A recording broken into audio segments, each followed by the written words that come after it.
HarperCollins presents A Darker Place by Jack Higgins, read by Jonathan Oliver.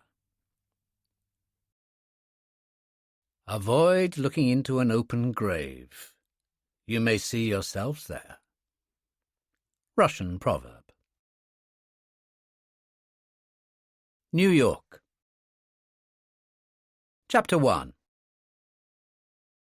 Fresh from the shower, Monica Starling sat at the dressing table in her suite at the Pierre and applied her makeup carefully. She dried and arranged her streaked blonde hair in her favourite style, as she always did, and now sat back and gave herself the once-over. Not bad for 40, and she didn't look that ancient, even she had to admit that. She smiled, remembering the remark Sean Dillon had made on the first occasion they had met. "Lady Starling, as Jane Austen would have Darcy say, it's always a pleasure to meet a truly handsome woman." The rogue, she thought, wondering what he was up to. This ex-enforcer with the Provisional IRA, and now an operative in what everyone referred to as the Prime Minister's private army. He was a thoroughly dangerous man, and yet he was her lover. "Look at you, Monica," she thought, shaking her head. A Cambridge don with 3 doctorates, falling for a man like that. Yet there it was. She put on a snow-white blouse, beautifully cut in fine Egyptian cotton, and buttoned it carefully. Next came a trouser suit as black as night, one of Valentino's masterpieces. Simple diamond studs for the ears, Manolo Blahnik shoes, and she was finished. "Yes, excellent girl," she said. "Full marks." She smiled, thinking of her escort, dear, sweet old George Dunkley, Professor Emeritus in European Literature at Corpus Christi College, Cambridge. Bless his cotton socks and all 70 years of him, and thrilled out of his mind to be here tonight. Not that she wasn't a little thrilled herself. When she'd accepted the United Nations invitation to this International Scholars' Weekend, she'd had no idea who the guest of honour would turn out to be. Alexander Kuripsky, the greatest novelist of his generation, as far as she was concerned. On the Death of Men, and Moscow Nights, astonishing achievements, born out of his experiences as a paratrooper in Afghanistan, and then the years of hell during the First and Second Chechen Wars. And he was only, 34, 35? Hardly anyone outside Russia had actually met him since the publication of those books. The government kept him on such a short leash. And yet here he was, in New York. It was going to be quite an evening.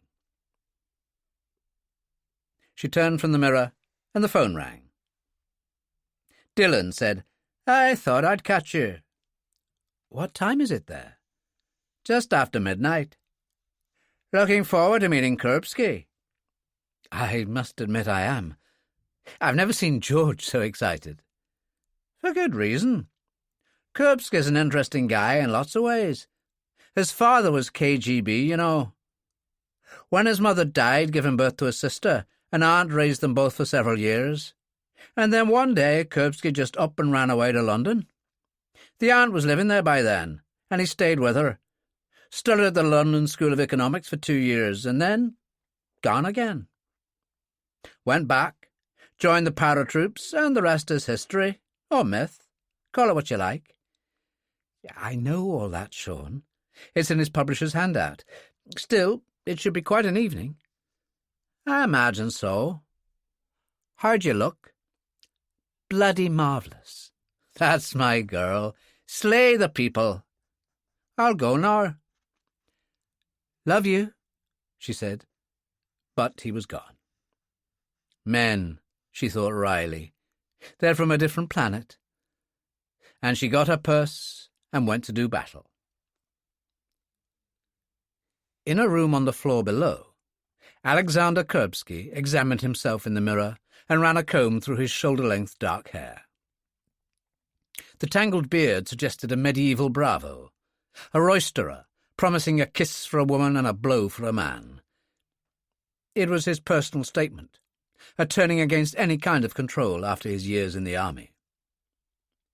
He was a shade under 5'10", much of his face covered by the beard, and his eyes were grey, like water over stone.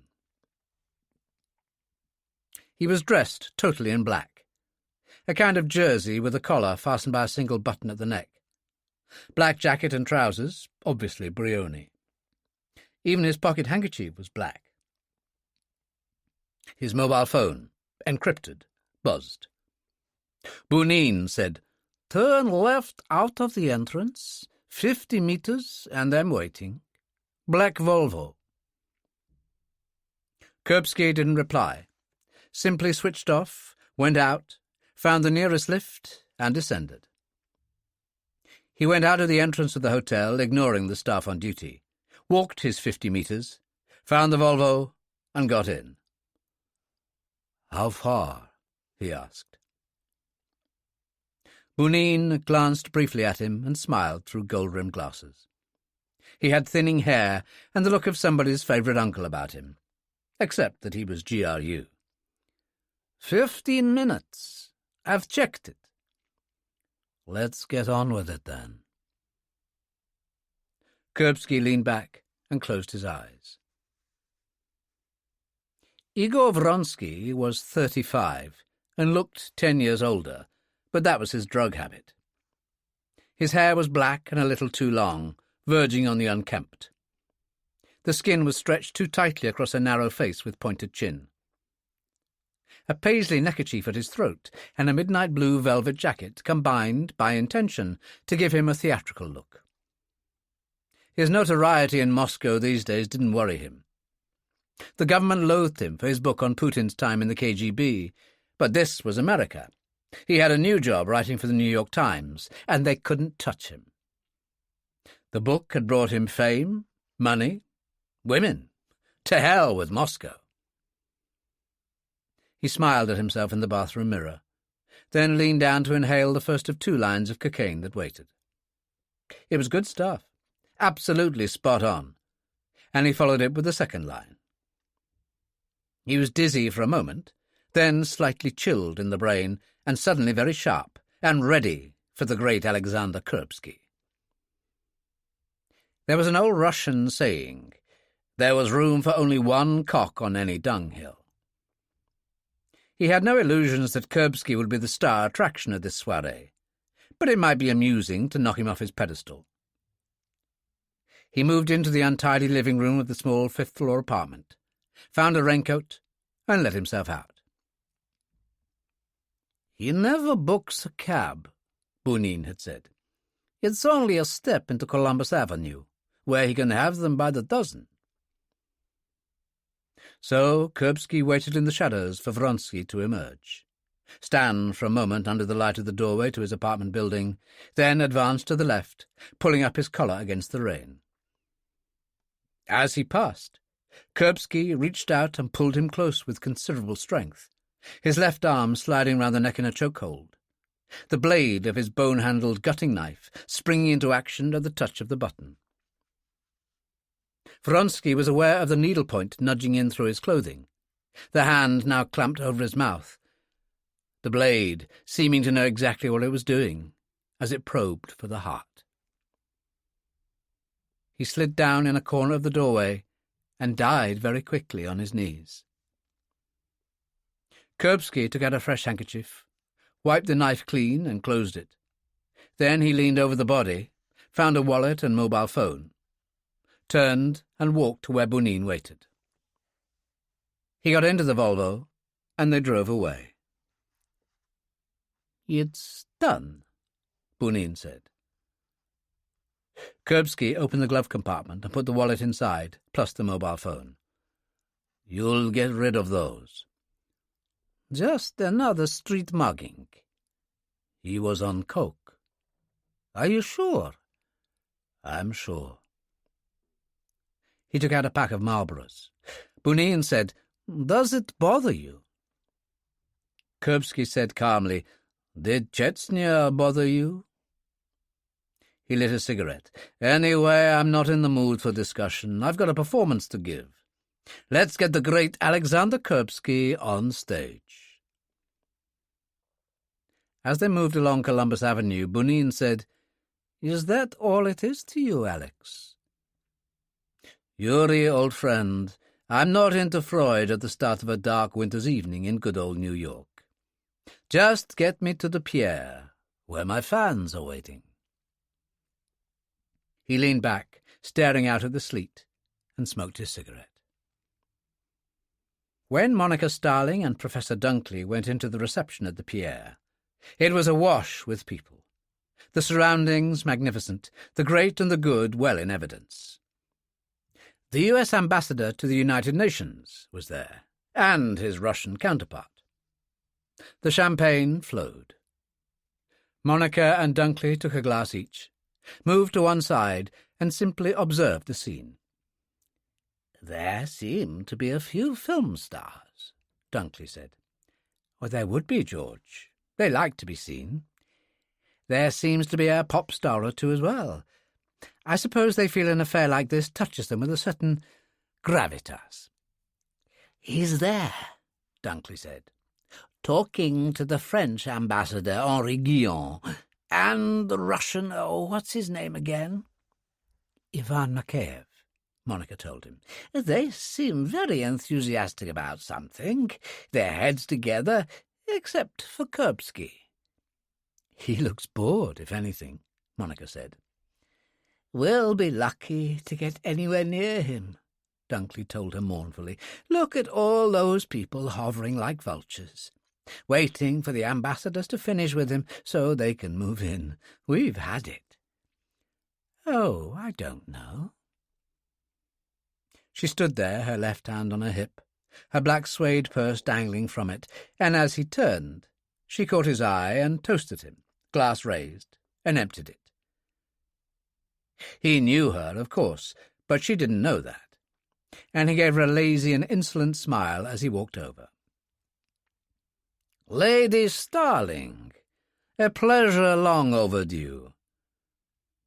He relieved her of her empty glass and waved for a passing waiter. "How are things in Cambridge these days? And this will be Professor George Dunkley, am I correct? I've read your book on the other Alexander." Dunkley was stunned. My dear chap." He shook hands, obviously deeply affected. "The other Alexander?" Monica inquired. "An early work," Dunkley told her. "An analysis of Alexandre Dumas and his writing salon." "All those assistants, and Dumas prowling up and down the aisles like a schoolmaster in a black frock coat," Kuripsky said. He resonated charm, throwing it off as if it was of no account, his voice pleasantly deep, only a hint of a Russian accent. "Was it really like that?" Monica asked. "But of course, and look what it produced. The Three Musketeers, The Man in the Iron Mask, The Count of Monte Cristo." Dunkley said, breathless with enthusiasm, "The literary establishment in Paris in his day treated him abominably." "I agree. On the other hand, they really got their faces rubbed in it when his son turned out one of the greatest of French plays, La Dame aux Camélias. And then Verdi used the story for La Traviata," Dunkley said. Kuripsky smiled. "One would hope Dumas got a royalty." They laughed, and Dunkley said, "Oh, my goodness, Captain Kuripsky, my seminars would be so crowded if my students knew you were going to attend." "That's an enticing prospect, but Cambridge is not possible, I'm afraid. And Captain Kuripsky belongs to a time long gone. I'm plain Alexander now." He smiled at Monica. "Or Alex, if you prefer." She returned his smile, slightly breathless, and an aide approached and said formally, "The ambassador is ready if you would form the party. Dinner is served." "Yes, of course," Kuripsky said. "These two will be sitting with me." The aide faltered. "But, sir, I don't think that would be possible. It's all arranged." "Then rearrange it." He shrugged. "Of course, if there is a problem, we could sit at another table." No, of course not, sir," the aide said hastily. No need at all. I'll go and make the necessary changes." He departed. Dunkley said, "I say, old chap, we seem to be causing a bit of a problem." "Not at all. I'm the Russian Frankenstein. The great Alexander Kuripsky led out like a bear on a chain to astonish the world and help make Mother Russia seem great again." All this was delivered with no apparent bitterness, and those cold grey eyes gave nothing away. They reminded Monica uncomfortably of Dillon's, as Kuripsky continued, taking Monica's hand and raising it to his lips. "If you glance over my shoulder, you may see the Russian ambassador approaching to see what the fuss is about." "Quite right," Monica told him. "Is he going to be angry?" "Not at all. The moment he claps eyes on the most beautiful woman in the room, he's going to scramble to make sure you grace his table and no one else's." He turned to Dunkley. "Isn't that so, Professor?" "Don't ask me, dear boy. I'm just going with the flow. I haven't enjoyed myself so much in years." And then the ambassador arrived. The diplomat ended up with his wife seated on his right, Monica on his left, and Kuripsky opposite. Dunkley beamed away lower down the table, facing the French ambassador, and proving that an Englishman could speak the language perfectly. The whole thing was thoroughly enjoyable. But glancing across the table, Monica was conscious that Kuripsky had withdrawn into himself. He reminded her once again of Dillon in a way. For one thing, the champagne intake was considerable, but there was an air of slight detachment. He observed, not really taking part, but then that was the writer in him, judging people, constantly assessing the situation in which he found himself. He caught her eye, smiled slightly, and raised his eyebrows, as if saying what fools they all were. And then silence was called for speeches, and the Russian ambassador led the way. It was as if it were International Friendship Week. Nothing unpleasant was happening in the world. The wars in Iraq and Afghanistan faded into obscurity, the only thing of any significance being this dinner in one of New York's greatest hotels, with wonderful food, champagne, and beautiful women. Everyone applauded, and when Monica glanced again at Kuripsky, he had joined in, but with the same weary detachment there. As the applause died, the French ambassador rose. He kept it brief and succinct. He was pleased to announce that if Alexander Kuripsky would make himself available in Paris in 2 weeks' time, the President of France would have great pleasure in decorating him with the Légion d'honneur. Tumultuous acclaim, and Kuripsky stood and thanked the Ambassador of France in a graceful little speech delivered in fluent French. It was a fitting ending to a wonderful evening. Later, as people dispersed, Monica and Dunkley hovered. There was no sign of Kuripsky. "What an evening," Dunkley said. "I haven't enjoyed myself so much in years." They were on a Virgin flight to London in the morning, leaving at 10:30 local time. "I've got an early start, so I'm for bed." "I'll see you in the morning," she said. As he walked away to the lifts, Monica paused, still seeking a sign of Kuripsky. But there wasn't one. In fact, he was outside the hotel sitting in the Volvo, talking to Bounin. "This Legion of Honor nonsense, did you know about it?" "Absolutely not. But what's wrong, Alex? The Legion of Honor. It's the greatest of all French decorations." "Do you ever get a so what feeling, Yuri? I've been there, done that." "Are you saying no?" "You can't, Alex. Putin wants it. The country wants it. You'll be there in Paris in 2 weeks. So will I. God help us, you've got your own Falcon back to Moscow in the morning, and the Falcon's as good as a Gulf Stream." "Is that a fact?" Yes, old son. I'll pick you up at 10 sharp. Kuripsky shrugged. Yes, I suppose you will. He got out and Bunin drove away. Kuripsky watched him go, turned and went back into the pier. The first thing he saw was Monica waiting for a lift, and he approached, catching her just in time. "Fancy a nightcap, lady." She smiled, pleased that he'd turned up. "Why not?" He took her arm, and they went to the bar. There weren't too many people.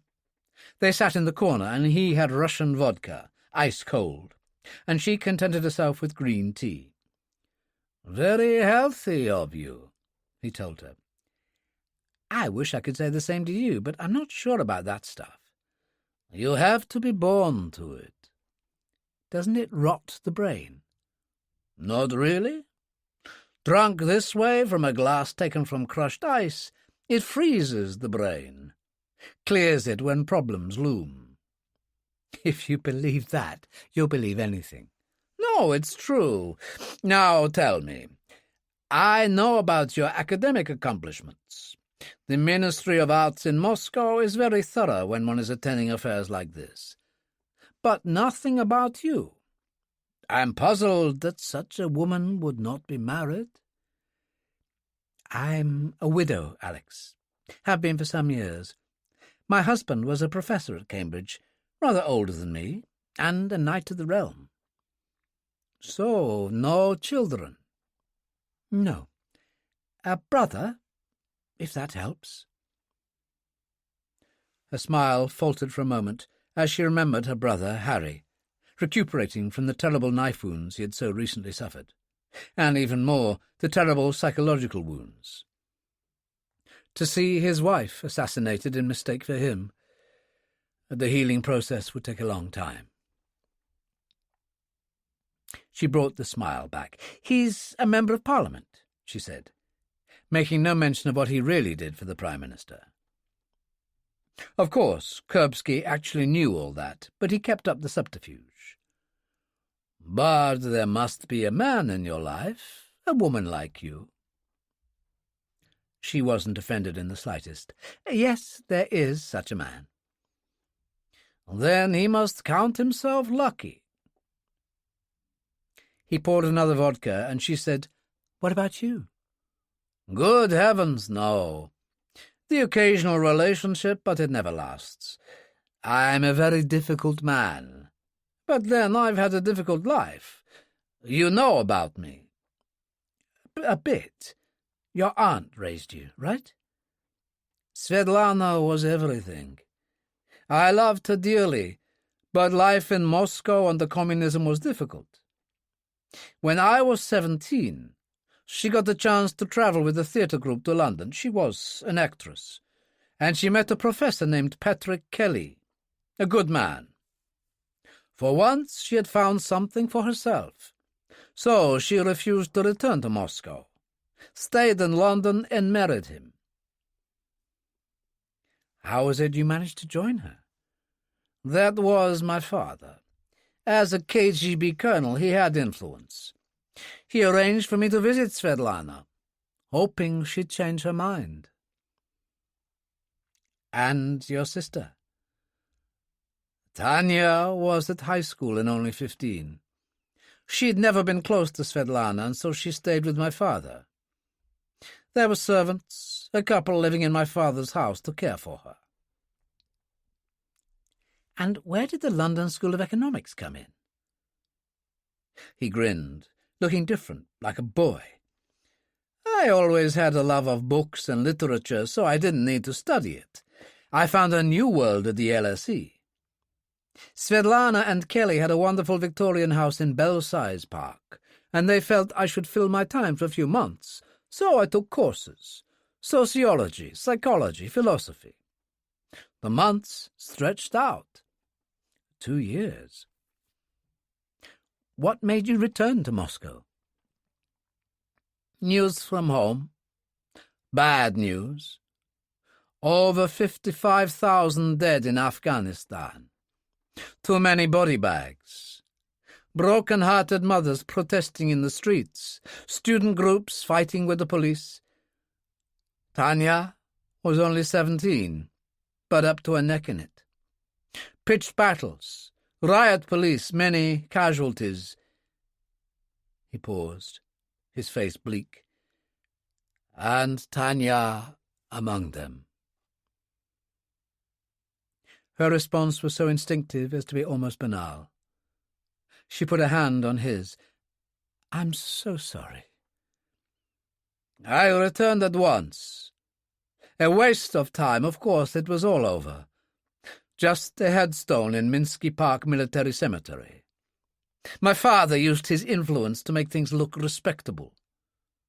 She was already dead when he got in touch with me in London, so he trapped me into returning. I got my revenge on him when I went downtown and joined the paratroopers. He was stuck with that. To pull me out would have looked bad in Communist Party circles. Then what? If you've read the opening chapters of On the Death of Men, you already know. There was no time to learn how to jump out of a plane with a parachute. I got 3 months basic training, then I was off to Afghanistan. It was 89, the year everything fell apart. The year we scrambled to get out, and lucky to make it. It must have been hell. Something like that. Only we didn't appreciate that Chechnya was to come. 2 years of that, and that was just the first war. There was a long pause, and he poured another vodka with a steady hand.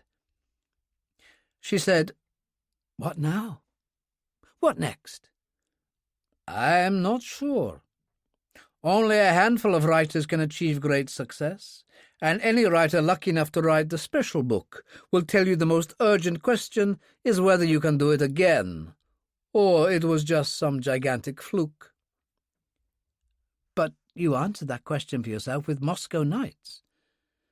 "I suppose, but I don't know. I just feel so claustrophobic now, hemmed in by my minders."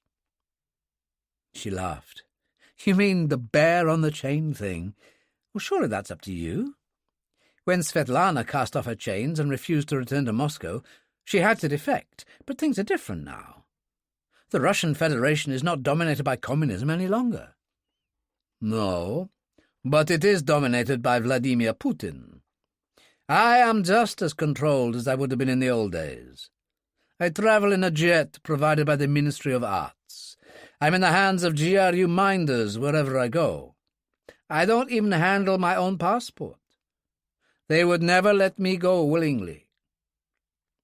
A terrible pity. Any of the great universities would love to get their hands on you. I'm biased, of course, but Cambridge would lay out the red carpet for you. An enticing prospect. He sat there, frowning slightly as if considering it. She said, "Is there anything particular to hold you in Moscow?"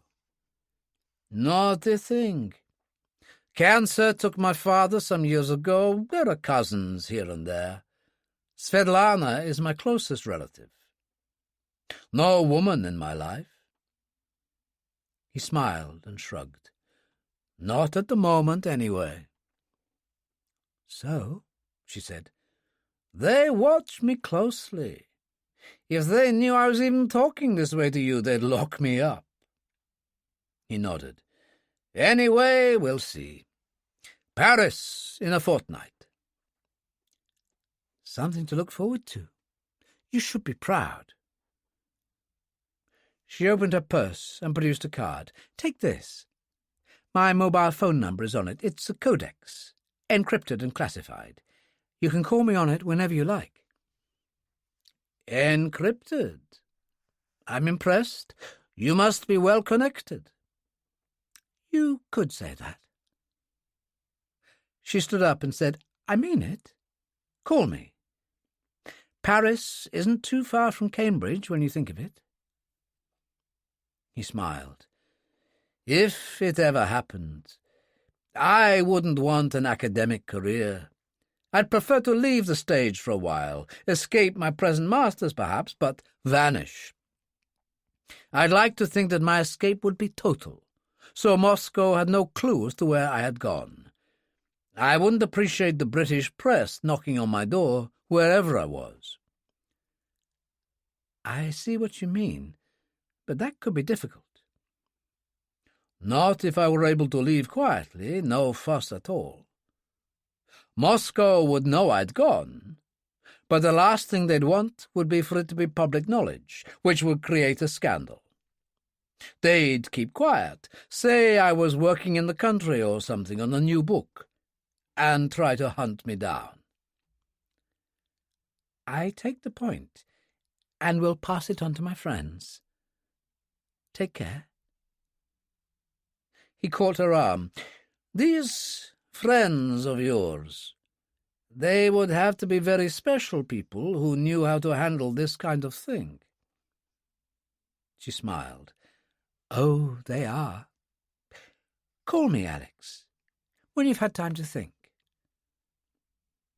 She went to the lifts. A door opened at once. She stepped in, and it closed. 4 o'clock in the morning in London, but in the Holland Park safe house in London, Giles Roper sat as usual in his wheelchair, his screens active as he probed cyberspace, his bomb-scarred face restless. He'd slept in the chair for a couple of hours. Now Doyle, the night sergeant, had provided him with a bacon sandwich and a mug of tea. He ate the sandwich and was pouring a shot of scotch when Monica's voice came over the speaker. "Are you there, Roper?" "Where else would I be?" "You're the only fixed point in a troubled universe. That's one thing I've learned since getting involved with you people. Is Sean spending the night?" "Returned to a bed in staff quarters ages ago. How was your evening? Did Kuripsky impress?" "Just listen and see what you think." It didn't take long in the telling, and when she was finished, Roper said, "If he's serious, I can't see why we couldn't arrange something. I'll speak to Sean and General Ferguson first thing in the morning. You we should be seeing sometime in the early evening." "Exactly." She switched off. He sat there thinking about it for a while. Alexander Kuripsky doing a runner to England. My God, Vladimir Putin will be furious. He put Kuripsky up on the screen. Too good-looking for his own good, he decided morosely. Then brought up his record and started going through it carefully. Kuripsky had found Bunin in the Volvo outside the Pierre and brought him up to speed. He smoked a cigarette. Bunin said, "So far, so good. It's worked. She must be quite a lady." "That's an understatement." "So, if they take the bait, we have Paris to look forward to. Colonel Lushkov will be pleased." "Only because he wants to please Putin. And if Paris works, you mustn't be a part of it, Yuri. No one should know who you are. Lushkov will work out something for you. Cultural attaché, for instance, would do you very well. Someone I can trust personally when I'm in London." "I'm glad you still do," Bunin said. "It's been a long time, Yuri. You're the only GRU man I know who looks like an accountant. No one would ever dream you were in Afghanistan and Chechnya with the paratroopers. Whereas you, old friend, look like they found you in central casting. The smiler with a knife they used to call you from that first year, remember?" "Quite right." Kuripsky got out and turned, holding the door. "I also write good books." "Great books." Bunin smiled. "One thing is certain, Putin will be happy the way things have gone." "Putin has many reasons to be happy with the way things are going these days," Kuripsky said. "Night, Yuri." He closed the door and went back into the hotel.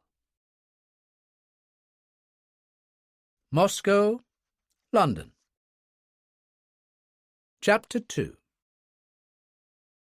It had all started 3 weeks before, with Colonel Boris Lushkov, head of station for the GRU at the Embassy of the Russian Federation in London, being called.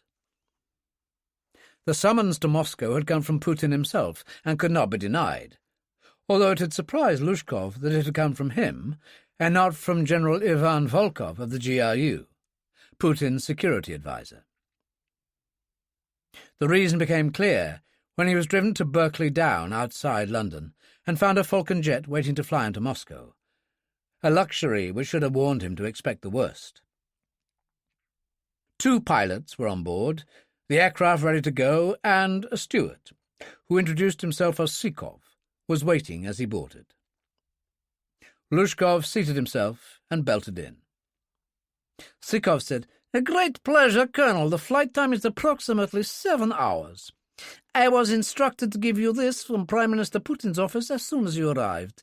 May I offer you a drink?" "A large vodka. I hate takeoffs. I once crashed in Chechnya." Sikov had given him what looked like a legal file. Sikov did it old style, a bottle in one hand, a glass in the other.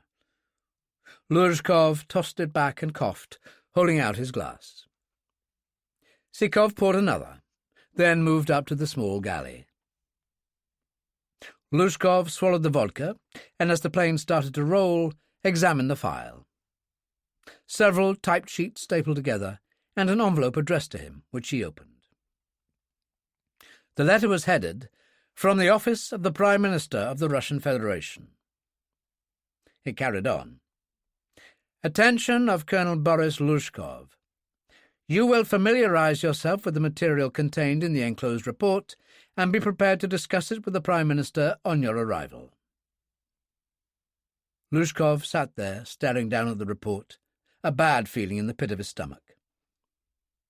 The Falcon had risen fast to 30,000 feet, and the flight so far was very smooth. Sikov returned. "Would you like to order, Colonel?" "Business first. Better get it over with." More vodka was indicated. He suspected he was going to need it. In fact, it was worse than he could have imagined, although some of it was already familiar to him. The report detailed an operation gone bad. General Volkov had hired a group of IRA heavies to strike at Ferguson and his associates. But instead, it was Ferguson who had struck at them, killing them all at their base in Drumore in the Irish Republic. If that wasn't bad enough, General Volkov himself and 2 GRU men had disappeared. It could only mean one thing. On top of that, the attempted assassination of Harry Miller, the individual known as the Prime Minister's Rottweiler, had been a botched job from the beginning and had only succeeded in killing his wife in error. And, the greatest shock of all, Volkov's connection to Osama bin Laden, the shadowy man known only as the Broker, had been unmasked. It had turned out to be Simon Carter, the Deputy Director of the British Security Services. Lushkov could hardly believe his eyes. He had known Carter for years. Needless to say, Carter was no longer in the picture either. Miller's sister, Lady Monica Starling, had apparently played a part in the Drumore affair too, and now she had an apparent relationship with Dillon. GRU agents, of whom there were 24 at the London Embassy, had cited them together on a number of occasions. It was all a bit too much for Lushkov's whirling brain, but he turned the page and found the next one was headed Solutions. He started to read, pouring himself another vodka, and gagged on it as his own name came up. He read the paper several times, phrases like "the Prime Minister's final decision in this matter" floating before him. Finally, he came to the last page, headed Alexander Kuripsky. It began, "Kuripsky is a man of extraordinary talents who has served his country well in time of war. To use these talents again in the present situation would be of great use to the state. If he objects in any way, the enclosed DVD and the additional attached information should persuade him. There was a small DVD screen on the back of the seat in front of Lushkov, and after reading the information, he inserted the DVD and switched on. It only lasted 5 minutes or so, and when it was finished, he switched off and removed it. "Holy Mother of God," he said softly, and there was sweat on his brow. He took out a handkerchief and mopped it. Sikov approached. "Something to eat, Colonel." "Why not?" Boris Lushkov said wearily. "Why not?"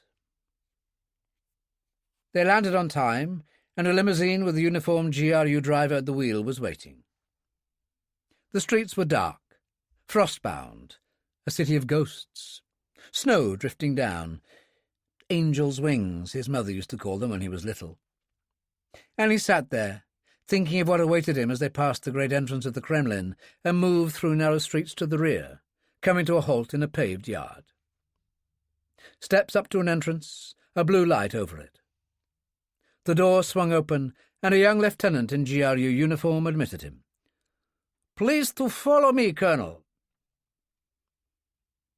Lushkov had never in his entire career been to Putin's suite, and he followed in a kind of awed trance, one gloomy corridor after another, the decorations finally becoming more ornate, oil paintings in gold frames on walls.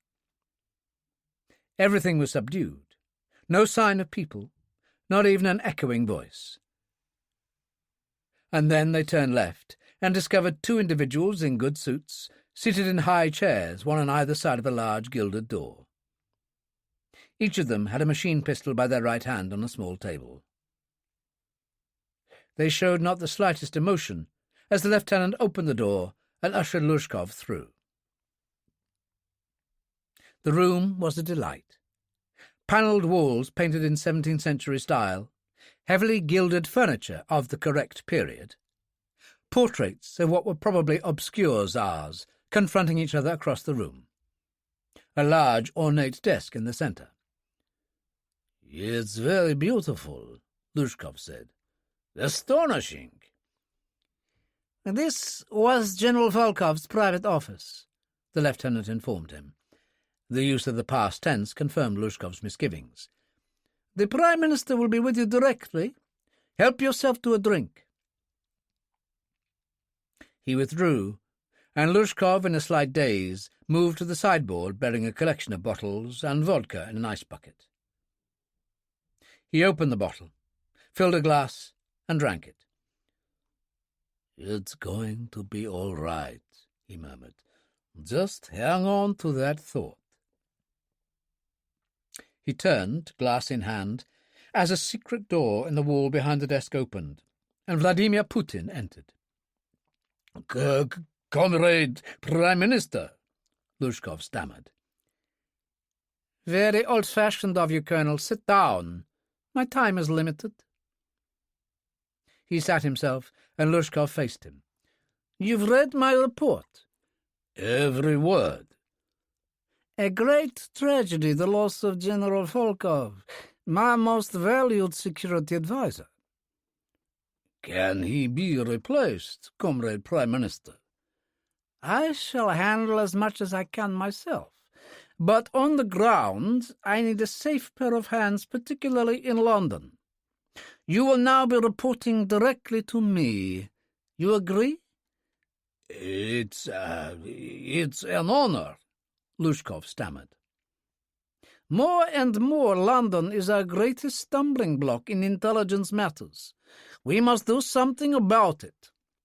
These people, Ferguson, Dillon, those London gangsters of theirs, the Salters.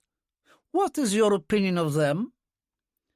"The London gangster as a species is true to himself alone, Comrade Prime Minister. I've employed them myself, although they wrap themselves in the Union Jack and praise the Queen at the drop of a hat." "This Miller, he has suddenly become a major player. Do you think they'll appoint him to Carter's post? I don't see him wanting the job. More likely it'll be Lord Arthur Tilsey. He held that post years ago and was awarded his peerage for it. He is 72, but still very sharp. And he's old friends with Ferguson. He'll do for the interim, at least. And Miller's sister, Lady Starling. You think there is something in this attachment with Dillon? It could be so. Putin nodded. All right. It is clear we need to infiltrate this group. People at the highest level of security in the British system. You've read my suggestion.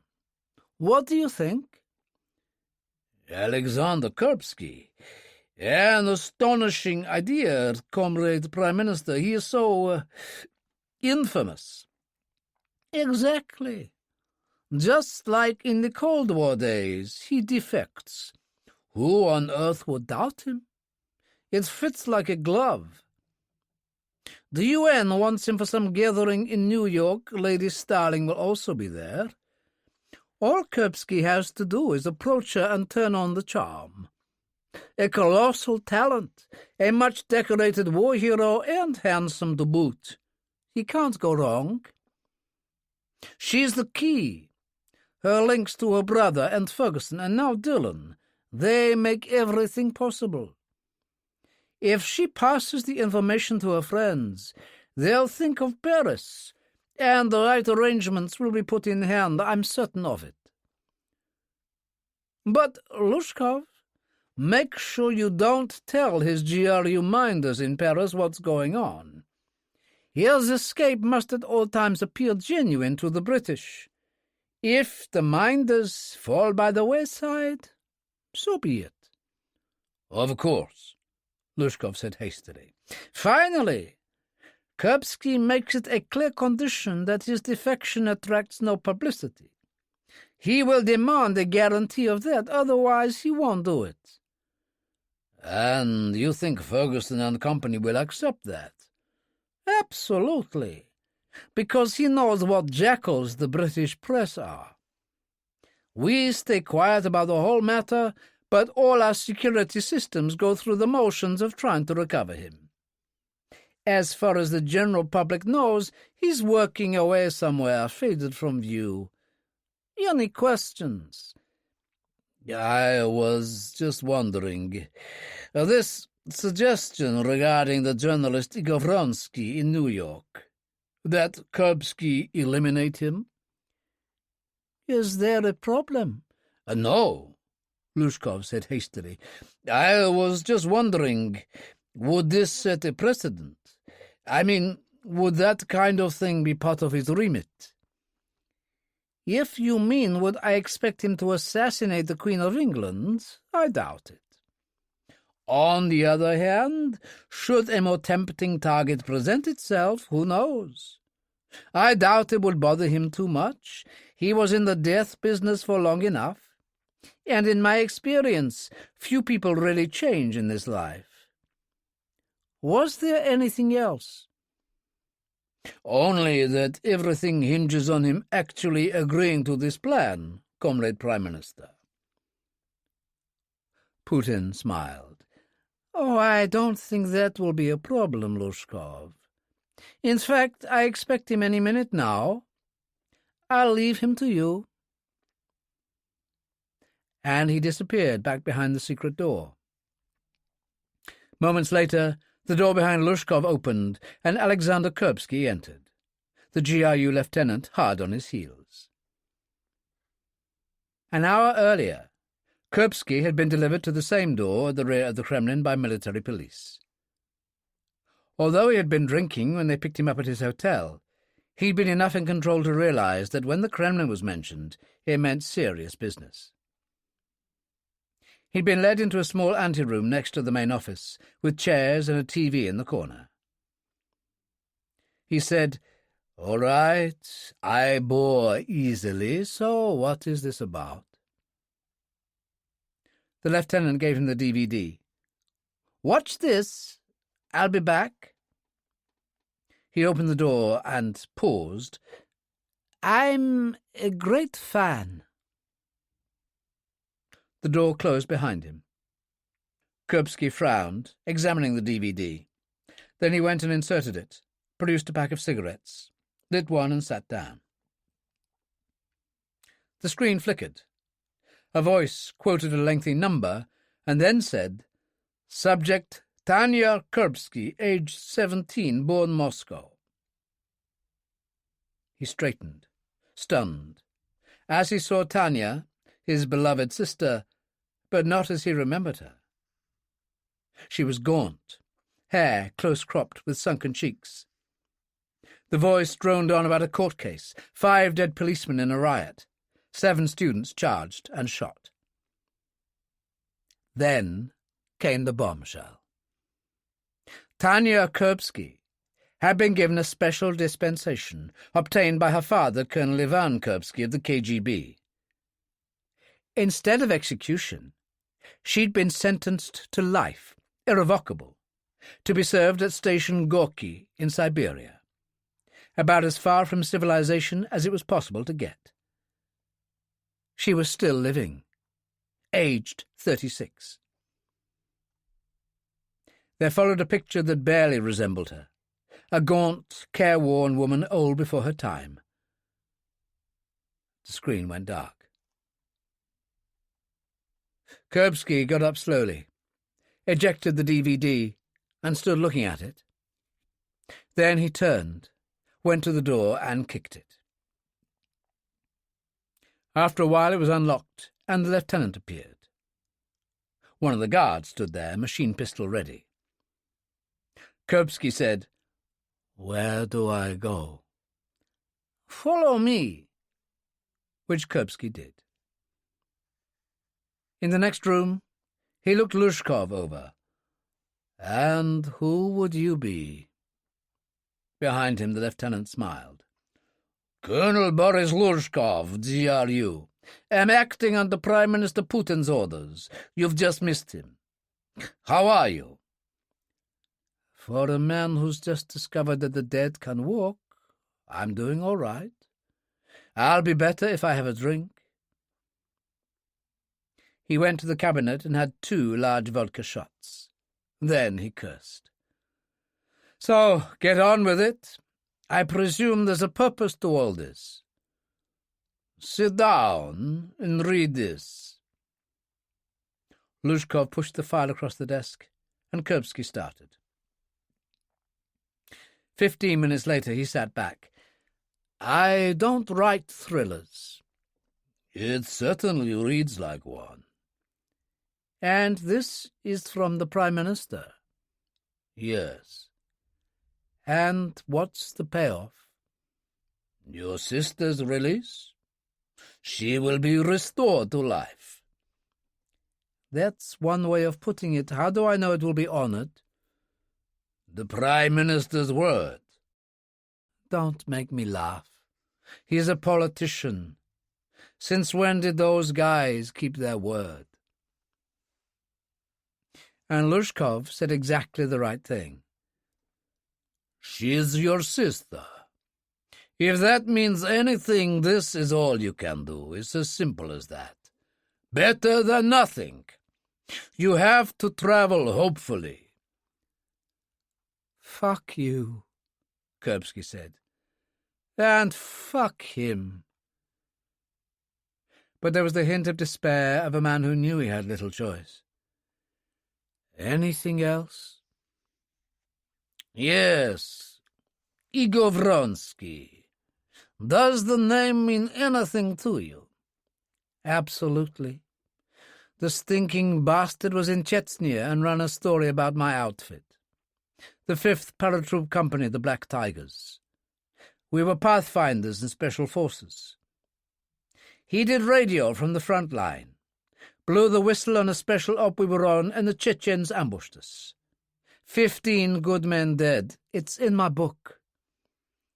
"He's working as a journalist in New York now. We want you to eliminate him, just to prove you mean business." "Just like that?" I believe you enjoyed a certain reputation in Chechnya. The smiler with the knife, an accomplished sniper and assassin who specialized in that kind of thing, a lone wolf, as they say. At least 3 high-ranking Chechen generals could testify to that. If the dead could speak. That story in On the Death of Men, when the hero is parachuted behind the lines though he had never had training as a parachutist, was it true? Did you? Lushkov was troubled in some strange way. What kind of man would do such a thing? One who, at the age of 19, in the hell that was Afghanistan, decided he was dead already, a walking zombie, who survived to go home and found himself a year later knee-deep in blood in Chechnya. You can make of that what you will. I'll need to think about it. I'm not sure I understand. Kuripsky laughed. Remember the old saying, avoid looking into an open grave because you may see yourself in there.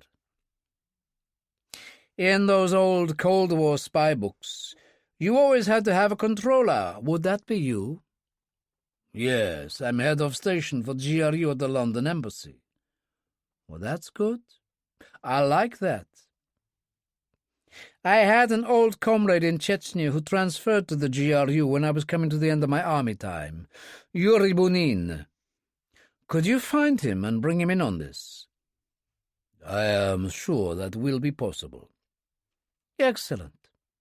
So, if you're available, let's get out of here and go and get something to eat. An excellent idea.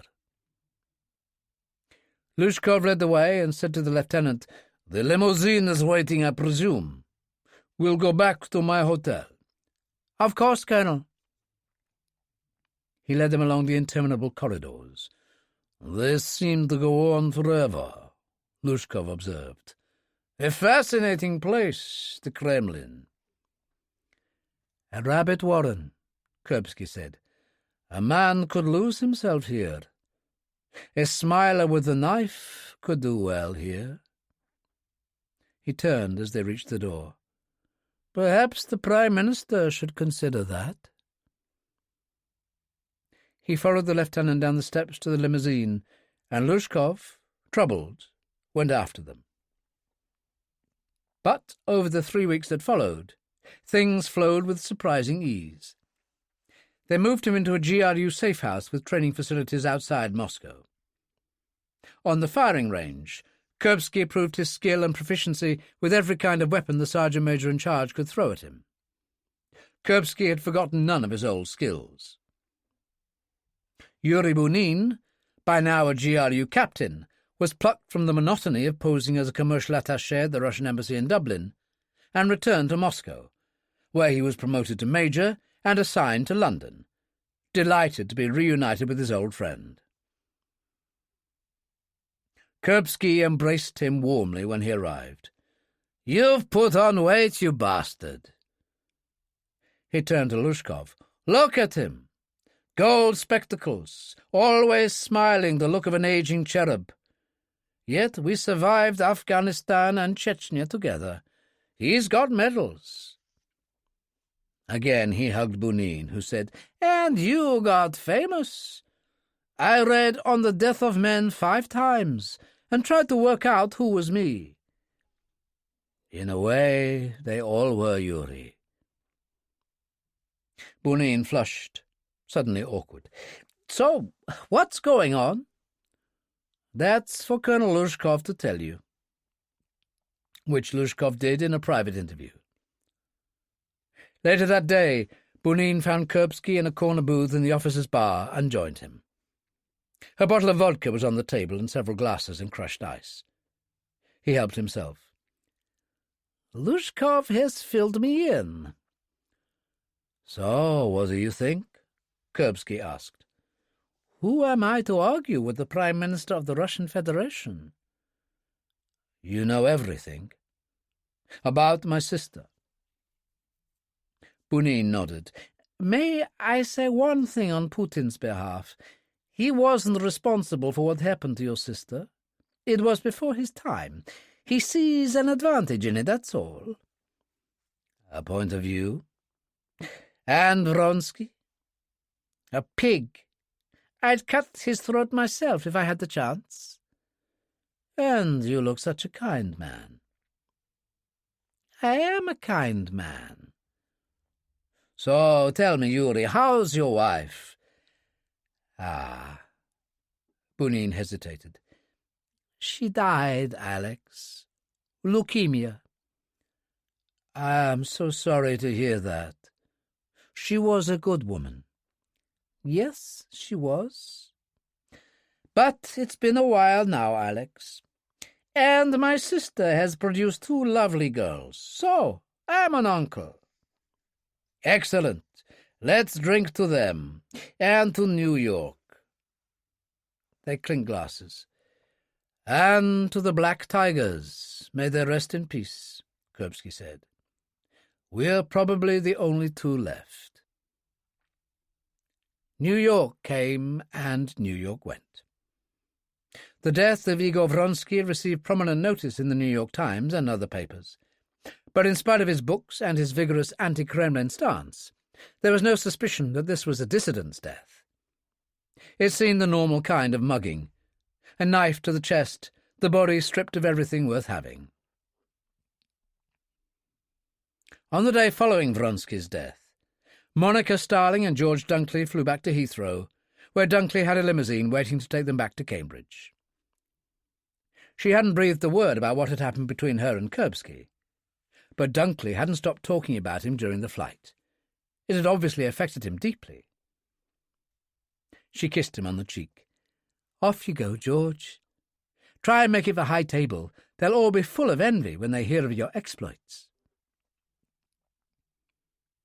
There was no sign of her brother's official limousine from the Cabinet Office, or of Dillon. She wasn't pleased. And then Billy Salter's scarlet Alfa Romeo swerved into the curb, and he slid from behind the wheel while Dillon got out of the passenger seat. He came round and embraced her, kissing her lightly on the mouth. "My goodness, girl, there's a sparkle to you. You've obviously had a good time." Billy was putting her bags in the boot. "A hell of a time, from what I heard." "You know," she said to Dillon, "about my conversation with Kuripsky." "What Roper knows, we all end up knowing." He ushered her into the back seat of the Alpha and followed her. "Dover Street, Billy." It was the family house in Mayfair where her brother lived. "Is Harry okay?" she asked as they drove away. "Nothing to worry about, but he's been overdoing it, so the doctor's given him his marching orders. He's gone down to the country to Stokely Hall to stay with Aunt Mary for a while. Anyway, this Kuripsky business has got Ferguson all fired up. He'd like to hear it all from your own fair lips, so we're going to take you home, wait for you to freshen up, then join Ferguson for dinner at the Reform Club. 7:30, but if we're late, we're late." "So go on. Tell us all about it," Billy said over his shoulder. "Alexander Kuripsky was one of the most fascinating men I've ever met," she said. "End of story. You'll have to wait." "Get out of it. You're just trying to make Dillon jealous." "Just carry on, driver, and watch the road." She pulled Dillon's right arm around her and eased into him, smiling. It was a quiet evening at the Reform Club, the restaurant only half full. Ferguson had secured a corner table next to a window with no one close, which gave them privacy. Ferguson wore the usual guard's tie and pinstriped suit, his age still a closely kept secret, his hair white, face still handsome. The surprise was Roper in his wheelchair, wearing a black velvet jacket and a white shirt with a knotted paisley scarf at the neck. "Well, this is nice, I must say." She kissed Roper on the forehead and rumpled his tousled hair. "Are you well?" "All the better for seeing you." She wore the Valentino suit from New York, and Ferguson obviously approved. My word, you must have gone down well at the Pierre. He kissed her extravagantly on both cheeks. You're a charmer, Charles. A trifle glib on occasion, but I like it. And you'll like the champagne. It's Dom Perignon. Dillon can argue about his Krug another time. The wine waiter poured, remembering from previous experience to supply Billy with ginger ale laced with lime. Ferguson raised his glass and toasted her. To you, my dear, and to what seems to have been a job well done. He emptied his glass and motioned the wine waiter to refill it. Now, for God's sake, tell us what happened. When Monica was finished, there were a few moments of silence, and it was Billy who spoke first. What's he want? And I mean really want. This guy's got everything, I'd have thought. Fame, money, genuine respect. But is that enough? Dillon said. From what Monica says, he's lacking genuine freedom. So the system's different from the Cold War days, but is it really? I liked his description of himself to you, Monica, about being like a bear on a chain. In Russia, he's trapped by his fame, by who he is, in the cage, if you like. The Ministry of Arts controls his every move, because they themselves are controlled right up to the top. From a political point of view, he's a national symbol. Ferguson said, Obviously, I've read his work and I'm familiar with his exploits. It all adds up to a human being who hasn't the slightest interest in being a symbol to anyone. He just wants to be free, Monica agreed. At present, every move he makes is dictated by others.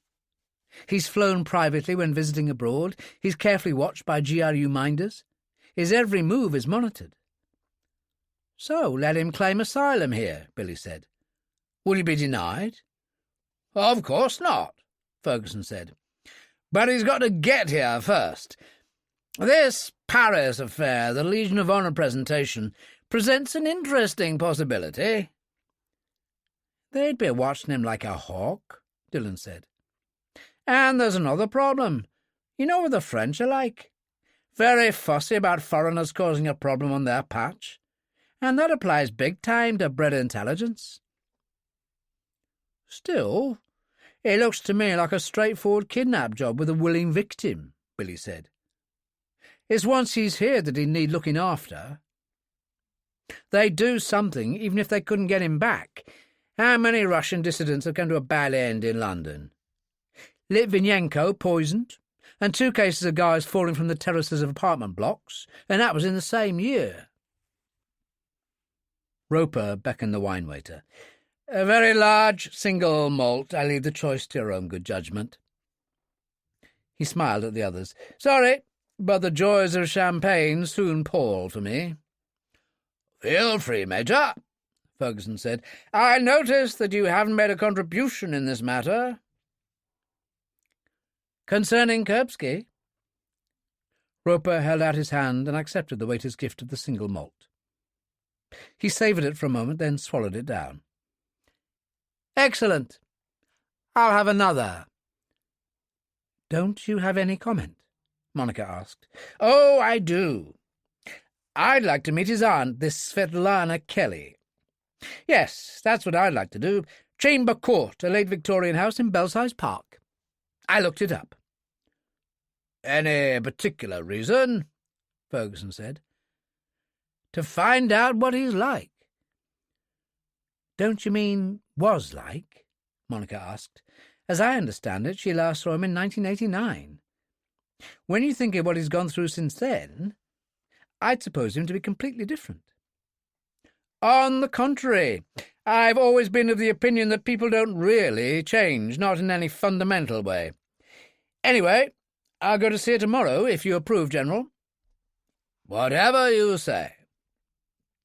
Monica jumped in. Would it be all right if I came with you? I don't need to be back in Cambridge till Friday. No, that's fine. I don't think we should overwhelm her. Dillon said, Old Victorian houses aren't particularly wheelchair-friendly. I'll phone in advance. If there's a problem, perhaps we can meet somewhere else." "Fine. I'll leave it in your hands," Ferguson said. "Now, I don't know about you lot, but I'm starving. So let's get down to the eating part of the business." Later they went their separate ways.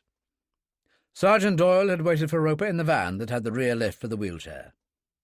Ferguson had his driver, and Billy gave Dillon and Monica a lift to Dover Street in the Alpha. "Very useful," Monica told him as they moved through Mayfair, "you being a non-drinker." "I get stopped now and then," Billy said. "Young guy in a flash motor like this, I've been breathalyzed plenty. It's great to see the look on their faces when they check the reading." He pulled up outside the Dover Street house. "Here we are, folks. You staying, right?" he asked Dillon. "What do you think?" "You're staying." He cleared off. They paused at the top of the steps for Monica to find her key and went in. She didn't put the light on, simply waited for him to lock the door, then put her arms around his neck and kissed him quite hard. "Oh, my goodness, I've missed you." "You've only been away 4 days." "Don't you dare," she said. 10 minutes, and if you take more there'll be trouble." And she turned and ran up the stairs. He changed in one of the spare bedrooms, put on a terry-cloth robe and joined her in her suite. He'd found a tenderness with her that he'd never known he had. He'd surprised himself as their relationship blossomed, and they made slow, careful love together. Afterwards she drifted into sleep, and he lay there, a chink of light coming through the curtains from a lamp in the street.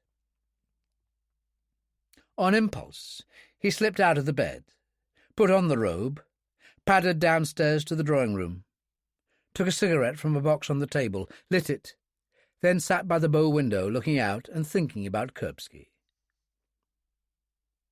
After a while, Monica slipped in, wearing a robe. "So there you are. Give me one." "You're supposed to have stopped," he said, but gave her one anyway. "What are you thinking of?" she said. "Kuripsky?" "That's right." "I thought you might. He reminded me of you." "You liked him, I think." "An easy man to like, just as you are an easy man to love, Sean. But like you, there's the feeling of the other self always there, like a crouching tiger just waiting to spring." "Thanks very much." "What were you thinking?" "What on earth would we do with him if we got him?" He stubbed his cigarette out and got up. "Come on, back to bed with you." He put a hand round her waist, and they went out. It was 10:30 when Roper found himself back in his chair in the computer room at Holland Park. Sergeant Doyle said, "You've everything you need to hand, Major, so I think I'll have a lie down in the duty room." "You should be entitled to a night off, Tony." "What about Sergeant Henderson?" "He's on 10 days' leave." "And the Royal Military Police can't find a replacement?" "But we wouldn't want that, would we, sir? A stranger in the system? I'll get a bit of shut-eye. If you need me, give me a bell." Roper lit a cigarette and set his main screen alive, bringing up Svet Lana Kelly. In her early years, she'd been a member of the Chekhov Theatre in Moscow, which meant she was well grounded in classical theatre. She hadn't been much of a beauty, even when young, but he saw handsomeness and strength there. There was a selection of photos from the early years, and then London in 1981. A month in the country, at the Theatre Royal, Haymarket. 55 and never married, and then she'd met Patrick Kelly, an Irish widower and professor of literature at London University. Roper looked at Kelly's photos. He was strong too, undoubtedly, and yet there was a touch of humour about his mouth. Whatever the attraction, It was strong enough for them to marry at Westminster Register Office within a month of meeting, and for Svet Lana to cut herself free of the Soviet Union. She will be 71 now. It was 11 o'clock, and yet, on sheer impulse, Roper phoned her. He stayed on speakerphone, he always did, and there was an instant answer. "Who is this?" It was a whisper in a way, and yet clear enough, the Russian accent undeniable. "Mrs. Kelly, my name is Giles Roper. Major Giles Roper." He spoke fair Russian, product of an army total immersion course just after Sandhurst, and he'd kept it up since. "Forgive the intrusion at such a time of night. You don't know me." She cut in. "But I do. I attended a charity dinner for the Great Ormond Street Children's Hospital last year. You spoke from your wheelchair. You are the bomb disposal expert, aren't you? The Queen herself pinned the George cross to your lapel. You're a hero." It was amazing, the effect of that voice, so soft, like a breeze whispering through the leaves on an autumn evening. Roper's throat turned dry, incredibly touched. It was like being a child again. He said in English, "You're too kind. What can I do for you?" "May I come to see you tomorrow morning?" "For what reason?" "I'd like to discuss a matter affecting your nephew. I'd have a woman with me, a Cambridge don who's just met Alexander in New York." "Major Roper, be honest with me. What is your interest in my nephew? You must know I haven't seen him in 16 years. To this woman one could only tell the truth. Roper knew that nothing else would do. "I'm with the British Security Services." There was a faint chuckle. "Ah, what do they call a spook these days?" "Only on television." "You intrigue me. Tell me of your companion." Roper did. She said, "The lady sounds quite interesting. If you're a spook, you know where I live." "Chamber Court, Belsize Park." "Quite right. My husband died 10 years ago and left me well provided for. Here I live in Victorian splendor, supported by my dear friend and fellow Russian Katya Sorin, who takes care of the house and me and manages to find time to teach painting at the Slade as well. I'll see you at 10:30. Your chair will not prove a problem. The garden is walled, but the entrance in the side mews has a path that will give you access to French windows leading into a conservatory. I'll be waiting." "Thank you very much, Mrs. Kelly. I must say you seem to be taking me totally on trust." "You fascinated me at that luncheon. Your speech was excellent, but modest. And so afterwards I looked you up on the internet. It was all there. Belfast in 1991, the Portland Hotel, the huge bomb in the foyer. It took you 9 hours to render it harmless. 9 hours on your own. How can I not take such a man on trust? I'll see you in the morning." It was quiet sitting there, staring up at his screens, and he put on some background music. Just like comfort food, only this was Cole Porter playing softly. Just as it had been all those years ago in the Belfast safe house, not far from the Royal Victoria Hospital. It was a long time ago. A hell of a long time ago. And he lit a cigarette and poured a Bushmills Irish whiskey for a change. And remembered. Roper, Belfast, 1991.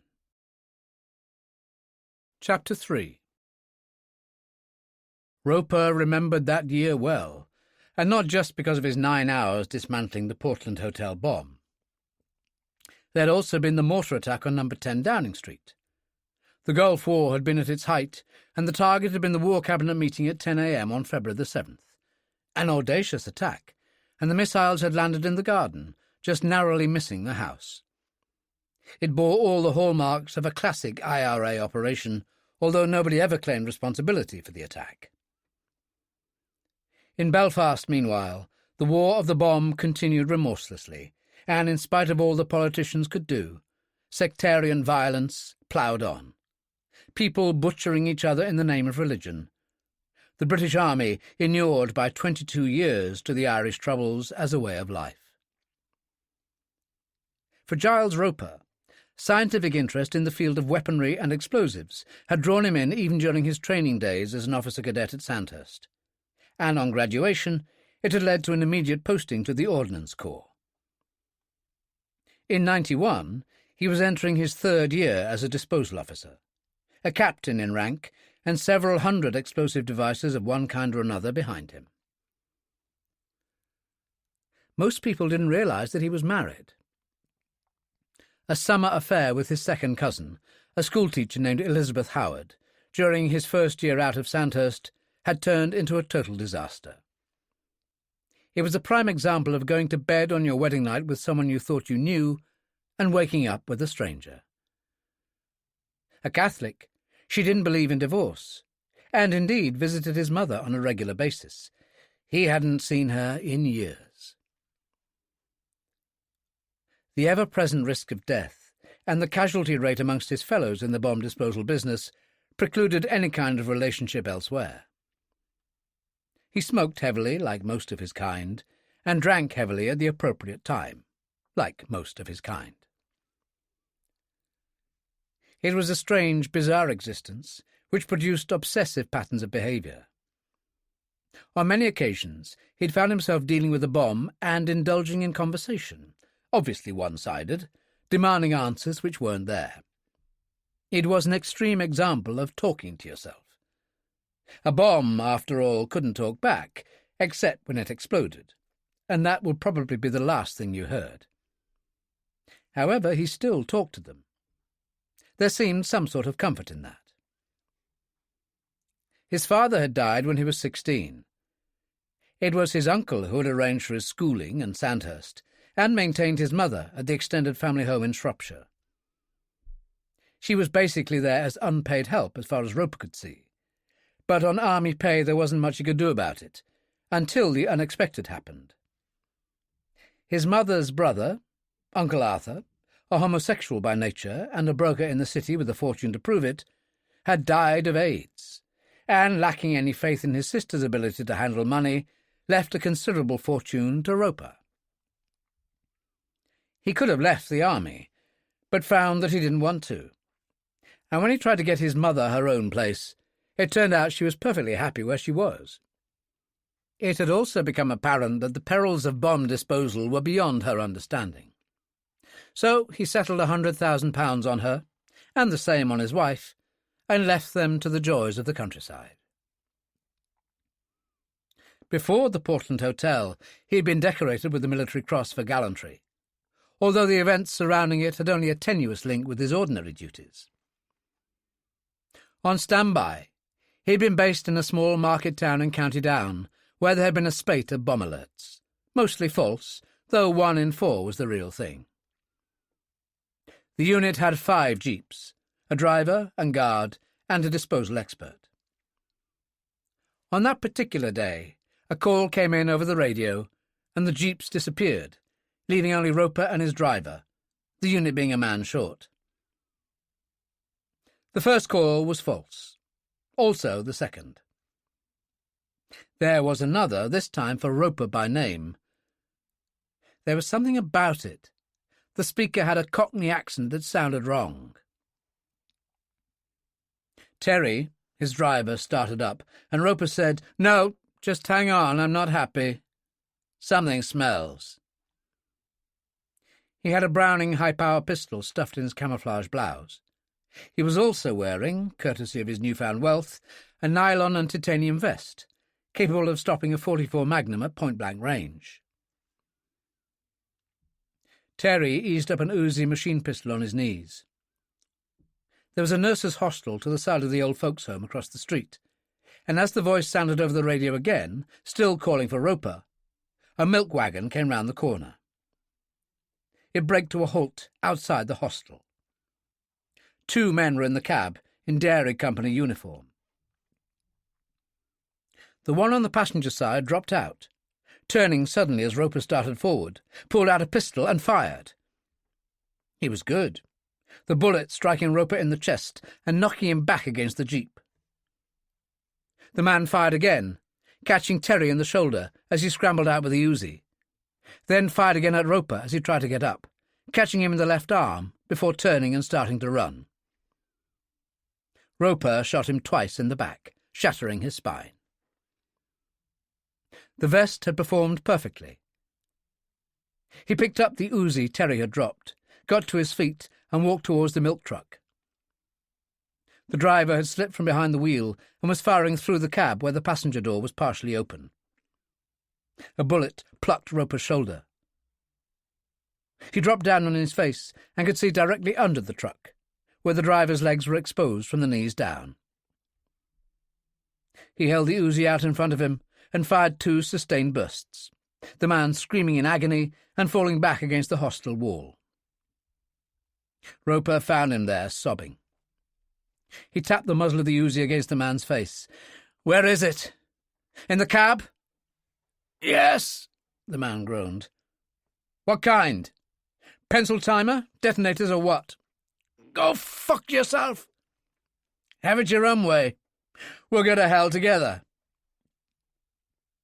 He grimaced at the pain of his wounded arm, but managed to pull the man up and push him half into the cab. There was a large Crawford's biscuit tin. "You could get a Christmas cake in there, or a hell of a lot of Semtex. Anyway, let's try again. Pencil timer?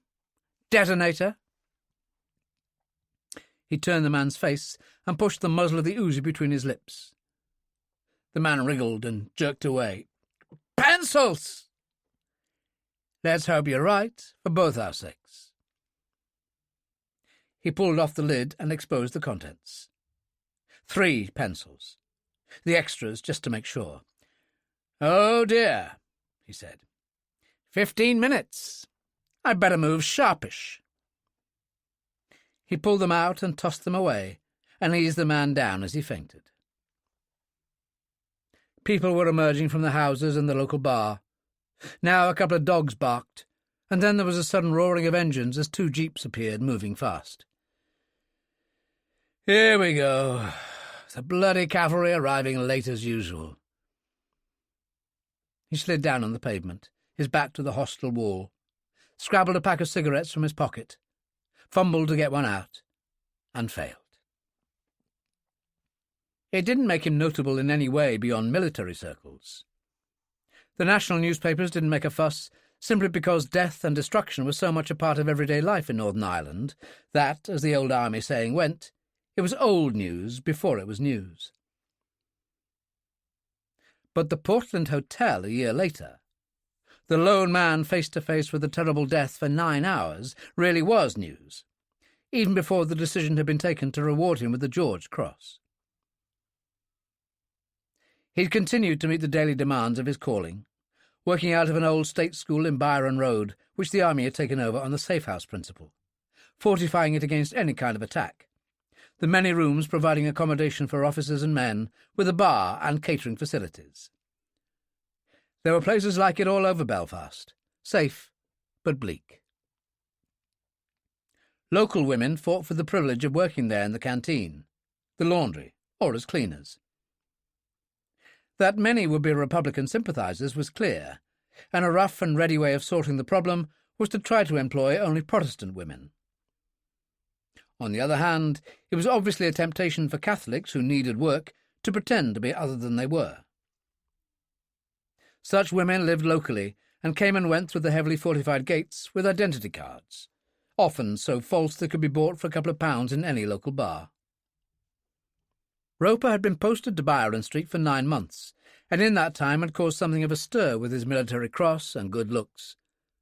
But his gentlemanly behaviour towards the younger women, which was conspicuously absent in his fellows, had provoked a suggestion that, as the local girls put it, there had to be something wrong with him. On the other hand, his incredible bravery was a fact, and so was the fact that in those 9 months some of his comrades had paid the final price, and others had been terribly injured. The Portland Hotel caused many people to look at him differently, as if there was something otherworldly about him, and there were those who felt uncomfortable in his presence, hurrying past him. One who did not was a new young cleaner who replaced an older woman who'd moved away. The girl's name was Jean Murray, and she was from a Protestant Orange background. Roper's room was on her list, and she was resolutely cheerful from the moment she started, and knew all his business within 2 days. Her mother had been killed in a bombing 4 years earlier, for which she blamed the Foganfanians, as she called them. Her father was a member of the local Orange Lodge and had a plum job at the Port Authority. There was also a brother of 21 named Kenny, in his final year at Queen's University. She extracted as much personal information from Roper as she could. As long as it wasn't military, he didn't mind.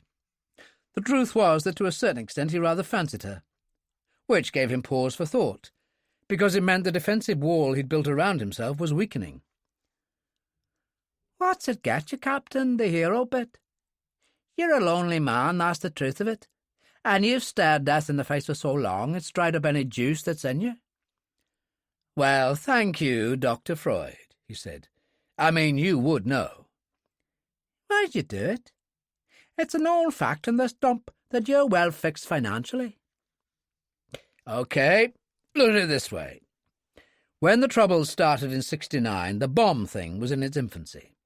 Very crude, no big deal. Over the years, as the Provisional IRA has grown in power, bombs have become very sophisticated indeed. The public image of the IRA as a bunch of shaven-headed yobs off a building site is well off the mark. Plenty of solid middle-class professionals are in the movement, schoolteachers, lawyers, accountants, a whole range of ordinary people. So what are you saying? That the bomb makers these days have got university degrees, and they're very clever and sophisticated. Consider the Portland bomb. I'm an expert, and I've dealt with hundreds of bombs over the years, but that one took me 9 hours. And shall I tell you something? He'll be back, that bomb maker. He'll come with something just a little bit different, just for me. He can't afford to have me beat him. It's as simple as that." She stared at him, pretty and rumpled in her blue uniform dress, leaning on her broom, no makeup on at all. And there was something in her eyes that could have been pity. "That's terrible what you say. Still, it can't go on. Things change." "What do you mean, things change?" "The whole system. My Kenny says the bombs won't need people like you soon. He's read about you in the papers. He knows I work for you." "What does he mean, things change?" "He's taking his finals in his degree soon, electronics. He makes gadgets. These days you have a hand control to work your television, open your garage doors, unlock your car, switch on security systems in your house. We've only got an ordinary terrace, but the gadgets he's created in it are brilliant." "Very interesting. But what's this got to do with bombs?" "Well, it's too technical for me, but he's been working on a thing he calls a howler. It looks like a standard television control, but it's really different. He can turn off security systems, and I mean really important ones. He demonstrated on our local bank. He kept locking the doors as we walked past. They didn't know whether they were coming or going. Does it to people's cars as we go by. Turns on store alarms, even big shops in town." "Very interesting," Roper said. "Fascinating. But I still don't see the relevance to bombs." "Well, that's what he's really been working on. He said he can maybe adapt the howler so that even a big sophisticated bomb like your Portland hotel job could simply be switched off. That's the only way I can describe it." she smiled. Anyway, I can't stand around here chattering. I got 5 other rooms to do. No, wait a minute, Roper said. Let me get this straight. Has Kenny really got anywhere with his invention? He's working at it all the time at the moment. He was talking about bombs at the time because of that Paradise Street bomb the day before yesterday. The one in the car that killed the sergeant. He said the howler could have switched it off at the touch of a button. That was what he was working towards. Roper was cold with excitement. He said that, did he? She laughed. I said, could it work the other way? Could what was switched off be switched on? He said a howler has 2 faces. What could be switched off could be switched on again. She picked up her bucket. Anyway, I'll be away now. Work to do. Just one more thing. Could I meet Kenny? She had moved to the door and turned. I don't know about that. I mean, soldiers are targets at the best of times, and you never know who's who these days. Fenians everywhere. Well, I wouldn't be in uniform, Jean. I'd just like to meet him and discuss his work if he'd let me. It sounds very interesting. And he might find it rewarding to discuss his ideas with someone like me, who has spent so much time at the coalface, so to speak. She looked serious. You've got a point. I can't speak for him, but I'll give him a phone call, see what he has to say. I got to get moving. I'll let you know. She was away, and Roper sat on the bed and thought about it. It wasn't as crazy as it sounded. Most really sophisticated bombs had multiple electrical circuits of one kind or another, intertwining in complicated puzzles, feeding into each other, often in the most bizarre way. The theory behind this howler device of Kenny's was a kind of holy grail. After all, if the most complicated of security systems could be neutered at the touch of a button, it seemed logical that the right touch of genius could do the same thing to bomb circuits. It was a thought that wouldn't go away, and he went down to the bar and ordered a large whisky, since he was off duty, took a newspaper to a corner table, and sat there, pretending to read it, but thinking. Major Sanderson, the commanding officer, glanced in. I see you've got a night off, Giles. Lucky you. I've got a general staff meeting at the Grand Hotel. Your leave's been approved, by the way. Start Sunday. 2 weeks. So make the most of it. He went, and for a moment there was no one else in the bar except the corporal behind the counter, busying himself cleaning glasses. Jean Murray peered in at the door. The corporal said, You can't come in here, you know that. It's all right, Roper told him. She wants me. He swallowed his whisky, got up and joined her in the corridor. What have you got for me? I've spoken to Kenny, and he says he'll see you. But it's got to be tonight, because he's starting the practical side of his finals for his degree at Queen's University tomorrow. Well, that's fine by me. I'm finished in an hour. I'll meet you on the corner by Cohan's bar, and no uniform, like I said. No problem. Where are we going? Not far. 1/2 mile, maybe. You know where the Union Canal is? He has a room he uses for his work in what used to be a flour mill. You'll need a raincoat. It's pouring out there. Sounds good to me, Roper told her. He returned to the bar, ordered another whisky, and sat in the corner thinking about it. His boss was out of the way at his staff meeting. There was no point in discussing his intended adventure on the streets of Belfast after dark with anyone else. There were risks, but risk of any kind had been so much a part of his life for years now that it was second nature. He would go armed, of course. His usual Browning high power, but a backup would be a sensible precaution. And he drank his whisky and went along to the weapons store, where he found a Sergeant Clark on duty. I'm going on the town tonight, out of uniform. Special op. I'll have the high power, but is there anything else you could suggest? Clark, who regarded Roper as a true hero, was happy to oblige. Colt 25, Captain, with hollow-point cartridges. It's hard to beat. There you go. He placed one on the counter and a box of 10 cartridges. "So that will do it?" Roper inquired. "With this?" Clark produced an ankle holder in soft leather. "Nothing's perfect, but in a body search, when somebody finds an item like a Browning, they tend to assume that's it." He smiled cheerfully. "You just have to live in hope. Sign here, sir."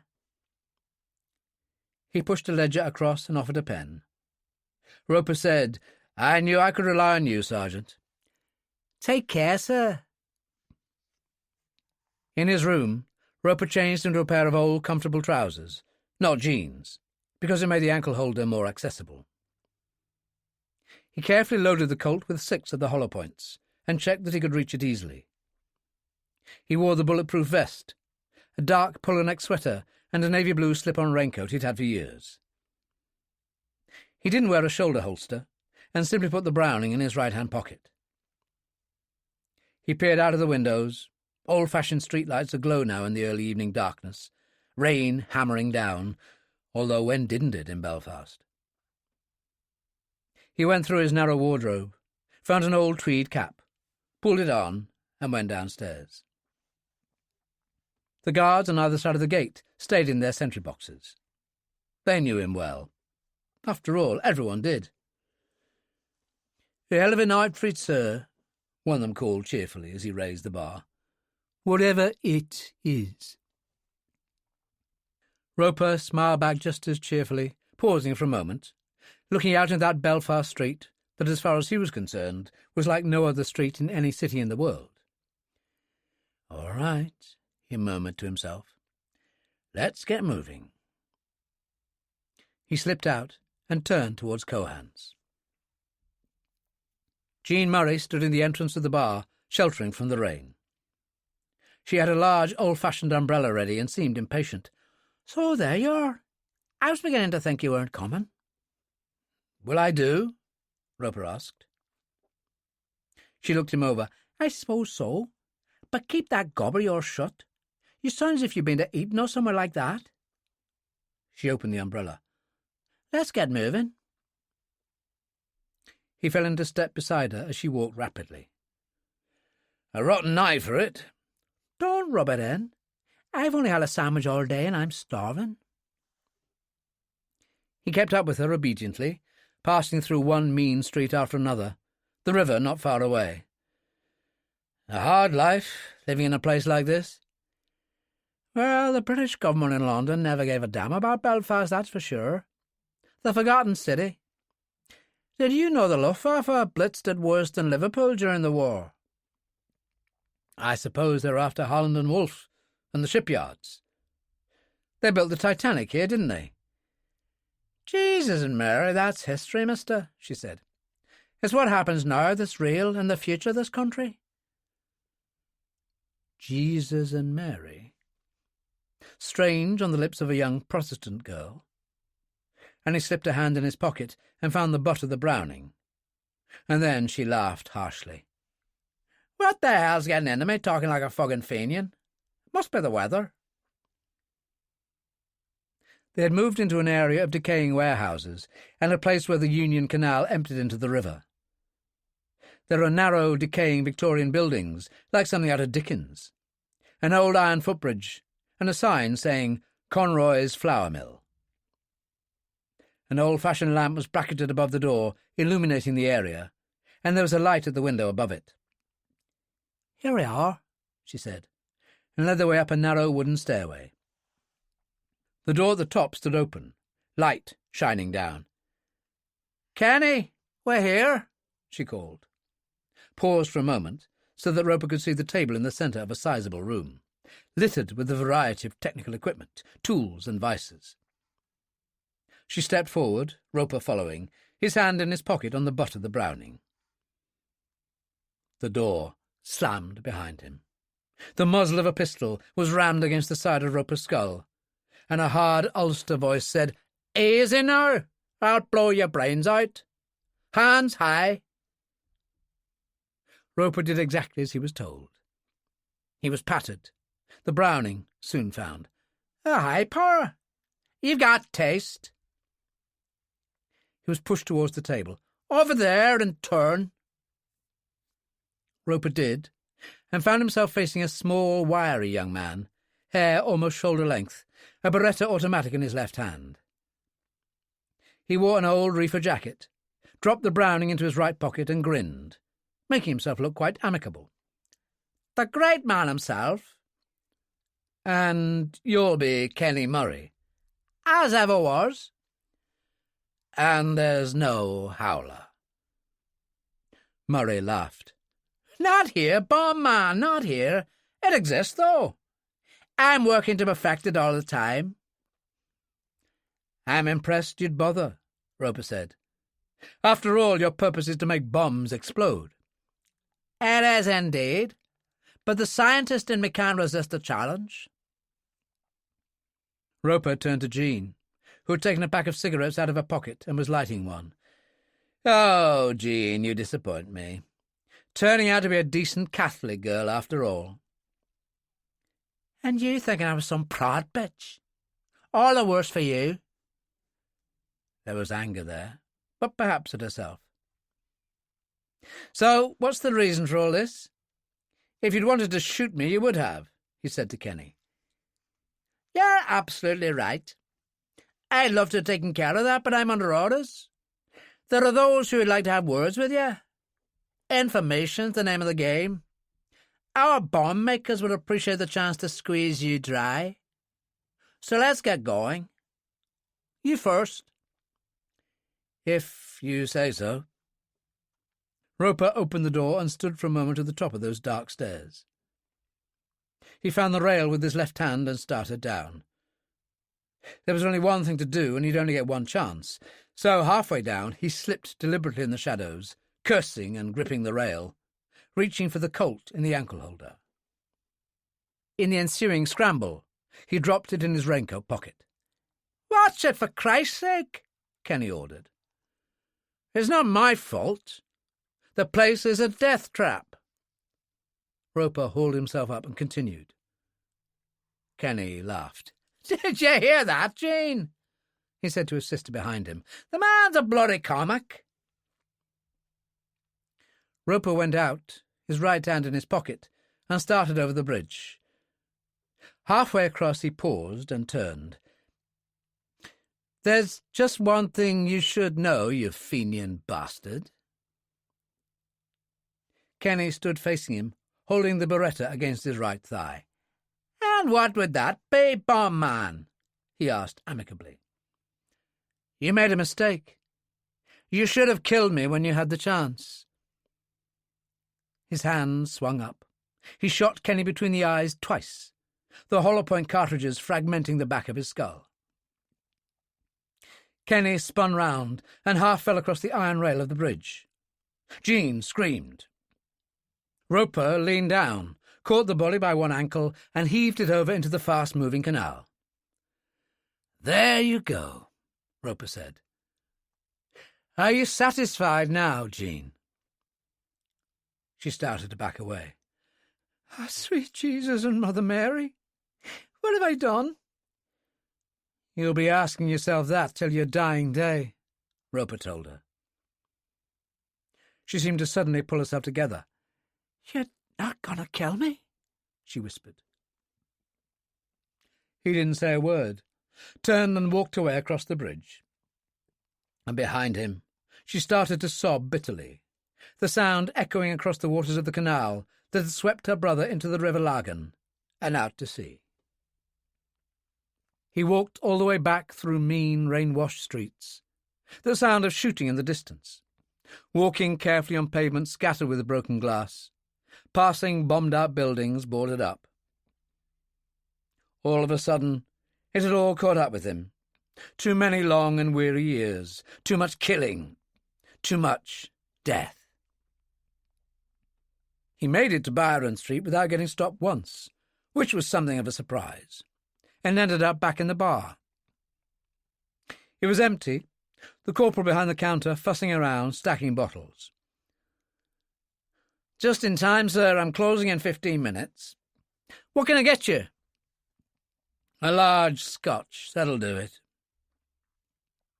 He sat in the corner, his raincoat open, thinking of the nice girl who'd sold him out and the man he'd killed, and it didn't worry him like it should have. The corporal had the radio on, some late-night show, and someone was singing a Cole Porter number, They Can't Take That Away From Me, filled with heartbreaking and melancholic nostalgia. And Giles Roper knew that whatever happened, he was through with Belfast beyond any argument. First, he had to return the Colt 25 to Sergeant Clark and report the loss of a Browning high power. But not now. Not tonight. He needed sleep. He needed peace. And he said good night to the corporal and went to bed. From his emergency kit, he took a pill that knocked him out, slept deeply, and came to life again at 7. He lay there for a while, thinking about things, and went and had a hot shower. He had a tea maker in his room and made a cup and stood in his robe thinking of the events of the previous night, moving to the window and looking out. The rain was worse than ever, absolutely pouring, and the women coming in for the day shift down below crowded through the entrance, many of them with umbrellas. He started to turn away and paused, to look down there again, for a brief moment convinced that he'd seen Jean Murray. But he was mistaken. Had to be. The last place she'd show her face, Byron Street. On the other hand, it would be a long time before he forgot the sight of her standing under the lamp after he'd killed her brother. He had the day shift starting at 9, and was just about to get dressed in camouflage overalls when he had a phone call from the orderly room. "Message from Major Saracen, sir. He wants you to join him as soon as possible at the Grand Hotel. General Marple flew in from London last night. Special Ways and Means Conference." "I'll see to it," he groaned. Marple from London, which meant full uniform. He dressed quickly, taking it from the dry cleaning bag, grateful it hadn't been worn. It looked rather good when he checked himself in the mirror, and the ribbons for Ireland and the military cross set things off nicely. He adjusted his cap, nodded to himself, took a military trench coat from the wardrobe, and went out. He had his own vehicle on allocation, a Ford pickup painted khaki green. It was parked in the officers' sector in the corner of the old schoolyard. Vehicles there were never locked in case of emergencies, and the gate sentries were deemed security enough. He opened the driver's seat, tossed his trench coat into the rear, and got behind the wheel. He reached the gate and slowed as the sentry stepped out, raising the bar. "You know Jean Murray, don't you, Fletcher? I thought I saw her earlier." "You did, Captain, but she wasn't around for long and left again. In fact, I think that's her over there in the church doorway." Roper was aware of a sudden chill, drove out slowly towards the other side of the road, and saw her standing there soaked to the skin, hair plastered to her skull. She was like a corpse, walking. The moment she saw him, she started down the steps. He pulled up at the curb and lowered his window. "What are you doing here, Jean?" "I wanted to give you a present." She produced a black plastic control unit about 9 inches long. "The Howler, Captain. Kenny did finish it, but this isn't your present. That's under the passenger seat. And remember, the Howler has 2 faces. It can switch on as well as switch off." She laughed, and it was like no laugh Giles Roper had ever heard in his life. And as he scrabbled under the seat, pulling out the white plastic shopping bag he found there, the world became an infinity of white, blinding light. No pain, not at that moment. Simply enormous energy as the explosion took him into the eye of the storm. So, Jean Murray died, killed instantly. Just another bomber, a statistic of those terrible years, and the Howler, the Holy Grail, the ultimate answer to the bomb, died with her. Her final act of mad revenge started Giles Roper on a road that encompassed dozens of operations, a time of incredible pain and suffering. And yet it was also a journey of self-discovery and real achievement, as he became one of the most significant figures in the world of cyberspace. He never disclosed what took place on that last night in Belfast. To the authorities, Jean Murray had just been another bomber, and over the years Roper had come to terms with her and was no longer disturbed by the memory. After all, what she and her brother had intended for him was kidnap, torture, and murder. What they had given him unintentionally was the wheelchair, and the new life that had brought him. The George Cross had come afterwards, although it was a year and a half before he could face the Queen for her to pin it on. By then his mother had died, and his wife, totally unable to cope, had moved on, pleaded for a quiet divorce, even with all her Catholic convictions, and finally married a much older man. Roper was now an indispensable part of Ferguson's security group, spending most of his time at the Holland Park safe house in front of his computer screens, frequently racked with pain, which responded only to whiskey and cigarettes, his comfort food, sleeping only in fits and starts, and mainly in his wheelchair. Indomitable, as Dillon once said, himself alone, a force of nature. London. Chapter 4. At 10:30 on the morning, following his late-night conversation with Svet Lana Kelly, Roper, accompanied by Monica, was delivered to the side entrance in the mews beside Chamber Court off Belsize Avenue. Roper was offloaded, and a CCTV camera beside an iron-bound gate in the high wall scanned them. A voice, not Svet Lana's, said through the speaker, "Would that be Major Roper and Lady Starling?" "Yes, ma'am," Doyle told her. "I'm Katya Sorin, Svet Lana's companion. The gate will open now. Tell them to follow the path inside, and it will bring them round to the conservatory." "Thank you, ma'am." The gate buzzed and opened. Doyle said, "I'll wait. I got a couple of newspapers." Roper went through into a quiet, ordered world of rhododendron bushes, poplars, and cypress trees. A weeping willow. Not much colour around, but it was, after all, February. The path was York stone, but expertly laid, so that the going was smooth. They approached a fountain in granite stone, moved on to the large Victorian house, and there was the terrace of the conservatory. A glass door stood open, and Katya Sorin waited. Roper had looked her up. She was 40 and unmarried, born in Brighton to a Russian immigrant who had married an Englishwoman. A senior lecturer at the Slade, where she taught painting, she was a successful portrait painter, and had even had the Queen Mother sit for her. She also had a considerable reputation in the theatre as a set designer. She had cropped hair, a kind of Ingrid Bergman look, and wore khaki overalls. "It's lovely to meet you." Her handshake was firm. "Just follow me." She led the way into a delightful conservatory, which was a sort of miniature queue, crammed with plants of every description. Internal folding doors were open, disclosing a large drawing-room, fashioned in period Victorian splendour. But Svet Lana Kelly sat in the centre of the conservatory in a high wicker chair, a curved wicker table before her, 2 wicker chairs on the other side of it, obviously waiting for them. "My dear Lady Starling, how nice to meet you. Katya and I looked you up on the internet. Brains and beauty. Such a wonderful combination." Monica had been well prepared by Roper. In a way, she felt she knew them already. "And such good bone structure." Katya actually put her hand under Monica's chin. "I must do a drawing at least." Svet Lana said, "And Major Roper, a true hero, a noble man." "Yes," said Katya. "Now, please let me apologize. I must run off to the Slade for a seminar.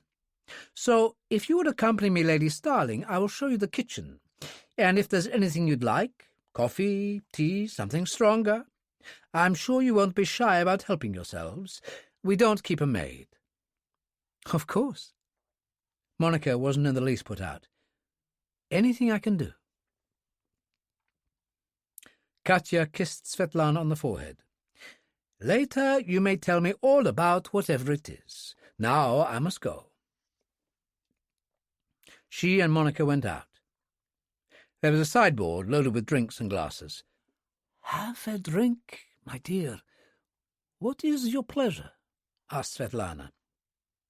"Scotch whisky in large quantities, I'm afraid."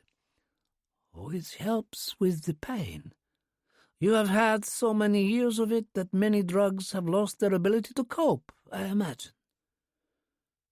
"How on earth do you know that?" "I am sensitive, my dear. I know the most intimate things about people. God blessed me as a child 2 gifts: to act, my abiding joy, my passion, and to heal. Come close." He eased the chair round, and she took his face in her hands. "You have the pain in your head, am I right?" "Always." "My hands are cool." "Very." "Now my fingers on each side of your temples." The surge of heat was profound enough to shock him, and the usual tension subsided. "See, I told you so. Now go and get your whiskey, and a vodka for me." He went to the sideboard, poured the drinks, and brought them back. She raised her glass. "To life, my dear." They tossed it down, and Monica returned. "Katya's coming back. We got as far as her Mini Cooper, and her mobile rang. It was the Slade cancelling her seminar. A water pipe burst or something. Anyway, I'm glad. I must say I like her enormously." "And I like you, my dear. You are happy at the moment. You are in love, I think." "Well, it certainly isn't with me," Robert told her. "She will tell me in her own time, for we shall be good friends. Back to business and my nephew. I know his story, you know it, so does the whole world. So let us start with you, my dear, having only just seen him, as I understand, at the Gala Cultural Affair in New York for the United Nations." Katya, entering at that moment, heard her, and Monica hesitated, glancing at Roper. "Look, do I tell her where all this is leading? I mean, the most important thing he's looking for, if everything works out, is total secrecy." Svet Lana said, "If you hesitate over Katya, there's no need. She is my most faithful friend, and I trust her with my life." "Excellent. I hope we haven't offended you, Katya." "Of course not. Please continue."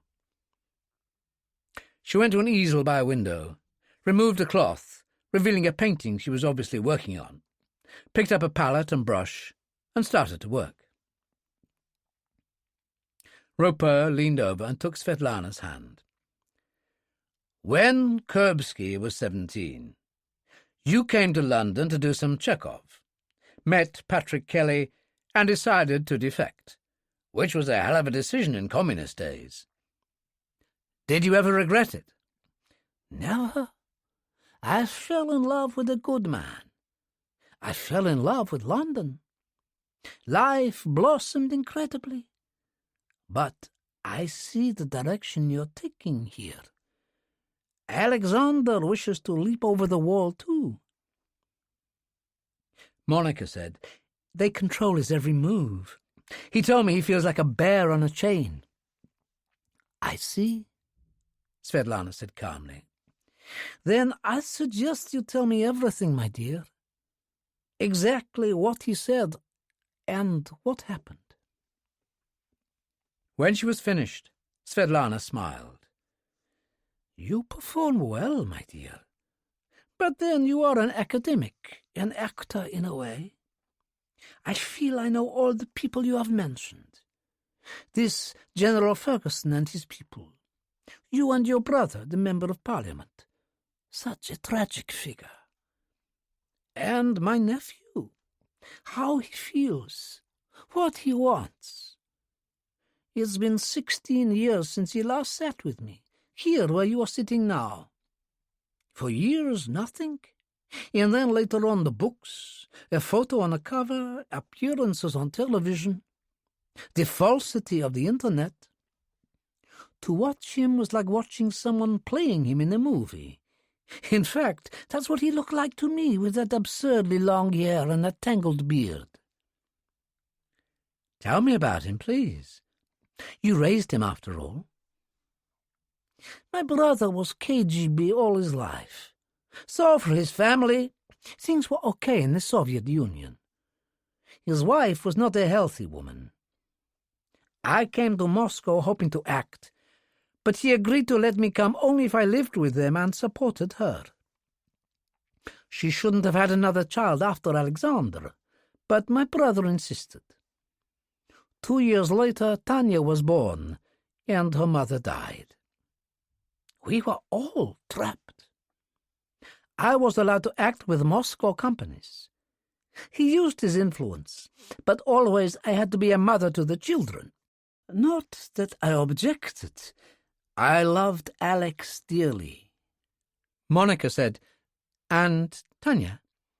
Never cared for me. But she could do no wrong in her father's eyes. The years passed. He became a colonel in the KGB, very important. We had a couple living in at the house, so I had more freedom. When the Chekhov Theatre was invited to London to perform, I was one of their lead players, so he agreed I could go. It was a prestige thing. The rest is history. I married Kelly and refused to return. And the children? Tanya wasn't bothered. She was 15, a wild child, and as always, he doted on her. Alexander was a brilliant student, already at Moscow University at 17.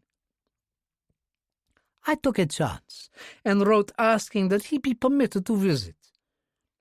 His father, knowing how close I was to Alexander, allowed him to come on holiday, but ordered him to persuade me to return. Are you certain of that? Roper asked. Yes, Alexander told me. And Kelly. He liked Kelly. They practiced judo together. Kelly was a black belt. All this fits not only with what I've found, but with what he told Monica, Roper said. About being so happy here with you and Kelly. But then came the serious unrest, the battles with the police and student groups over Afghanistan. Hundreds dead in street fighting in Moscow. And amongst them Tanya, Monica said. Her father contacted us saying she was wounded. That's what made Alexander return instantly. Monica said, he told me that he arrived too late for the farewell. He said she had a headstone at Minsky Park Military Cemetery, because his father used his influence to somehow make her death respectable. That sounds like my brother. He lied about her only being wounded, just to draw Alexander back. And when he joined the paratroopers, what did you think of that? I was horrified. But by then we'd lost touch. All mail was censored, so I didn't know about it for a long time. He told me he thought he'd done it to punish his father, who couldn't do anything about it because it would have made him look bad, a man of his standing. I can believe that, but I don't really know. Everything after that, all his army time, Afghanistan and Chechnya, I know only from his books. I had no contact during all those years. And the years after that he covers in Moscow Nights, the years of his anti-establishment activities. I envy you for having been in his company, and I am grateful for what you have told me. Roper said, what do you think about his insistence on total secrecy? that it might present difficulties for him, but that is a bridge to be crossed at a later date. She smiled and said to Katya, who had been working away quietly, "Have you anything to say?" Katya put down her painting things and wiped her hands. "Let me just mention this. Svet Lana and I first became friends when I was 30. I've never met Alex, but I'm a play designer, a total concept specialist. Not just sets, but people, clothes, appearance. And one thing I can tell you, any problem, however difficult, has a solution." "As she's proved at the National Theatre on many occasions," Svet Lana put in. Katya found a pack of cigarettes in her smock and lit one. "Think of this whole affair as a theatrical performance. Alex flies from Paris. You and your people get him to England in one piece, Major. And then what do you do with him?" "Help him vanish," Roper said. "That's what he wants." "And what would you do with someone you really needed to keep safe?" "We have safe houses for situations like that. But for Kuripsky, it would just be a temporary solution." "Here would be an impossibility," Svet Lana said. "I'm sure they'd look for him here. He couldn't possibly show his face." Katya went to the sideboard, poured a vodka and passed it to Svet Lana. "True, if it was his face." Svet Lana looked at her. "Thank you, my dear. I presume you mean plastic surgery?" "Not as such, although it's a long-term possibility. Making him a new person, totally different in every way, that's how I would approach it. What is a postman or a policeman? A uniform is what we see and accept, not so much the individual. Take Alex. His persona is like a Hollywood costume actor's, the hair, the beard, so extravagant. Svet Lana has told me of his love as a boy for the Three Musketeers and Captain Blood, the swagger, the boldness inherent in such costume dramas. That is what he projects and what people see in him." "So how would you change him? By cutting his hair?" Monica said. "If you did that and removed the beard, I think you would be amazed." They all thought about it, and Svet Lana said, "He couldn't live in the house, of course, but Kelly used to use the apartment over the garage as a study. They practiced judo up there." "Do you still use it?" Roper asked. It was Katya who answered. "Until 3 months ago we had a young Pole named Marek living there, taking care of the garden. He had a sociology degree, but in Warsaw that only brought him £2 an hour as a teacher. We let him live in the apartment, and as long as he saw to the garden, we never queried what else he did. He was with us for almost a year before he decided to go home again." "There's another possibility, too," Svet Lana said. "I have a cottage way down by the Thames estuary beyond Dartford, looking out towards Sheerness and the Isle of Sheppey. Holly End, the place is called. Marshland, wildfowl, birds, shingle beaches. You can breathe there." "It sounds nice. Could Alex hide himself there?" Monica asked Katya. "It's lonely and desolate enough. The problem is if it's too lonely." "We'll take a look at it too," Monica said. "We wouldn't want Alex going stir-crazy, though." "There's an old Russian saying," Katya put in, "if you want to hide a pine tree, put it in a forest of pines." "What's your point?" Roper asked. "I may be wrong, but I recall a story about an important letter that was the object of a heated search." "I think I know the one you mean. The letter was in plain view all along. Just another letter," Roper said. "And you think that might work for Kuripsky?" "Yes," Katya told him. "Let me give it some thought. But now it's time for lunch." She smiled at Monica. "If you'd mind helping me?" "Only if you call me Monica."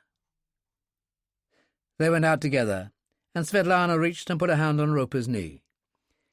There is much more going on with Alex than it seems, I'm sure of it. I don't know what it is, but I will find out. I promise you, my dear. So you and Katya will come on board. Help us to find a solution. What else would I do? Alexander is my blood, and blood is everything. Now, I'm an old woman now and haven't time to waste, so forgive my directness. When Monica was telling us the story, she mentioned General Ferguson and one of his closest associates, a Sean Dillon, who used to be with the IRA. Yes. When the general persuaded him, if you could call it that, to join the organization, he said it was because he needed someone who could be worse than the bad guys. I see. And it is this man whom Monica favors. You could put it that way. I look forward to meeting him. Kelly flirted with the IRA when he was a student in Dublin. He once said it brought out the romantic in him. There wasn't anything in the least romantic about the IRA in Belfast in the years I was there, he told her. But that is all over now, my dear. A long, long time ago. That evening, there was a council of war at Holland Park. Ferguson was there, Roper, Monica, Dillon, and Harry and Billy Salter. "This is absolutely top security, this Kuripsky affair," Ferguson said. "I'm not even informing Lord Arthur Tilsey of the matter. He's got enough on his plate running the security services in place of the late and unlamented Simon Carter." He turned to Monica. "You haven't seen your brother since you got back?" No. His doctor wasn't too happy with him. He's gone down to Stokely Hall to take it easy for a while. "I must ask you to keep the Kuripsky matter to yourself. It's absolutely essential if we're to carry out this operation not only successfully, but with total secrecy, as Kuripsky told you he wants." "So I don't tell my brother?" "That's the name of the game, love," Dillon said. "So we're it," Ferguson said. "A nice, tight crew, the 6 of us, and that's the way we keep it. We handle it, no one else." "What about Svet Lana and Katya Sorin?" "I classify them as technical backup. I'm particularly interested in the Sorin woman and what she said to you. I look forward to hearing from her. You gave Kuripsky your codex number." "I thought that was okay. I was told it was encrypted." "It is, and you did right. But it puts you on the end of the wire. We're already only 12 days away from when Kuripsky will enter the Élysée Palace to have the Legion of Honor pinned to his manly breast by the French president. When he calls you, Monica, find out when the ceremony is, morning or evening, they do both, how much protection he has, and whether he's staying at the Russian embassy or a hotel. I'll give you a checklist. What are your movements?" "Back to Cambridge tomorrow. Long weekend, necessary business. I could be back in 3 days, I think." "I'll feel more secure when you're back with us. There's a real element of danger here." "Look, you don't need to worry about me, Charles. I'm involved by chance, but this isn't the first time I've been in a dangerous situation. I was at Drumore, remember, during the shootout with those IRA thugs, and I killed a man. Well, you were there. He needed killing, and I got over it. End of story." "Very civil of you," Ferguson said. "I think that will do for the moment, people." Harry got up. "Anybody want a bite to eat at the Dark Man? It's only 8 o'clock. Best pub grub in London, and on me." Monica nudged Dillon. He said, "Thanks, Harry. Another time. Monica's got an early start in the morning." "All right, lovebirds. Come on, Billy." And they left. Ferguson was writing away. "There's your checklist." He handed it to Monica, and she put it in her purse. "We could stop in at that French restaurant in Shepherd's Market on the way back," she said to Dillon. "Why not?" He turned to Roper. "Are you okay?" "I've done enough travel for one day, Sean. A sandwich and the scotch, and I'll catch up on cyberspace. Monica said, "What about you, Charles?" He hesitated. "Oh, you don't want an old fogey like me at the table." Her codex went. She flicked to see where the call originated, her eyes widened, and she held it out to Roper. He took it from her, making an adjustment that linked it to his speakers. She said, "Who's that?" "Monica? It's Alex Kuripsky." Roper put a finger to his lips and waved the others to silence. Monica said, "What a surprise, Alex, to hear from you so soon. Where are you?" "A special hotel the Ministry of Arts runs, but I move soon to a safe house outside Moscow, where the GRU will keep an eye on me until Paris." "Where are you staying when you go there?"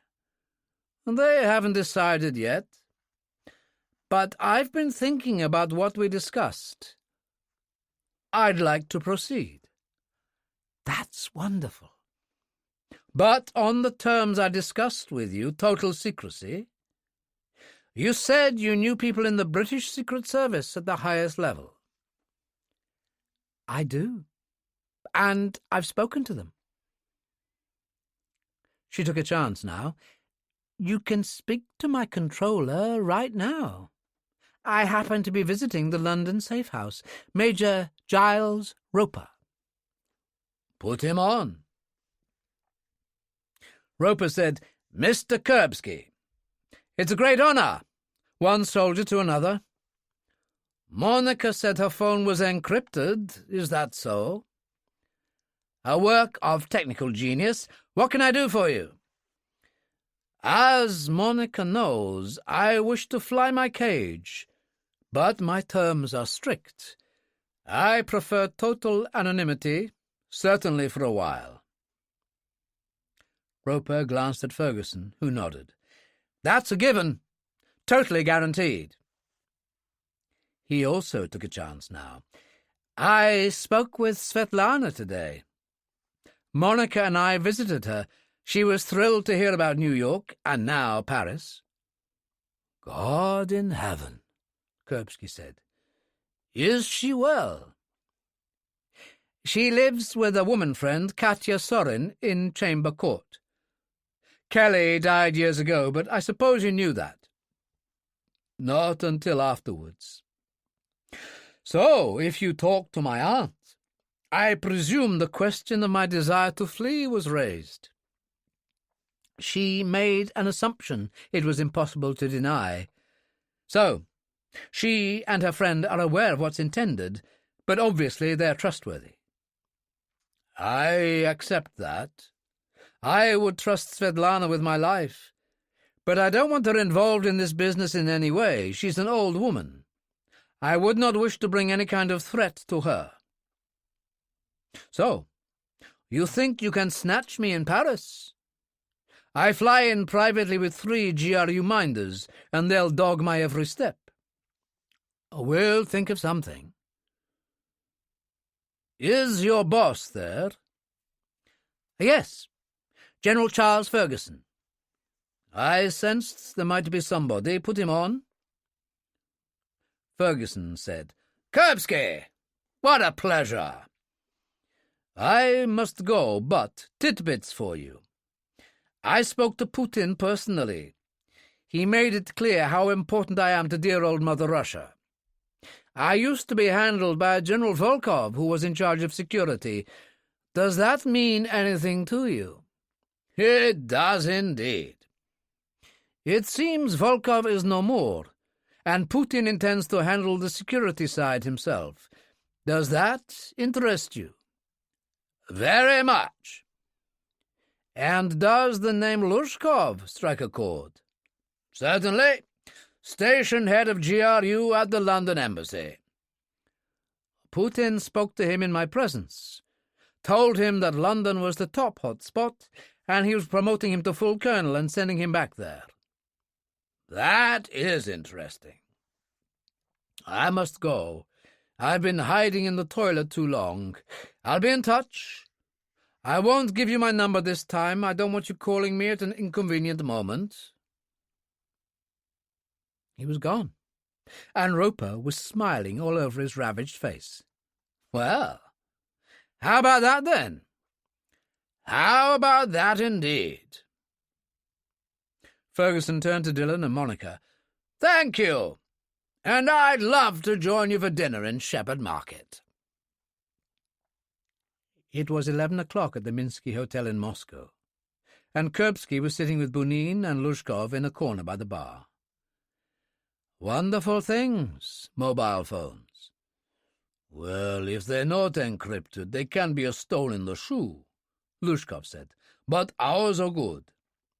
Play the recording back." Kuripsky did as he was told and turned the sound up. Afterwards, Bunin said, "You must be pleased to hear about your aunt.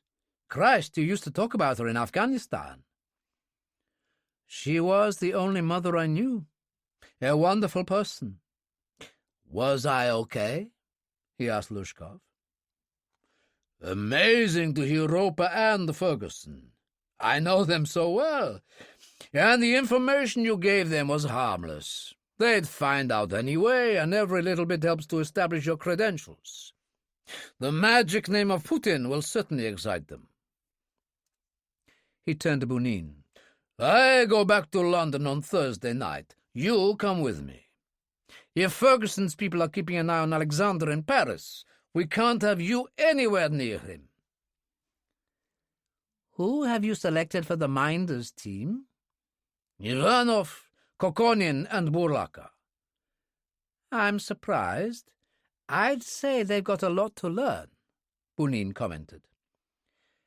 "And they aren't in on the plot, that's definite?" Kuripsky asked. "Whatever Ferguson's people do, they'll expect your Minders to defend you. If they didn't, they'd smell a rat." "So they could get killed?" "My dear Alexander, they're expendable. That's the name of the game." "So they play their part and die for the motherland." "A great honor," Bunin said. "I thought you'd have learned that by now." He got up. "It's late. Let's turn in. It's been a long day." The day Bunin and Lushkov boarded their flight for London, Monica returned from Cambridge to Dover Street. Her brother was still unwell and remained at Stokely in the care of Aunt Mary and the servants. She phoned Roper at Holland Park. "I'm back. No further word from Kuripsky. How's Sean?" "He's here somewhere. I've had a message from Katya Sorin. She wants us to call. Apparently she's got something she wants to run by us. Are you doing anything at the moment?" "Absolutely not. I'll come straight round. Ask Sean if he wants to come with us. I think he should meet them." An hour later, Tony Doyle delivered them to Chamber Mews. 3 of them this time, and they followed the path and found Katya waiting on the terrace at the open door. Inside, Svet Lana sat in her wicker chair, like a queen on a throne. "So this is your Irishman," she said to Monica, and held out her hand to Dillon, holding it for a long moment. "A good man. But 2 men are inside you, and one fights the other. However, you are better than you think, my friend, in spite of yourself. I should do a tarot reading." "Jesus, Joseph and Mary, spare me that, Mum." He turned to Katya. "Miss Sorin?" He shook hands. "I went to RADA as a boy and was an actor for a while. I admire your work. The Macbeth you designed, the Nazi one. Jesus, if ever there was a tour de force, it was that." "We were just having tea Russian style. Everyone join in." She gestured to the samovar, the cups. Svet Lana said, "What is your birthday, Mr. Dillon?" "January the 13th. "Capricorn. Among your aspects, you have Jupiter in the house of marriage, and the moon in good aspect with Venus." She turned to Monica. And yet he isn't married.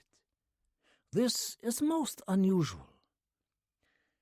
Perhaps he's just been waiting for me, Monica said. There was general laughter. Katya said, "If you'd all come into the drawing room, I'd like to show you something which may interest you." Dillon helped Svet Lana up and gave her his arm. They went through, and Katya settled him in front of the large television screen. She had a keyboard control in one hand. Roper said, "Before you start, I should tell you that Alex phoned Monica the other night. He's confirmed that he wants us to help him defect in Paris." Katya said, "Then it is even more important that I explain what I intend. Pay attention, please." She pointed the control, pressed a button, and the large screen was filled with the full-length picture of Alexander Kuripsky in a bomber jacket and jeans, hands in his pockets, face calm, smiling slightly. So, here we have the man as he is, the man the world knows, for appearance is everything in this life. A gallant soldier, a star, if you like to put it that way, with a swagger to him. A sort of Renaissance man, with the hair almost to his shoulders, the beard, as if basing himself on the heroes of those books by Alexandre Dumas we are told he so loved as a boy. Everything about him says, "Look at me." "I take your point," Monica said. "But couldn't he really be hiding his real self? The extravagant appearance would argue that to me." "Possibly. There are two sides to any coin. But the important thing here is to change him into something else." "Change his appearance," Dillon said. "Oh, yes, but not just that. We must change the inner man as well. It will require a performance. But first, the other man." She tapped on her keyboard. The head moved into full screen, and within moments the beard had gone. The mouth area, the chin, clear of all facial hair. There was silence for a moment. Then Dillon said, "Amazing. How accurate is this?" "Well into the 90% range," Katya said. "How different to see the firm chin, the mouth," Svet Lana said, "and the cheeks so hollow. A hint of the boy I knew." "It's a revelation," Monica whispered. "One can make further adjustments, and remove the smile, for instance," Katya said, and did just that. "Now he is much more sombre. Not quite the Alexander Kuripsky people are used to."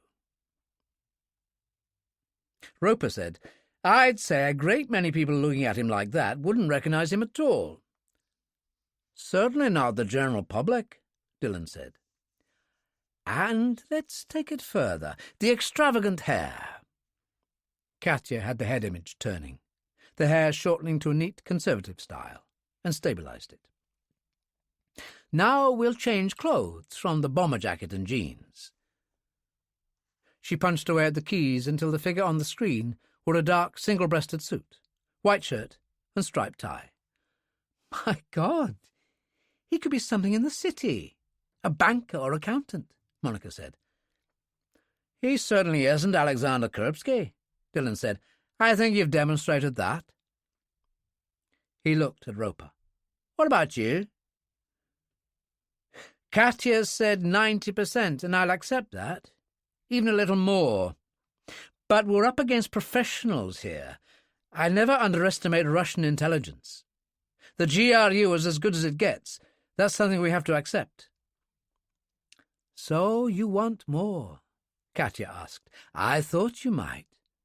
I told you I would treat this as a performance, and it will require Kuripsky to adopt a new identity, so different from his own that anyone will accept him, even the most skilled operatives of the GRU. Remember our conversation about the best place to hide the letter, Major Roper?" "In plain sight." "So, what if I suggested that Alexander Kuripsky be lodged here, in plain sight? That he use the flat over the garage and work as Svet Lana's gardener and odd-job man, just like Marek the Pole? Observe, Katya manipulated the screen again, stripping Kuripsky of his clothes, substituting loose hospital scrubs for them. The hair was removed totally, the image now of a gaunt human being with sunken cheeks and a shaved skull. That's how chemotherapy leaves you when you have treatment for lung cancer, which is why he has been residing at that wonderful hospital, the Royal Marsden. He's of French extraction. Through his father, perhaps. I understand he speaks excellent French, but that will be up to you people. What do you think?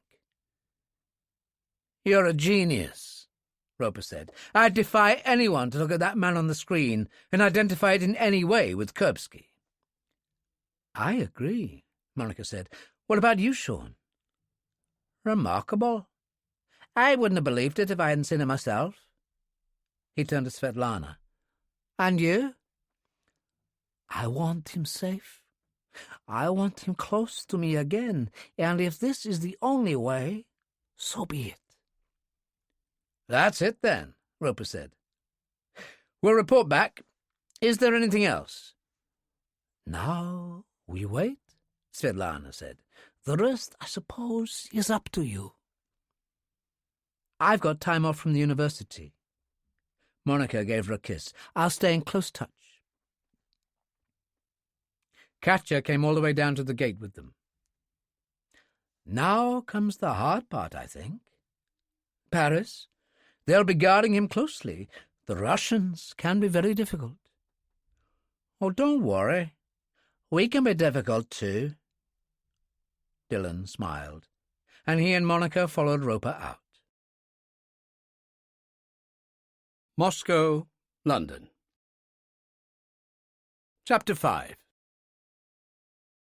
On the firing range in the cellars of the GRU safe house outside Moscow, the three men who were to be responsible for Kuripsky's protection in Paris stood facing the target area, supervised by a hardened sergeant major with a cropped head, named Lermov. Kuripsky, dressed in a tracksuit and woolen hat, sat on a stool watching and smoked a cigarette. The three GRU men were in uniform. 6 single shots and take your time. Kokonin first. First 2 headshots, then 4 in the heart and chest area. The lights came on in the gloom. The target figure moved from right to left, pausing, and Kokonin loosed his shots. His first round clipped an ear. The next went through the left cheek. The chest grouping was widely dispersed. Kokonin was a junior lieutenant in rank, but Lermov didn't take prisoners. If that's the best you can do, I wonder how you handled your cock, sir. Stand back. Next. Which was Burlaka, who managed to catch the head once, but his grouping in the chest was very poor. Even worse, Lermov said, and called to Burlaka. Just fire 6 times at the body, which Burlaka did, peppering the torso area. Lermov shook his head. Terrible! Burlaka was angry and said, I did the job, Sergeant Major. Hit whoever it was 6 times. Lermov laughed harshly. That's one point of view, sir. He turned to Kuripsky. Afghanistan, Chechnya, it's all gone. They're sitting behind desks these days doing everything by computer. What's happened to the world? Where did it all go? We are dinosaurs, Sergeant Major.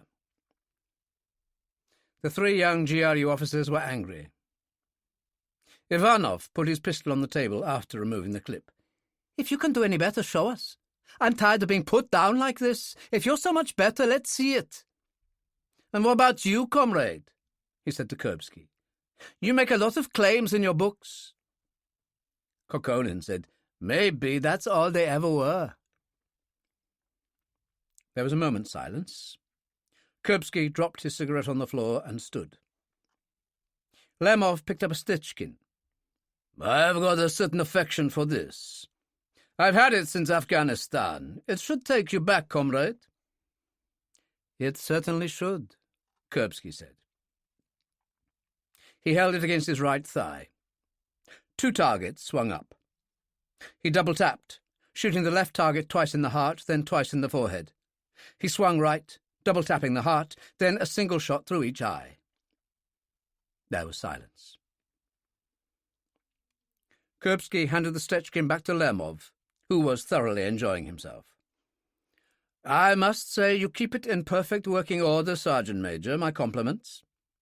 Now I'm going to go for my run." He went out, and Lemov turned to the other three. "What was it you're saying, sir?" he asked Ivanov. He shook his head. "He's not like other people. He's a one-off. But don't let it get you down. I'm going to give you your most important lesson." He pushed a fresh clip into the butt of the Stechkin. "Come with me, all of you." He led the way down to the range and stopped 3 paces away from the targets. "Watch this!" He raised the Stechkin and shot the target in the heart, then in the forehead. He handed the weapon to Ivanov. "Now you." The shot slammed home, and he said, "Let the others do it." They obeyed him one after another. "Perfect." He held out his hand, and Bolaka passed him the pistol again. "Now you know. Get that close if possible. There's only one alternative that's better." "What's that, Sergeant Major?" Ivanov asked. Lemov replaced the clip on the Stechkin, stepped close to the target, rammed the muzzle into it, and fired several times. "There you go, comrades. A job well done. But that's enough. I believe your task is never to leave Alexander Kuripsky for a moment. And there he is running through the orchards on his own." Ivanov looked hunted. "Come on, you bastards!" He rushed out, followed by the others. In fact, as they emerged into the entrance hall, they discovered Kuripsky talking to a man in an old-fashioned fedora and a black leather coat. Kuripsky turned. "Ah, here they are. We were just having a little pistol practice on the range. This is Major Grigorovich from Moscow. Good boys, this lot, Major. They never leave me for a moment." "Following our orders, Major, that's all," Ivanov said piously. "As you should," said Grigorovich. "Now into the commanding officer's office. I need to discuss Paris with you." He didn't even take his coat off, but did remove his hat, as he sat behind the desk and opened a briefcase and took out some documents. "There is a copy for each of you, including you, comrade," he said to Kuripsky. "Lieutenant Ivanov will be in charge." Kuripsky said, "So, the ceremony, is it afternoon or evening?" 7 o'clock at the Élysée Palace. There will be other honorees, scientists, academics, 15 in all. It'll be an exclusive affair, government officials, a few ministers. A buffet will be served." He sounded as if he didn't approve. "I know how it goes," Kuripsky said. "The worst excesses of decadent capitalism. Great-looking women in gorgeous frocks, champagne, mountains of caviar. They know how to seduce us Russians." His minders were struggling not to laugh, and Grigorovich was not amused. "Kuripsky, you have a sacred duty to the motherland to serve her at all times." "But I do, I assure you, Major." "Back to business. You will fly by private plane next Tuesday afternoon and land at Charles de Gaulle Airport. In view of the importance of the affair to our reputation, you will stay at the Ritz Hotel." The young men perked up considerably. Kuripsky said, "My goodness, Major, are you sure we can afford it?" "Such levity does not become you." "My apologies. The ambassador will be there, I presume." "No, he's needed at an important meeting in Brussels." "How interesting. I didn't realize we were now in the European Union." "That is not amusing. You book into the Ritz immediately. This is to guarantee your presence the next day. As I've already made clear, the ceremony is at 7. You return to Moscow in the jet at 10 o'clock Thursday morning from Charles de Gaulle. "Well, there you go, lads," Kuripsky said. "No chance even to get laid." "Your kind of frivolity does not amuse me, Kuripsky." Grigorovich closed his briefcase and put his hat on. "The motherland has treated you well. I would suggest you remember that." "Oh, I will. I will," Kuripsky assured him. Grigorovich got up. "Good morning. I can't wait to get back to Moscow and sanity." He opened the door and paused. "I don't like you, Kuripsky. I never approved. They spoil you too much. But what goes around comes around. You should remember that." He went out. Ivanov and his friends looked troubled. Kuripsky stood up. "Don't worry, lads. He's been a desk man all his career. Guys like that hate real soldiers for obvious reasons. Anyway, I'm going for a run. I don't know what you lot are going to do, but if you want to keep up with me, you'll have to get your running shoes on." He left them there, ran through the hall and out across the car park, where he saw Grigorovich leaving in his limousine, went down the terrace steps and ran towards the orchards and the woods in the distance. At Holland Park, Katya Sorin finished demonstrating her reconstruction of Alexander Kuripsky to the full crew, including Ferguson and the Salters. "You've got to admit it's brilliant," Harry said. "Absolute genius. I've known a lot of villains over the years who'd have paid you a fortune to be given a makeover like that," he told Katya. "But I'm for it completely," Ferguson said. "Is everyone agreed?" They all nodded. "Good. Now his identity. I'll give it to the MI6 Office 5 Forgery Department. A French father, an English mother born here, parents dead, and so on and so on.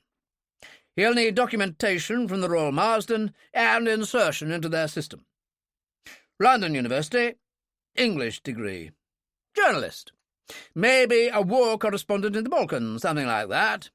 Passport filled with all the right stamps. Henri Duval. That name sound about right?" "You're enjoying this, aren't you?" Monica said. "You should have been a writer yourself." "Leave it to that nice lady at Office 5, Dillon urged him. "So, can we get down to how we left him?" Ferguson said, "A fast flight out, I'd say. Nothing official. If Parry and Lacey do it, it's got to be out of the way somewhere. Certainly no airport in the Paris area. There are plenty of small airfields in Brittany that deal with business clients. I'll speak to Squadron Leader Lacey and put it in his hands." "And who goes to Paris?" Dillon asked. "You and Billy." Billy smiled coldly. "That suits me fine." At that moment, Monica's phone rang. It was Kuripsky. "I haven't got long. Listen carefully. I fly down to Charles de Gaulle on Tuesday, arriving in the evening. The Ministry has decided to splash out, so I'll be at the Ritz with my 3 minders. The ceremony is at 7 on Wednesday evening. We fly back from Charles de Gaulle at 10 on Thursday morning." His voice echoed over the speakers. Roper said, "We've got that. We'll work out how to snatch you and tell you next time you call." "Have you come up with a way of guaranteeing my anonymity?" "Absolutely. Katya Sorin has come up with the most ingenious suggestion. It will make you into a totally different person, one that no one will recognize as Alexander Kuripsky. You must trust us on this." "All right. But I must go now. My minders are looking for me." Ferguson said, "The Ritz, by God. He should surely be able to give them the slip from there." "I would say so," Dillon told him. Katya said, "I'll be on my way," and left. Ferguson said, "There is one other matter now that Katya's gone, so sit down again for a minute. The 6 of us make a nice, tight crew, but it's starting to go at the edges. First, Katya and Svet Lana. Now I'm going to have to include Lacey and Parry." "Yes, Charles, but come off it." Those guys have supported us for years. We've been to the war zones with them. They brought Billy back from Hazar shot to pieces. If you can't trust them, who can you? All right, I accept that. But what I'm working my way up to saying is that I haven't informed the Prime Minister. Jesus, Billy said. Is that legal? Harry put in. Since when have we ever been legal? Dillon told him. So what exactly are you getting at, Charles? If we tell the Prime Minister, we have to tell Blake Johnson. The man who was in Kosovo with my brother, Monica said. He does for President Cazalet what I do for the Prime Minister. We usually do things in tandem. I see, she said.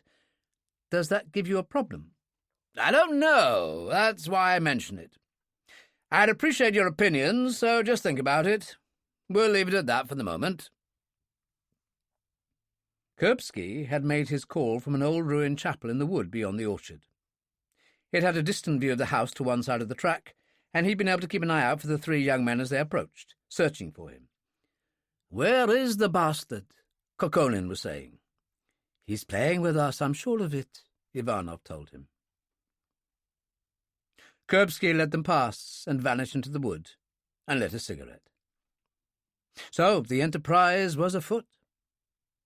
It struck Kuripsky as ironic that Ferguson and company were going to such trouble to extract him and to protect his identity, when his own people were aware of everything, his new identity, where he was living. But that, of course, would depend on him. What if he kept his identity completely to himself?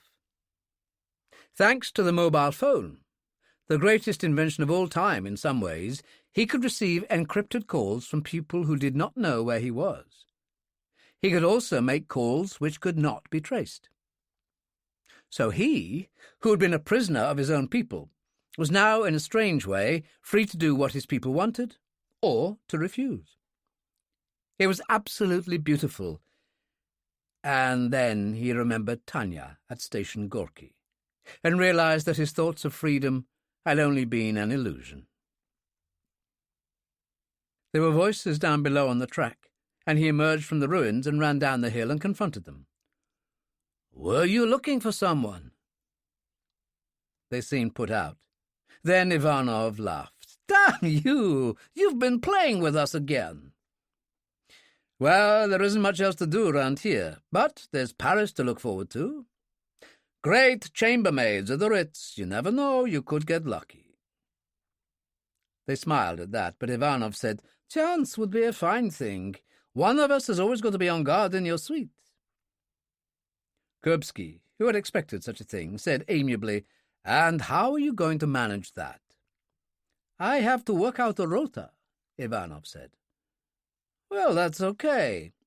It means that when one of you is busy watching me, the other two can play."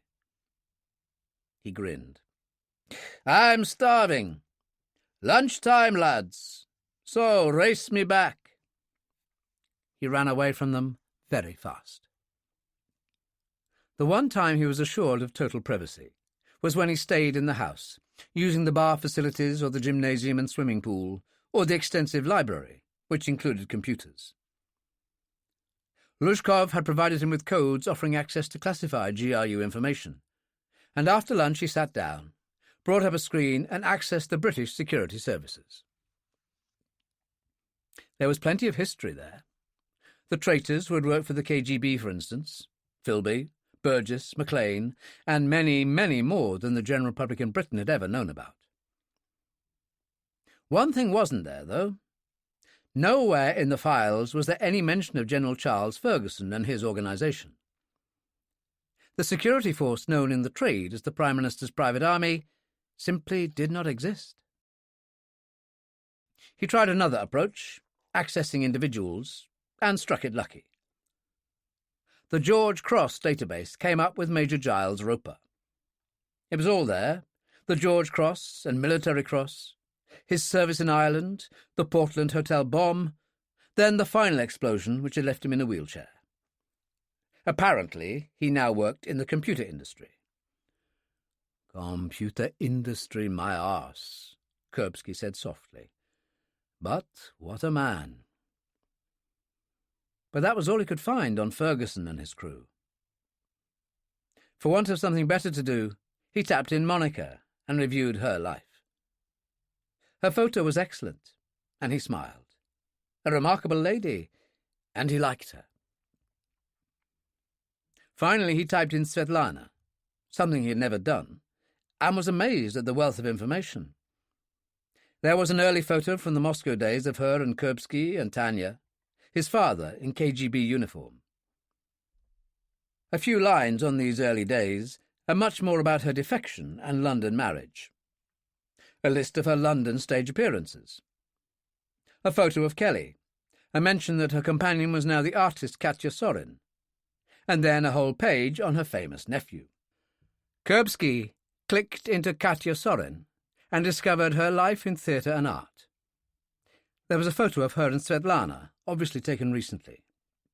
He smiled, touched, and switched off. Lacey and Parry appeared at Holland Park and found Roper. "The boss has filled us in. Dillon and Billy are going to snatch somebody important in Paris Wednesday night and spirit him away," Lacey said. "One Henri Duval, according to the passport," Parry added, "though if you believe that, you believe anything." "Absolute top priority," Lacey said. "As big as it gets." Roper drank a little scotch and lit a cigarette. "Well, if you say that, I really do believe it," Lacey said. "So, let's look at France." Roper brought it up on a screen, focusing on Paris. "It can't be Charles de Gaulle or any of the small airfields operating in the Paris area." "Look, aren't you being a bit overcautious?" Parry asked. "A quick in and out, what's wrong with that?" "Total anonymity. Ferguson wants this man swallowed whole. It must be as if he's never been." "It's not a kidnapping, is it?" Lacey asked. "Absolutely not. He wants to disappear into the depths of France. That way his own people might think he was still in France, simply hidden away somewhere." "So Dillon and Billy pick him up by car and whisk him off somewhere," Lacey said. "Overnight to another part of the country, where we'll be waiting at some suitable airfield to fly out to the UK. Roper enlarged the map. "What about Brittany?" "Lots of places we could use there. Fly out across the Channel Islands, Isle of Wight, straight up to Farley Field." "Long way to go, Brittany." "Well, not if you went by rail. There's a line all the way down to Brest marked on the map." "And Brest is a hell of a long way," Parry said.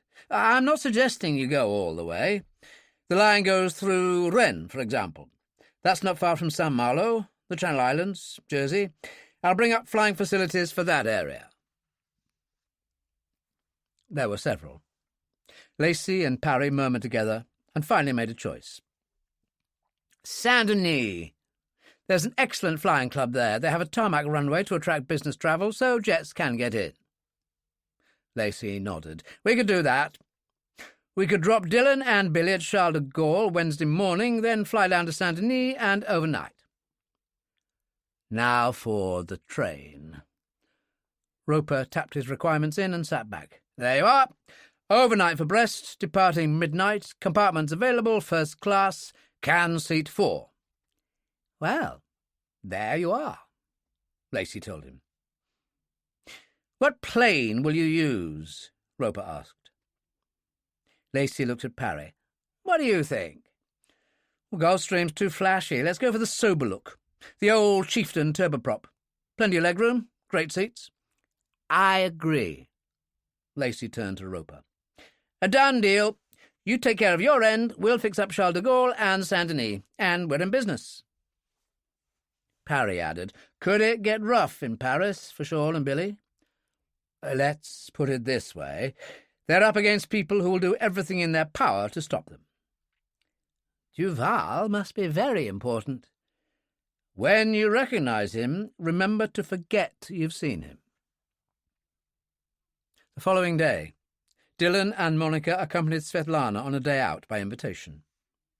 They went in an old Ford station wagon, Katya driving, the weather brooding. "The time of year, my dears," Svet Lana said. but I wanted you to see Holy End. It meant a great deal to Alexander when he was here.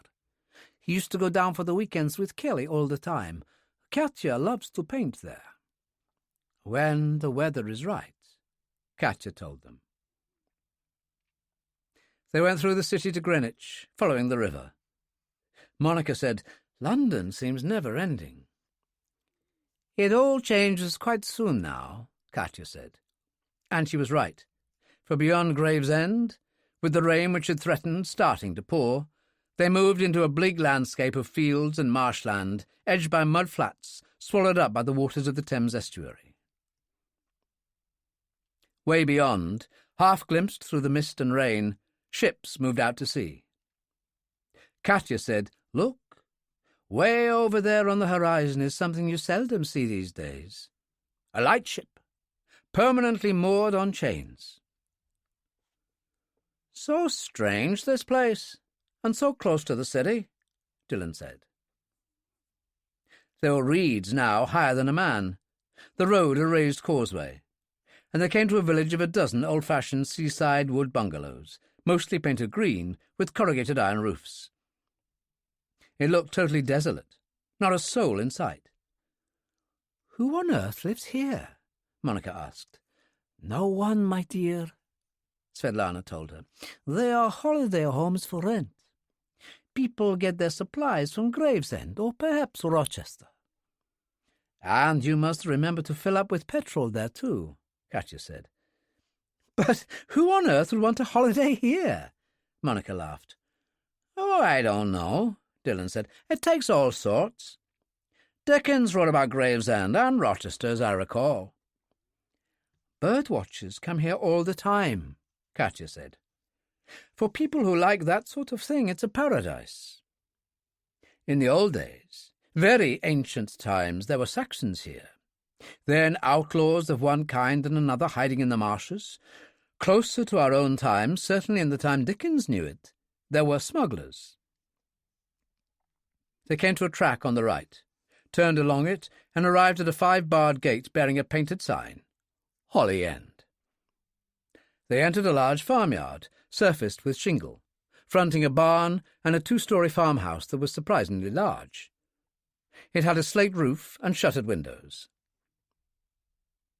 Katya turned off the engine, got out, found a key, and opened the blue-painted front door. "I'm only here to check the place," she said, "but come in by all means. There's a pub at All Hallows, 1/4 of a mile away. We'll lunch there." Dillon helped Svet Lana out, gave her his arm, and they went inside. The hall was dark, and there was a smell of damp. 4 bedrooms upstairs, Katya said. Sitting room to the left, kitchen to the right, and bathroom directly ahead. It's an ugly bitch of a place during the winter, and everything's covered, so there's not much to see.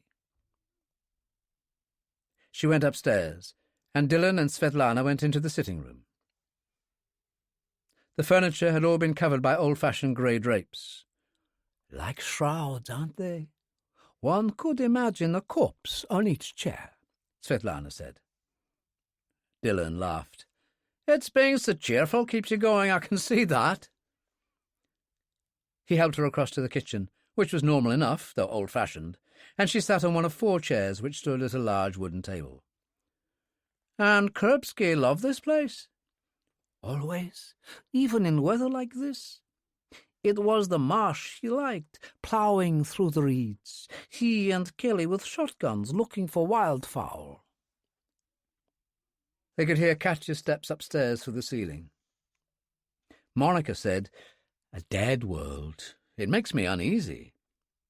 Those people who came here in the past must have had little choice in the matter. Refugees, outlaws. I think that's what Alexander adored about it. Perhaps the feeling that he resembled in some way all those people who had gone before," Svet Lana said. "But nothing lives here. It's a place of shadows, quietly passing, only an illusion," said Monica. Katya had heard her as she came down the stairs and entered the kitchen. "There is life here and everywhere, believe me. Fish in those creeks in the marsh, crabs, shellfish, geese in the winter from Siberia, wildfowl in plenty. But not to Monica's taste, I think, Svet Lana told her. Is all well? It would seem so. Then load up, and we shall visit the inn at All Hallows. Typically, for such a place, the inn, called the Smugglers, was a relic of the early 18th century. Crouched on the edge of the estuary, it had a weather-beaten look to it, but the bar was friendly enough, with a beamed ceiling and a wide-open hearth and a log fire. The woman behind the bar was named Betty, and she greeted Svet Lana warmly, seeming to be about the same age. Katya said, "No visitors around, then?" "A few bird watchers, as usual, the crazy type who go out in all weathers. Now, what'll it be? You know me, ladies, 1 dish a day is my limit, and being Monday, it's stew and dumplings." "Which will suit us," Svet Lana said, "and a glass of red wine for me. I don't know what the rest of you want." "That's fine," Monica said. "His lordship here will undoubtedly hope for Irish whiskey." "And I'll stick to 1 glass of sherry as I'm driving," Katya said. They sat there, enjoying the warmth, waiting for the food, and Svet Lana said, "Do you think your visit here tells you something more about my nephew?" "I'm not sure," Monica said. "The man I met in New York was a handsome devil with a swagger to him. Someone who seemed to face the world and say, 'I don't give a damn what you think of me. Take me or leave me, I couldn't care less.'" Svet Lana nodded. "You must realize I have to see this for myself." Dillon said, "What did you think of the boy from Moscow who joined you in London? But love to come down here to this desolate world." She opened her large handbag, rummaged in it, and produced a pack of cards. "Tarot," she said to Monica. "I discovered I had a gift for these things many years ago. As I said, I am sensitive. I won't ask you if you believe. Shuffle the pack and give it back to me with your left hand." Monica did as she was told, and Svet Lana spread the pack in a half-circle face down. 3 cards, that is all you need. Monica eased them out, still face down. They looked antique and were green and gold. Svet Lana took Monica's left hand in hers. "You thought you knew yourself, but something has happened of late to you that has changed your life irrevocably. You are no longer the person that you thought you were. Now choose 1 card and turn it over." Monica did as she was told, her stomach hollow with excitement. The picture was a pool guarded by a wolf and a dog. Beyond it were 2 towers, and in the sky above, the moon.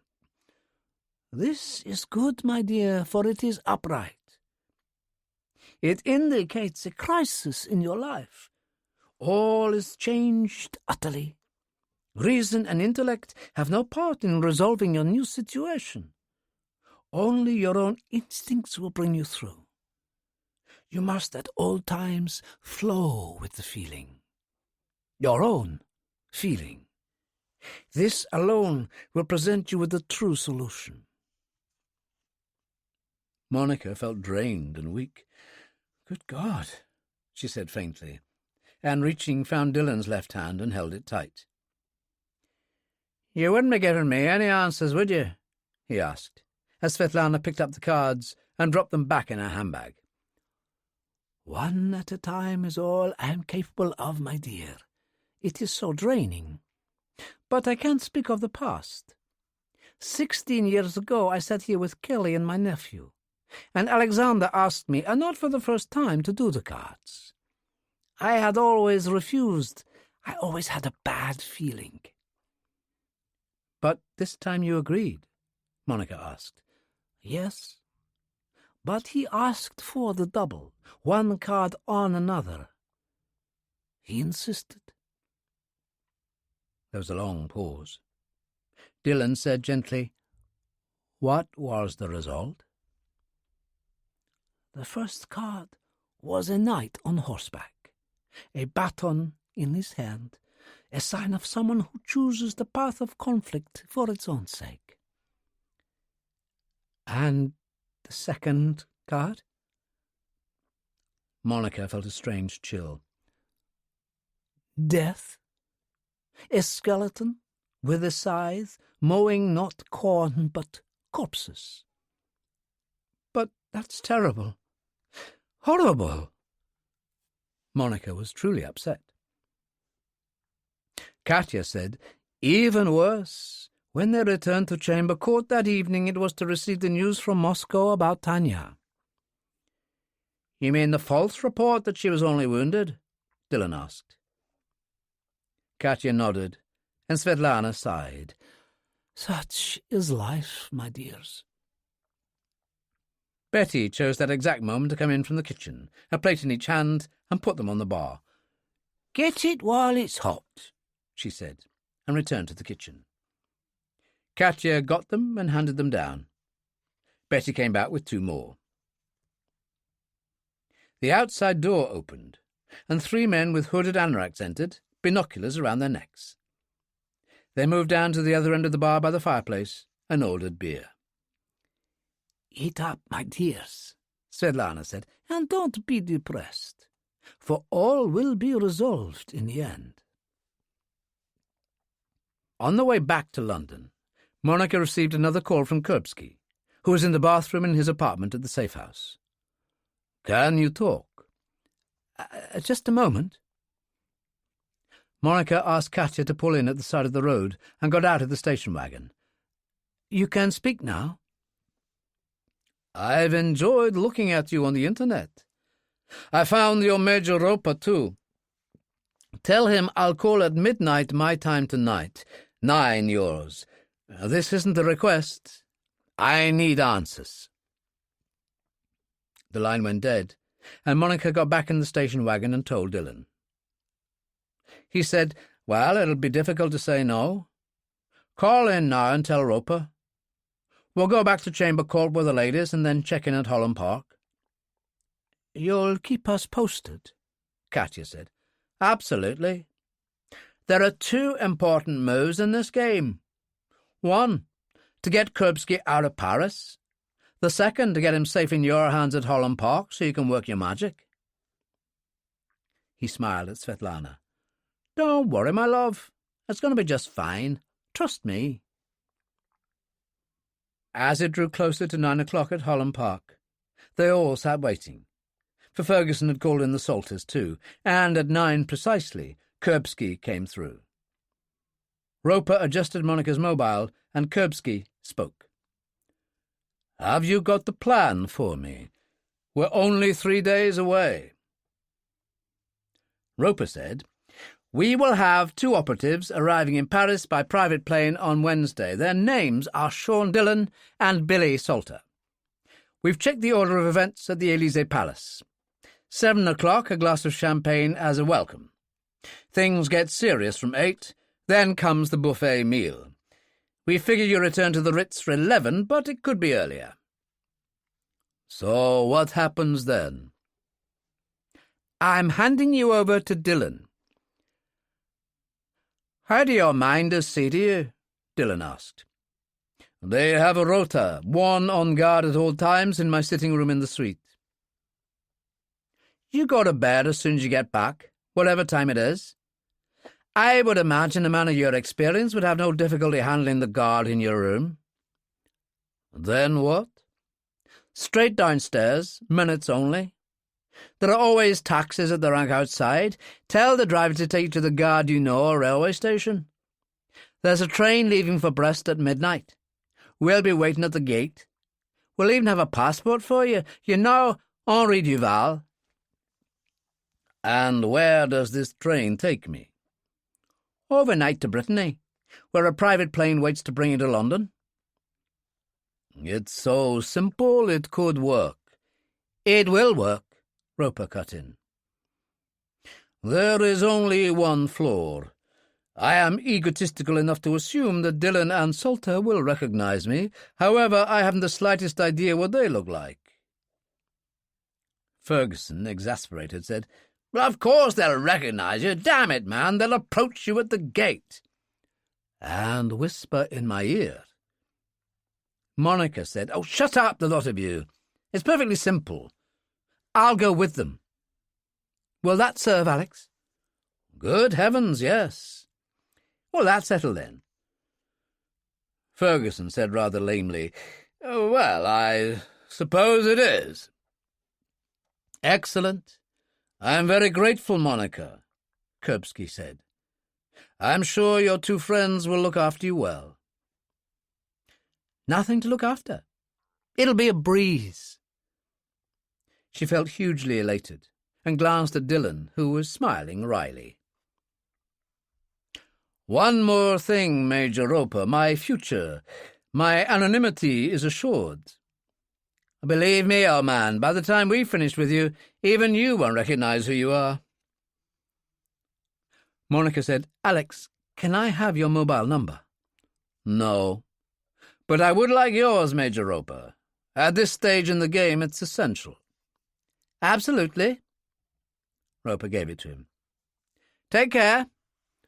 "But I always do." Kuripsky clicked off, and there was only silence. London, Paris. Chapter 6. In London, the embassy of the Russian Federation was situated in Kensington Palace Gardens. There was a safe house close by where Boris Lushkov had privileged quarters, and Bunin, now a major, was also well looked after. Included in all this were the joys of Kensington High Street, and the pub on the other side. It was just after noon on Tuesday when Bunin went out through the main gate, waited for a break in the traffic, and darted across to keep a lunch appointment with Lushkov. Lushkov had a favourite window seat, and was reading the early edition of the Evening Standard. "So there you are," he said. "How are you finding it?" "Posting to London at last," Bunin said. "I like it very well." He turned as a young waitress approached. "A large vodka, please." Lushkov swallowed the rest of his wine and gave her the glass. "Another for me, and 2 shepherd's pies." He folded the newspaper. "Always read the Standard. It's an institution. And almost anything on the menu here is excellent. This city is a spy's heaven, Yuri. At least 24 GRU people are here, posing as something else, of course.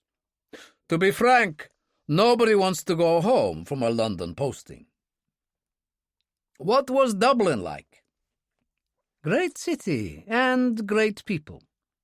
The problem was that the ambassador wanted me not only to act like a commercial attaché, but be one." "What a bore. Still, life has taken on a new meaning for you now. This Kuripsky business. Very special indeed, a great opportunity for both of us." "What's our next move?" "Not ours. Kuripsky's. Right about now, his falcon is leaving the motherland for Paris." His mobile trembled in his shirt pocket, and he answered. "Alexander, my friend, how are you?" "As good as I'll ever be. Just taking off from Moscow. How are you and Yuri settling in?" "He can't believe his luck. We're enjoying lunch in my favorite pub across the street from the embassy." "Good for you. And now to business. You're aware that idiot Grigorovich informed me we would be staying at the Ritz because the ministry did not want to shame the motherland by its frugality. Naturally, the lads are rather worked up at the prospect of French chambermaids." To say that I seriously doubt the competence of Ivanov, Kokonin, and Bulaka is putting it mildly, and the chambermaids they lust after will probably turn out to be Polish. I've given young Ivanov my personal mobile number, so that he may call me at any time if he has a problem. So, What have Ferguson's people got planned? I return to the hotel after the Élysée Palace affair is over. By then it will be late, so I retire to bed, having an early start for Moscow in the morning. As usual, I'll have one of the lads sitting on guard in the sitting room by the suite. I am to deal with him. Permanently? That would seem extreme, only if it's necessary. And then? Kuripsky told him of the train to Brittany, and Lushkov said, Nice and simple. Dillon and Salter are very good, but I suppose the woman could complicate things. Not really. It should all be perfectly straightforward. Let's get one thing clear. When I get to London safely and find myself in Ferguson's hands, I'm going to go with the flow step by step and evaluate what they've worked out for me. I won't be calling you every 5 minutes, and if I turn my phone off, you'll just have to accept that. And by the way, I've turned off my recording facility. I'd rather you didn't do that. Too bad, Colonel. I'll be in touch when I have something to say. The line went silent. Lushkov said, The bastard. Bunin looked bewildered. Something wrong? Very much so. Kuripsky is suddenly turning awkward. He shook his head. I'm beginning to get a bad feeling about this whole business. At Holland Park, Roper was having a sandwich around 10 o'clock in the evening when Dillon and Monica called in. Good film? Roper asked. Not bad. Dillon helped her off with her coat. We thought we'd have a drink with you on the way home, she told him. Home, is it? Roper said, as she sat beside him, and Dillon went to the icebox and got a bottle of champagne. You're almost becoming a family man, Dillon. Get stuffed, Dillon said amiably and poured. What's happening? Kuripsky's on the 4th floor of the Ritz, his suite interconnecting with the bedroom next door. 2 other separate rooms along the corridor. I've got some interiors, restaurants, bars, and so on up there. He gestured at the screens. Have a look. They've been having dinner in the main dining room. How do you know that? Monica asked. We've got an asset at the Ritz. What do you mean? An asset is a reliable source whom you pay for information in our game. This one is on the concierge staff. Very junior, but okay for general information. Borlaka and Kokonin have gone to a strip joint in Montmartre. Kuripsky booked the car for them. My information is very recent. He's in the bar with Ivanov. So Ivanov has missed the joys of the strip show. Rules of the game. One of them must be with Kuripsky at all times. What a shame. She accepted the glass of champagne from Dillon. Just to complicate things, Ivanov and his chums are booked in under false names. It's common practice for GRU operatives under cover on foreign soil. Monica sighed. I don't know how you keep up with it all, and I'm sorry for Ivanov, or whatever you call him, missing out on all the fun. In fact, it wasn't strictly true, for Ivanov had just had a most charming surprise. He'd gone upstairs with Kuripsky, who decided to retire to his suite early. Kuripsky unlocked the door of his suite and entered. Ivanov was going to follow him when the door of his room, the interconnecting one, opened, and a young woman, blonde and more than presentable, in the uniform of a chambermaid, appeared, carrying a few crumpled sheets. One of the reasons he had been chosen for the assignment was that he spoke reasonable French. He said, "Hello, is there a problem?" She answered him in Russian. "I'm Ukrainian. Call me Olga. I do night shifts only here, but it's the Ritz, and the money's good, and I get to meet interesting people, like you, for instance. I know all about you and your boss, in from Moscow." There was a cheeky insolence to her, and Ivanov said, "What's the problem?" "The day maid, a bitch from Warsaw called Anya, has made a disgusting mess of the bed. So I've got to change it fast, because if the supervisor finds out, I'll get sacked." Is it okay? Oh, of course it is. He was excited, and then she looked beyond him, which made him turn, and there was Kuripsky leaning in his doorway, arms folded, smiling slightly. You appear to be in control of the situation. I'll leave you to it. He moved back and closed his door. Ivanov went into his bedroom, which was incredibly elegant by the standards he was used to. There was a four-poster bed, a desk on one side of the room, a reasonable seating area on the other with two comfortable easy chairs, and a wardrobe area beside the connecting door to Kuripsky's suite. He was aroused, no question of that, and went and sat by the window, got himself a vodka miniature from the room bar, and waited. She returned with fresh sheets and attacked the bed, and Ivanov watched as she stretched and turned, her skirt rising over her thighs as she leaned to smooth the sheets. He ran a hand up her right leg. She straightened. "Now that is naughty." He stood, his hands all over her, turning her, kissing her passionately. She responded, but when he started to make free with his hands, she said, "No, not now. I've got things to do. Later. I'll see you later." He pulled away. "Yes, I'm being silly. I've got to go next door for a while." "Is he a queer or something?" "Don't be stupid.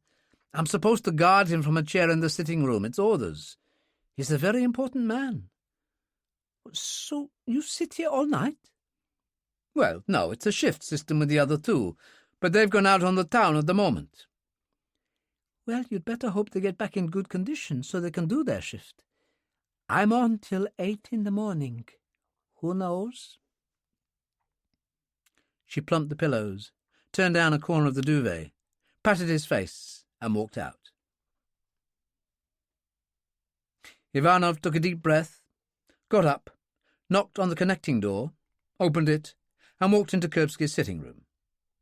There was no sign of him, although the television was on. Kuripsky appeared in pyjamas, wearing a hotel bathrobe.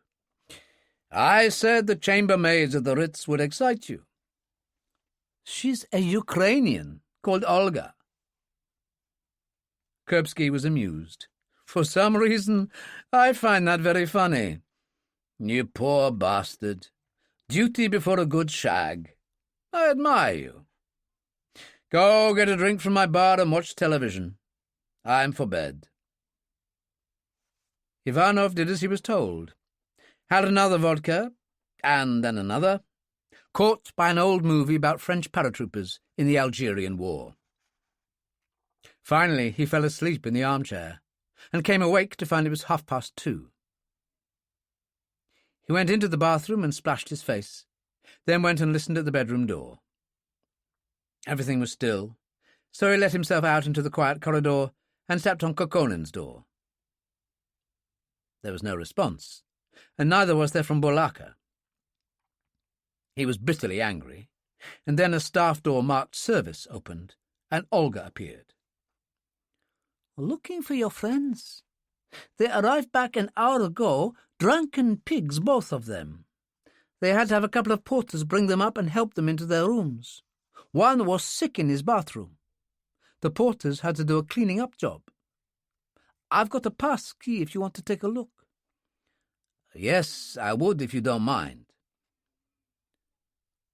In spite of the porter's good work, there was a whiff of vomit in Kokonin's room. Ivanov got out quickly, and she let him into the next room, where Bolaka sprawled on his bed half-naked, snoring hugely. "Bastards," Ivanov said. "A disgrace to the uniform. I hope they've caught the pox." He was very quiet there in the corridor at that time in the morning. He felt awkward and helpless, and it showed. She said, "Poor old boy." She kissed him briefly. "Careful, we're probably on CCTV, he told her. "Not on this section of the corridor." She took his hand. "Let me show you something." She opened the door marked service, and he saw that it was a small room, shelved and stacked with bedding of every kind. "It's nice in here. Nice and warm. And cut off from everything, don't you agree?" When she closed the door, the light faded to a red glow, and she was the creature of infinite mystery as she pushed him back onto a bolt of duvets, hoisted her uniform skirt, and straddled him. Her hands opened things up expertly, and it occurred to him that she had probably done this before, and in the same place. But he didn't care. Didn't care at all, and he simply lay there, allowing her to ride him. And when it was over, and she stood there adjusting her dress, he got up and tried to embrace her at the door, and she pushed him away. "Oh, no, you've had your ration. Anyway, you're not leaving till Thursday morning." "That's true." "I've got a split shift tomorrow, half in the afternoon, half at night, so I don't start till 11. Sort your friends out over the guarding business, and maybe I'll sneak into your room." He was thrilled and showed it. "I'll fix it, I promise you. They'll have to do as they're told, especially after tonight." She opened the door, led the way out, and he went back to the suite and let himself in. All was quiet, and he tiptoed through to his room, leaving the door open, took off his jacket and shoes, and lay on the bed, suddenly conscious that he had never been so happy in his life, smiled, and fell asleep. Dillon spent the night with Monica at Dorset Street, and they drove out to Farley Field together in his Mini. 10 o'clock was the departure time for the flight to Paris, and Ferguson had come to see them off, as Harry had with Billy. Lacey and Parry wore the kind of navy blue uniforms that pilots did the world over, with a little gold braid to sharpen it up. It wasn't a good morning, bad March weather, and they stood under the golfing umbrellas that Lacey had produced and chatted. "What can I say?" Ferguson smiled. "It should be an easy one. You'll be back before you know it. That's when the really important part of the job starts, the transformation of Alexander Kuripsky." Lacey led the way to the Chieftain, where Parry was already at the controls, and Ferguson and Harry walked with him. Monica went first, then Billy. Ferguson said to Dillon, "Paul Blériot is waiting at Charles de Gaulle. He'll put you up, provide everything you need. A good man. You can depend on him." Dillon ducked in and sat on the other side of the aisle from Monica, opposite Billy, and Lacey closed the air stair door and joined Parry in the cockpit. "Who is Blériot?" Monica asked. "Very old chum of Ferguson's. He's his man in Paris when you need a helping hand." "Such as?" "You'll see." He grinned at Billy. "Check that bar box, Billy, and see if they slipped half a bottle of champagne in." Which they had, and Billy opened it and poured it into plastic cups. "So elegant," Monica said. "Just like a picnic." Billy opened half a bottle of water. "Well, let's hope it stays a picnic." Dillon toasted them. "To us." The flight was uneventful. The Chieftain landed and taxied to the private section of the airport, where they were offloaded. Parry stayed at the controls, and Lacey saw them out. "Saint-Denis tomorrow," he said, and heaved up the air stair door. They had light luggage only, but a porter insisted on earning his tip by carrying it on a trolley to security, and then out to the pleasant-looking man in his 60s, wearing a tweed cap and an old leather coat. His eyes were very blue, and he smiled a lot. "Lady Starling, a sincere pleasure. I've always been enchanted by beauty and brains." "Good heavens, you are a charmer." He took her hand and kissed it. "I feel as if I know you all, having had your pictures thoughtfully faxed to me by my friend Charles. You already seem like old friends. I have a suitable vehicle waiting." He nodded to the porter and led the way out to a Renault station wagon in the car park. The porter loaded the luggage, took his tip, and went off. "Where to now?" Dillon asked. "I have a club restaurant on the Seine. I thought you could spend the day with me. I've no idea why you're here, and I don't want to know. Let's keep it that way." La Belle Aurore, his place was called, quite charming and close to the Quai Saint-Bernard, with a fine view of the Notre Dame. There was a basin for moorings close at hand, quite a few motor cruisers with winter covers on them, and a row of barges in which people lived. "The red one is mine." Bleriot led the way along a narrow gangway, and they boarded and followed him below. It looked like it had everything that was needed for a comfortable life. An enormous stateroom, running into an open kitchen area at one end, a shower room and 2 bedrooms at the other. "Yours for the day, my friends. Freshen up, and then we'll have a lunch in the restaurant. But first, a present for you from Charles Ferguson." He unlocked a cupboard, took out a Gladstone bag, and put it down on the large coffee table in the centre of the stateroom, and said to Dillon, "Yours, I believe." Dillon opened it and discovered 2 Walters with silencers, and a Colt 25, also with silencer, which he handed to Monica. "How thoughtful of Ferguson. No good-looking woman should be without one, that's what I always say. I hope it's not too heavy for your handbag." "If you're being a male chauvinist pig, Sean Dillon, it doesn't suit you. I would remind you that I've used a Colt 25, and quite effectively, as you well know." "Don't let him get to you, Monica," Billy said, as he checked a Walter. "I don't think we're into a shooting war this time." "Nothing, my friends, is ever certain in this life," Paul Bleriot said. "So let's go and have a drink at La Belle Aurore, and you can decide how you would like to fill your day." At the Ritz Hotel, Kuripsky was still having breakfast in the suite with Ivanov when he received a request for an audience from the duty manager. "May I ask why?" Kuripsky said. "I deeply regret to inform you, Monsieur Kuripsky. It concerns irregularities in the behavior of your companion." "Indeed?" Kuripsky said. "Well, we can't have that. Come on up." He turned to Ivanov. "Trouble with the management about my companions. What's been going on?" "The 2 of them were so drunk they had to be put to bed by porters. One vomited in his bathroom." "How delightful," Kuripsky said. "I've always said put a peasant in uniform and he's still a peasant. It hardly covers the Russian Federation with glory." The doorbell rang. "Answer it." The manager was so apologetic that it irritated Kuripsky immensely. "Of course their behavior doesn't meet the standards the Ritz expects. It doesn't meet the standards I expect. They will be dealt with appropriately when we return to Moscow. As I'm due at the Élysée Palace this evening, I must request your indulgence. We are leaving in the morning, as you know." "I apologize for having to bring this to your attention, monsieur, as I know you are to receive the Légion d'honneur from our president this evening."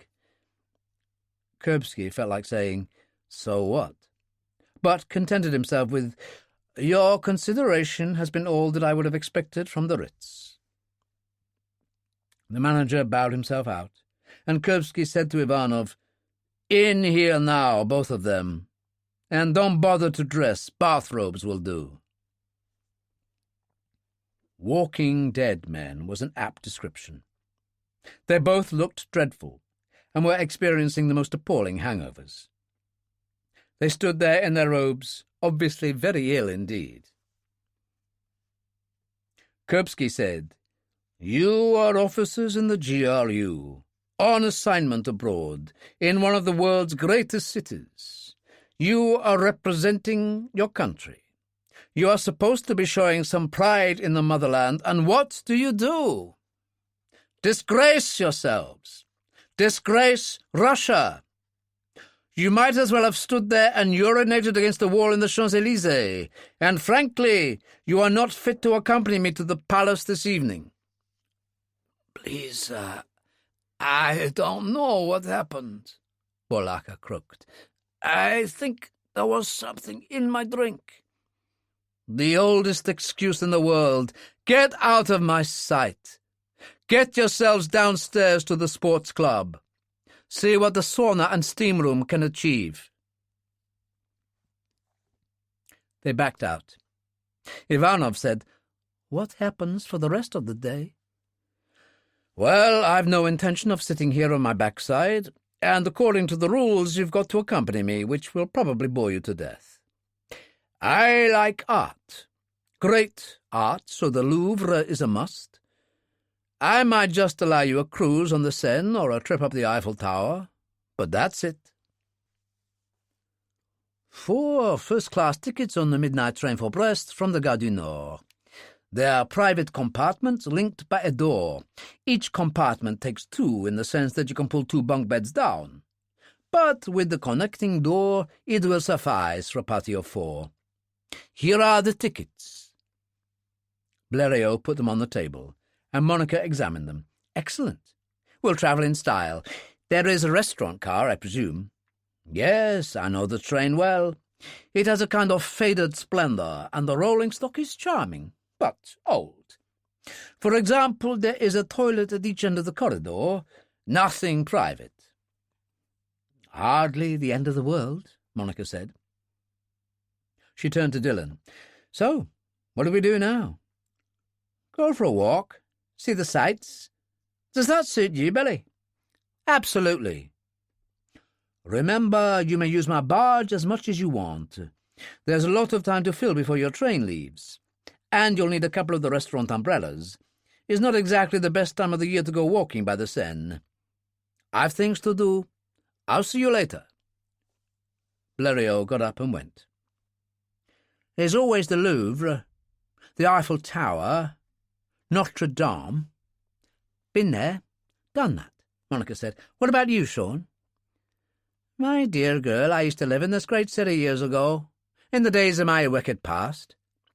I even had a barge like Blériot's." He turned to Billy. "What about you?" "I've never been to Paris. The Louvre isn't my cup of tea, and I'm not into cathedrals. The Eiffel Tower, though, is something I always wondered about when I was a kid." "Right," Dillon said. "We'll get a cab and go. Afterwards, I'll take you somewhere special." They didn't know that they'd missed Kuripsky and Ivanov by only 40 minutes at the top of the Eiffel Tower. In any case, the visit was something of a non-event because of the rain mixed with mist which draped itself across the city.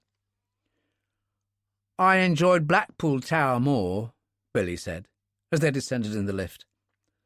"Spoken like a true Englishman," Dillon told him, approached a taxi rank, and in rapid and fluent French told the driver to take them to Quai de Montebello, opposite the Ile de la Cité.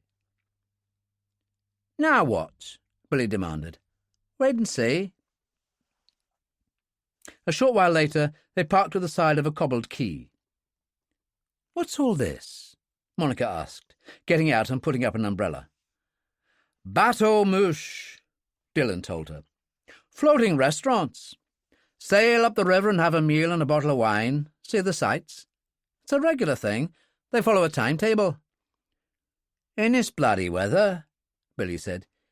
"If you notice, there are ample deck awnings, and you can sit inside if you prefer." "Don't be a grouch, Billy.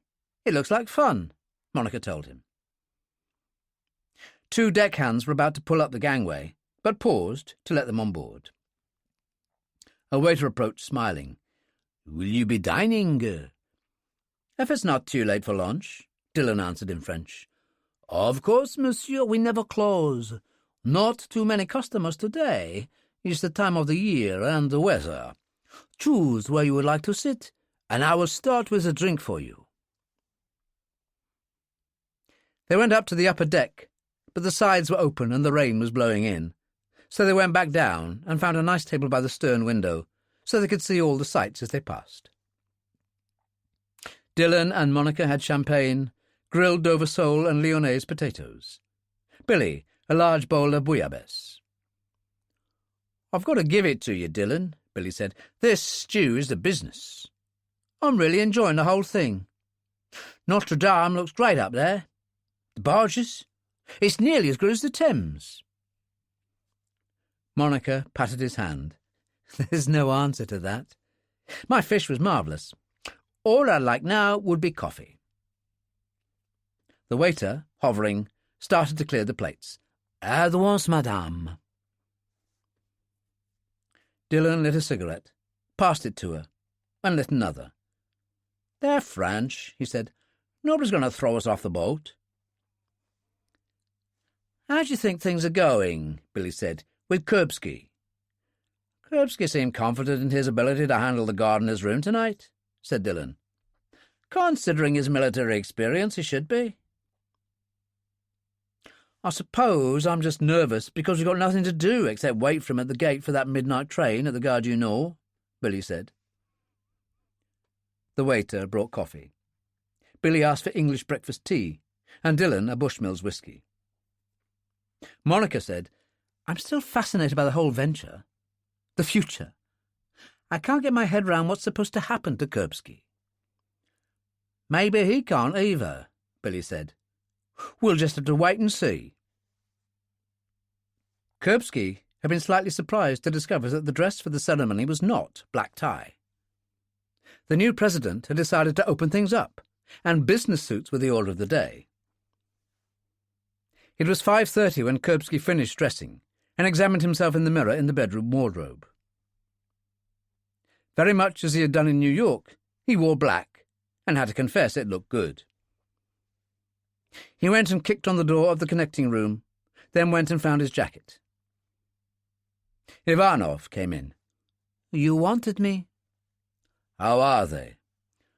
Obviously better than they were. A long, hard day. Bring them in. Ivanov departed. Kuripsky pulled his jacket on, fixed his cuffs, checking himself in the sitting-room mirror. Borlaka and Kokonin were obviously revived by the day's regime, had tried hard with their appearance, and he knew from what Ivanov had told him that they'd put themselves in the hands of the hotel's barber. Have you had a good day? They looked hunted, and didn't seem to know what to say. It was Ivanov who answered for them. They behaved stupidly, but they've learned their lesson. It won't happen again. Kokonin said, Never, I swear it. In the circumstances, I've decided not to take any further action in this matter, Kuripsky said.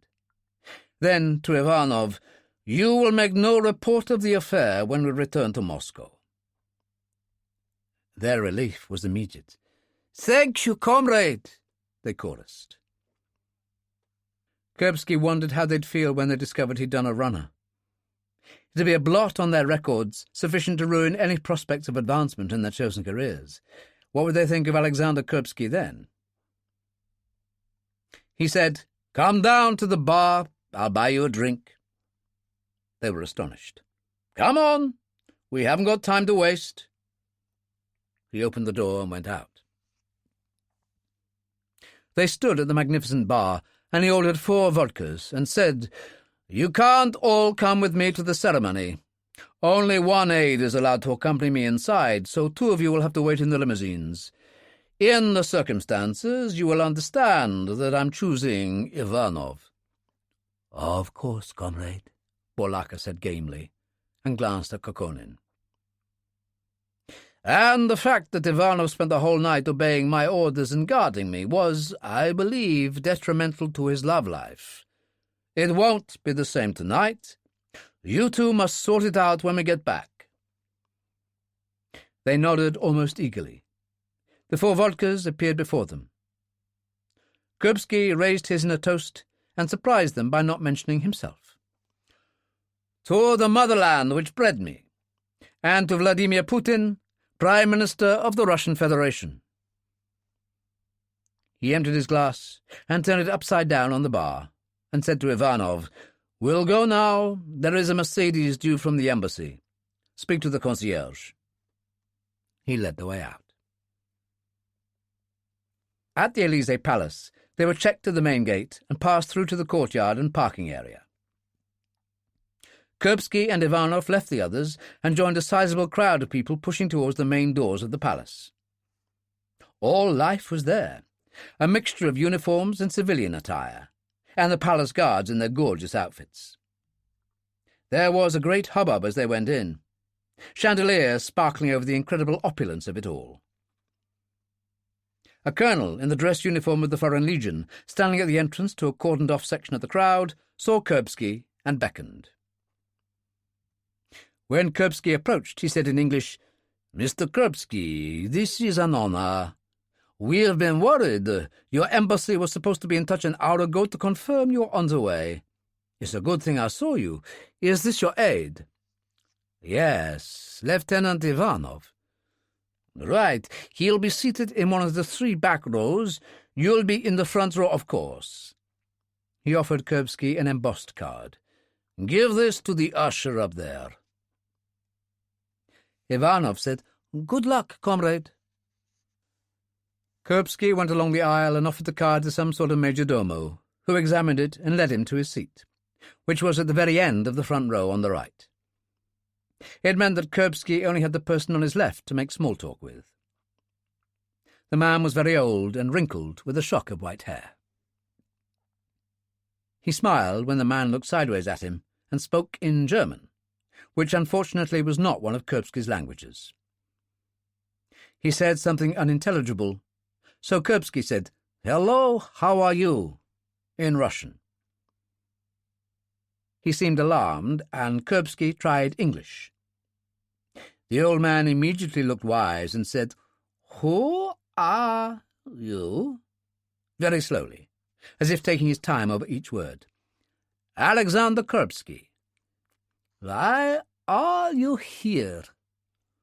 "To receive the Legion of Honor." "What for? What do you do?" "I write books. I'm a novelist." There was a nod of puzzlement. "I have never heard of you." Kuripsky laughed out loud, and people turned to look. "What about you?" he asked. "Why are you here?" "For the Legion of Honor. My name is Hans Kruger." "And what do you do?" "I am a nuclear physicist." "Well, that's all right. I haven't heard of you either." And then, voices hushed, there was a fanfare of trumpets, and the proceedings began. It took a long time, and there were speeches and more speeches that numbed the mind as well as the backside, as the whole thing dragged on. Recipients were called in turn, and it all began to be slightly reminiscent of a conveyor belt, and Kuripsky wasn't even aware of the magic moment. He certainly was there when the President pinned on the insignia of the Legion of Honor, and words were said, but what they were he could never be sure. And then it was all over. The President moved on, and Kuripsky went with the flow, the crowd of people searching for the food. Ivanov was tugging his sleeve. "Wonderful! Great stuff! You know something? I'm not certain you and I have experienced the same affair. What's the time?" He glanced at his watch. "Good God, it's 9:30 already. Where have I been?" He shook his head. "Where's the buffet?" Ivanov had it all worked out and led the way. At that point, Kuripsky realized he was clutching a box covered in Moroccan leather in his right hand, and had been for some time. He looked at it, puzzled, then realized what it was and opened it, unpinned the Legion of Honor from his lapel, and put it inside. "You shouldn't take it off. You should wear it with pride," Ivanov said. But Kuripsky put it in his pocket, and they pushed through the crowds, helping themselves at the buffet, got plates, and took their turn. It was hardly worth it, for people, as people do in crowds, were tending to become difficult. He managed a few sausage rolls, then said to Ivanov, "I've had enough. Let's have a drink." They found the champagne bar and had a glass, and the Foreign Legion colonel found them. "Where is it? You haven't lost it already?" "No, it's in my pocket." The colonel took a glass of champagne himself. Mind you, I suppose it's just another gong to you. You must have earned plenty. And you, Kuripsky said politely. Do you ever wonder what it's all about? Every day of my life. Kuripsky emptied the second glass of champagne Ivanov had handed him and said, "Good night. It's been a sincere sensation." He patted the colonel on the shoulder and turned to Ivanov. "Let's go." They found the Mercedes and the others and left, reaching the Ritz at 10:30. He dismissed the driver and went inside. Ivanov said, "A drink, perhaps?" "No, I've had enough. To be frank, I want my bed. If two of you lads want to have something, feel free, but I'm going to the suite. Who's coming with me?" Ivanov helped things along, impatient for the joys of Olga to come. "It's been a big night, and one I'll always remember, but I'm ready for bed now, too." Kokonin said, "Well, in the circumstances, I'll take the first half of the night. If that's all right with you?" he queried Kuripsky. "Fine by me. We'll go up then." They all got into the lift and went up together. In the suite, Kuripsky went to his bedroom and left Kokonin to settle himself in the sitting room. He decided against locking the double door leading into Ivanov's room, because if Ivanov wanted to see him for some reason, finding the door locked might give him pause for thought. The television was on in the sitting room, he was aware of that, and opened the door of the bedroom a crack to listen. He was all worked up and impatient. He checked his watch and saw it was 10:45. If he was early at the station, what did it matter? It was a waste of time and opportunity to wait like this. He took his jacket off and put the bathrobe on and walked out into the sitting room. Kokonin had a movie on and glanced up in surprise. He started to move, and Kuripsky said, "Don't get up. I just want something from the room bar." Kokonin eased down again.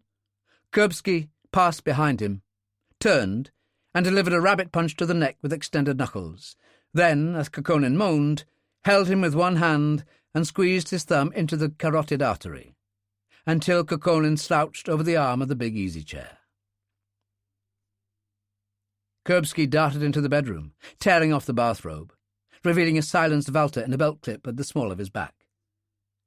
He pulled on his jacket, took his leather coat out of the wardrobe, went to the door of the suite and opened it. The corridor was quiet. He moved out, locked the door, and was at the door opening to the stairway in seconds. 4 flights down, and he'd never descended stairs so quickly in his life. He emerged into the foyer and walked straight out of the hotel door. It was raining hard now, but there was the taxi rank. At that moment, Olga, with thoughts of her split shift starting at 11 and Ivanov waiting, was hurrying to the staff door, and seeing Kuripsky paused in the shadows, felt puzzled. The doorman offered him his umbrella. "Taxi, sir. Where to?" They walked to the first cab. "Gare du Nord," Kuripsky said. "And which gate, sir?" "Midnight express to Brest." "That would be gate 3, the porter told the driver, opening the door for Kuripsky and accepting the tip he gave him.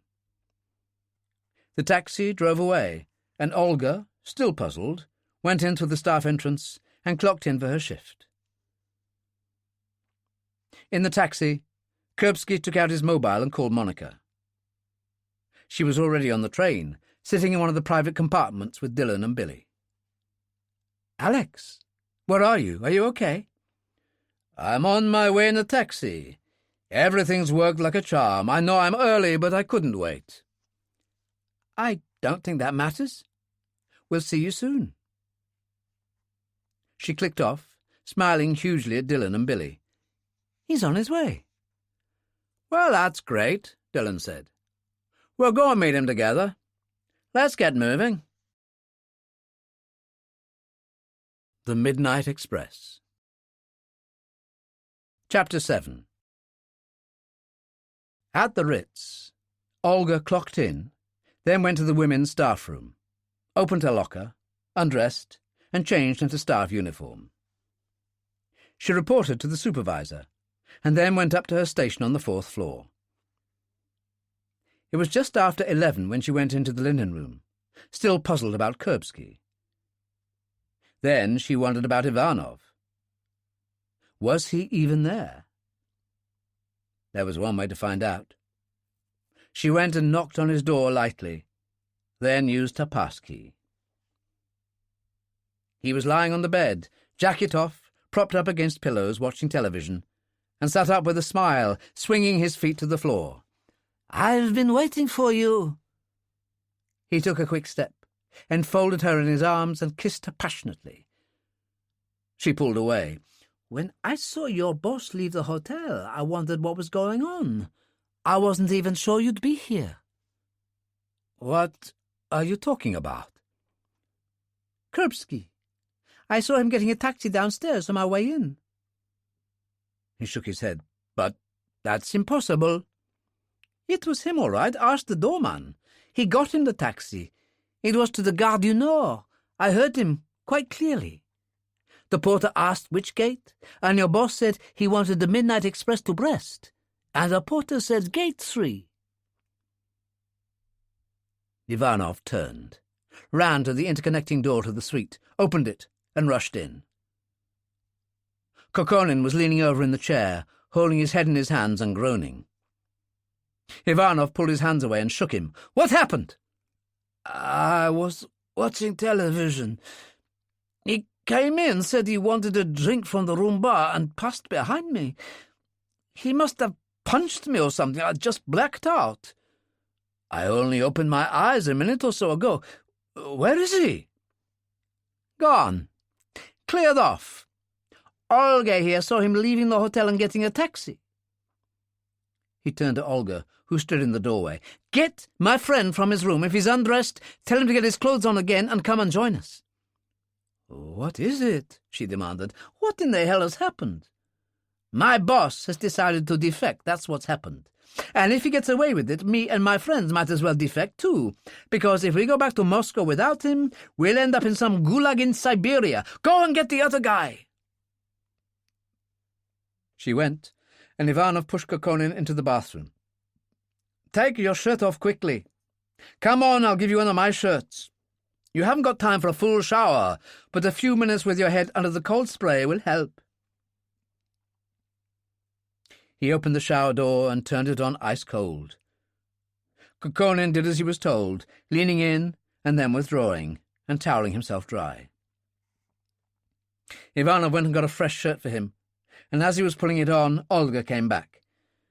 "Your other pal was in his pajamas, but he's dressing as fast as he can. Is this bad for you?" "Not if we can get him back." "Do you think that's possible?" He glanced at his watch. 11:15, and the train leaves at midnight. How long does it take to reach the Gare du Nord?" "I think maybe 15 or 20 minutes. "We could make it, then." There was a knock at the door, and Bulaka appeared. "Could someone explain what the hell is going on?" Kokonin came out of the bathroom. "I'm okay now." Ivanov said to Bulaka, "Get your raincoats and meet me at the lift." They went out obediently. He pulled Olga over. "I suppose we'll always have the linen room to remember." He kissed her, then went into his bedroom and found his coat and old slouch hat. She followed him, and he said, "We'll leave everything in our rooms. The embassy will see to them, and if I were you, I'd keep your mouth shut." She followed him out into the corridor. "You don't have to tell me. Do you really think you can get him back?" "I am not sure, but if we can get close enough to kill the bastard, that will be just as good." He turned and ran to the lift where Kokonin was holding the door, and it closed on him. Olga stood there, thinking about him. A nice boy, and she liked him, but so what? Life could be cruel sometimes, but the last thing she needed was any kind of trouble with Russian intelligence. She turned and went into the linen cupboard and got on with her work. Kuripsky found them waiting outside the gate, the sight of Monica like an old friend. She came towards him, glowing, hands reaching out. "Alex, this is wonderful." She kissed him on both cheeks and hugged him fiercely. "Are you all right?" "Never better. Introduce me to your friends." Which she did. Dillon said, "We have plenty of time, 40 minutes. Let's have you straight on board and we'll get you a drink. I think you've earned it." "Was it difficult?" "Not at all. Astonishingly simple." They walked along the platform, station noises echoing, people's voices sounding strangely distorted. A whistle in the distance, a train across the platform starting up and moving forward. "Everybody seems to be going somewhere," Kuripsky said. "Well, you certainly are. Just follow me." She got into the coach, and he went after her. Billy paused as Dillon made a call on his mobile, which Roper received in Holland Park. "Our package has arrived safely. Just under half an hour or so and we'll be off." "Did he kill anybody?" Roper asked. "Not that he mentioned." Ivanov had promised the taxi driver double fare, which worked, in spite of the dark and the rain. They reached Gare du Nord with 15 minutes to spare, and Ivanov led the way to the nearest ticket window and slapped his credit card down. "The train is quite full, gentlemen," the young woman said. "All first class has gone." "That's okay," Ivanov told her. "Anything will do." "I can manage 3 club car seats, so you can at least have refreshments, but you'll have to sit up for the night." Within 5 minutes they were passing through the gate and starting along the platform. Ivanov pulled his black hat down over his eyes. "You two keep to the other side of the platform. I'll scan the windows of the train. I'll join you further along." It was actually easier than he thought it would be. The 3 first-class coaches were at the front behind the engine, with a 4th that was the bar and restaurant. Walking past, his head slightly averted, Ivanov found Kuripsky sitting opposite a good-looking woman, 2 men on the other side of them at a bar table. It was enough. He hurried back along the platform to Kokonin and Borlaka at the rear of the train. "He's there, sitting with a woman and 2 men in the bar in first class. We'll board, find our seats, and think this thing out." Over the champagne, Kuripsky went over the events of the evening with the others. He even found the Legion of Honor medal in its box and offered it to Monica for a look. "A remarkable souvenir of today," she said. "What was it like, the award ceremony?" "Crowded and noisy and bizarre. A very old white-haired nuclear physicist sitting next to me asked me what I did, and when I told him, he said he'd never heard of me, which brought me down to earth considerably. So much so that I found myself asking what in the hell I was doing there." "What about the Reds?" Dillon asked. "You said it was astonishingly simple." "Well, I didn't have to kill anyone. I had young Kokonin sitting on guard. I knocked him cold, an old unarmed combat trick, grabbed my coat and quite simply ran for it.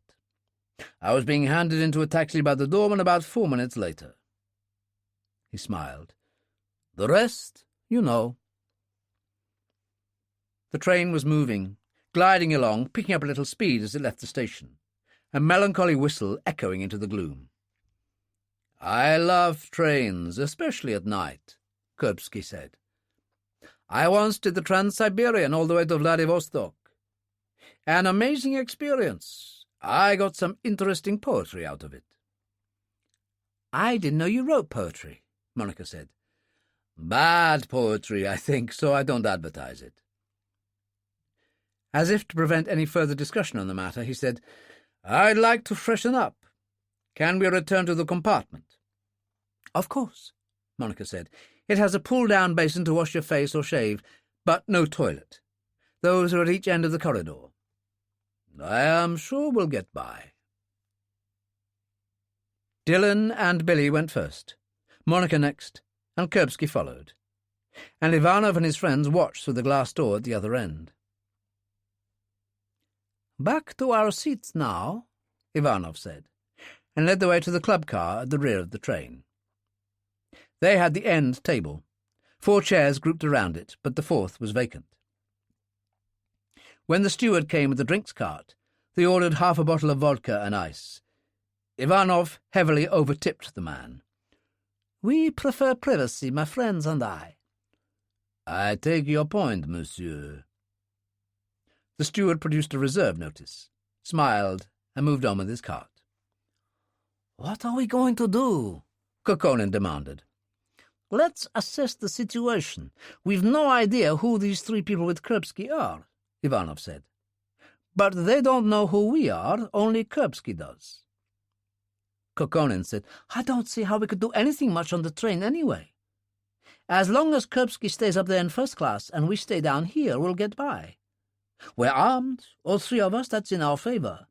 We can wait until they get off." Ivanov held up a timetable. "I've found this in the seat pocket. The train doesn't go non-stop to Brest. It drops off at several places. Rennes, for example." "They could get off anywhere." "Exactly. And maybe we wait for that," Ivanov said. "But I'm going to speak to Colonel Lushkov and discuss it with him. He gave me his mobile number. I'll go into the toilet so no one can hear."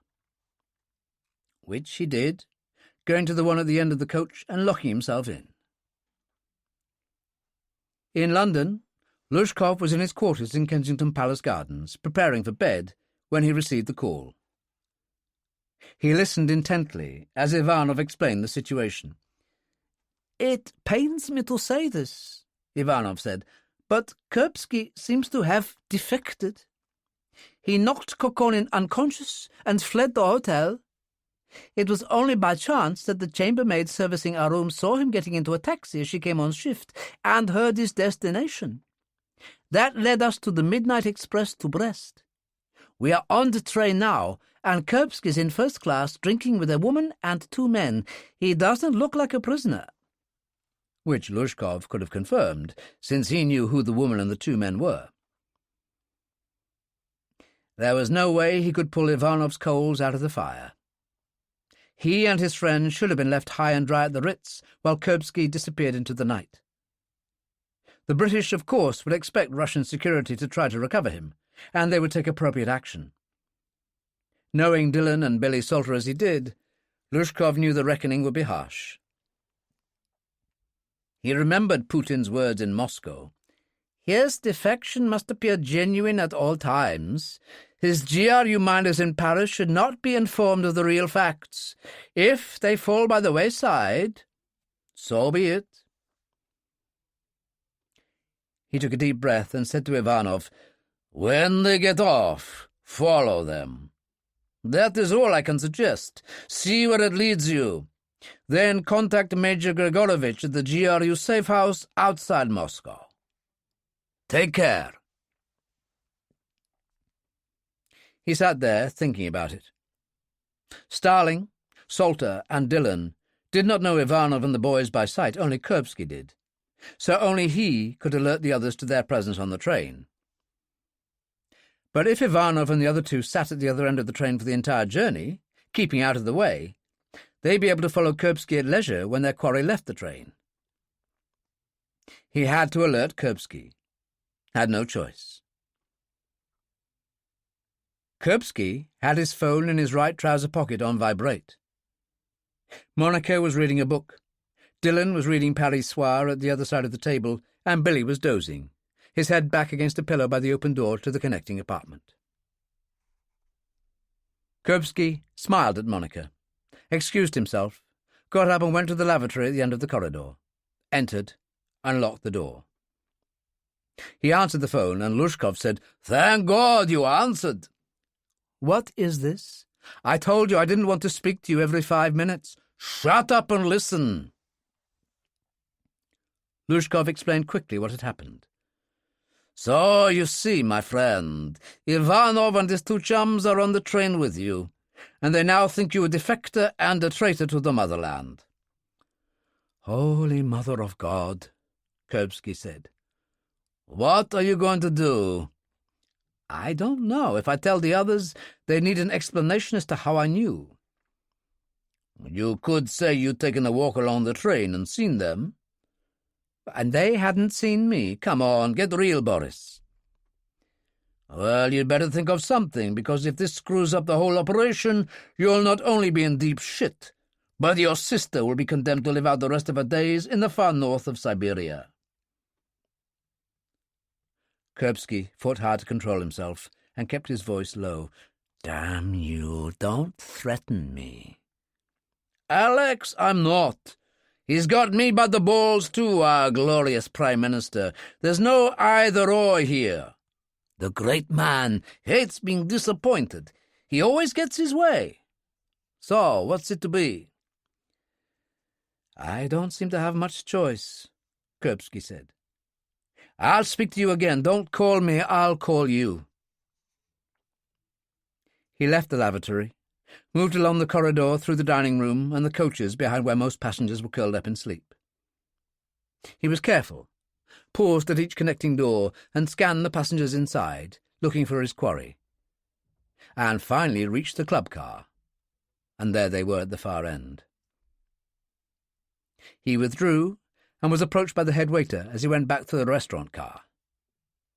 There were only about a dozen people eating. "Would you and your friends like a table, monsieur?" "I'm not sure. When is the next stop?" "Belleville, monsieur, about an hour and a quarter." "I'll see what my friends think." He returned to the compartment and found Monica asleep on one of the pull-down bunks, and Dillon and Billy with their heads down in the second compartment. So he picked up Monica's book, something to do with the Roman army in Britain, which she'd written herself, went back to the restaurant car and took a table. He had a sort of Russian breakfast: vodka, caviar, smoked salmon and herrings, and strong black bread. More vodka, and then black bitter tea. All this was provided with impeccable service. Monica's book was fascinating and made the meal a true experience.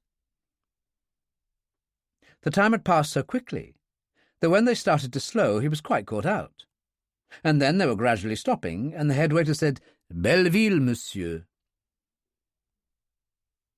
Kuripsky peered out. He saw only a small station building and platform and a few decaying warehouses. Some people had got off to walk around, stretching their legs, ambling between stacks of railway sleepers. And then Kokonin and Bolaka walked past, hands in pockets, chatting to each other. There was a kind of inevitability to it, and Kuripsky moved along, found an open door, and went down the steps. They were over by a coppice of crowded trees, and then they seemed to disappear. He hurried, half running, went round a corner and found them standing at the edge of a deep ditch, half filled with water. He was upon them before they realized he was there, pulled his Walter from the belt clip at the small of his back. Kokonin said, "You!" and put a hand in his inside pocket. Kuripsky shot him between the eyes, the silenced Walter making a dull thud. He was blasted backwards and fell half over the edge of the ditch. Bolaka actually got his gun out, but too late, as Kuripsky did exactly the same to him as he had to Kokonin. He rolled first one, then the other into the water, turned and walked away round the coppice, joining the few people getting back onto the train. He returned to the restaurant car and found the book where he had left it. The head waiter approached him with the bill. Kuripsky paid him in euros and tipped well. "I'm obliged to you. It was excellent. When is the next stop?" "Another hour, perhaps more, monsieur. Rennes." Instead of returning to the compartment, he worked his way back to the club car and peered in. Ivanov was standing, talking to the car steward, upset. The steward was shrugging, obviously unable to satisfy him. So Kokonin and Bolaka had missed the train, not his fault. They'd have to get the next one. That seemed to be the official attitude.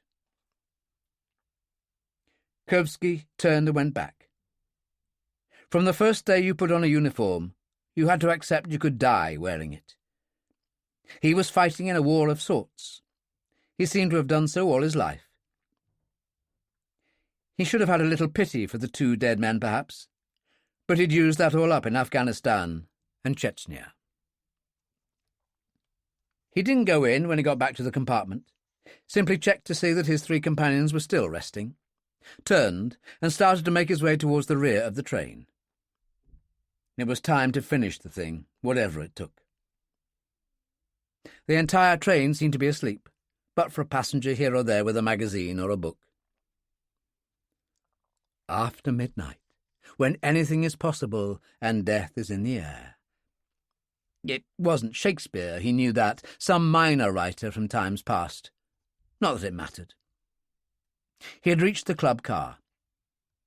The car steward in his cramped booth was asleep, and the passengers in their seats seemed well away too. He walked along between the seats to where Ivanov sat by himself, eyes closed, head back, arms folded. Kuripsky slid into the opposite seat, and Ivanov opened his eyes and nearly jumped out of his skin. Kuripsky said softly, "Don't say a word. You have been caught up in a matter of the highest secrecy concerning the security of the state we both have. Now, keep your voice down." "What about Kokonin and Bolaka?" Ivanov whispered. "Back at Belleville. I disarmed them and told them to run for it or else." "But why did you do this?" "I am under orders from Putin himself." He stood up. "We can't talk freely here. Come out on the viewing platform." He went and opened the door that gave onto the platform with the ironwork rail. It was a spot very popular with smokers in these anti-cigarette times. Although there was a canopy, the rain blew in. Ivanov said, "We're going to get soaked. What the hell is going on?" Kuripsky produced the silenced Walter, jammed the muzzle into him at close quarters, and shot him in the heart. He lurched back, half turning, and fell head down over the rail. Kuripsky toppled him the rest of the way over, and the body was swept away in the darkness and rain. He replaced the Walter in his belt clip, his iron composure clicking in, and calmly worked his way up the aisle to the end, where the car steward still dozed in his booth. After midnight, when anything is possible and death is in the air. It wouldn't go away. Went round and round in his brain. He had killed 3 men without a hint of pity. But he'd have to put that behind him, as he had with so many others over the years. He was clear now to follow the future mapped out for him, however uncertain. Back in first class, he went into the lavatory and called Lushkov, who had not been able to sleep, waiting for news. "It's done, Boris. I've killed all 3. "Will there be repercussions?" "I shouldn't imagine they'll be found for a while. Their bodies aren't on the train, if that's what you mean. By the time anybody finds them, we should be flying out from Saint-Denis." "Did it give you any problem, Alex?" "Boris, people like you acting on behalf of the state have sent people out to do your killing for years. When did you ever ask if it gave them a problem?" He rang off, paused, and then called Roper. Roper answered immediately. "How are you? Dillon called just before the train left, saying you were in good hands. How's the trip so far?" "It turned out to be rather lively." Kuripsky started the lying now. "The others were having a sleep, and I went into the restaurant car for a bite to eat. We stopped at Belleville for 15 minutes. A few people got off, and to my astonishment I saw Kokonin and Bolaka, 2 of my GRU minders, having a stroll." "How the hell did that happen?" "Pure bad luck. I found out later some chambermaids saw me get into the taxi, heard where I was going, and told them. They got their act together and followed me to the station. They must have just caught the train." "So what did you do?" "At Belleville, I slipped off the train, followed them to a suitable spot, and braced them. Which means what, exactly? I shot them, both, left them in a ditch, and got back on board. What about the third man? Ivanov. When we got going again, I searched the train and found him in the club car. I think he thought they'd simply missed the train. I told him we were all victims of a complicated plot direct from Putin himself. He lied again. When I asked him how he got on my track so quickly, he told me about the chambermaid. And where did this confrontation take place? On the viewing platform at the end of the train. It's a smoker's paradise these days, but not so much for him. You killed him, too? Of course, and put him over the rail. I had to, Roper, you can see that. Those GRU idiots would have cocked things up big time. By the way, speaking of the GRU, has Boris Lushkov turned up at the London Embassy yet? So I hear, Roper said. What were Dillon and Billy doing while all this was going on? Sleeping the sleep of the righteous. And it didn't occur to you that they might have appreciated the chance to join in? You have a point, but there was Monica to consider, and frankly, I thought it'd be more efficient if I took care of it myself. I'll leave you to break the news to Dillon. He left the lavatory and paused to look in at the compartment, where Monica was sitting up now and swinging her legs to the ground. Have you had a good trip? At least I slept. Sean and Billy were stirring next door. What about you? She said. Trains and planes, I can never sleep on them, he said. I had a great meal in the restaurant car, and read your book on the Roman army in Britain. And what was the verdict? Wonderful. Action and passion, that's what I like. I'll go down and get a table for breakfast. I'll see you there. Billy was at the wash basin, and Dillon had his mobile to his ear and looked serious, so Kuripsky got out fast. 5 o'clock, and still dark outside, rain driving against the window. The head waiter provided the black bitter tea. Would you care for vodka with it, monsieur? Why not? Dinner, breakfast. His time sense was seriously out of joint. He swallowed some tea, knocked the vodka back, and examined the passport and papers Dillon had given him when he'd first boarded the train. Dillon arrived, still looking serious. Billy, on the other hand, was full of excitement.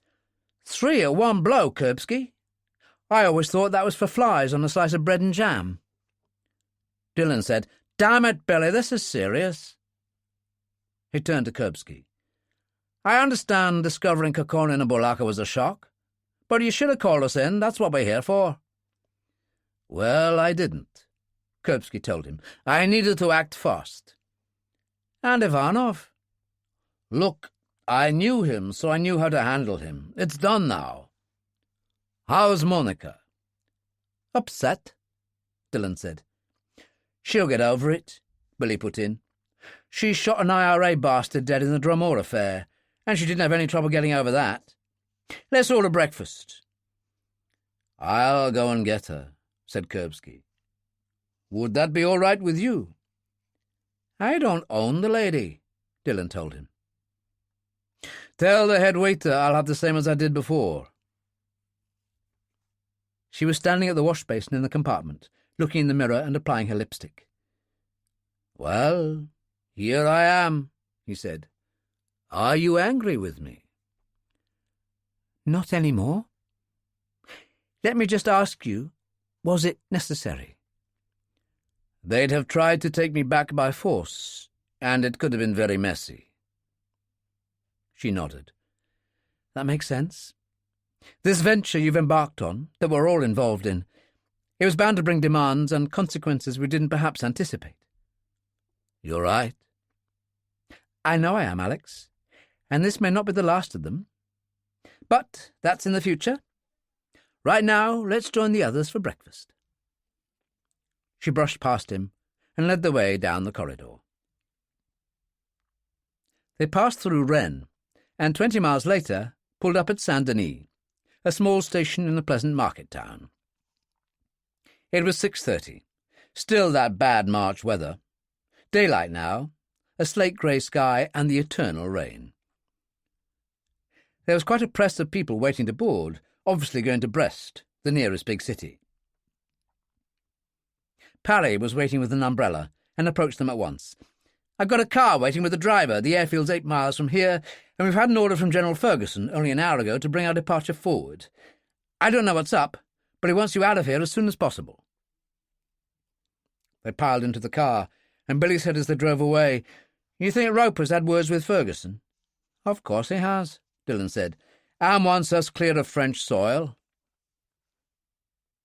They were at the airfield very quickly, and the driver, obviously obeying instructions, drove straight to the end of the runway where the chieftain waited.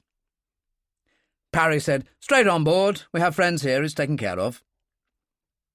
So, 5 minutes later, he was heaving up the air stair door and passing along the aisle to join Lacey in the cockpit. They were at 10,000 feet before they knew it.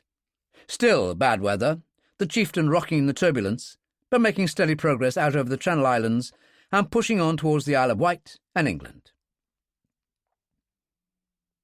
Parry came back after a while. "Coffee's back there. A bottle of champagne, cokes, the usual things." "You certainly got us out of there fast," Billy said. "Good thinking." "Billy, I don't know what you've been up to, and I don't want to know. But we had an order from Ferguson to get you out with the fastest extraction since we saved your hides in Iraq." He moved away, and Dillon opened the bar box and found the bottle of champagne. As he opened it, he said, "Ferguson was just being careful. He wanted to get us out of the war zone quickly, as it were. It should be a day or so before those bodies are found. Then it'll take a while to identify them as Russian GRU and sort out what the hell they've been doing operating in a friendly nation. The lies will start, the deceit, the demands for the bodies, and the story will fade because the public won't be particularly interested anyway."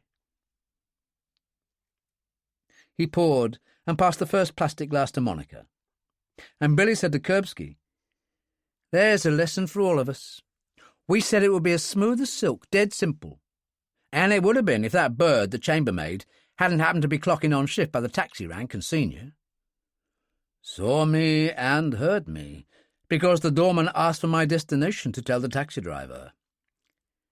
That's what doormen and top hotels do." Dillon handed him a glass. "It's called service." He raised his glass. "Anyway, we've been there and done that. Here's to what comes next." He smiled at Kuripsky. "Who knows? You might grow to like it." Kuripsky said sharply, "You obviously know what is intended for me. What does come next?" "That's for General Charles Ferguson to tell you. He's the boss." "That was never clear to me. The boss of what, exactly?" "The Prime Minister's personal security unit." "And you've obviously dealt with this kind of thing before." "Too bleeding right," Billy told him. "Our rules are there are no rules, not these days. Not with all the terrorists and murderers emerging free from court, thanks to stupid laws and clever lawyers."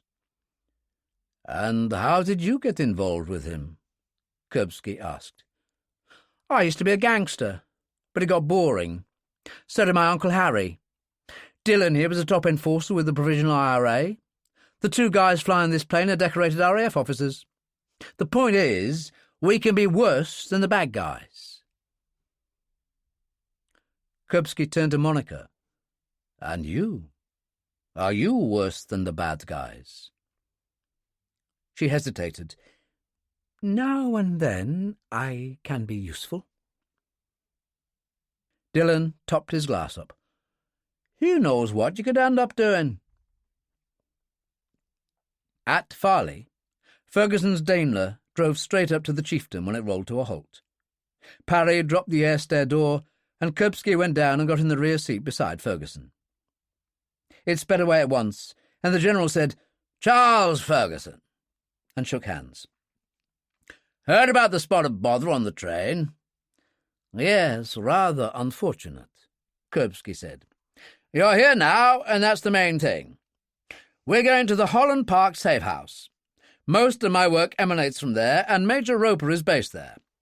It has the fullest facilities, extreme security, and is very high-tech, which saves on staff. I need only a couple of military police sergeants to keep things smooth. One of them, Doyle, is driving the car now, and Sergeant Henderson is back at the house." "And what about me?" "We've put together some ideas, which we'll explain to you shortly. I think you'll find them rather interesting." "Excellent," Kuripsky said. "I can't wait to see what you have in store." Back at Farley, Harry drove across the tarmac to the chieftain in his Bentley, put the window down and leaned out, grinning. "Lispy, haven't you? Ferguson wants us all down at Holland Park."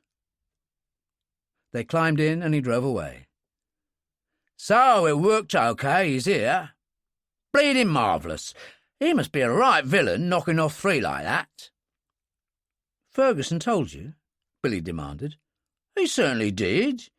We're like a club, Billy, the 6 of us. We're the ones who know everything. He won't tell Svet Lana about us.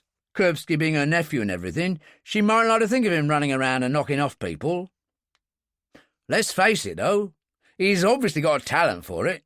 I tell you, he'd have done well in the East End in the old days when the Crays were running things. He'll be giving you a run for your money, Dillon." Monica leaned forward and said, "Harry, you are one of a kind." At Holland Park, they found Ferguson and Kuripsky with Roper in the computer room. Harry needed an introduction and shook hands warmly. "You certainly don't take prisoners, my old son." "Only if there is a choice, and there wasn't." Kuripsky turned to Ferguson. "What about my aunt? She must be anxious to see me." "Of course. I put her and Katya in one of our staff apartments." He turned to Monica. "Perhaps you could do the honours. You know where it is." "Of course." Monica led the way. "It's on the ground floor and not far." A couple of minutes later she paused at the door. "It's a big moment, Alex, for both of you." "For her especially, I think, because of her age. I must get it right for her sake." "For both your sakes?" She reached up and kissed him on the cheek and held his hand for a moment. "You are a remarkable woman." He raised her hand and kissed it. "Sean Dillon is a very lucky man, I think." He opened the door, and Monica glimpsed Svet Lana on the sofa by the window, Katya beside her. Svet Lana got to her feet, and Kuripsky stood there for a moment. Then Svet Lana held out her hands and said, "Alexander, can it be you?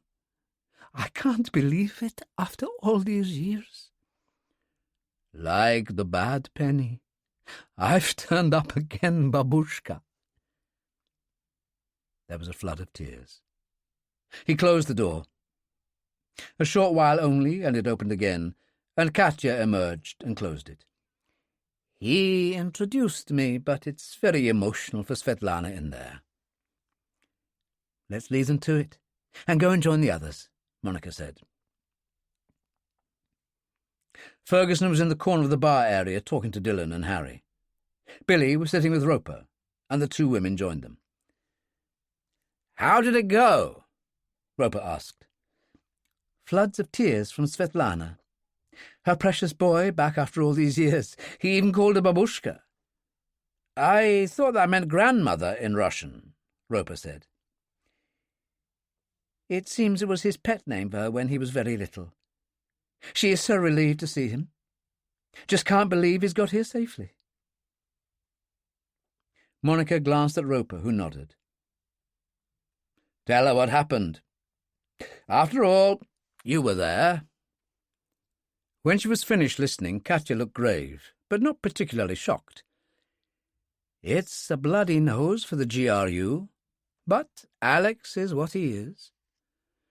"Well, God knows he saw enough during the years of war," Monica said. "I think there's more to it than that." Katya moved to Roper's side table with the bottles. opened the vodka and poured one.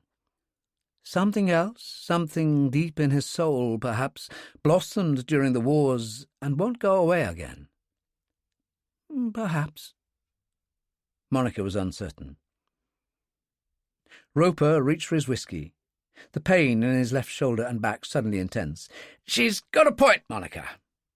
Take you, a class act, an academic at a famous and ancient university with doctorates galore, and yet when push came to shove, you shot that IRA bastard dead last year. I mean, where did that come from?" He swallowed his whiskey. "I know I'm the pot calling the kettle black, but one thing's certain.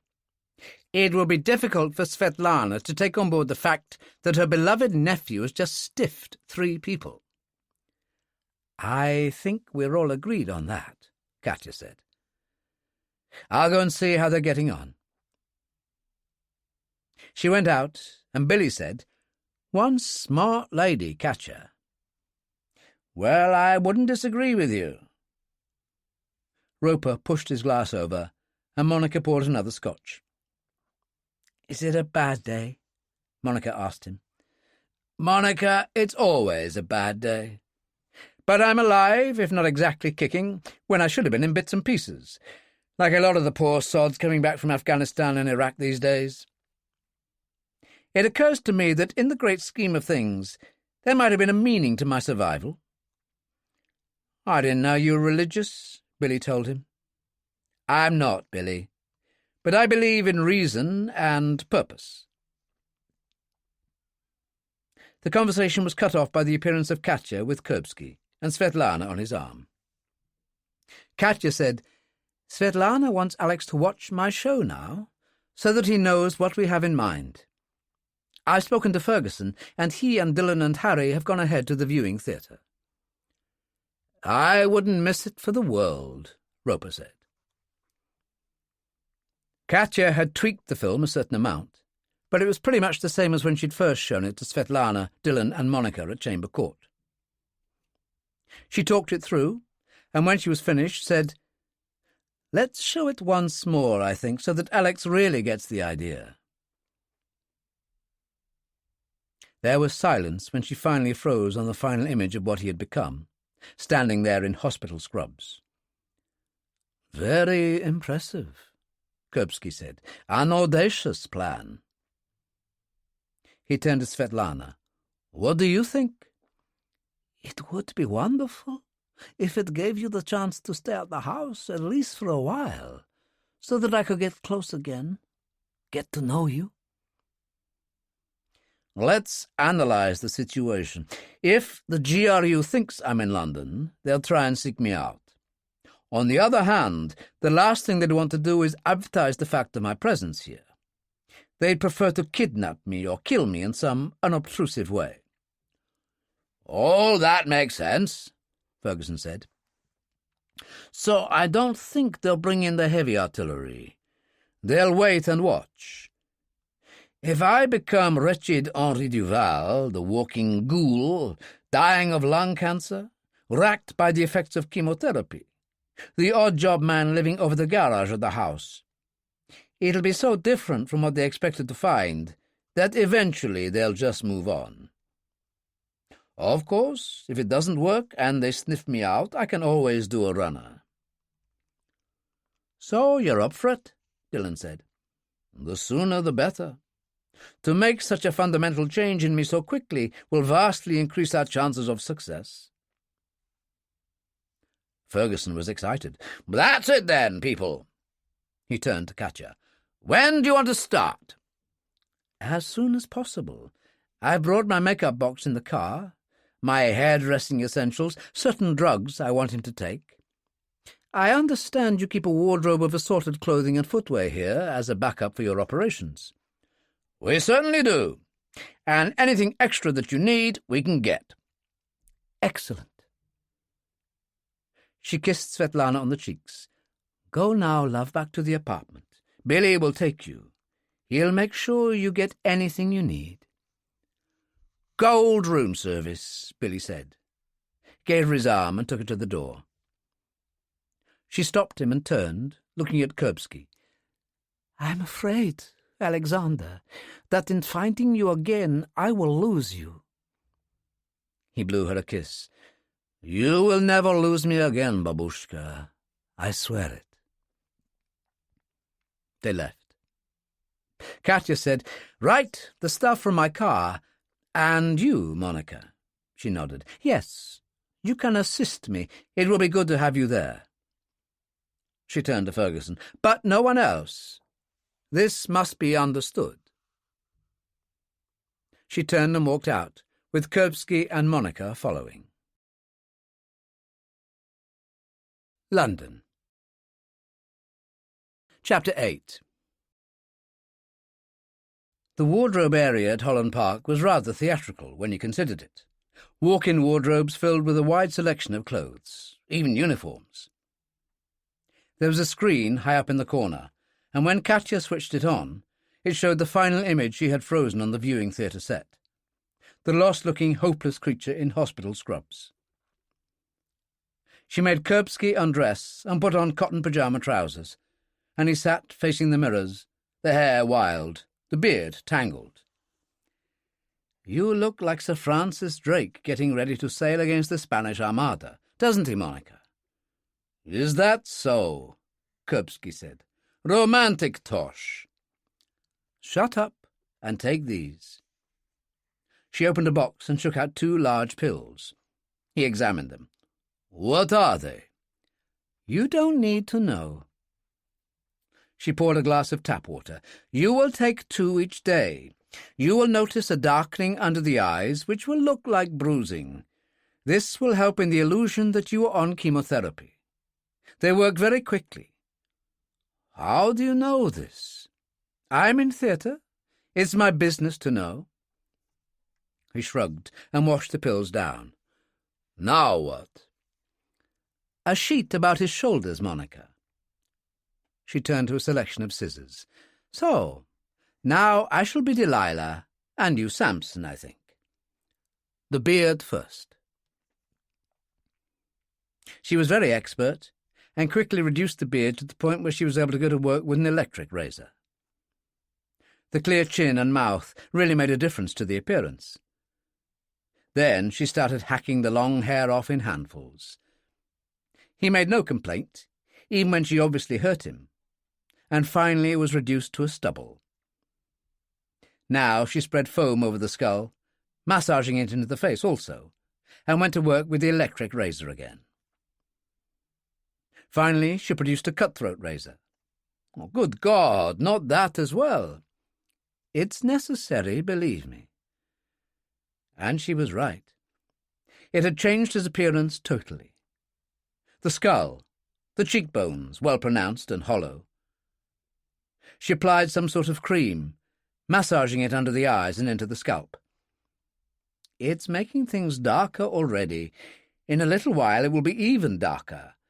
But the drug is more permanent in that way. It helps with a haunted look. She turned to Monica. What do you think?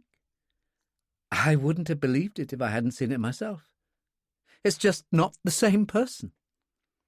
And we haven't even started on dress. Let's see what we've got. The wardrobes were as big as small rooms, and the 3 of them explored. What am I supposed to look like? A street person, someone on welfare, a struggling student. In all these personas there is a constant. You're on chemotherapy and you have lung cancer. Roper has inserted you into the Royal Marsden Hospital's cancer records. If anyone checks, you're there. He did the same at London University, where you took an English degree. You've worked for the Daily Express and the Mail. It says so in their records. Born in Torquay in Devon to a French doctor and an English mother. You lived in Paris for 10 years, then your father was killed in a car accident. Again, that's all a matter of record. And your mother and you returned to England. You understandably have a tendency to speak with a French accent. What's happened to her? Breast cancer, 4 years ago. I feel as if I should take it personally. He started working his way through clothing. He finally settled on a drab olive-green T-shirt and pulled it on. Next he discovered some baggy olive-green trousers with big patch pockets. "Ah, the military look," Monica said. Katya said, "Not really.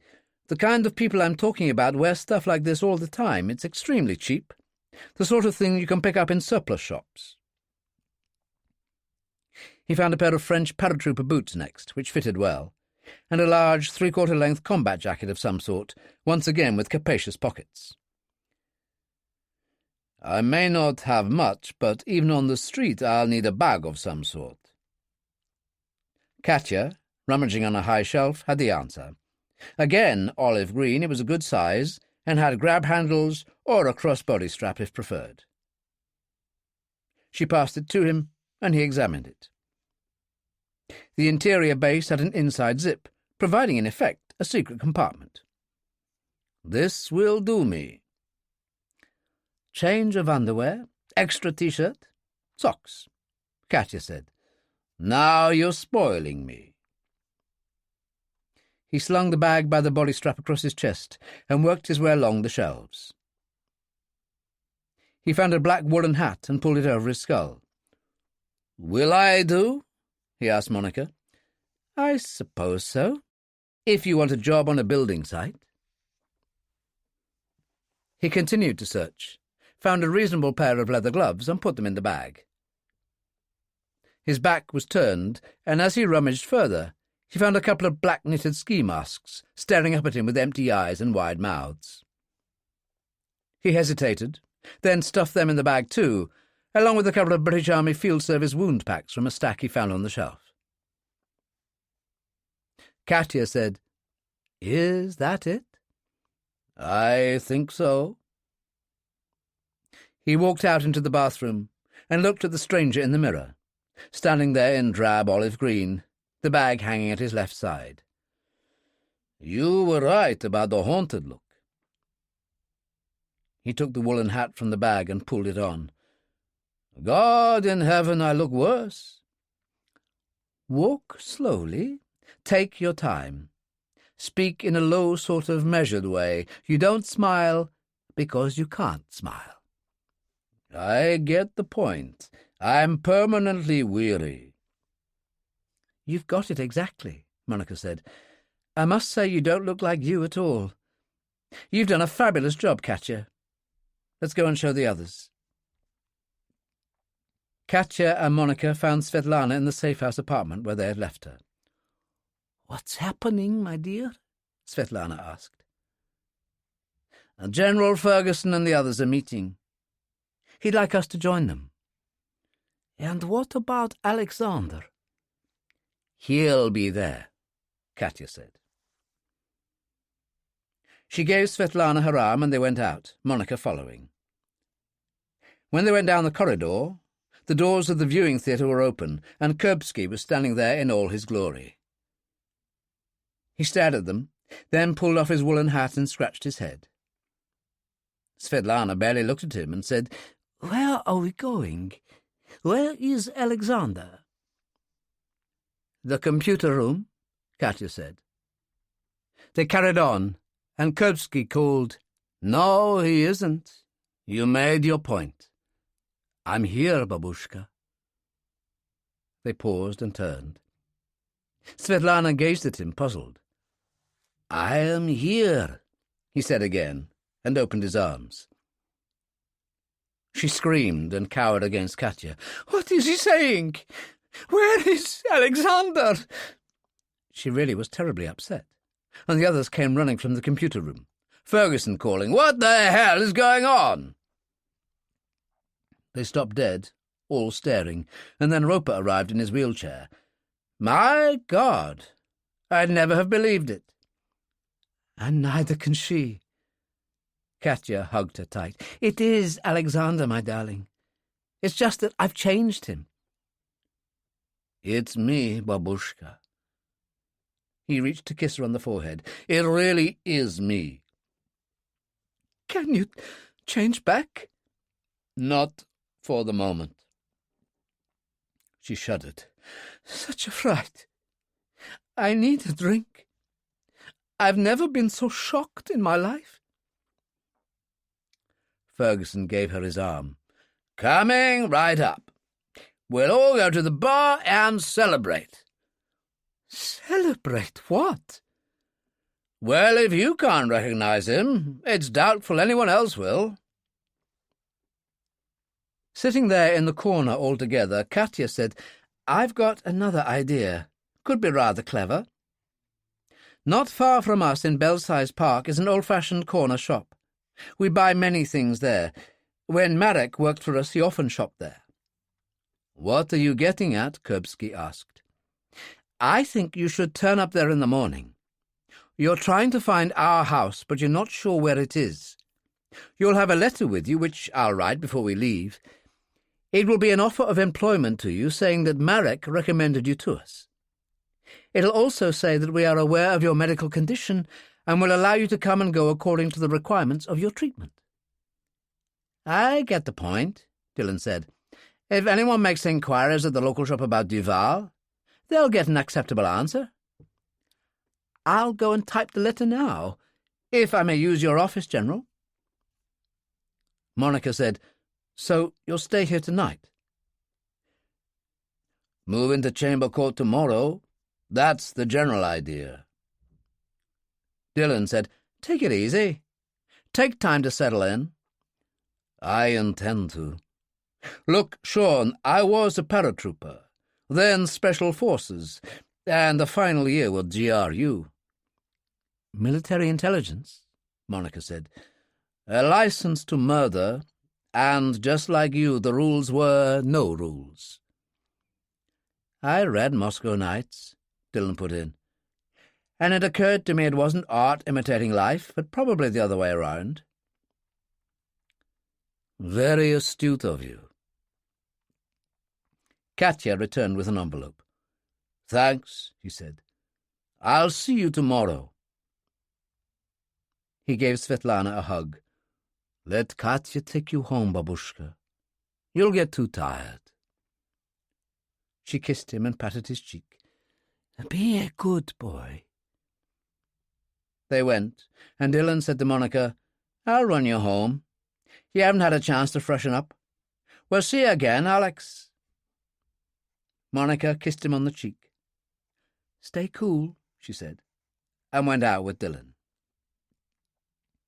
The Salters followed, pausing on the way, and Harry said, "Listen, if you want to look in at our pub, the Dark Man, just give us a bell. We're a Wapping, Cable Wharf." Billy cut in, "It would be like testing the water." "That's a thought. I'll see." They went, and he looked in at the computer room where Ferguson and Roper were talking. Ferguson said, "I've got to go. I've got a meeting at the Ministry of Defence. Roper's in charge now. He's your control officer. Anything you need, he'll supply. Take tomorrow as it comes, and we'll talk again." Suddenly it was quiet. Just he and Roper. A quiet buzz to things. Roper poured a whiskey. "I drink a lot. The bomb that didn't succeed in killing me left a great many of its fragments in my system. They hurt, sometimes intolerably. The cigarettes help, and so does whiskey in large quantities. No wild, wild women, though. That's a shame. Do you have any special requirements?" "Money. Weapons. All I have is a knife. I had a Walter, but after I dealt with Ivanov, I tossed it away as the train was passing a convenient river. It seemed the smart thing to do." A lie, of course, for the Walter was already in the secret compartment in his bag. "No problem. I've got a credit card for Henri Duval here in this drawer. You can draw cash from any bank's hole in the wall for as much as £1,000 a day." "That's very generous of you." "Weapons for our people are standard, a silenced Walter and a Colt 25 for angle use. Anticipating your request, I had Sergeant Doyle draw them for you. There's also a bulletproof vest. Everything is in the drawer here, together with £500 to get you started. Help yourself." Kuripsky did, unzipped the false bottom of his bag and placed the items inside, putting £40 into one of his pockets. He said, "Don't you get bored just sitting there and watching computer screens all the time?" Oh, you couldn't be more wrong. I roam the world to steal people's secrets. There's always something. For instance, see this. A report from French railway police in Brittany to headquarters in Paris. It appears that a badly damaged body has been discovered at the side of a track on the direct line to Brest. His papers indicate he was a Russian named Turkin. That would be Ivanov, I assume. Yes, the GRU directs that all operatives operating on foreign soil use false papers. Which will make any investigation by the French police difficult, Roper said. As I say, it's amazing what these screens can disgorge. His fingers danced over the keys. Alexander Kuripsky, for example. The screen filled before their eyes. A current photo, the wild one that went on the back of books, and early, small photos. His mother, his father in KGB uniform, and Tanya, her 17-year-old face frozen in time, with a line that read, "Deceased, March the 15th, 1989. Kuripsky felt a kind of surge in his chest and banged his fist on the counter. "No! Not that, if you don't mind." Roper switched it off at once. "I'm damn sorry. It must be hard for you, remembering the circumstances." "That my father used her death as a weapon to get me back. An old story." Kuripsky got up. "Look, I didn't sleep at all last night. Can I go and find a bed?" "Use the apartment your aunt was in. I'll see you this evening." At the embassy, Colonel Boris Luzhkov looked up at the knock on the door, and it opened as Bunin looked in. "Come and sit down," Luzhkov said. "Here's something you should know. French police have discovered a body in Brittany bearing false papers in the name of Turkin." "And so?" "It was by the rail track. Turkin is Ivanov." "So, Kuripsky killed Ivanov. What's Moscow doing about it?" "Putting out a story of rogue elements in the military, deserters. It will be embellished when the other two bodies turn up, as they surely will. False papers, of course. A chambermaid who serviced their rooms, a Ukrainian named Olga Soran, has already been visited by our people in Paris and sent home on the first plane available." "So what happens now? Are you going to try and speak to Kuripsky?" "I think we'll leave him to settle in. They've undoubtedly taken him to Ferguson's headquarters in Holland Park. That's where they will debrief him." "And then what?" "Who knows? They could keep him there in complete comfort and privacy for as long as they like." "But he won't want that, a man like Kuripsky. He'll get too restless." "I agree. We must wait for Kuripsky to contact us. Charles Ferguson is an extremely clever man, Bunin. Kuripsky is a problem to which a solution must be found. There won't be a quick one, so we wait. But this doesn't mean a holiday for you, my friend. This is your first posting here, so use your time wisely. Take Oleg as your driver. He knows the city. He's been here 2 years. Get him to show you the sights, as it were. You are Major Bunin now. Use your authority." "Thank you, Colonel. I'll do that." Bunin turned and withdrew. It was just after 6 when Kuripsky returned to the computer room. Roper sat there alone, music playing softly. "Cole Porter," Kuripsky said. "You like that kind of music?" "It's a comfort," Roper told him. "How do you feel?" "The sleep did me good."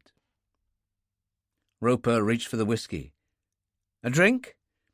"Not at the moment. The Salters invited me to call in at their pub, this dark man on Cable Wharf. The first joint Harry owned. He's got millions in property now. So, you fancy spreading your wings? Billy said it would be like testing the water. He could be right. Past the Tower of London, Wapping High Street, down to the river. I remember Wapping well. Those 2 years I spent with Svet Lana at the university, I got to know the city backwards. 17 to 19 is exactly the right age for that, and already I'm remembering it all. Tell me about this place we're in now. Local people think we're some sort of sanatorium. Of course, people in the business, like Boris Luzhkov, know very well who we are, but we're protected by all sorts of security. Double blinds, secret exits and entrances, the works. So I could simply walk out, if you want to. 200 yards past Holland Park to the main road, plenty of cabs cruising, and the world's your oyster. And it would be all right? Not for Alexander Kuripsky, but okay for Henri Duval. If you want to test the water, my friend, do it. He lit a cigarette. What is it you want? You've jumped over the wall. You're free. Am I, really? Kuripsky shook his head. In personal terms, I look on myself as the invisible man, because no one sees the real me. I could write about that and what it's like. That's certainly an interesting thought. I would think it would make an extraordinary book. But first I must experience it. Kuripsky stood, picked up his bag and slipped the carrying strap over his head, so that the bag was on his right thigh. I'll tell you later. You surely will. I'm part of the furniture. The Judas gate opens automatically when you approach, because I punched you into the system. Which it did. He stepped through and found himself on a quiet street, most of the properties Victorian, some walled, others in sizable open gardens. It was dark now, street lamps glowing, lots of parked cars, everything perfectly normal. The main road was extremely busy. He stood at the edge of the pavement and flagged down a black cab and told the driver to take him to Wapping High Street. He sat there, looking out at the busy streets, the evening traffic, the buzz of what was still the greatest city in the world, remembering so much from his youth. He was aware of the driver glancing at him in the mirror occasionally, and decided to say something, trying for just a hint of a French accent. You know the dark man on Cable Wharf at Wapping? I certainly do. The driver was obviously a Cockney. Just drop me off at the High Street end. I want to go to a shop there. Fine by me. Watch it, walking down to the dark man. It's a great pub, but some of the streets leading down there are a problem. Bloody kids and their knives. The world's gone mad. It's all the drugs, I reckon. I wouldn't argue with that. The cabbie's eyes flickered over him again. Are you okay, mate? You don't look too well. Kuripsky decided to go all the way. Chemotherapy? It takes its toll. Cancer? Christ, mate, I'm sorry. Must be bloody rough. He obviously felt subdued and said nothing more, all the way to the Tower of London, and further into Wapping High Street. He finally pulled in at the pavement under a street lamp, and Kuripsky alighted and leaned down to pay him. The driver gave him his change. Take care, mate. He drove away hurriedly, and Kuripsky turned and discovered a dress shop, mannequins in the window. There was also his reflection in a mirror, looking like a ghoul. My God, Alex, where did you go? He said softly. Walked a few yards, and came to a lane with the sign Cable Wharf above it. It was dark and somehow sinister. The street lamps of the old London gaslight pattern, some broken. He didn't feel the slightest fear, though, For one thing, he had the bone-handled gutting knife inside his right boot. He started to walk down towards the water. It had obviously been an area of thriving warehouses in its day, but most of them were decaying now and boarded up, waiting for the developers.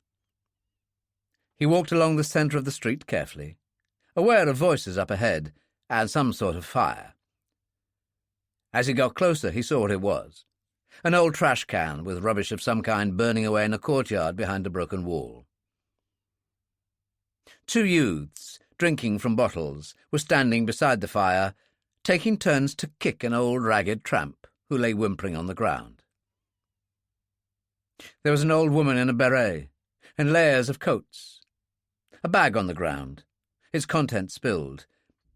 She was very drunk and crying. "Stop it! You'll kill him!" The youths were laughing, and the taller one shoved her away. "Piss off, you cow!" He turned and kicked the man in the head again. Kuripsky stood and watched. The youth said, "What the fuck are you looking at?"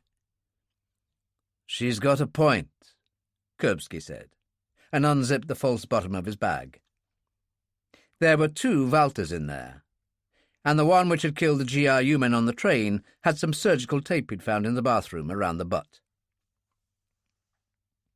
The youth reached in his anorak, produced a flick knife, and sprang the blade. "My friend's got one too," he said, as his companion produced a similar weapon. "Let's see what you got in the bag."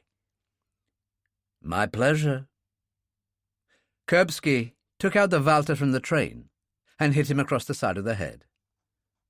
The youth dropped his weapon with a cry of pain and fell on one knee.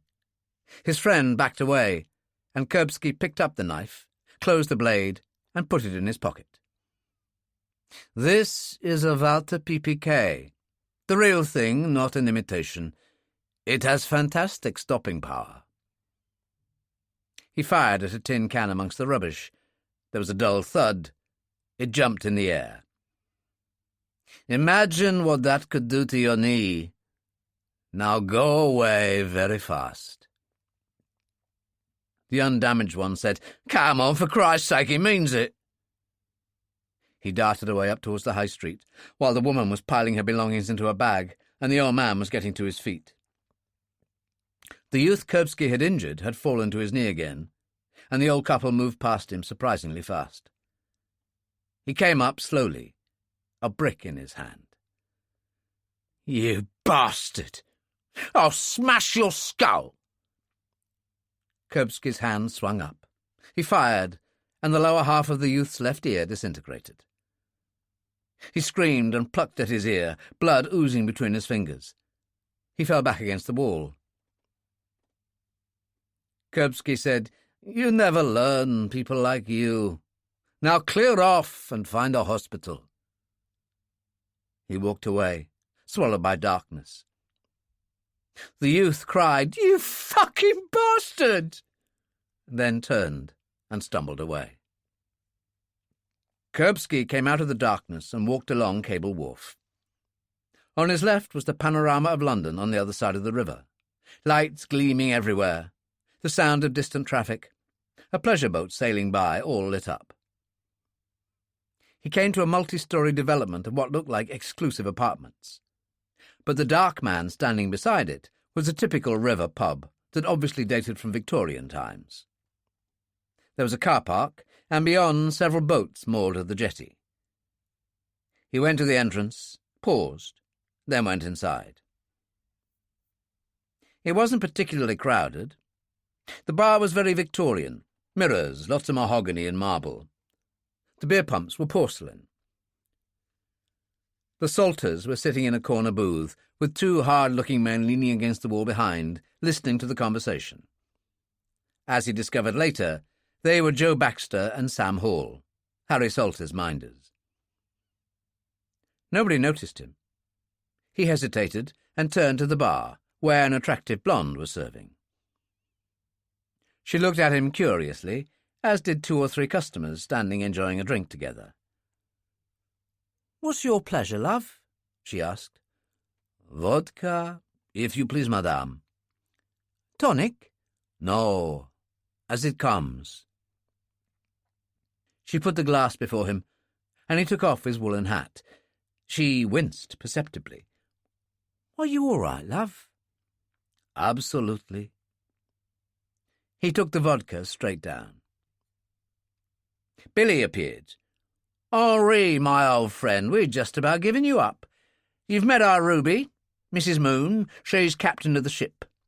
Keeps us all in order. Henri Duval, Ruby. She seemed uncertain, and Kuripsky said, You have been very kind, madame. Billy whisked him away, and she watched as Harry greeted him, and Baxter and Hall were introduced. And then Billy returned. Another large vodka for him and a Scotch for Harry. Is he all right? She said. Or does he have what I think he has? Answering your first question, he gets by, and yes, he has lung cancer.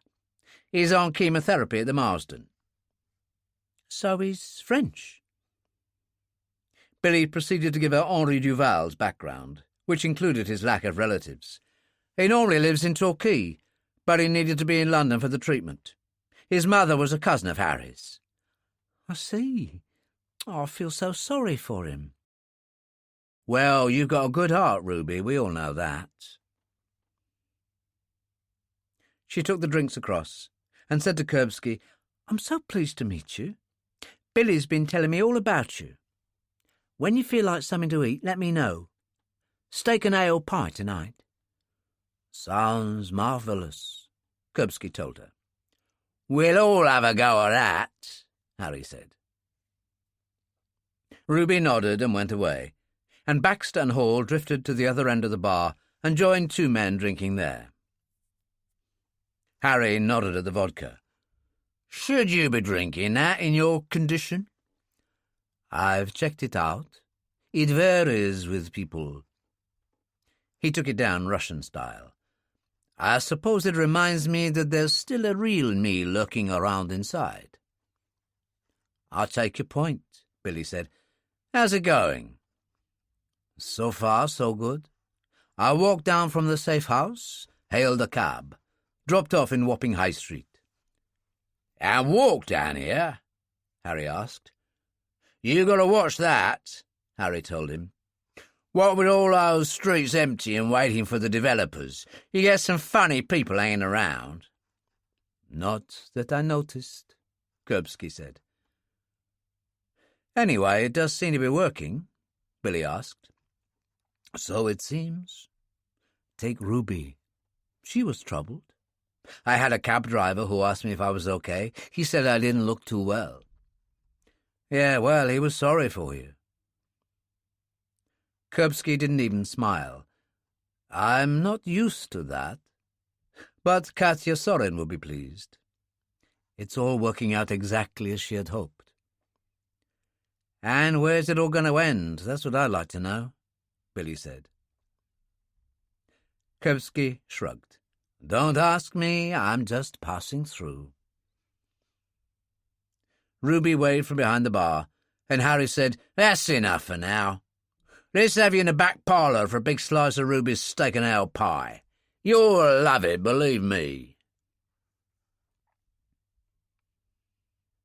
Around 10, Kuripsky decided he'd had enough, and said he'd order a taxi back to Holland Park.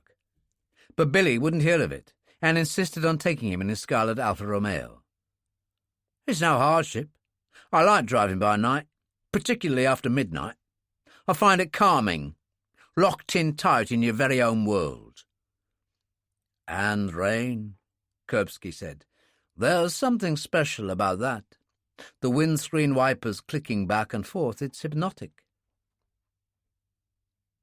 Billy said suddenly, When I finished On the Death of Men, I felt such a sense of loss. I started again at the beginning straight away. I'm flattered. It's the truth. I may be a gangster, but one day, years ago, I was in some waiting room when I found a paperback about famous philosophers. It bowled me over. I love that stuff. And then Dillon came into our lives, spouting the same ideas. Dillon was that important to you? Harry, me and the boys were handling a hot package from Amsterdam on one of my uncle's riverboats. Diamonds from Amsterdam. There was a police sting. We'd have gone down the steps for 10 years. Only Dillon diverted the package. What happened then? He worked for Ferguson and drew us in. We've never looked back. To be honest, Harry's made millions out of development. So who needs to rob banks? Something like that. They drew up at Holland Park. Are you coming in? Kuripsky asked. Just give Roper my love, and good luck tomorrow. Kuripsky got out, watched the Alfa Romeo drive away. It was quiet, and he turned and walked to the Judas in the main gate. Was about to speak into the voice box when the Judas swung open. He stepped inside, walked forward, and it closed behind him. Roper was seated in his usual spot, gazing at the screens. He turned. Did you have a good night? Tell me about it. Which Kuripsky did, sitting down and helping himself to another vodka. There is one thing, he said.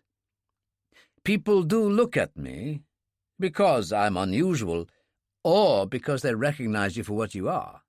An outpatient on chemotherapy, which means cancer. Most people know that, if only because it's a staple of medical soaps on television.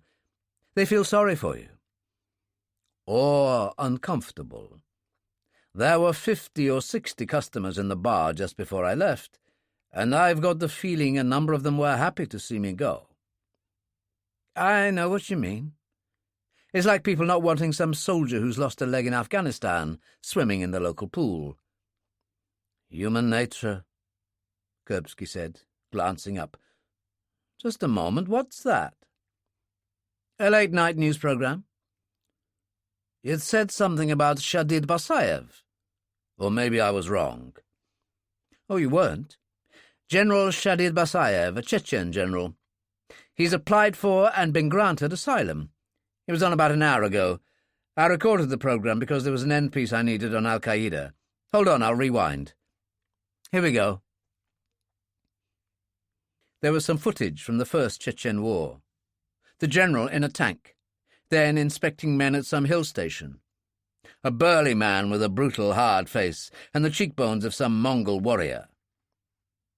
His uniform was understated, the cap crumpled, the military blouse of a common soldier, a worn leather coat, boots. As he walked along the front rank, men turned their faces towards him. That's a nice touch, Roper said. Yes, Nazi style. He introduced it to his men. Did you know him? And Alexander Kuripsky, who had known him very well indeed, said, Everybody in the Russian army in Chechnya knew the bastard. The television program said Basayev had applied for and been granted political asylum, after fleeing the Russian Federation and living for a while in Monaco. Political pressure aimed at his extraction had forced him to move to London, where similar pressure from Russia had proved futile, judges of the High Court having accepted that to return him would most certainly put his life in danger. So, asylum granted, Kuripsky said. It seems that while he was in charge of certain affairs in Chechnya, oil revenues or something like that, he succeeded in transferring millions into the City of London. Roper shook his head. He has it all.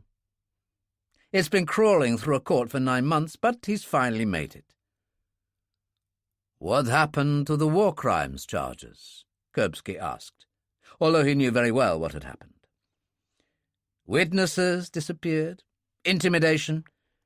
Nothing came of it. I like this bit. They were interviewing Basayev in his house in Mayfair, and he was speaking of going to evening mass every Sunday. They even showed the church. It was Roman Catholic, St. Mary and all the angels. Basayev was a Christian, not a Muslim. Kuripsky remembered that. Remembered it well. He had a memorial to his wife in the churchyard and visited it on a daily basis in the morning. Many Chechens are Christian, Roper said. "But surely they'd have been Russian Orthodox or something like that. Let's look at his details." Roper tapped the keys, and the facts came up. What do you know? He was a Muslim, did a law degree in Rome in his early 20s, and changed religion to marry a Rosa Rossi, a fellow student. Well, that explains the Roman Catholicism. Involved in politics for years in Chechnya. No children. There was a bomb attack on his car in Grozny in 1989. Unfortunately, he'd been delayed, and it was his wife who was travelling. He blamed the KGB very publicly. He would. But then it probably was them, Kuripsky said. The show switched back to the Church of St. Mary and All the Angels. It was of late Victorian vintage, because that was when Roman Catholics had been allowed to build again in England. It wasn't very pretty, and there was a clock tower. A limousine drew up, and Basayev got out, and his driver gave him flowers. The camera showed the time on the clock tower as 10. Then it cut to the cemetery. Basayev appeared and paused at a memorial stone with a photo inset, which he kissed before changing the flowers. "You'd think he'd paid to be able to look that good," said Kuripsky. "Oh, the BBC let him have his interview, but their documentary on his activities in Chechnya totally condemns him. Which won't bother him in the slightest. The truly wicked do seem to survive rather well in this life, but I suppose that's the way of the world. I'm going to bed. I'll see you in the morning, and then it's off to Chamber Court and the ladies." He lay on the bed thinking about it. The hell of Grozny, the Chechen capital, of General Shadid Basayev, and what had happened a long, long time ago. Chechnya, 1994. Chapter 9. Grozny, the Chechen capital, resembled hell on earth, and in spite of constant rain, there were fires everywhere. Heavy tanks had thrown everything they had at the place, and the aerial bombardment had been constant, and yet the Chechens stubbornly resisted, street by street, house by house. Urban guerrilla warfare at its most intense. Alexander Kuripsky, a lieutenant by rank, was the only officer left in what had, 2 weeks earlier, been the 5th Paratroop Company, a special forces unit consisting of 50 men. Now they had been reduced to 20 men, having spearheaded their way into the heart of the city, using on occasion the sewage system. And in those filthy and foul-smelling tunnels they had found an enemy that fought like rats. They finally emerged via manholes in the central square, a wilderness of half-standing buildings and fires smoking in the heavy rain, and found themselves facing what was left of the Astoria Hotel. Yuri Bunin sprawled close to Kuripsky. Bunin was an unlikely-looking paratrooper, with his chubby face and steel army-issue spectacles fastened together with tape. His bulky combat uniform was filthy, but then so was everyone else's. His rank of sergeant was temporary, because Kuripsky and he had become friends, and Kuripsky trusted him for his brains as much as for anything else. "Are we going, then?" a man named Nebit called, someone who didn't take kindly to discipline and resented Kuripsky anyway because of his youth. "We might get a cup of coffee in there." "Keep your head down," Kuripsky told him. But Nebit was already standing up, and 2 men next to him followed. A burst of fire blew away his combat beret, fragmented the back of his skull, and hurled him over a pile of bricks. A machine pistol had obviously caused the damage, knocking down the other 2 also. Instant death, for there wasn't a sound from them. "So now we are 17, Kuripsky said. Bunin nodded. "So what do we do?" Kuripsky raised his voice. "Follow me back to the sewer. We'll see where it comes out a little closer to the hotel, slowly, and with care and covering each other. Nebit was stupid, So he paid the price. He led, disappearing down into the tunnel and proceeding, half bent over, checking the outfalls to left and right. There was water running a couple of feet deep, a mixture of brown sludge in it which didn't bear thinking about. He came to a kind of concrete chamber, a notice saying Astoria Hotel, and paused, and the others closed up. "I'll go. You cover me, Yuri." He went up cautiously, found a steel door, depressed the handle and pushed, finding himself in a room containing the central heating system.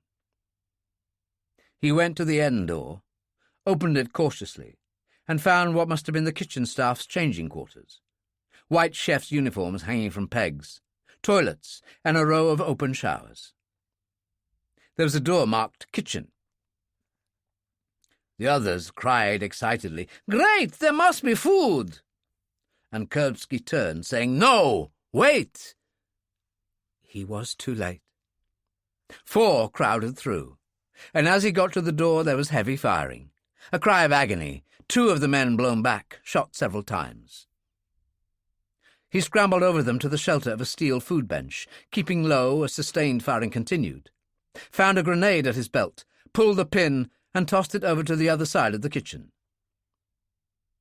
There was a cry that was more like a scream, and he jumped up and fired a burst from his AK-47 at the wide doorway opposite. He moved forward cautiously over the bodies of his men and found what he was looking for. A Chechen soldier, uniform soaked in blood, trying to breathe, and nothing but a death rattle there. A steel helmet had come off, and very slowly the head turned, hair cropped, eyes staring at him mutely. Bunin came up behind him. "Christ, a girl! I hate that. Are you going to finish her off?" Kuripsky took her hand and spoke to her gently. She smiled, then her eyes closed and her head lolled to one side. "What did you say to her?" "I said, go in peace, in case she was a Muslim." He turned to the others. 14 of us now, so just follow me." He went straight out into a large restaurant, walked through the tables into the foyer of the hotel leading to the main doors. All was still, and on one side was the entrance to what had once been one of the most luxurious bars in Grozny. Someone said, "My God, look at all that booze." There was a surge. Kuripsky fired a short burst into the ceiling. Everyone turned. He said, "Not yet. You bastards stink, and I stink, because we've been in the shit for weeks. So follow me right now." He led the way through the kitchens to the staff quarters, stepped into the first walk-in shower exactly as he was, in combat uniform and clutching an AK-47. He switched it on full. "Come on in, the water's fine." They stared at him in astonishment, and Bunin was next. "A bloody marvellous idea." He stepped under the next one. The rest of the men followed boisterously, like schoolboys after football. The filth and the stench of the sewers washed away in dark brown rivulets. Later, in the bar lounge, they rested, eating a whole range of canned foods from the kitchens, discovering that the electricity worked in parts of the hotel and that there were lights in the bar. "Not that we could use those," Bunin said. "It will attract everyone in the city." Kuripsky had informed command of their whereabouts and had been promised fresh orders, which hadn't come. He and Bunin had been working their way through a bottle of champagne, and he was just refilling their glasses when there was a sound of vehicles outside. Kirov, who'd been left on guard duty at the door, ran in. "They're ours, Lieutenant. Somebody important, I think." Which it was. About a dozen men appeared, flooding into the foyer, excited at the riches the bar disclosed, started forward, and came to a halt, reacting at once to shouted commands. A moment later, General Chelek, the area commander, walked through the crowd. There was little to distinguish him from his men. He was just as unshaven, his uniform just as filthy. Kuripsky and his men stood up. He came forward and took the bottle of champagne from Kuripsky's hand and looked at the label. "Very nice. You lads are doing all right. Who are you?" He took the glass from Kuripsky's hand, and it was filled. 5th Paratroop Assault Platoon. "The Black Tigers, isn't that what they call you? I thought there were 50 in your unit." "What you see is what you get, General. 13. "Unlucky for some, they say." "Which means you need us for something rotten." Chelek went behind the bar and grabbed a bottle of vodka. He glanced at his men, who stood waiting. "Okay, pitch in." Which they did. He sat at the end of the bar with Kuripsky. "Who are you?" "Alexander Kuripsky, comrade. I'm the only officer left." "Your name is not unknown to me." "Yes, I've got something pretty heavy for you. One of our most implacable foes in the Grozny area has been General Shadid Basayev. You've heard of him?" "Of course." Bunin, who'd been standing close, said, "He went to Rome to university, General, studied law. He's a Muslim who married an Italian woman and became a Catholic." Chelek shrugged. "Men will do strange things where a woman is concerned. Even a man like Shadid Basayev. You seem well-informed, Sergeant." "He was once a lawyer," Kuripsky explained, "at Rome University."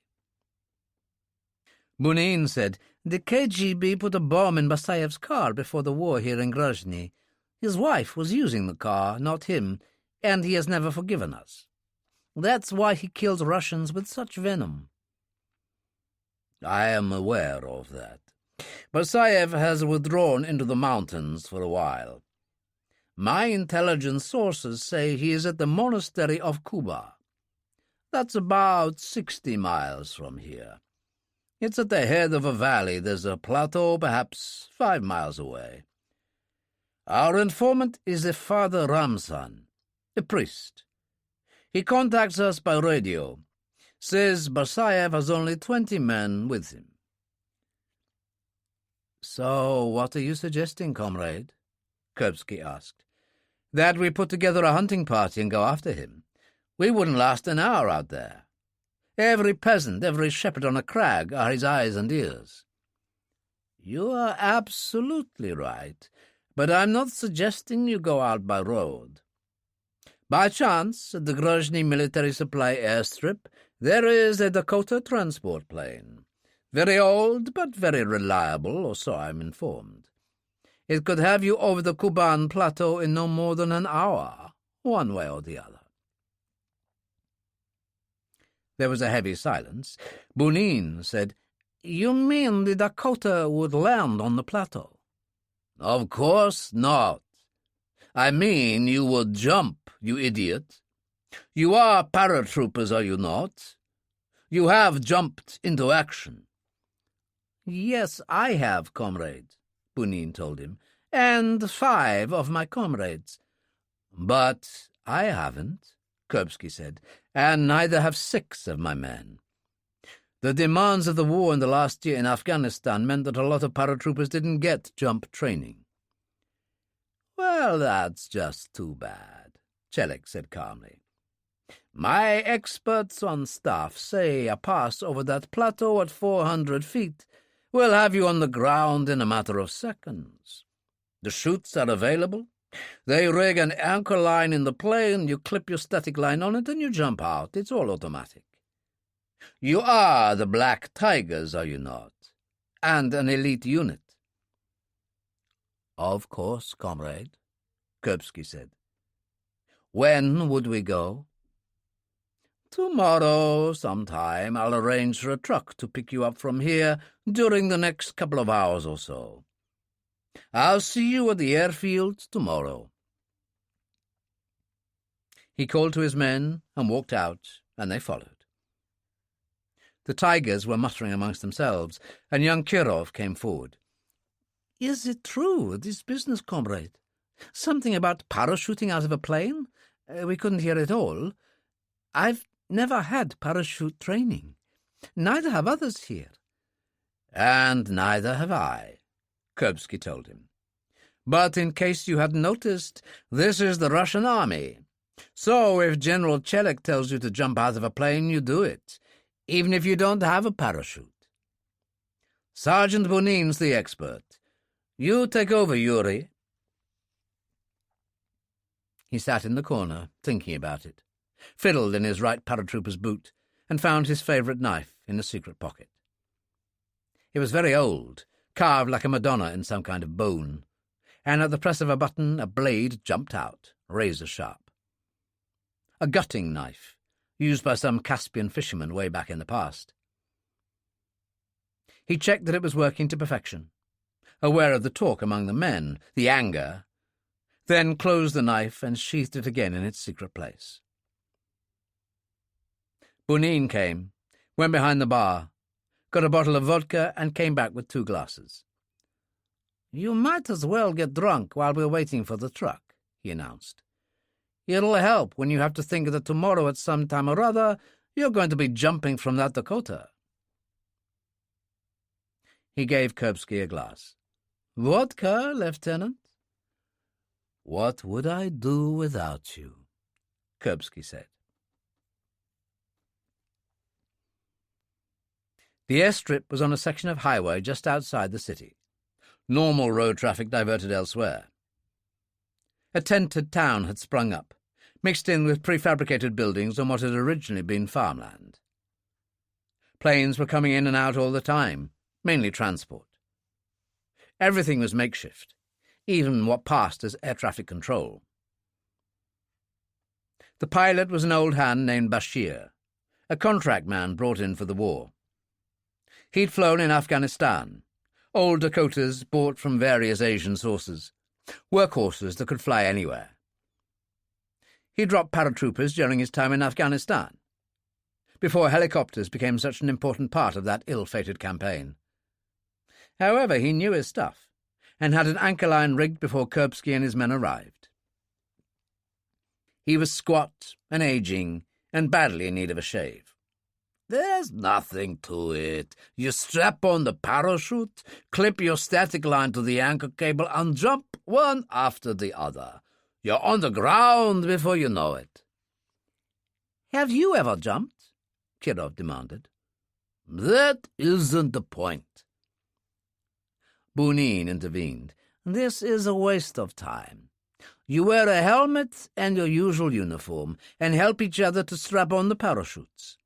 You'll pack a canvas bag containing weapons and explosives, with a hanging strap clipped to your belt.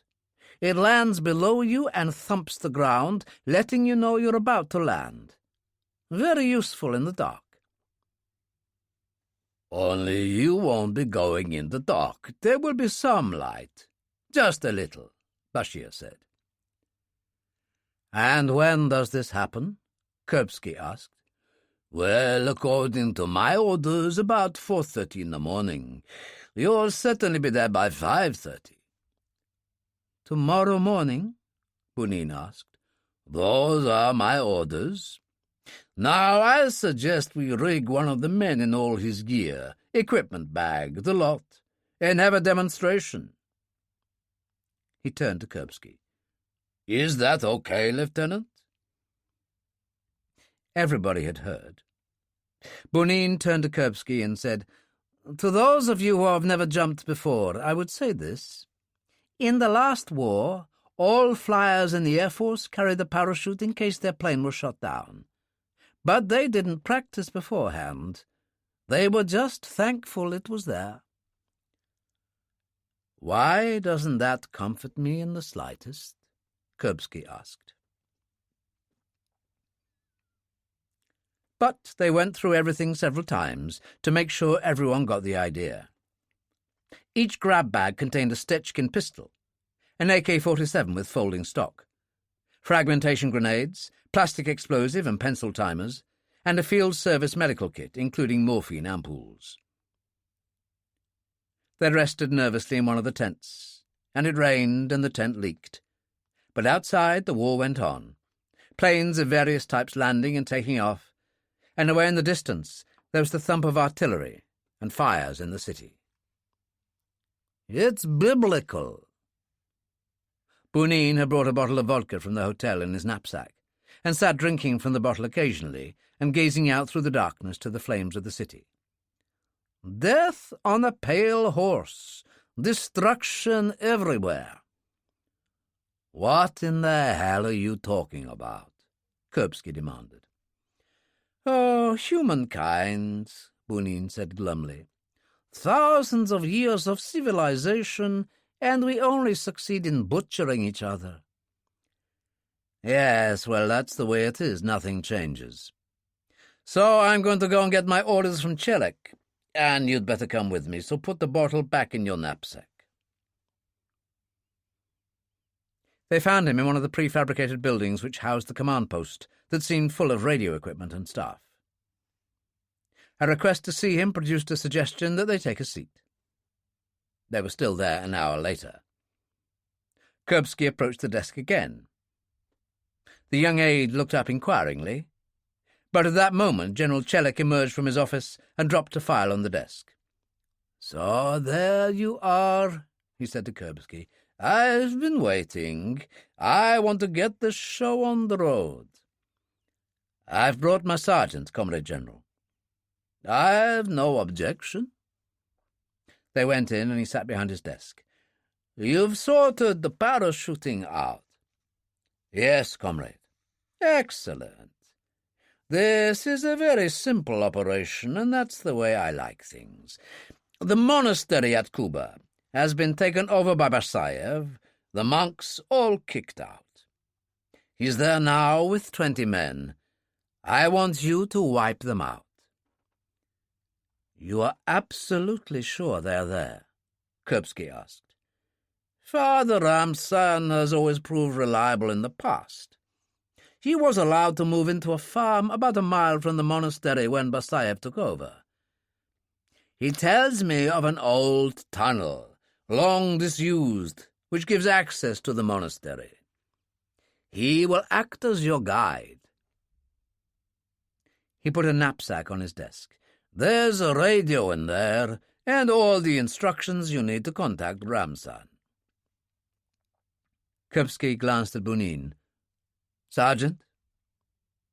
Bunin took the radio. Chelek said, "I've had a look at your record, Kuripsky. It's remarkable for one so young. Decorated twice in Afghanistan." He smiled. "I envy you your inevitable success." "We'll try not to disappoint you, comrade." They went, pausing only at the entrance as the rain increased heavily. "I've often thought about this war and asked myself why any sane person would want this place," Bunin said. "It's a game, my friend," Kuripsky told him. "People like Chelek move the pieces to suit themselves. It's their particular vanity." "And the pieces are the people like us who do their bidding," Bunin said. "I told you, it's biblical." "Idiot," Kuripsky said. "But let's get on with it. Maybe there could be a medal in it for you." "But I've got a medal," Bunin said plaintively, and followed him as Kuripsky ran out through the rain and back towards the tent and the others. So, in the darkness at 4:30, they sat in a line on a bench seat in the Dakota, the anchor cable above them, each man fully kitted out. Bunin, as the most experienced, seated close to the door. Kuripsky, at the other end of the line, had his radio at the ready, and the engines were already throbbing. Bashir said, "Right, Lieutenant. Here we go." The Dakota started to move. The roaring of the engines filled the plain. And then they were lifting and speeding away at low level to get away from Grozny as quickly as possible. The rain continued, hammering the aircraft. The wind howled, but Bashir held her steady, flying at 4,000 feet, the mountains shrouded in cloud below. When he finally started his descent, they went into a kind of mist, and then burst out of it, and there was visibility. A grey, pre-dawn light infused with a kind of luminosity that covered the mountains. He was very low now, drifting through a wide canyon at 1,000 feet, and spoke to Bunin over the radio. "Door open, Sergeant!" A red light blinked on and off. Bunin called, "Clip on and stand!" They all did as they were told. The Dakota was at 500, and there was much more light now in the flat expanse of the Kuban Plateau. Bashir made his pass at 350 feet, the red light turning to green, and Bunin tapped Kirov, the first in line, on the shoulder and yelled, "Go!" which the boy did, followed by the others, tumbling out one after the other, Kuripsky last. Bunin yelled on his radio, "All gone!" clipped onto the anchor cable, and dived out. Bashir started to climb up to 4,000, levelled out and switched to automatic pilot, got up, went back and closed the door.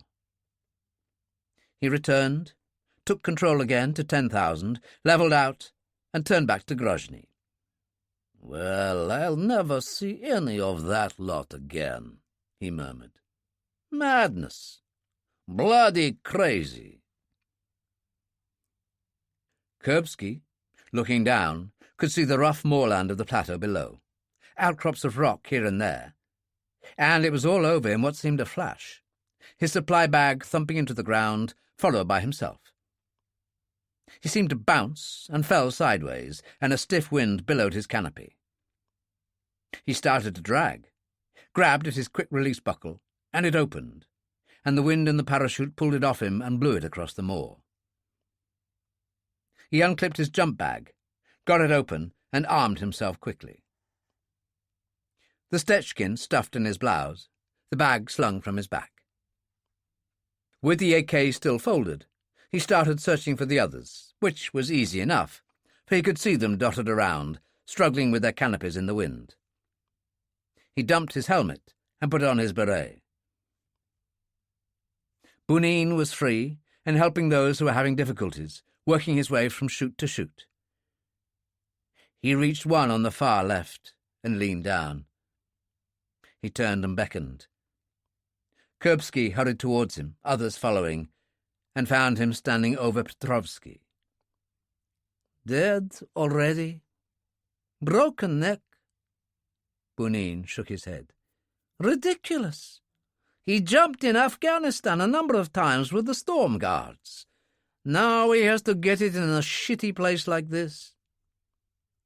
He looked around the bleak moorland, the rain hammering down. Kuripsky said, "Put him behind those rocks over there. Collect those parachutes and hide them as best you can behind the outcrop. 15 minutes, and get your ponchos out." He looked up at the turbulent sky as thunder rumbled. "It's really going to storm, my friends." He got the radio from his pack, crouched down and tried to contact Father Ramsan. "Black Tiger calling. Black Tiger calling. Are you receiving me?" It was rather dramatic, but that's what Chelik had given as a code word for the Enterprise, and it received an instant response. "Receiving you loud and clear." "Ramsan, this is Lieutenant Kuripsky. We've arrived in the jump zone safely, 1 man dead. Harsh weather up here, but we should see you in a couple of hours." "I look forward to it." "Over and out." He turned to the men. "Let's get on with it." And rain it did, and he really pushed them, leading at the half-trot, the 12 of them in their ponchos with the hoods up over their berets. 5 miles and 2 hours later, they came to moorland farm territory, extensive rough granite walls, wild-looking sheep that scattered before them. They reached a shepherd's stone hut and crouched behind the wall beside it. Bunin produced a bottle of vodka from his pack, unscrewed it and took a swallow, offered it to Kuripsky, who did the same, then passed it along so that everybody could have a pull. Perhaps a mile or more across the valley was the monastery, half concealed by the gloom and rain. At that distance, it was not possible to see any signs of activity. In any case, what concerned him was the farm below. It was single-story, but reasonably extensive, with what looked like a large barn at one end, and the only sign of life was chickens looking miserable in the rain, pecking their way in and out of the half-opened barn door. There was a low wall around the property, a wisp of smoke coming out of the chimney. A track stretched down the valley, and no sign of life there either. "We split. 2 groups of 6. You go in from the left," he said to Bunin. "I'll take the right." They moved fast, Kuripsky leading his men crouching behind a granite wall and curving round to an orchard cramped in a small space at the side of the house. There was what looked like a back door. It opened on the turn of the handle, and he led the way into an extensive, if primitive, kitchen, with stone floor, very basic wooden furniture, an old iron stove with a wood fire burning inside, a great pot on the stove. Kirov took the lid off. "Smells good. Some sort of stew and enough to feed an army. Maybe it's meant for us." "That could well be." Kuripsky turned to the others, who'd been searching elsewhere. "Anything?" "A couple of bedrooms, a pantry with a lot of canned food and wine." He went and opened the front door, and saw the others through the half-open door of the barn. Bunin appeared. "Come and have a look." There was an old battered truck with a canvas hood and a stack of military jerrycans. "A hell of a lot of petrol here," Bunin said. "What about the house?" The tigers clustered around, passing cigarettes. "Food cooking. Fire in the stove. No sign of Father Ramsan. I'll try the radio again." And at that moment there was the sound of an approaching engine. They waited, weapons cocked, and a bearded priest in his black robes drove in from the track on a motorcycle, crossed the yard and entered the barn. He showed no surprise at all, and on closer inspection wore black trousers, his cassock hitched up as he sat astride the bike. He switched off the engine, dismounted, and pulled it up on its stand. "So you are the Black Tigers?" "Yes, Father. I'm Lieutenant Kuripsky in command." Kirov was examining the bike with admiration. "Where did you get this? My uncle has one back home on his sheep ranch near Kursk. A Montesa dirt bike." "What's so special about them?" Bunin asked. It was Father Ramsan who answered. "They were specially developed for shepherds in the Pyrenees in the Spanish high country. You can ride them at 5 miles an hour, or more if you want, negotiating very rough country, or much faster. They are perfect for the plateau country here. General Basayev obtained it for me." "That would seem very generous of him," Kuripsky said. "Of course, but then I'm on his payroll and he trusts me." "And so does General Chelek," Bunin pointed out. "We live in a complicated world, my friend." Ramsan turned to Kuripsky. "Bring your men into the house. They have food waiting." They ate well of the stew, and he provided jugs of rough red wine. "So no one lives here with you?" Kuripsky asked. "A peasant family farmed the land, but they've been driven off. Basayev doesn't like people around when he's in residence at the monastery. He chased the monks away from there, but he tolerates the peasants when he's off to the war. Since he's back, They have to clear out to a village about 5 miles on the other side of Cuba. So no staff in the monastery? He is a soldier's soldier, and expects his men to be able to look after themselves. Sometimes they go and procure women for obvious purposes. Are there any women at the moment? Definitely not. When he comes on these occasions, his time seems to be spent on planning strategy. He has a sophisticated radio room and keeps in touch daily with his forces in the field. I have heard them on occasion when I've been there. So why does he keep you around? Bunin asked. Some sort of link with the locals. I am, after all, their priest. I am also a visible presence at the monastery when he's not here, to remind people who the boss is. Where have you just been? Kuripsky asked. The monastery. He likes the chapel kept up to scratch. He is a religious man who likes everything to be just so. Candles, incense, the holy water, flowers. Well, he sounds like a raving lunatic to me, Bunin put in. So what do we do about him?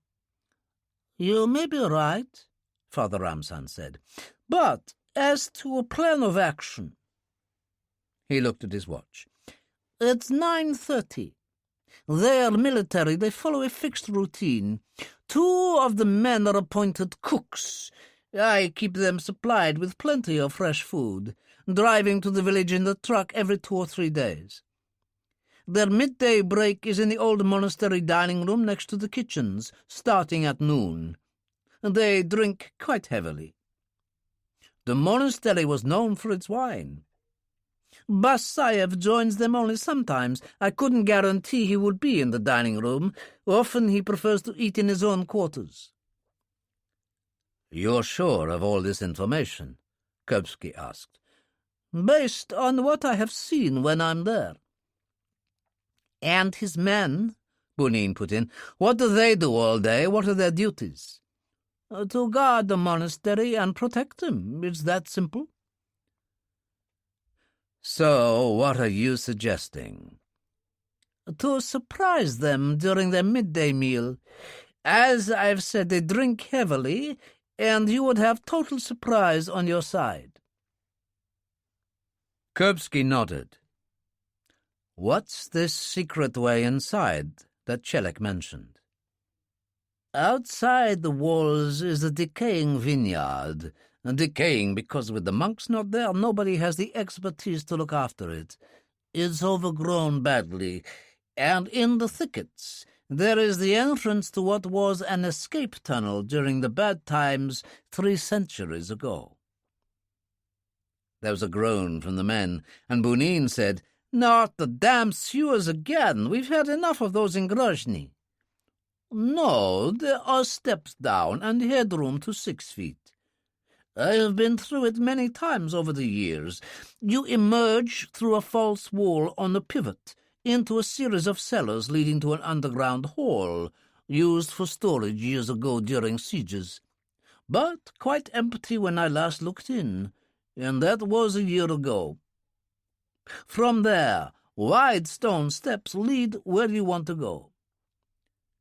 Fascinating, Kuripsky said. You could always show us the way.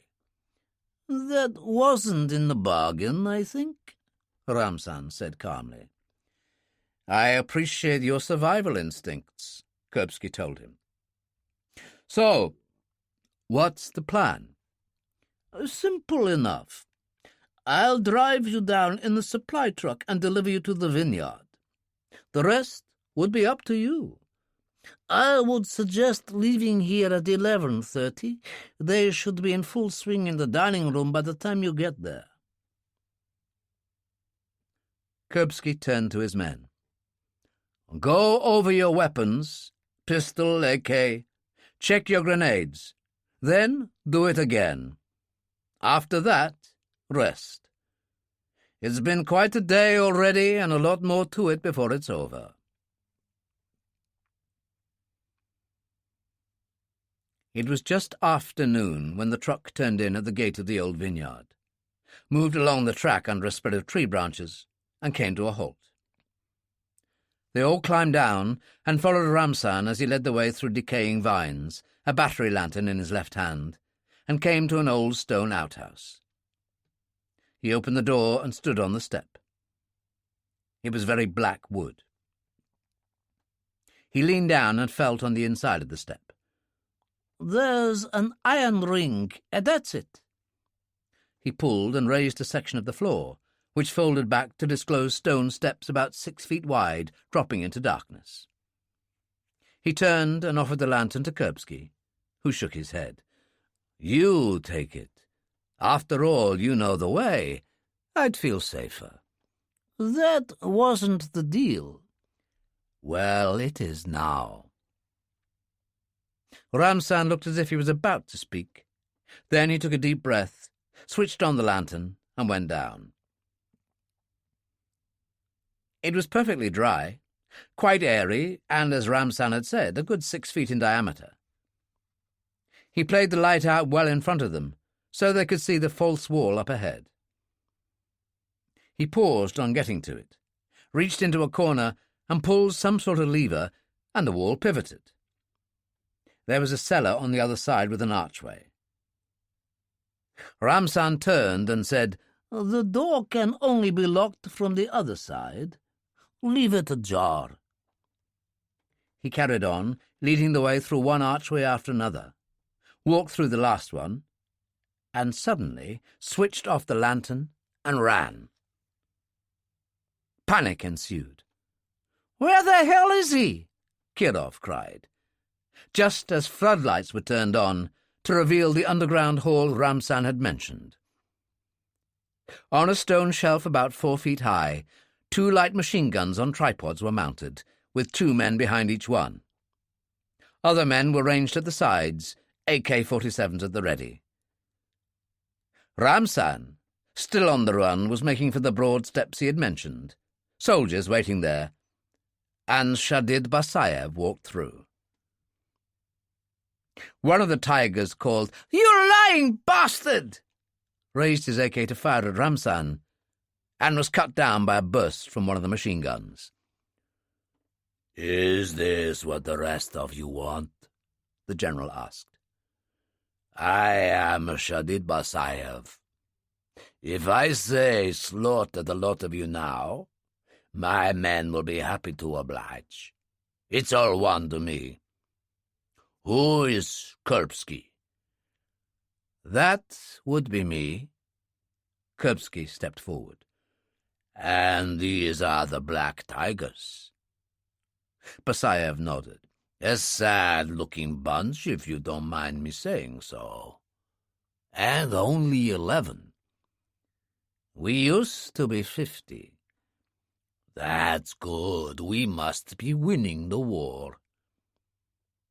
He stood there, hands on hips. "Come on, Lieutenant, what's it to be?" He stepped very close. "Of course, you could shoot me now in a mad moment, but my men wouldn't like that."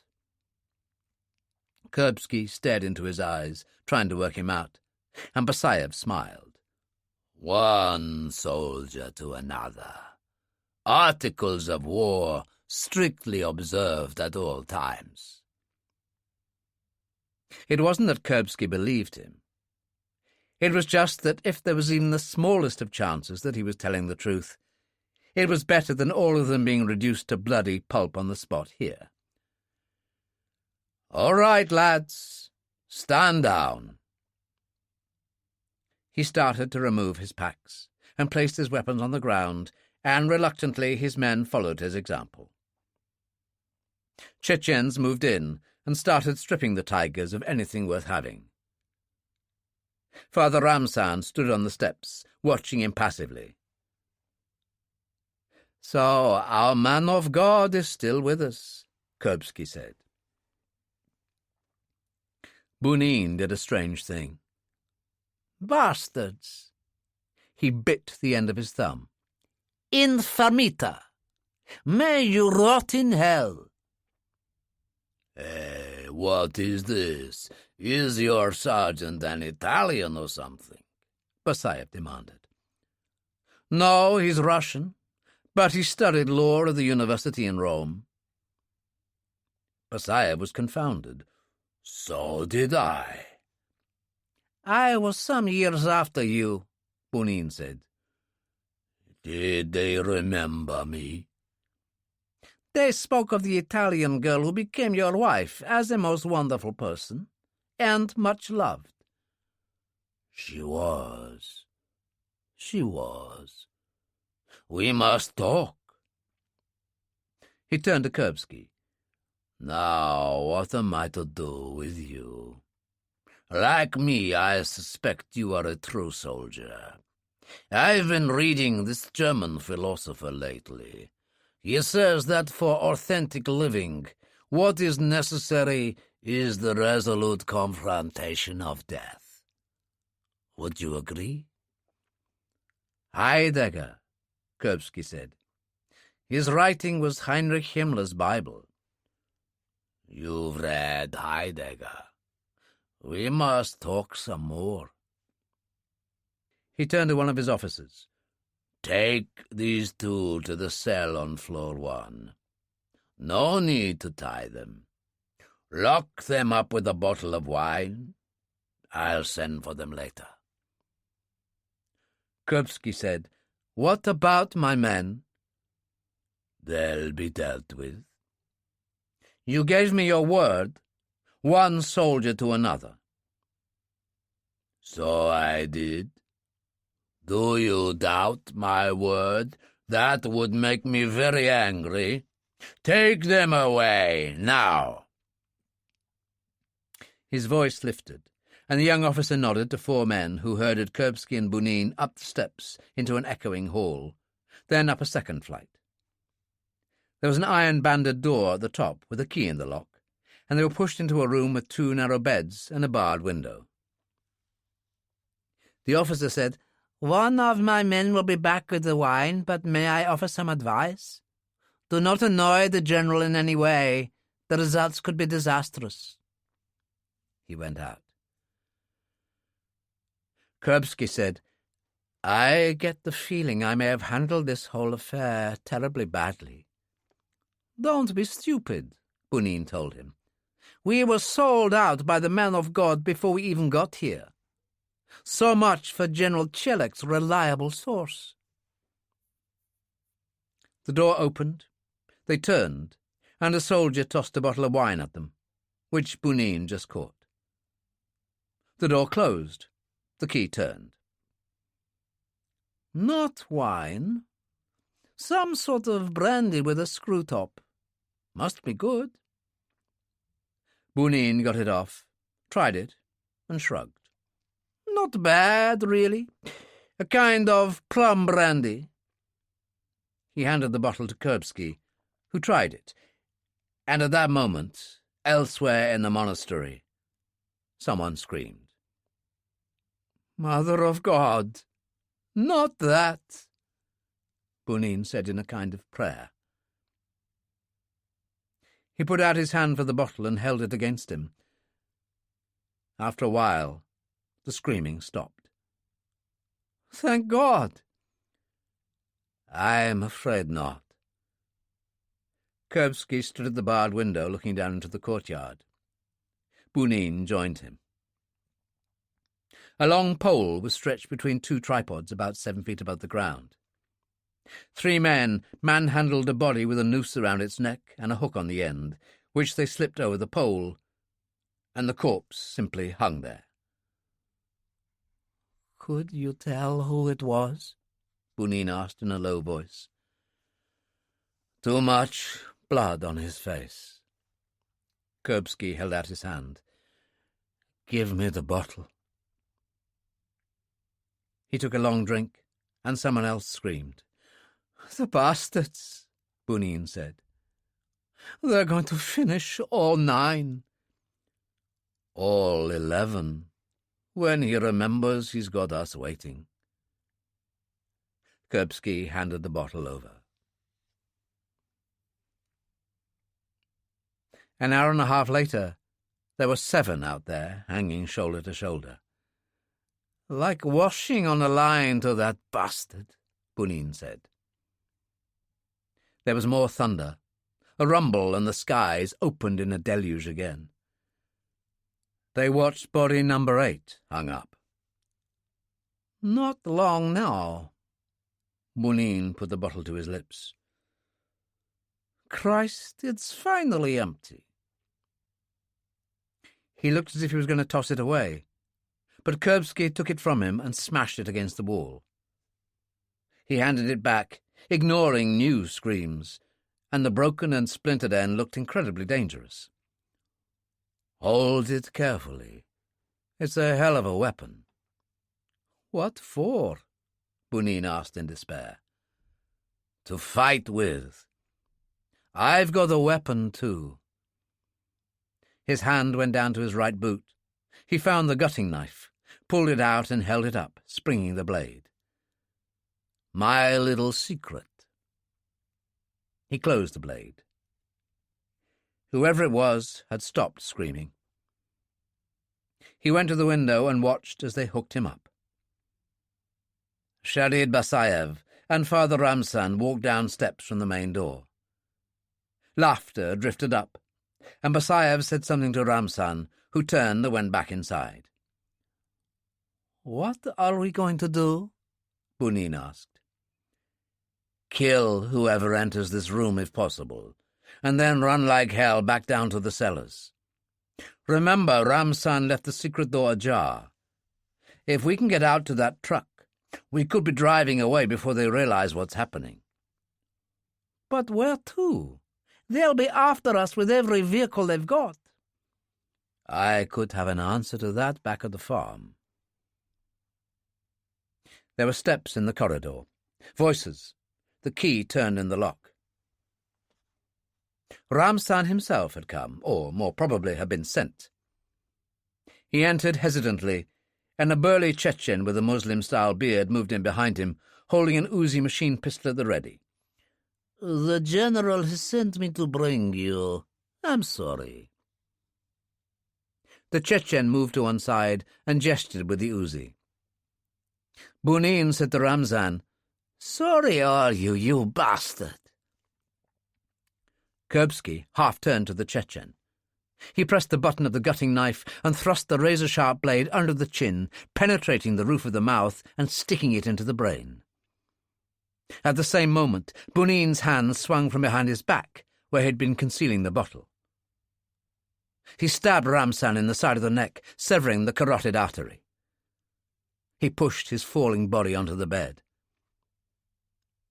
Kuripsky pulled out his knife, picked up the Uzi dropped by the Chechen, opened one of his belt pouches and found 3 clips of ammunition, which he stuffed into the pockets of his combat jacket. He was through the door, and a moment later, Bunin was on his heels and rushing down the stairs. Strangely, the only thing on his mind as he ran through the cellars was if Ramzan had left the key in the truck. But he had, and Kuripsky scrambled up behind the wheel, Bunin joining him, reversed out of the vineyard, turned, and drove as fast as possible back to the farm. Bunin said, "What was it you had in mind? They'll be after us soon." "I'll show you," Kuripsky said as they turned into the barn. He jumped down and went to the Montesa. "This will go where they can't. It was specially built for riding in rough high country. I'll drive. There's a pillion for you, and the rear side panniers could take a jerrycan of petrol on each side. I'll strap them on while you go into the house and fill a bag with food and find a couple of overcoats. There's bound to be something in there. Cross-country to Grozny over the mountains will be rough, but we could do it in a couple of days." Bunin was back in minutes. "This is the best I could do." There were a couple of old army greatcoats, and they pulled them on, and he managed to stuff the food somewhere along with the jerrycans. "I've been thinking, Chelek isn't going to be pleased." Kuripsky, astride, started the engine. "Screw Chelek. But the army's the army, and there are rules. You always report to your commanding officer. Bunin sat astride the pillion. So, let's go. Which they did, climbing up rough tracks.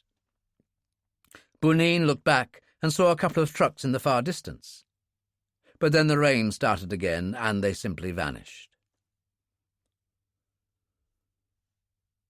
They reached Grozny in 4 days, not 2, and reported to Chelek's headquarters, to discover that the previous day he'd insisted on making an inspection of his sector of Grozny standing in the turret of a tank, and a Chechen sniper had shot him in the head. The desk colonel controlling things while waiting for a new general to arrive told Kuripsky and Bunin to put their report in writing, which they did. He actually read it, shaking his head. 9 guys just like that. These Chechens are animals. As for Shadid Basayev, we'll put him on the most wanted list as a war criminal. And us? Kuripsky asked. There's a shortage of good people in intelligence these days, and it seems you got a law degree, Bunin, which interests the GRU. You're going to leave all this shit behind. It's Moscow for you, and there's a commission waiting. But I don't want a commission, comrade. What you want isn't the point, Bunin. It's what your country wants. And me, comrade? Kuripsky asked. You stay, Lieutenant, or should I say Captain. You're promoted. You stay here in the killing ground of Grozny. I'd say it suits your particular talents to perfection. And to that, of course, there was no answer. Holland Park. Mayfair. Belsize Park. Chapter 10. Bad memories led to an extremely disturbed night for Kuripsky, who didn't fall asleep until the early hours. He came awake suddenly, surprised to discover it was 8 o'clock. He tried to shake himself awake with a good shower, but it didn't have much effect, and when he examined himself in the mirror, the circles around the eyes really did look much darker. He dressed and went in search of life, and discovered Roper in the computer room as usual, who looked him over. "You look satisfactorily ill," he said. "That's the only way to describe it." "Bad night?" "You could say that. It's not surprising. You've been through it in a big way in the last day or two. I'd get yourself to the dining room. There you'll find a lady named Mrs. Maggie Hall, the pride of Jamaica, whose speciality is the great English breakfast. If that doesn't revive you, nothing will." "Sound advice, and I'll take it." He came back, dressed for the street, his bag slung from his shoulder, his gutting knife stuffed down his right boot. The knife he'd taken from the youth at Wapping the previous night he took from his pocket and placed on Roper's desk. "Present for you." Roper pressed the button and the blade jumped. "Nasty," he said. "Where did you get that?" "Unlooked-for gift.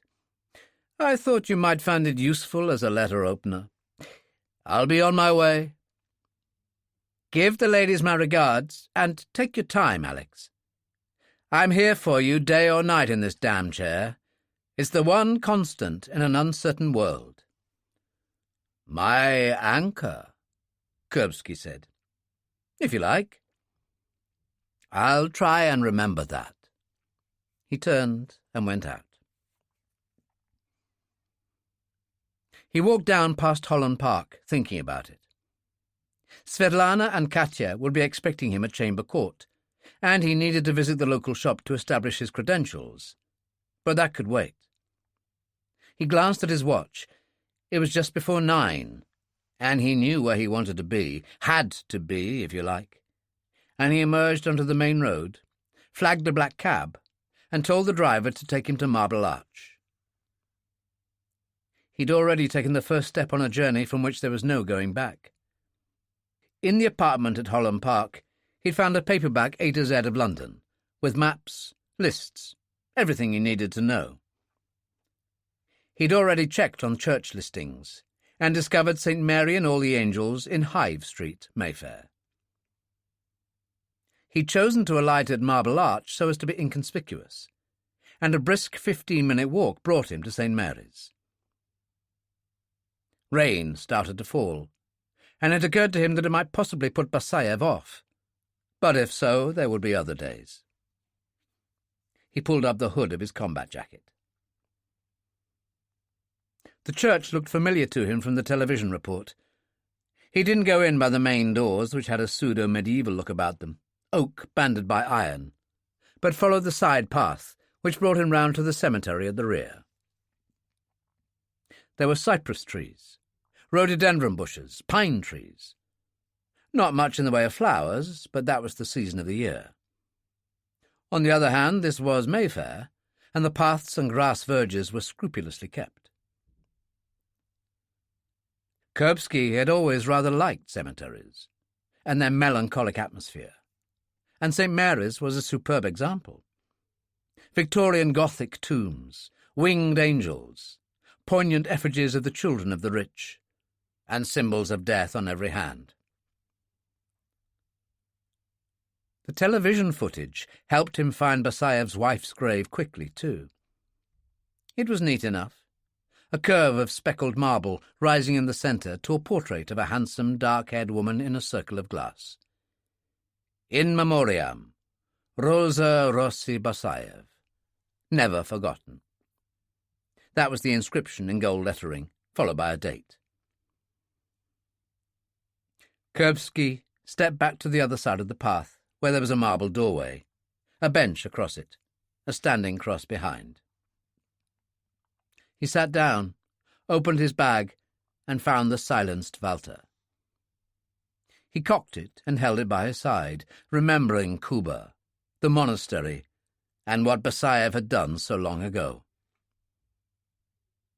He felt calm, quite detached, and it was quiet, just the rain rushing down. Maybe Basayev wouldn't come after all, but that was all right. He could come back. The Mercedes pulled up in front of the church. The chauffeur had served under Basayev in Chechnya, had been his driver for years. He had an umbrella on the floor beside him, which he took with him as he went to assist his master. He opened it and handed it to Basayev as he got out. A few yards from the church, on the corner of a side street, a young woman sat under a canopy with flowers for sale. "The usual, Joseph. Bring them to me," Basayev told his driver. He turned into the side path to the cemetery, and Joseph got another umbrella from the back of the car and approached the girl. Basayev was quite close to his wife's memorial before he noticed Kuripsky, and he slowed. "What are you doing here?" He spoke in English. "What do you want?" "You," Kuripsky told him in Russian.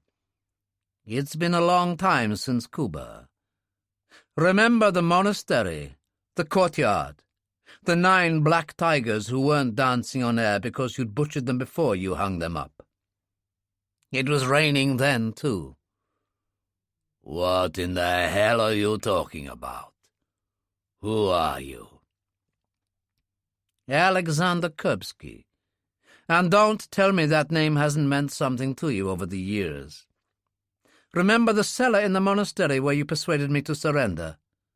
You gave me your word, one soldier to another, that the articles of war would be strictly observed at all times. Then you butchered 9 of my men." At that moment, Joseph came round the corner with a bunch of flowers in one hand, the umbrella in the other. "Here I am, boss," he said in Russian. Basayev turned and shouted, "Help me, Joseph! He's going to kill me!" Joseph dropped both the flowers and the umbrella and drew a pistol. Kuripsky, with no option, shot him in the heart, and turned to find Basayev already scrambling away through the gravestones. He shot him in the back of the head, fragments of bone and brain spraying out as he fell on his face. He wore back up the path to Joseph, still dying, and finished him off with a headshot. He stood listening for a moment, but everything was still. No evidence of any disturbance, thanks to the silenced Walter. It was now that his examination of the street maps paid off. He walked quickly to the other end of the cemetery and found what he was looking for, another gate leading out to a quiet back street, and he started to walk through Mayfair, one street after another. He felt no elation, no satisfaction. It was not needed. Shahriar Basayev had been responsible for carnage and butchery and the ethnic cleansing of several thousand people. Thanks to the stupidity of society, he had been rewarded with many millions and the right to live in luxury in the best part of London. Now his account was closed. An hour later, he stopped in a small square with a garden and benches. There was no need to tell Roper and Company about what he'd done. On the other hand, Moscow would be delighted to hear of Basayev's assassination, and he had Tanya to think about after all. It would be to his credit. He used his encrypted mobile to reach not Lushkov, but Bunin, and got him straight away. "Yuri, it's me, Alex. Where are you? Can you talk?" "In my office." Bunin was surprised. "Yes, of course I can talk." "Did you see Shahriar Basayev on BBC television last night?" "I sure did. The scum." "Tell me, does he have a chauffeur named Joseph?" "Yes. Joseph Limov. He served under him in Chechnya. He's been his personal hitman for years." "Ah, that's good. I don't need to feel bad about killing him." Bunin said, "Killing him? Are you crazy?" "I hope not. I just shot him dead in the cemetery at St. Mary and all the Angels. Along with Basayev, of course. He was my primary target. You know, he said he liked to look in on his wife's memorial every morning. I thought I'd say hello." "Alex, there hasn't been a word of this on radio or television." "Because they haven't found the bodies yet." "But how could this happen? Is this something to do with Ferguson's people?" "They don't know a thing about it, and that's how it stays." He lied now. "I am very happy living in the safe house at Holland Park. I have an arrangement where I'm allowed out for a break on my own. They trust me completely." "So you're going back in there?" "Why wouldn't I? Tell Lushkov I'll be in touch again when I feel like it. I don't want him trying to call me. This should make him look good in Moscow, don't you think?" "What about your aunt?" "What do you mean? The whole idea was to guarantee my anonymity so that no one except Ferguson's people know I'm here. Svet Lana is the last person I'd want to involve. I don't want her bothered, Yuri, you understand me?" He clicked off, and at the other end Bunin shook his head and smiled slightly. "Christ almighty, Basayev! I hope he rots in hell." He got up and went off to find Lushkov. Kuripsky walked further until he finally came to Oxford Street. He was thinking of Svet Lana and Katya now. It was time he made his way to Belsize Park. And then he came to a large bookstore, the windows full of displays and deals, and there was On the Death of Men. It was a new edition from his London publisher. On impulse, he went into the store, took off his woolen hat and put it in his pocket, then wandered around a little before approaching the counter. The assistant he chose was a long-haired young man of studious and intense appearance. "Can I help you?" Kuripsky put on his French accent.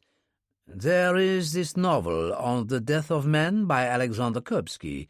I've read it in French, but I see you have a new edition in English. I would enjoy comparing the two."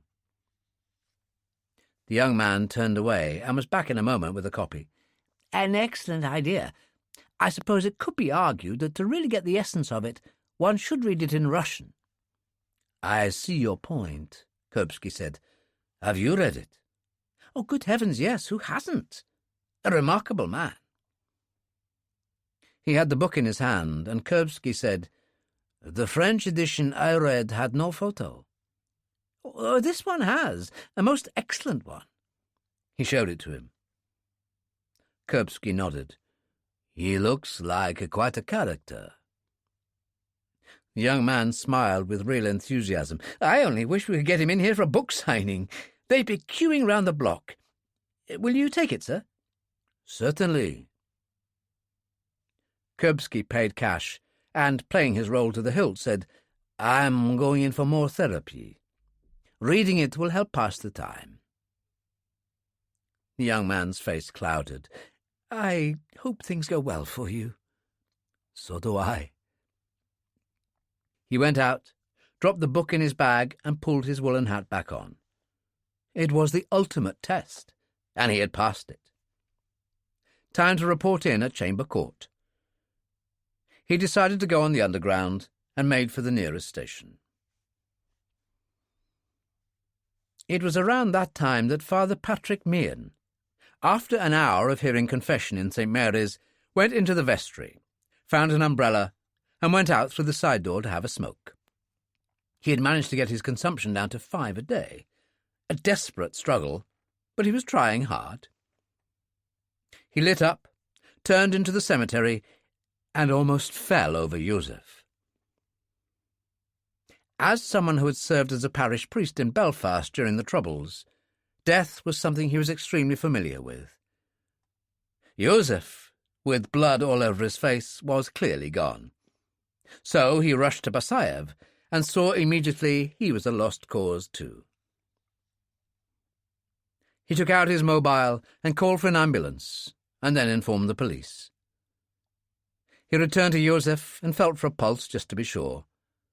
There was none, but in the circumstances his duty as a priest was clear. He began to recite the prayers for the dying. "Go, Christian soul, from this world, in the name of God the Father Almighty, who created thee." Soon sirens sounded, and not one but 2 ambulances braked hard outside the church, and the paramedics came on the run. The general store that Katya had mentioned to Kuripsky carried a sign, Patel and Son. It was what the English were fond of calling the corner shop, a place that was always open and sold everything. It was quiet, no customers. The radio was playing softly in the background, and the young man sitting behind the counter was Indian, wearing jeans and a black bomber jacket, and he was reading a book, which he put down when Kuripsky appeared. "Can I help you?" "I hope so," Kuripsky said. "A friend of mine, a Polish guy named Marek, had a job at a house near here with 2 ladies. He worked in the garden, did odd jobs, and they let him live over the garage." "That's right. I knew Marek well. I am Hitesh Patel." He offered his hand. Kuripsky shook it. "I've had a letter from them offering me the job, now that he's gone back to Poland. Marek recommended me." He produced it. Hitesh read it and nodded. "I see. What's the problem?" "I'm not sure if I've got the right house. I am new to London, and I seem to have got all mixed up." Hitesh came round the counter, took him to the door and pointed. "It's right there with the high walls. They are big on security. Front gate or side gate, there's a voice box, so you speak to let them know you're there. They are really nice ladies. You'll do well there." "That's good to hear."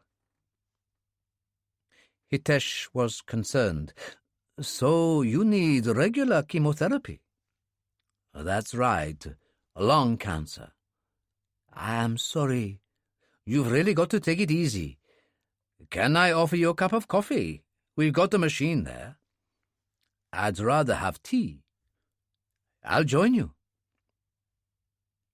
They sat on either side of the counter, and Kuripsky said, You are not very busy.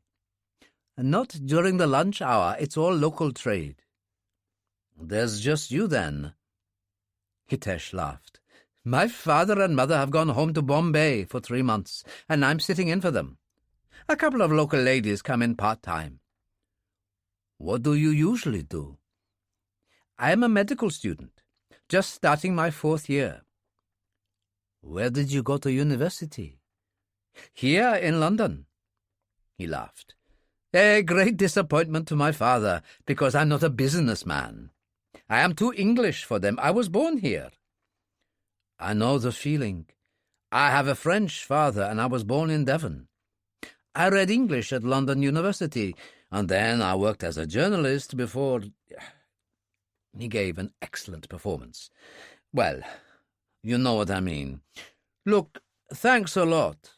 I'll see you again. Take care, Hitesh told him, and Kuripsky left. He approached the house from the mews. Katya answered, opened the gate, and he walked through the garden and found her waiting on the terrace. She took his hands and kissed him on both cheeks. We were getting worried. We expected you earlier. I've just been having a cup of tea with Hitesh Patel and showed him your letter. He's a nice guy. Svet Lana's waiting. They went into the conservatory and found her in her usual wicker chair. She reached up to kiss him. We were worried for you. No need, babushka. Last night I went down to the Salters pub at Wapping and had supper. I got a taxi and then walked the streets. This morning I did the same. Actually, I had a funny experience in Oxford Street. What was that? Katya asked. He told them about the episode in the bookstore. Isn't it wonderful? He said. Even with my photo on the book he was holding, he still didn't recognize me. Katya said, There was a call for you. There couldn't have been, he said. Sorry, I mean the call was through me. Major Roper gave me one of those encrypted Codex mobiles. He said he'd been trying to get you but couldn't get a response. I've had mine on vibrate. I'll speak to him. I've got chili con carne for lunch. I'll show you the room over the garage afterwards. But first there's champagne, Svet Lana told him. A celebration of your return after all these years. Just give me a moment, he said. I must call Major Roper. You were trying to get me, he said when Roper answered. Yes, there was no response, so I got worried. I put my codex on vibrate, and it's easy to miss that faint tremble, especially when you're walking in the crowds of Oxford Street. What did you want? There's a breaking story on all the news shows. Shadid Basayev and his driver, a man named Yosef Limov, were stiffed at that church in Mayfair, where he has a memorial to his wife. And when was this? The priest, a Father Meehan, came across the bodies in the church cemetery not much more than an hour ago. So, information will be thin on the ground at the moment. What do you think? A Russian connection? SVR, perhaps, he said, naming the Foreign Intelligence Service that was in many ways a successor to the KGB. I'm not so sure. In the old days, they often hired the IRA to do their dirty work. These days, Muslims are popular. Mind you, he was a bad one, Basayev, Kuripsky said. He won't be missed. I'll give it some thought. We'll speak again. I might drop in to see you. You know where I am. Luzhkov heard what Bunin had to say, was shocked and delighted. There was no point in holding back on the story, and as it started to break, he contacted the Prime Minister's suite at the Kremlin and spoke to Putin. I am obviously pleased that Basayev has finally met his end, but the manner of it gives me pause for thought. I can see that, Comrade Prime Minister. He treads a dangerous path. You don't want to make fools of Ferguson and his people. On the other hand, it's a brilliant stroke if he gets away with it. Putin laughed. I like it. Let it ride, Colonel, and we'll see where it leads. Bunin, sitting opposite him, said, How was he? Delighted. I think the idea of Kuripsky making fools of Ferguson's company actually pleases him. I won't try to speak to Kuripsky. I'll leave it to you, Yuri. You're the man he trusts. The living quarters over the garage were not quite as he remembered them. The bathroom had been improved, but the big room where Kelly had taught Kuripsky judo had been developed into another apartment. A kitchen area in one corner, a living room in another, and a wide window looking out over the garden. It was nicely furnished and in good order. I had cleaners in after Marek left, and a plumber to improve the bathroom and kitchen. It's linked to the central heating system in the main house, Katya said. Svet Lana wants this to work, Alex, and so do I. Sit down for a minute. She faced him across the table, and he took her hand. You've been great to me. Your input in this affair has been fabulous, and I know you're a true friend to my aunt. It seems to be working, my new identity. As I've told you, I've been out and about, and I feel that Alexander Kuripsky is the invisible man. I can come and go at Holland Park as Henri Duval. Let's take it a day at a time. Good, she said. Regarding your new identity, I hesitate to bring this up, but... But you think I'd better actually do some gardening now and then to fit my cover story, right? Right, she said with relief. I'll just show you the garage and the equipment, and we'll go back to Svet Lana. Downstairs she pressed a button, and the garage door lifted.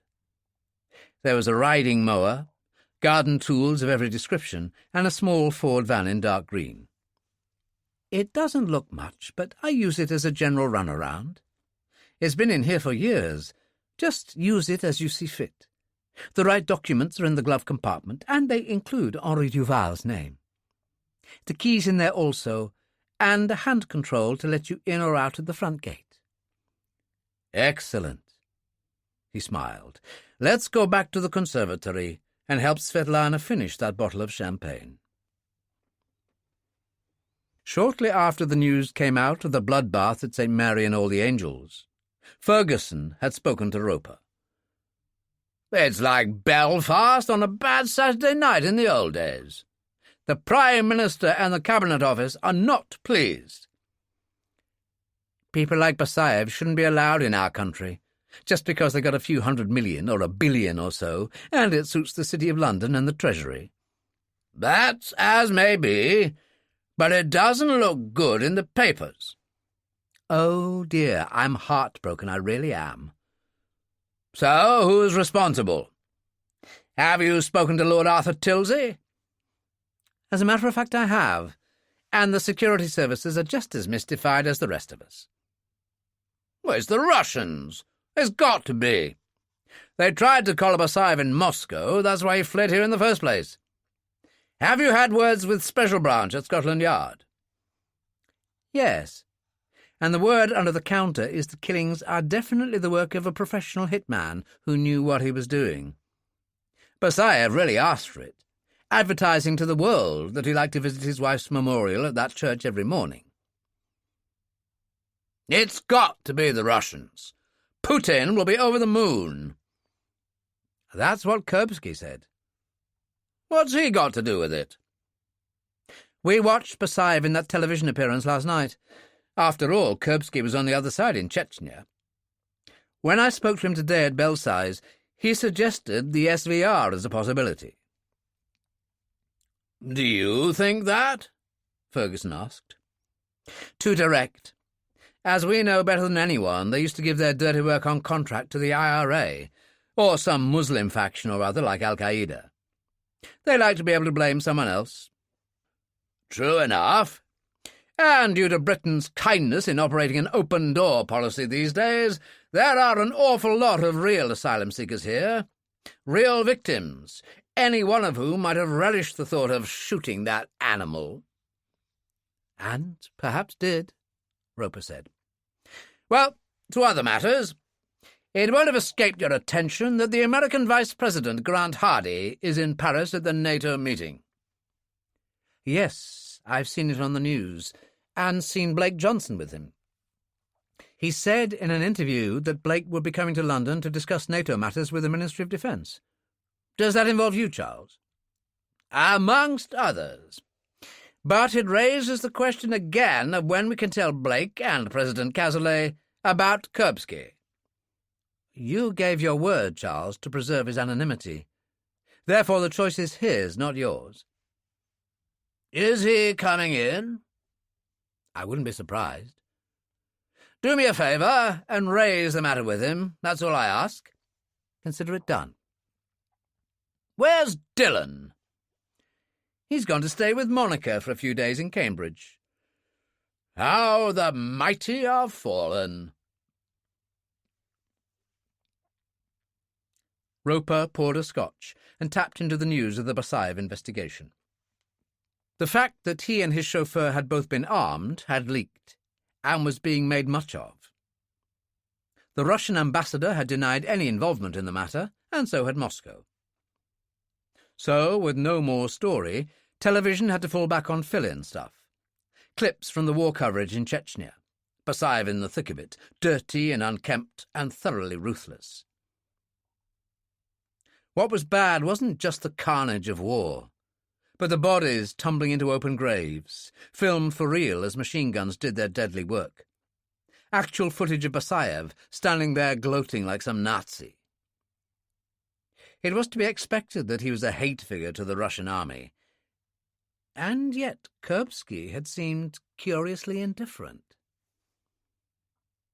On impulse, Roper tapped into Kuripsky's details again, particularly his war record with the Black Tigers. There were his decorations, and God knows there were enough of them. 6 in all, and a short citation with each one. On the 5th of February 1995, this officer, with no previous parachute training, jumped with his men over the Kuba Plateau in an attempt to apprehend General Shadid Basayev. The mission failed, but Lieutenant Kuripsky and Sergeant Yuri Bunin succeeded in rejoining the army, the only survivors of the unit. Roper sat there looking at it, and Sergeant Doyle came in with a mug of tea and a bacon sandwich. There you go, sir. Tony, what if I told you I had a man who dropped into action by parachute without any parachute training? What kind of man would do that? A bleeding loony, sir. Or a bloody hero. I remember one example I read about. The biggest parachute drop in history, Arnhem, in 1944. One of the outfits lost their doctor with a broken ankle just before boarding, and another young doctor who had no training took his place. They strapped on his chute in the plane, and he did the business. He paused at the door. Some people will do anything for a laugh. He went out, and Roper sat there, and then tapped in Sergeant Yuri Bunin. Decorated twice, once for the same operation as Kuripsky. Transferred to GRU. Present rank, Major. Commercial attaché at the Dublin Embassy. He phoned Kuripsky. Where are you? Sorting a few things out in my new quarters over the garage. I spoke to that guy at the local shop up the road. He's Indian. Hitesh Patel. An interesting guy, actually. A 4th-year medical student minding the store while his parents are in Mumbai. What are you up to this evening? I thought I might come and see you. Is that okay? I'm certainly not planning on going anywhere else. The television's been full of the Basayev shooting. Some of the old footage from the Chechen War shows him in a less than flattering light. Was that your opinion, too? Roper knew something. It was obvious from his tone. The finest way of handling that was to tell the truth. Kuripsky said, "He was a vile, sadistic monster, evil in every way. Even the devil would reject him from hell. And am I happy that somebody shot the bastard? I couldn't be more delighted." Well, that's plain enough. By the way, Katya's given me a Ford van of the kind gardeners use to help with my cover. It's green, and I'll give you the number. Roper took it. "I'll see you later, then." They rang off. Kuripsky sat there, then called Bunin and found him in his quarters. "It's Alex, Yuri. How did Lushkov take it?"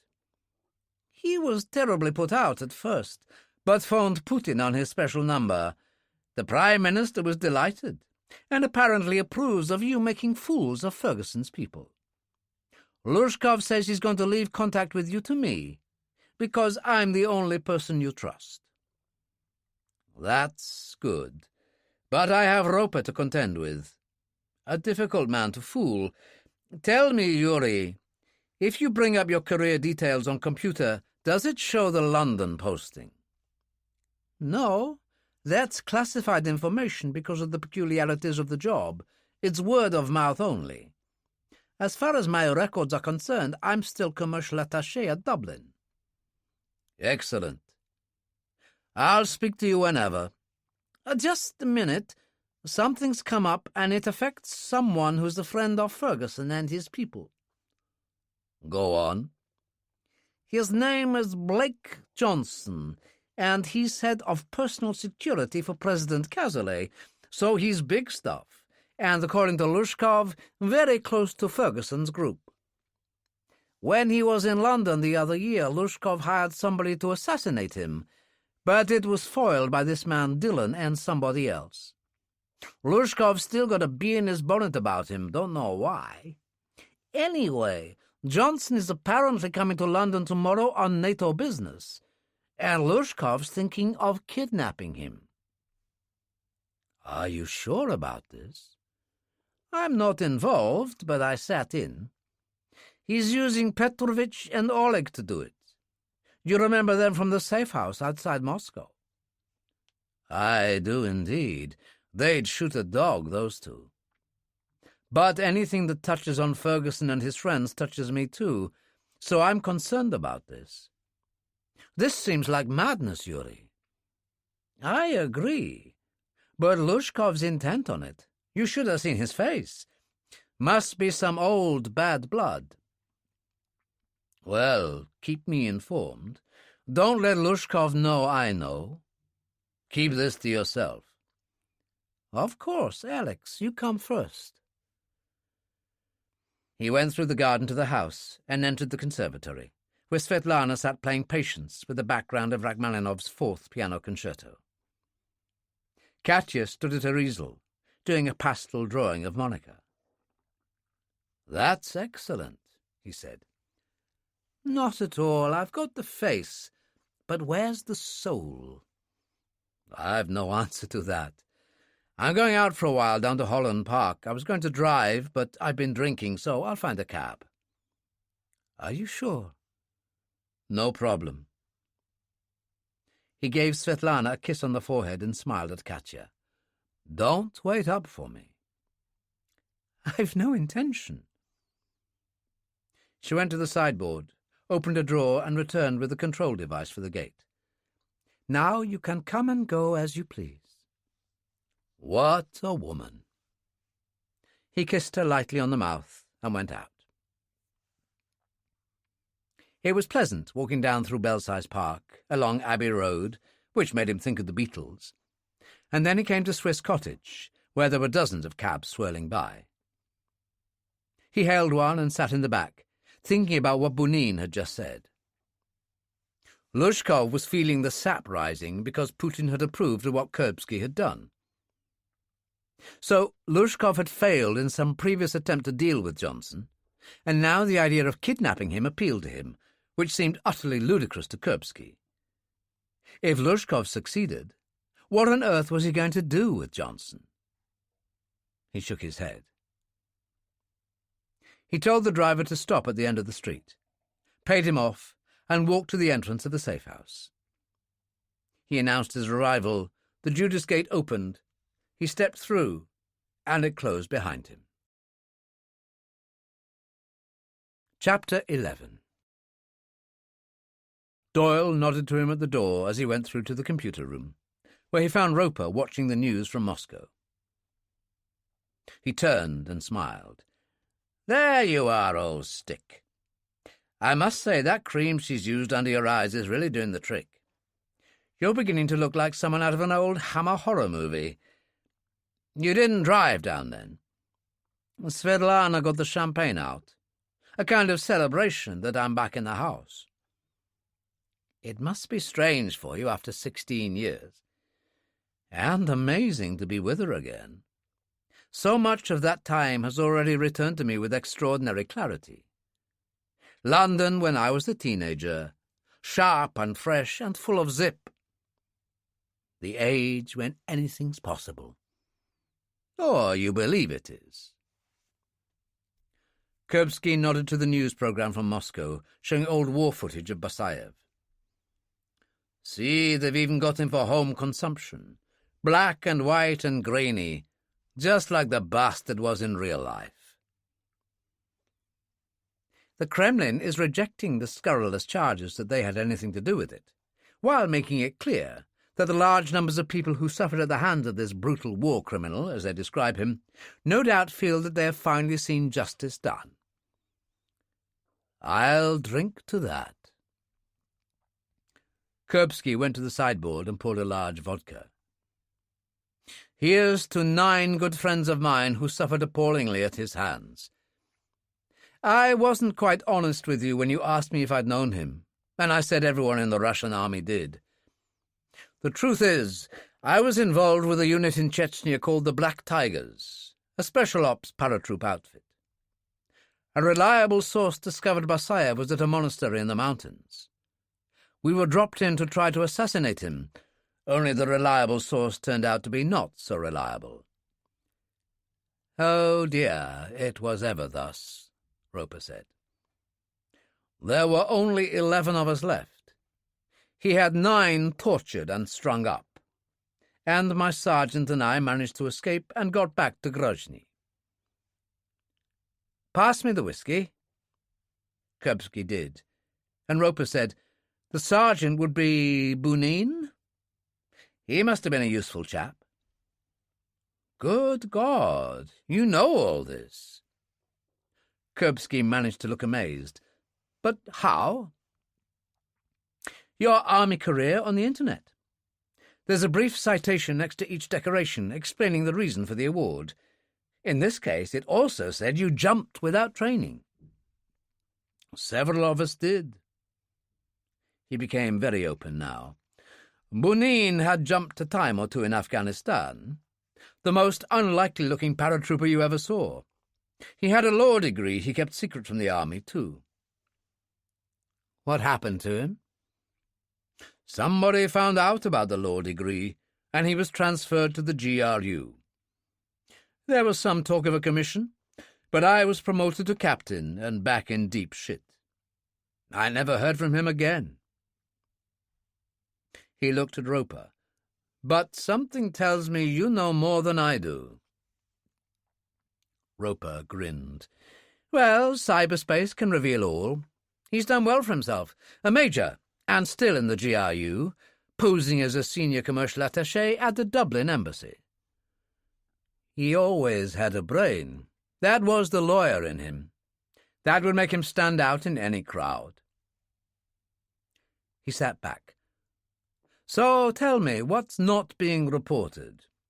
You must know the right people at Scotland Yard." "Oh, I do, and it's almost funny. Josef Limov, the chauffeur, had been Basayev's hitman for years, and he had a Walter drawn but not discharged.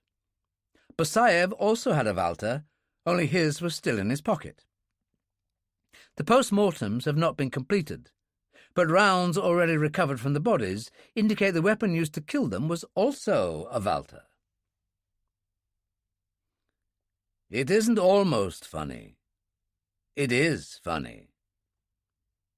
Kuripsky went to his bag, opened the secret compartment, and produced the Walter he'd been issued. So this one makes 4. A very popular weapon, thanks to James Bond. Easy to use and a hell of a stopping power. The preferred weapon of many hitmen in Moscow. So you think it was a professional hit? Hard to say. Here you have a thoroughly nasty bit of work, full of himself on London television, rich beyond most people's wildest dreams, and amongst the 2 or 3 million Londoners watching the programme, there are bound to have been refugees and asylum seekers who suffered at Basayev's hands. In other words, who would have loved the chance to bump him off? You could say his appearance at the church was an open invitation. There's only one thing wrong with that.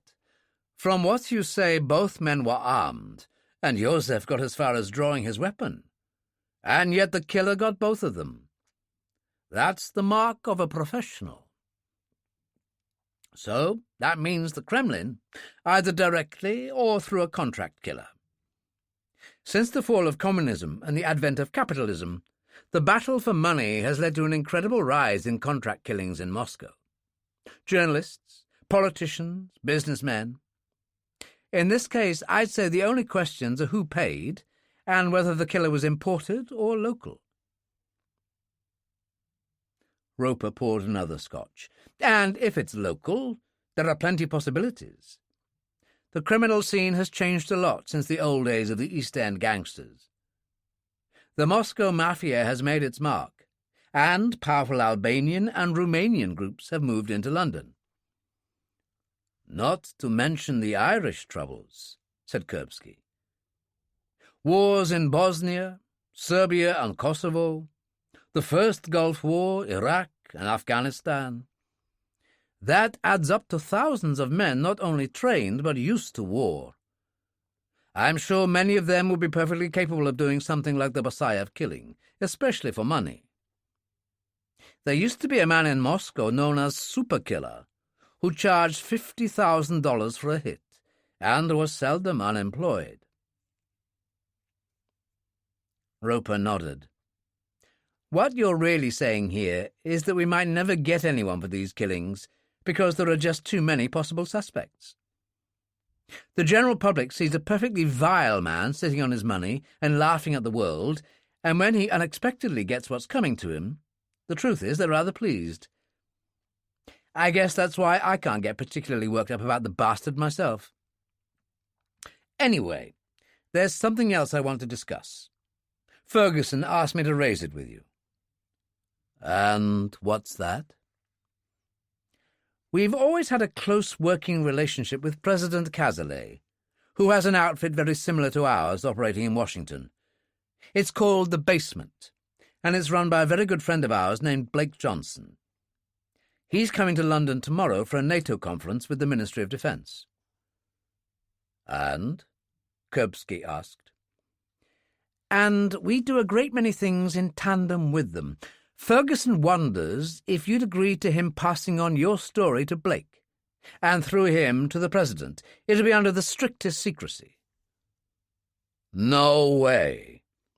I made it plain that I would embark on this venture only if I was guaranteed anonymity. General Charles Ferguson gave me his word on the matter. He has a moral obligation to keep it. He totally accepts that. Then let that be the end of the matter. I'll see that it is. Kuripsky left at 10 o'clock, refused a lift by Sergeant Doyle, and walked slowly down through Holland Park towards the main road. He paused at the end of one lonely street and phoned Vunin. Have you heard anything else regarding this Blake Johnson business? A certain amount. Lushkov invited me to have a drink and was very excited. Apparently, we've just reached a deal with a private airfield at Berkeley Down that specializes in jets for millionaires. The place is about 20 miles out of London in Kent. Lushkov talked about being able to book a Falcon to go wherever he wanted. And the point of this is? I'm getting there. He got quite worked up about all this. Told me more about the previous attempt on Johnson's life the other year. The mistake, he said, was to trust a low-life gangster and pay him well for the contract. Lushkov got quite drunk while he was telling me this. Apparently the gangster farmed the work out on the cheap to two second-rate specimens who were foiled by this man Dillon, an ex-IRA enforcer who now works for Ferguson, and someone called Salter, who also works for Ferguson. Did this business involve anyone being killed? I understand there was some damage done to those concerned. He said Dillon had a bad habit of shooting ears. I wonder if Oleg and Petrovich are aware of the opposition they are up against. I suppose if the affair proceeded in the right way, they wouldn't expect any opposition. We live in a world where anything is possible. You don't need to hunt for a public telephone. You have a mobile phone in your pocket that can handle a call to the other side of the world. And you can bang a man on the head in a London street and bundle him off in a car 20 miles into the Kent countryside, where a Falcon jet will have him in Moscow in 5 hours, instead of eating breakfast in the American Embassy guest house in Peel Mews. I get it now. And this is your idea of fun, Yuri, for this poor bastard. The American version is called extraordinary rendition. You fly some unlucky bastard from one country too civilized to harm him to another, where you can get someone to torture him for you. No honor in that. No honor either in refueling the Falcon in Moscow for an onward flight to Siberia and Station Gorky, the last place God made. Kuripsky said, "Okay, you've made your point. If I ever need a defense lawyer, it will be you, Yuri." Yuri said, "Are you okay, Alex? You sound tense." "What would I have to be tense about? I'll speak to you tomorrow. Look for me around about noon." He thought about it as he walked to the main road and flagged a black cab. And instead of asking for Holland Park, he told the driver to take him to Grosvenor Square, because he knew that's where the American Embassy was. In the back of the black cab, he put the light on and examined his A to Z London guide. Found Peel Mews off South Audley Street, running down from Grosvenor Square. He put the guide away, turned off the light and sat there, thinking. Boris Lushkov, feeling his oats, was considering this mad idea of kidnapping the personal security advisor for President J. Cazalet. It was a crazy escapade. But yet, as Bounin had said, in this modern world of today, when so much could be achieved in so few hours, it was eminently possible. But it was a nasty business. In the shadowy world of spies and assassins, that sort of thing was to be expected, and the interrogations that went with it. A man like Johnson, so close to the president, would be subject to the most horrendous torture to extract the incredible amount of information he must have. But what would be the consequences? He told the cab driver to drop him on the other side of the square, by the statue of General Eisenhower. As the cab drove away, he turned, aware of the great ugly slabs of concrete designed to protect the building against a terrorist attack, and walked back across the square and entered South Audley Street. Peel Mews was to the left some little way along. He paused for a quick moment. It started to rain lightly, and he looked around him, taking everything in. Fine buildings, Georgian, Victorian, some superb shops. Mayfair night in the rain, cars swishing by, Not too many people walking. It was dreamlike in a way. Or was that just him? He continued steadily to the end, where he turned towards Park Lane and discovered the Dorchester Hotel, which was reasonably busy, night porters on duty, umbrellas at the ready, cars in and out, and on the other side, the darkness of Hyde Park, the traffic cutting between in long streams. What a great city this was! Still the wonderland to which he had come when he was 17, all the way from communist Moscow. It was still probably the best city in the world, and he knew quite suddenly, standing there, that he didn't like what Boris Lushkov wanted to happen to Blake Johnson. And he knew why. It was Bunin mentioning an onward flight to Station Gorky that stuck in his craw. Yes, there was the cursed business with his sister, and the 16 years she had rotted there. Sure, he would have to continue to follow the path he was on in the hope of earning her freedom. But to consign someone else to the degradation and despair of such a place was something he was not prepared to do. In a way, it was his own private declaration of war, and that was all that mattered. And he turned and walked to the cab rank in the side street. Just before he went to bed at 11, Ferguson called in to Roper. "How did you get on with Kuripsky about the Blake Johnson matter?" He was absolutely firm. He said you'd promised him anonymity, given him your word, and that was the end of the matter. "All right, I give in." Something interesting happened, though. When I asked Kuripsky earlier if he'd known Basayev, he said everyone in the Russian army did, but when it came round tonight he told me there was a bit more to it than that. Did he indeed? Mind you, I already suspected there was because of my research online. Go on, tell me. So Roper did. When he was finished, Ferguson said, "A hell of a story. God, if that swine Basayev had done that to any unit I commanded, I'd have hounded him in every way possible. Shot him like the dog he was." Roper said, "When you think of it, Kuripsky had an incredible motive to kill Basayev himself." "Himself? With his history? Oh, for God's sake, Giles, this anonymity Kuripsky so prizes would be right out of the window if he got involved with something like that." "All right, I take your point. Try and get a good night's sleep for a change." He was gone, and Roper, riven with pain, poured a large whisky and drank it. "Sleep," he said. "Who needs that?" At Chamber Court, Kuripsky spoke into the voice box and let himself in with the control, walking through the garden. The lights were on in the conservatory, Katya standing at the open door and Svet Lana on her wicker throne inside. "So there you are," Katya said. "Come and join us for a dish of tea."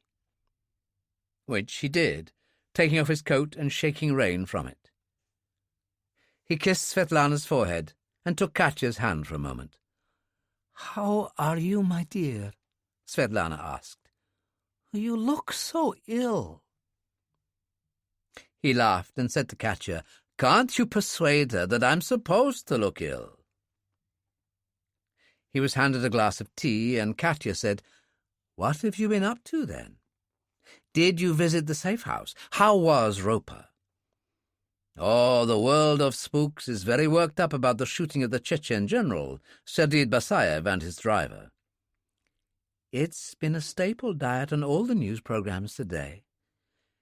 "A dreadful man," Svetlana commented. "Some of his deeds were unspeakable." "Did you know him?" Katya asked. "He was one of the best-known Chechen generals and universally reviled. Yes, I knew him," Kuripsky said. "A vile man who escaped retribution for many years, and as far as I'm concerned, he's finally met a just end." He got up. "I'm tired. I think I'll go to bed. God bless you both." After he had gone, Svet Lana said, "I worry about him. Something weighs heavily on his spirit. I know these things. He has a lot on his mind, a lot to contend with," Katya told her, and kissed her on both cheeks. "Go to bed now, and sleep well. The things in his past, the years of war, such terrible things must hang heavily on him. Some of the old film they showed today of the war in Chechnya, that dreadful man Basayev. Alexander was part of that." She picked up her stick and got up. "I'll see you in the morning." She went out, and Katya sat there thinking about it, then went and found her laptop, sat with it on her knees, and tapped in Alexander Kuripsky. There was nothing secret there, just the career of a great writer, including an account of his military career and his medals and decorations. There were so many, and she felt a certain pride, aware that she was slightly in love with him. She started to read the citations, and the details leapt out at her of the officer who had jumped with his men over the Kuba Plateau in February 1995, a failed mission with only 2 survivors. The target had been Shadid Basayev. She switched off, her heart beating, went to the sideboard and poured a vodka and almost choked on it, her every instinct confirming what she did not wish to know. Her night was restless, but she finally fell asleep, and awoke suddenly at 7:30 to the sound of a motor outside. She got up, went to the window, opened it and looked out, and saw Kuripsky seated on the mower, cutting the grass in long swathes. "Hello," she called, and he stopped and looked up. "Did I wake you? If so, I'm sorry." "I'm fine. So you're getting into the swing of things." "That's what I'm here for." "Have you had any breakfast?" "An apple and a glass of milk." He laughed. "It's fine. I want to get this side lawn finished. I'll have a sandwich later." Svet Lana often spent the morning in bed, soothing her arthritis and reading. Katya took her a tray of muesli, assorted fruit, toast, and black Russian tea. "He's started on the garden," she said, "mowing the grass." She went to the window and looked out. Bad March weather is not good for gardens. They lie still. Nothing happens. Very Chekhovian, my dear. So it's a season of sadness, but perhaps the gardener will find the exercise beneficial. Katya handed her the Times, and Svet Lana made a face. "More on that wretched Basayev." "There will be for a while. Then something else will come along and replace it on the front page." "Another killing? A suicide bomb?" Svet Lana shook her head.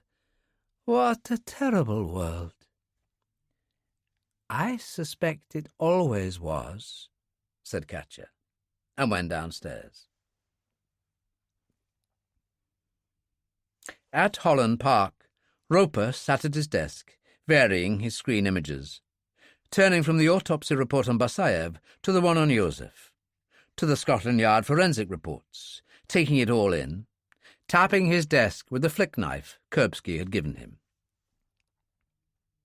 Doyle brought his tea and sandwich in. "That's a nasty bit of work, Major.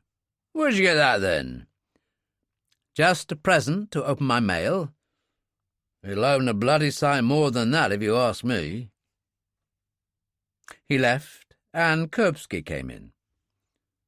"Did you have a good night?" "I'm not sure if I know what that means anymore. What are you up to?" "Gardening. I'm establishing my position at Chamber Court so the neighbours get used to me. I sat in the saddle of the tractor and let the mower do all the work. The lawns are looking good." any more on the Basayev business?" "Not a thing. The autopsies, forensics, and all the usual nasty details are available, but it doesn't get us an inch further. To the media, it's Russian perfidy as usual." "Which means there's never a solution," Roper told him. "That's the trouble with you Russians, always getting away with things." There was an edge there that he hadn't been able to resist. Kuripsky was aware of it at once, but kept his response light. "We are social democrats these days. Communism is dead, my friend." "Tell that to Vladimir Putin." "I doubt he would wish to speak to me now." "You never know," said Roper. Blake Johnson was a handsome man in his late 50s, hair greying a little, a shade under 6 feet tall. He was always received courteously at the American Embassy in Grosvenor Square, not only because of his position, but also because the ambassador, Frank Mars, was a friend of many years, and they'd served together in Vietnam. A Marine captain escorted him upstairs, and then went in search of the ambassador. Johnson would have welcomed a Scotch after the flight, but with the NATO meeting coming up at the Ministry of Defence, he needed his wits about him. There was coffee on the sideboard, and he was savouring a cup when Mars walked in. "Great to see you, Blake. I thought you'd be accompanying the Vice President back to Washington. It's a pleasure to see you." "It's good to see you again, old friend." Blake shook his hand. "This meeting could be extremely important. I presume this has to do with the future deployment of our troops in support of NATO forces." "Something like that, Frank. At this stage you could say I'm just testing the water for the President." Mars said, "Listen, about your accommodation tonight. We were going to put you up in the Embassy House, but I recall you had a slight problem there the other year." "Nothing worth mentioning," Blake said. "But there is a hotel off South Audley Street called the Albany Regency. It's old-fashioned, but I stayed there some years ago and liked it. I asked the Paris Embassy to book it for me, and they tell me I have a suite on the top floor, a view over the rooftops to Hyde Park and everything." "Sounds lovely." "Good. I'll be on my way. I just wanted to drop in and say hello." "Any idea when you're flying back? Is there time to get together later?" Well, possibly. I think you might have to put up with me a bit longer, but I can't discuss it now, Frank. I'll call you." And Blake left, leaving a chagrined Frank Mars with the distinct impression that he wasn't getting the whole picture here. There was nothing new about the Basayev affair, so Roper, bored, began trawling around on the computer. Thinking of Basayev naturally led him to thinking of Kuripsky, and that led him back to Kuripsky's history and the nightmare of his sister's death. Moscow in upheaval. Over 50,000 body bags home from Afghanistan. Riots in the streets, hundreds of dead and dying, and among them Tanya Kuripsky. Her brother had been told that she was only wounded, and so he had rushed home, but it was a plot on his father's part to get him back to Moscow, and he found her already dead and buried. A thoroughgoing bastard, Ivan Kuripsky. But then he needed to be to make colonel in the KGB. Also, a man with real influence, to be able to get his daughter buried in Minsky Park Military Cemetery. Almost idly, he consulted the list of those buried at Minsky, and there were over 6,000. He leaned forward, frowning, and tried again, but he had been right first time. There was no Tanya Kuripsky buried at Minsky Park. Well, this was nonsense. Roper had seen a family photo of Colonel Kuripsky by grave number 6007, the headstone engraved with Tanya Kuripsky's name and dates. Very quickly, Roper explored the list of graves on his computer, and there was number 6007 meticulously recorded by some clerk as empty. It took a lot to get Giles Roper excited these days, but he was now, a surge of energy spreading through him. January 1989. Tanya Kuripsky apparently dead, but not in her grave. So, where are you? He poured himself another whiskey and started to find out. Kuripsky let her go until well into the afternoon before phoning Bunin. "How are things at your end?" he demanded. "Crazier than ever. We have an asset in Paris who works for the office that books embassy travel arrangements there. Before he left, Johnson made arrangements for a hotel called the Albany Regency in London. Our people have checked it out, and he's definitely booked. It's a top-floor suite." "So, how are they going to proceed?" "Apparently they've got hold of a truck from the firm that does laundry pickups and deliveries to hotels in the area. The idea is they grab him in his room and wheel him out under a pile of sheets or towels. They drive him to Berkeley Down where the Falcon awaits, and the rest you know." "This is going too far," Kuripsky said. "When is it supposed to happen?" "I don't know. Apparently Oleg and Petrovich are going to park outside and wait for the right moment." Why they think the result will be different than the last time Lushkov tried to have Johnson assassinated, I don't know. Ferguson's people keep a close eye on Johnson at all times. Thank God you aren't involved, Yuri. He hung up. Thinking about it, it was reasonable to suppose that the most likely time to find Johnson at the hotel would be late afternoon or early evening. The stupidity of the whole idea was obvious, but on the other hand it was so absurdly simple that it might just succeed, and he couldn't have that. He walked round the garden, checking his handiwork. He'd done well, and it had needed it. Katya appeared and called to him, and he joined her. "Your aunt is so pleased. She loves her garden. Come and have a drink. You've earned it." So he went, and she poured 3 vodkas, and they toasted him. "You look better, Alexander," Svet Lana said. "Happier in yourself, I think. Full of energy and life under all that camouflage." He couldn't very well tell her why. Well, to work with one's hands, plants, trees, the whole gardening thing, it's good for the soul, I think. "Will you eat with us tonight?" Katya asked. "My thanks, but there are things I need to do at the safe house. But I won't be too late." He went out to the terrace and away. Svet Lana said, "You like him, my dear, don't you?" "And I fear for him," Katya said. Kuripsky consulted his maps and discovered where the Albany Regency was. In the garage, he had found an old pair of black overalls, and he changed clothes now, putting them on. There was a tweed cap, which he appropriated, and a khaki scarf, which he looped around his neck. He had the gutting knife safe in his boot, and now took the Walter from the secret compartment in his bag and slipped it in a patch pocket on the right leg of the overalls, along with an extra clip. In the left patch pocket, he stuffed one of the black ski masks. Some cash, gloves, and he was ready. Down in the garage, he checked out the Ford van. Amongst the tools in the back was a man-at-work sign and 3 yellow cones, which could be useful. There was nothing else to do except get on with it, and he drove out a couple of moments later.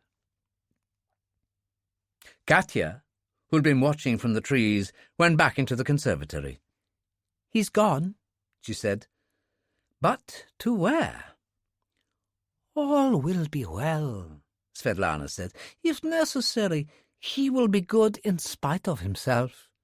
I am certain of it."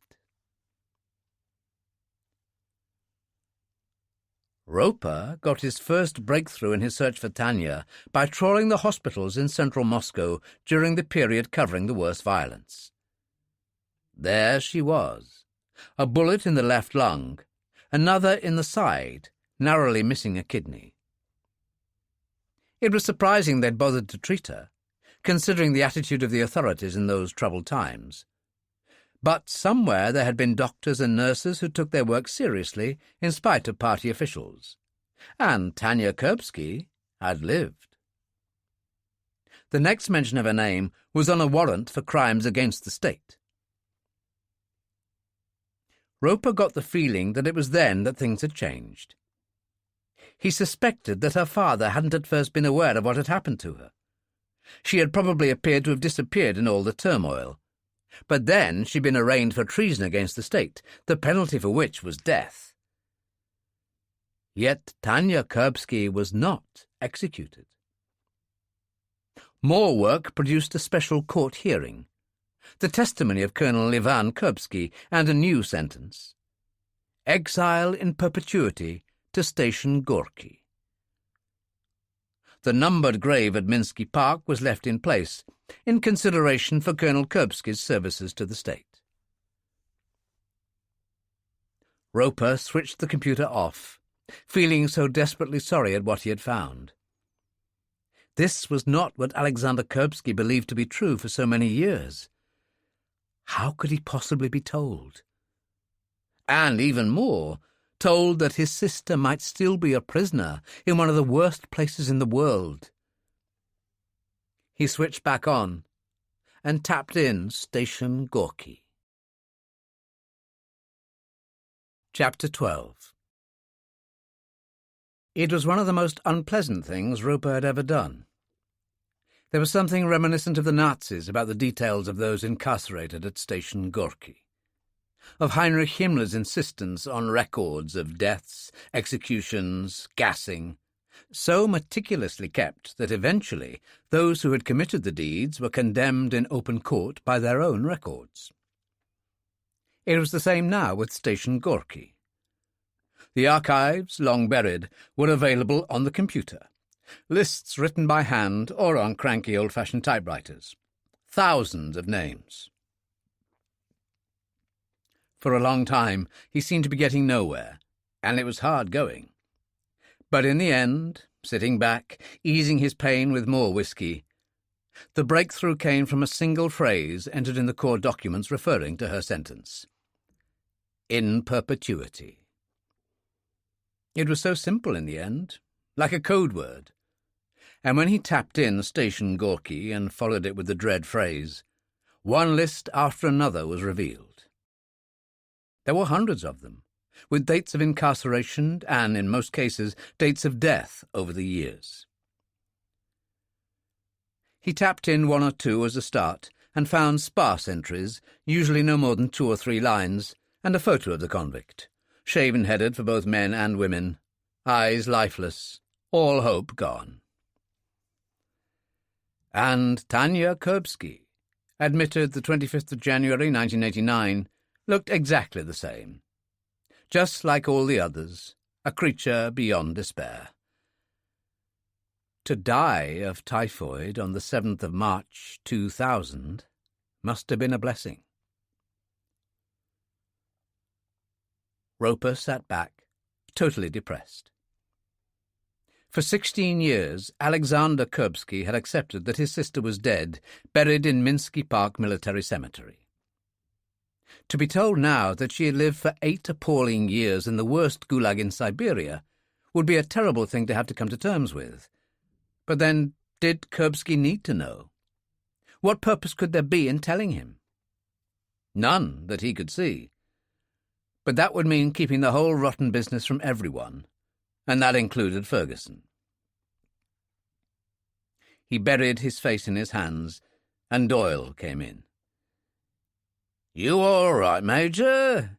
Have you been overdoing it again? We can't have that."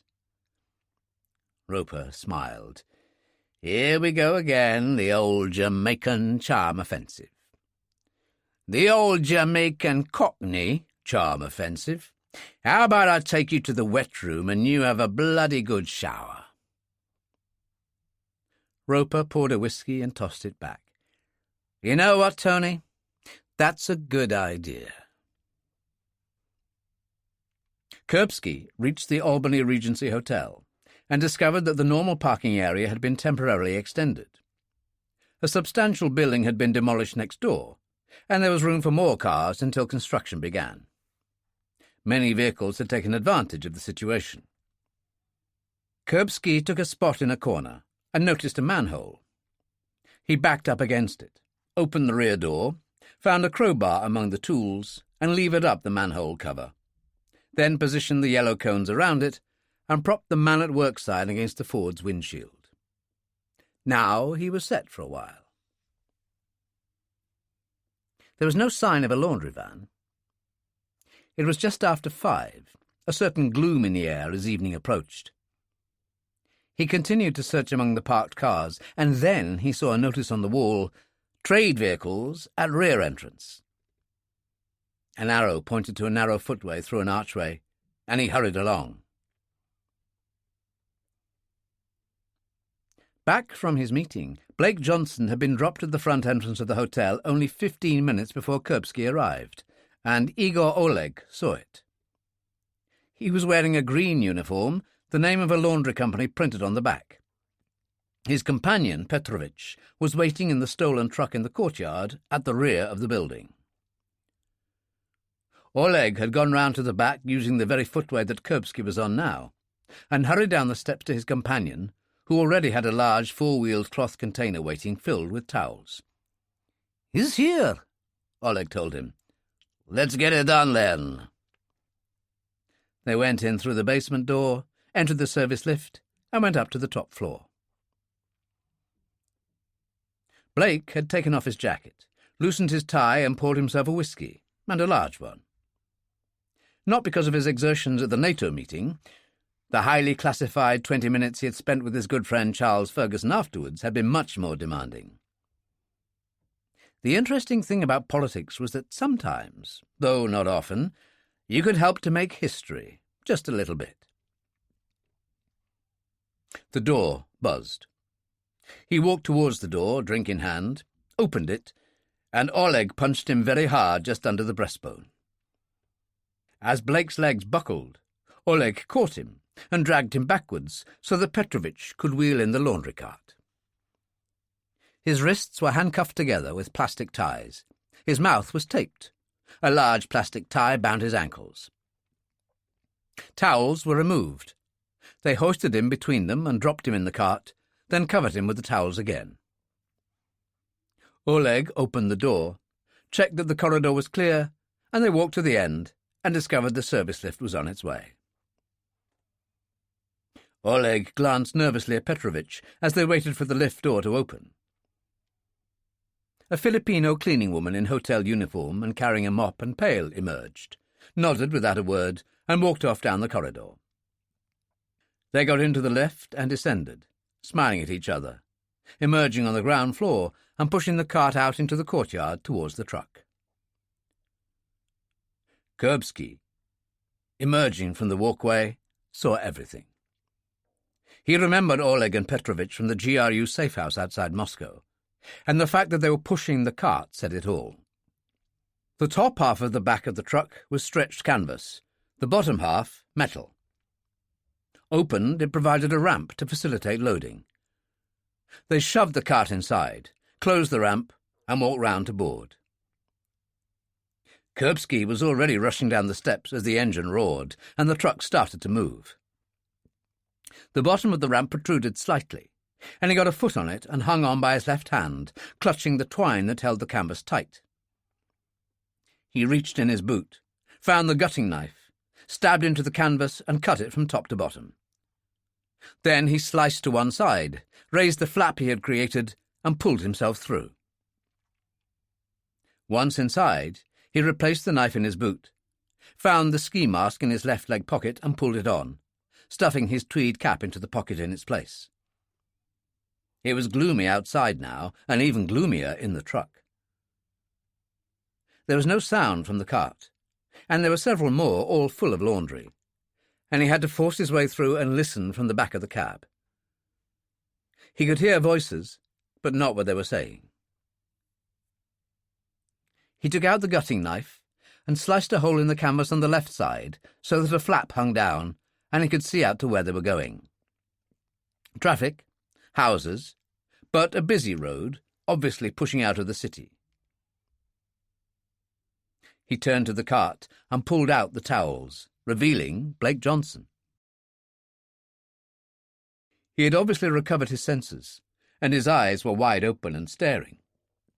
Kuripsky spoke to him in street Russian, heavily accented working class. "I hear you speak Russian. If I'm right, nod your head."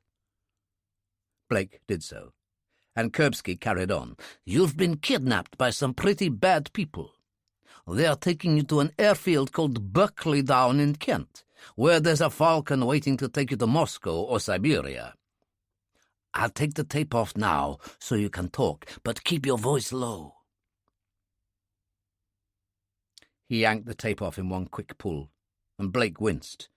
"Christ, that hurt," he said in English. "Better we stick to Russian." Blake did. "Who the hell are you? You ask too many questions, my friend." Kuripsky sliced the plastic ties at his wrists and ankles. "There you go." His harsh, uncultivated tones could have been the voice of some low-life member of a Moscow mafia gang, and Blake, pulling himself out of the laundry cart, had to grab hold of the nearest strut to stop himself from falling over. "What's going on? You Americans have a thing called extraordinary rendition, right?" "I know that can happen, and I'm not proud of it." "Well, this is the Russian version, and I'm saving you from it." "But why should you care?"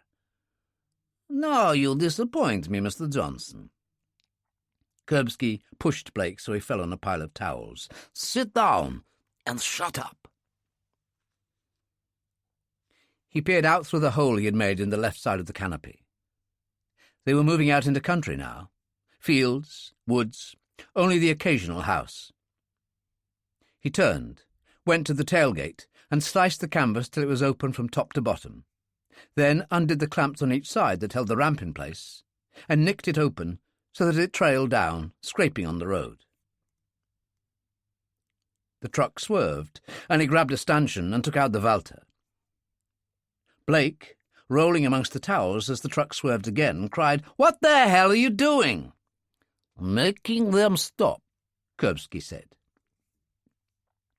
They swerved again into a lay-by that stood empty for the moment, backed by trees and fields. There were voices raised. Both of the cab doors banged open. "Get ready," Kuripsky said. Petrovich and Oleg appeared from each side and stood there, amazement and shock on their faces. "Good evening, comrades," Kuripsky said cheerfully. "What is this?" Oleg demanded. "Who are you?" "Your worst nightmare. Mr. Johnson doesn't fancy the holiday in Siberia. It's the wrong time of year." Petrovich suddenly pulled a Beretta out of his pocket, and Kuripsky shot him in the hand. "Really stupid, that. Now you've got to manage without knuckles." He was out of the truck, followed by Blake, and said, "Get their weapons," which Blake did. "Now what?" he asked, calmer and in control. "Well, you don't want the police in on this, and neither will the pride of the GRU here. So we'll leave them and drive away. These days they're only a mobile call away from like-minded comrades who'll come running. Have you got one?" Blake said, "Luckily I always carry it in my pants pocket." "Well, there you are. I'll drop you off at a service station." He turned to Oleg. "Raise the ramp and put the clip in place on the right-hand side. I'll do the left." Oleg was bitterly angry. His face said it all, but he did as he was told until, seizing a moment as Kuripsky turned, pulled out a spring-blade knife and slashed. Kuripsky only just managed to ward it off. It sliced through the sleeve of the overall and into his left arm. Kuripsky hit him across the face. "That was very stupid, but you always were a moron." he rammed the muzzle against Oleg's right ear and shot half of it off. Oleg howled, and Kuripsky shoved him into Petrovich, who was trying to stop the bleeding from his knuckles with a handkerchief and failing miserably. "Are you okay?" Blake asked. "You're bleeding." "I've bled before." Kuripsky put the Walter in his pocket, took off his khaki scarf and bound it round his left arm as tightly as he could. He said to the two Russians, "You bastards better call in for room service. You're lucky I didn't kill you. Come on, let's get out of here," he said to Blake, went round and climbed up behind the wheel of the truck. "Have you any idea what you look like?" Blake said. "Yes, tovarich," Kuripsky laughed. "A bank robber or international terrorist, take your pick. See that big roundabout up ahead? That sends us back the other way towards London. I drop you at the first service station, and you call in your people, and I'm away, like I've never been here." "But you have, my friend," Blake said, "and thank God for it." "No problem, tovarich," said Kuripsky, and he laughed harshly. 10 minutes later, he pulled in on the edge of the approach road to a service station. "There you go," and Blake dismounted. As Blake turned to say goodbye, the truck simply drove away, slowing only to enter the traffic stream, and Kuripsky pulled off the ski mask and pulled on the tweed cap. His arm was hurting, and he didn't know how bad it was, but that was all right. A good man had been saved from a bad end, that was the thing, and he settled down to drive back to London. Darkness was beginning to fall as he reached Marble Arch. He left the truck on a building site and simply walked away from it, once more threading his way through Mayfair until he reached the Albany Regency, and went into the parking area and found everything as he had left it. He cleared up the cones and his sign, his arm hurting, got behind the wheel of the Ford and drove away. He'd have a look at the arm when he got back to the house. One of those British Army wound packs that he had in his bag would take care of it. His phone trembled as he was going up Abbey Road, and he pulled in to answer. Bounine said, "Alex, you've been the greatest friend of my life. In fact, in the old days, you saved my life more than once. But something's happened here, and I've got to ask you if you know anything about it." "Well, I can't answer until I know what it is." "We got a mobile call from Oleg out in the country requesting a pickup for him and Petrovich. They tell an incredible story." "I'm listening." Bounine covered the facts pretty exactly, and when he was finished said, "Forgive me for asking you this, but considering what has happened, our conversations, your interest in the operation, could it in any way have had anything to do with you?" "Are you asking for yourself or for Lushkov?" "Lushkov is convinced this masked man must have been Sean Dillon, because he shot off half of Oleg's right ear. He said it's Dillon's trademark." "Well, there you are, then. All the same, it's a good man saved from a lousy fate." "So it was nothing to do with you?" "My dear Yuri, I'm the man who's had a sister rotting in Station Gorky for nearly 20 years, and who might, repeat might, have a chance to bring her back to life if he's a good boy and does as he's told." Bounine's voice changed. He said hoarsely, "Of course, old friend, forgive me. To do such a thing would be like a sentence of death for her. How could I have been so stupid?" "Yuri, don't worry about it." "But I do. It's Lushkov and his wild talk, always me he confides in. How he has strong contacts with Islamists. How he could bring terror to the streets of London if he wanted to." "Fantasy land, Yuri.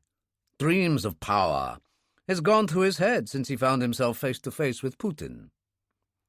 Put it out of your mind. Get a decent night's sleep. We'll talk again. He drove into the garage, switched off, and got out of the van. He went out and saw Katya watching him through the trees, arms folded against the cold. He walked towards her. "Have you had a good afternoon?" "I went to the safe house." It was a lie, and she knew it because Roper had phoned a little earlier asking after him. She said calmly, "Have you eaten? We haven't yet." "I need a shower. I'm not fit for human consumption," he joked. She said, "What's wrong with your arm?" "Isn't that blood soaking through the scarf? What happened?" "Nothing. It's nothing," he said. "I'll go and get changed, have a shower. I'll let you know how I feel." He went away quickly, and she watched him go, waited until the lights turned on above the garage. She went in, troubled, and said to Svet Lana, "He lied to me. He said he'd been to the safe house, but Roper phoned me looking for him. And he's hurt himself in some way. I'm worried." "Then go and see him. Tell him you're worried." In the kitchen, Kuripsky stood at the sink, the top half of his overalls hanging down. The wound could have been worse, the tip of the knife doing the damage, not too deep, but it was 5 or 6 inches long. He had one of the British Army wound packs unopened at the side of the sink when the door opened and Katya entered. She came close and was shocked. "My God, you need the hospital." "Absolutely not. I've got everything I need here. I'm an old soldier, remember. I've had far worse than this." She examined it and shook her head. "I think you should go. It's a knife wound, isn't it?" "What happened?" "A couple of young punks tried to mug me. One of them had a knife. There was a struggle. I gave them a good hiding. End of story. Except that in hospitals the world over, if you tell how it went, the police get involved. So I'll see to it myself." "You really are very stupid. Just sit there and wait while I go and get Hitesh Patel." "No, I don't want him involved." "Well, I do." She got a bottle of vodka from a cupboard and a glass and filled it. "Drink that, shut up and wait." She was back in just under 15 minutes with Hitesh, who was wearing a blue polo shirt and blazer and carried a black bag. "What have you got there, the tools of the trade?" Kuripsky asked. He had tied the scarf around his arm again. "I have my own instruments. It's part of the game," said Hitesh. He picked up the army wound pack. "My goodness, Henri, you are well prepared." He removed his jacket and hung it on a chair, opened the bag and found some surgical gloves. "Now let's have a look." He nodded. "Nasty. May I inquire if you have killed anybody?" "I was attacked by 2 teenage muggers. One of them cut me. I knocked them about and they cleared off. I'm a judo expert. I just don't want to get involved with the police. On the other hand, you're a young guy just into his career, and I wouldn't want to get you in trouble." "Well, you won't," Hitesh said to Katya. "Find me a big bath towel to cover the table with, some hand towels. I note that the central heating is on, so that means plenty of hot water is available. When you go for those, bring pajamas and a robe, and I'll get him out of his filthy overalls." The wound pack had everything, including morphine ampoules, and he snapped the glass tip off one and jabbed it in. "Is that all right?" "Sure, it's kicking in." "You know what a cicatrix is?" "Of course, a scar. From an old wound. You have several." Hitesh smiled. "Whatever else you are an interesting man, Henri Duval." Anyway, the kit supplies needles and thread and surgical tape butterflies. I shall try 4 space stitches and fill them in with the butterflies. I would suggest the sleeping pill, which I shall give you, and a good night's sleep."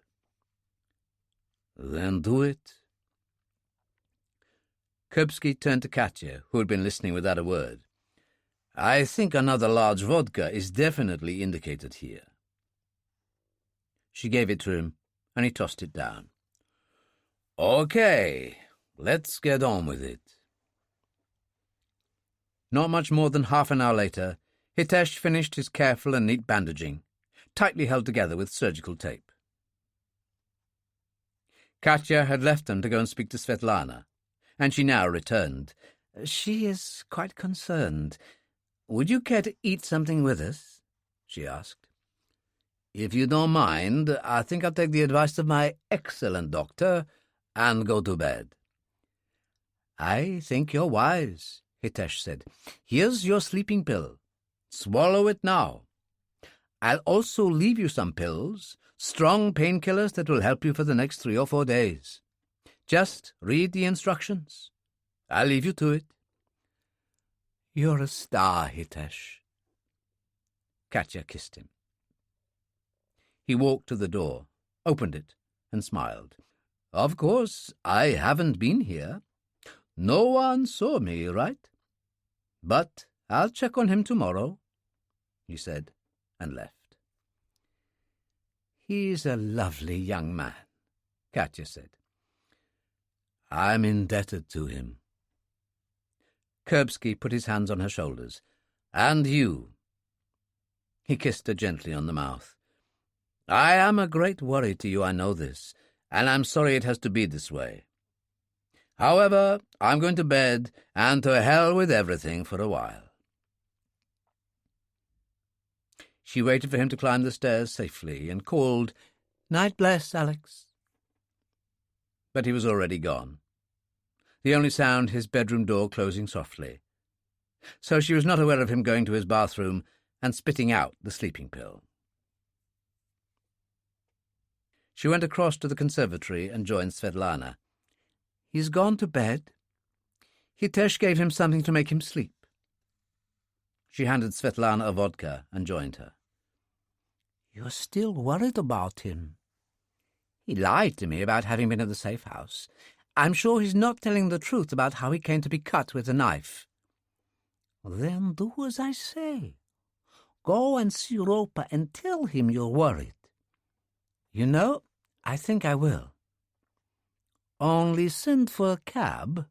You've been drinking." "Yes, you're right, of course." She phoned for a cab, got her coat on, and called Roper, getting him at once. "Hello," he said. "Did our wandering boy turn up?" "I'd like to see you." "What, now?" "Don't say no, Roper. I need to talk. I'm worried about him." "Why is that?" "Because when he got back tonight and I asked where he'd been, he told me the safe house. And he had a knife wound in his arm." "Oh, dear." "I sent for a cab. I think it's here now." "I'll be waiting." She looked in on Svet Lana. "My cab's here." "Take your time. I'll wait up for you." The cab dropped her at Holland Park 20 minutes later. The Judas gate admitted her, and Doyle met her at the entrance. "Nobody else here but me and the Major, miss. How about a cup of tea? It might persuade him to have one." "That would be nice, Sergeant." She went and kissed Roper on the forehead and said, "Good of you to see me so late." "We never close. How's Kuripsky?" "I worry about him. Too much, I think." "No, that's me." "Why would you?" He almost came straight out with it. His discoveries about Tanya Kuripsky had preyed on his mind and would not go away. Was there any point in revealing this most painful of truths to Kuripsky after so many years? But that would mean keeping the facts to himself. and in a way, that was a burden and not to be shared with anyone. Doyle brought in the tea, a mug each. "Military style, miss." He withdrew. "Tell me," Roper said. "I think I've rather fallen for him. Silly me, I mean, I'm hardly in the first bloom of youth." "A woman to die for, most men would think." "Anyway, because I think of him slightly like that, I feel I've an instinct about him, and it tells me things are not right. Something's going on in that head, and Svet Lana agrees. He lies to me about where he's been, and when I know he's lied, that makes me doubt everything." "You said he lied to you this evening?" "He'd been out for some hours. Drove away in the old Ford van wearing black overalls and a tweed cap. When he got back, I asked him where he'd been, and he said the safe house, which I knew wasn't true. And he'd been stabbed. I found him in the kitchen above the garage trying to treat himself." Roper was suddenly very serious. "Go on," he said. "Young Patel is obviously a man of parts," he said, when she was finished. "Yes, a good chap." Roper said, "Katya, we're sitting here with the midnight hour approaching, the shank of the night when all things seem possible but look highly improbable, and I'm going to take a chance on you. I found out something totally devastating about Alexander Kuripsky today. It's these damn computers, you see. I have a gift for them, and if you have that, there are no secrets left in this life." "And how does this apply to Alex?" So he told her about Tanya and what he had discovered. "A terrible business," she said, when he was finished. "And to learn all that would truly open old wounds for him." "I saw it as a burden the moment I discovered the details. Now I've shared that burden with you, and without your permission." "Oh, you needn't worry," she told him. "It's knowing what to do about it that's the problem. Whether to tell him or not. But is that so important? Does he have to know?" She suddenly shivered. "I don't like us having to discuss him like this. Will you tell anyone else?" "Ferguson?" He shrugged. "I haven't mentioned the matter to him. You're the only one. But something else has come up which he does know about." "And does it concern Alex?" "It concerns a friend of ours, an American called Blake Johnson." He reached for the whiskey bottle and poured. "Listen and learn. You might find it interesting." It took some time, for she needed to have the whole background of past events laid out for her, and there were a number of individuals on both sides of the coin. When he was finished, she sat there, considering what he had told her. "So Blake Johnson has been targeted twice in plots devised by this Colonel Boris Lushkov. The first time he was saved by Sean Dillon and Billy Salter." "That's right, a couple of years ago. And this time he was kidnapped by GRU operatives on Lushkov's orders and saved by a Russian in a black hood." "A man in a black hood who spoke Russian, which Dillon does, and rather well. Only Dillon wasn't responsible for this gig. I've spoken to him, and so has Ferguson. He's still in Cambridge with Lady Monica Starling." Katya said calmly, "Are you suggesting what I think you are?" "Blake did say the man in the hood was cut with a spring-blade knife and bound it up with his scarf. Does that sound familiar?" "Why would he do such a thing?" "It was a good deed in a naughty world from Blake's point of view, and a first-class professional job from ours. No police involved, no dramatic story for the media." "And Lushkov and his people get away with it?" "It never happened, Katya. It's a game we play. We know that they know, and they know that we know. Does Ferguson know about Alex's involvement? I'll have to tell him in the morning. Yes, I can see that. The thing is, there are big events happening in the next few days, things even the media don't know about.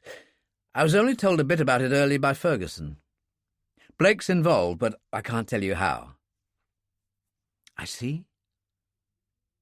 She got up and reached for a coat. I must be getting back. I've got a lot to think about. Can I call for a cab? Sergeant Doyle will run you home. I insist on it. He buzzed for Doyle and followed her to the door. A strange business. So many questions unanswered, including the biggest of all. What's that? She asked. How on earth did he know about the attempt to kidnap Blake and when it was taking place? It was so silly, yet so obvious that it hadn't occurred to her. I see what you mean. Doyle appeared in the van, and she ruffled Roper's hair. You've been good to me. I'll speak to you in the morning.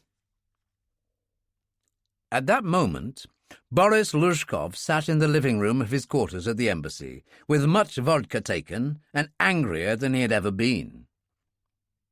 Yuri Bunin, sitting in an easy chair opposite him, had been emptying his glass into a convenient wastepaper basket for some time.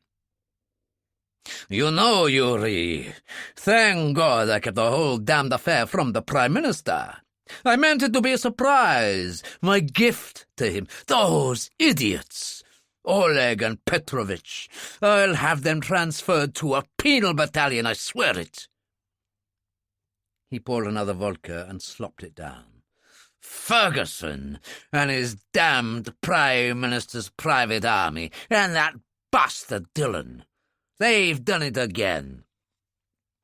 So you believe the man in the hood was Dillon? Bunin said. Who else? Shooting off half of Oleg's ear is typical of Dillon. He's famous for it, and everybody knows that he's a linguist. Anyway, who else would it be? The history of our dealings with these people speaks for itself. There was a knock on the door, and a young woman with tightly bound blonde hair and a trim black suit entered, clutching a piece of paper. Ah, it's you, Greta. On the night shift again. What's happening? Something unexpected, Colonel. So I thought you'd like to hear it straight away. It's from our Paris embassy. Well, get on with it. Tell me. He poured another vodka. As you know, Vice President Hardy is due to depart tomorrow for Washington. At the last moment, however, his plane will divert to London.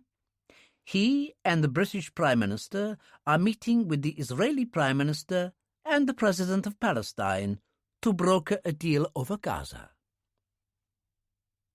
Luzhkov almost choked on his vodka and sat up. Can't this be true? It comes from a highly confidential source in French intelligence, who's on the GRU payroll in Paris. Bunin held out his hand, and the girl gave him the sheet. Major? He read it quickly and nodded. Yes, exactly as Greta says. Well, there hasn't been a hint of this in the media, in government circles, anywhere. What the hell are they playing at? Politics. It's as simple as that. Catch your opponents on the wrong foot. Everything revolves around the Americans. Luzhkov's immediate response was antagonistic. Who says so? The world says so. Bunin suddenly felt tired, the lawyer in him sticking its head out again. Everything seemed to be run by a layer of colonels with half-brains. Where did the regime find such people? It was something to do with communism devouring the country for all those years. Had to be. America is still the world's greatest superpower. Sure, it makes mistakes, but it can still knock heads together and bring about solutions. Public negotiations can be endlessly time-consuming. Much better to pull a rabbit out of the hat. Everyone's watching the president because the media are like leeches onto every move he makes. So, send the vice president on normal business to Paris, then divert him to London, and presto! Everyone gathers on a boat in the Thames, and the Big Four score the public relations coup of the year. Lushkov seemed to have sobered up, his eyes gleaming, his face full of purpose. "What is this about a boat on the Thames?" Bunin examined the message again. "Actually, it says, our information is that the meeting will probably take place on a riverboat on the Thames. I presume they're thinking of the security aspect there. Make it harder for terrorists." "What a target, though." Lushkov clenched a fist. "What a sensation the death of the four of them would make! It would rock the world." "I should imagine it would," Bunin said acidly, and then he stopped. "Colonel, you're not thinking of—" Lushkov now seemed like another man. "Listen, Bunin. I am 65 years of age. I was born in 1943 during the greatest war in Russian history, when we were brought out of hell to victory by the iron will of Joseph Stalin. My father, a foot soldier, died in the war. My mother took me to live with her parents. They were peasants, but the village school was good and it led to the army, which saw I had a brain and educated me further. Eventually I was commissioned, rising steadily over the years thanks to one thing, the communist system. It became my religion during the Cold War, and it is my religion still." He leaned forward. "Then the wall came down, and communism was kicked to the side. In its place, all the evils of capitalism flourished. The greed spilled over, touching every country in the world. Those who taught me the virtues of communism at my village school were right then and right now. Chaos is what we must create. Chaos, disorder, fear, poverty, and unrest in the Western world, because that, more than anything, will cause a breakdown in their society. Working people will revolt, and communist order will be restored." There was a long silence, because Bunin couldn't think of a thing to say. That Lushkov believed every word he'd said was obvious. That the man was a dangerous lunatic was also obvious, at least to Bunin. But he dared not disagree. Better to wait and listen. "What would you like me to do, Colonel?" "This is now a priority. The moment it is confirmed that a riverboat is to be used for the meeting, I am to be notified. The moment we know which boat, I am to be notified. Every scrap of information must be evaluated." Bunin turned to Greta, who had stood almost to attention during Lushkov's outburst, completely riveted. "You've heard the Colonel, Greta. Do you understand what's expected?" "Absolutely, Major." "Get on with it, then." She went out, and he turned to Lushkov. "What next, Colonel?" "We need a man, Bunin, to deal with our problem satisfactorily. A bad man who is also a madman." He chuckled at his rhyme. "A man who speaks of God but thinks more of money.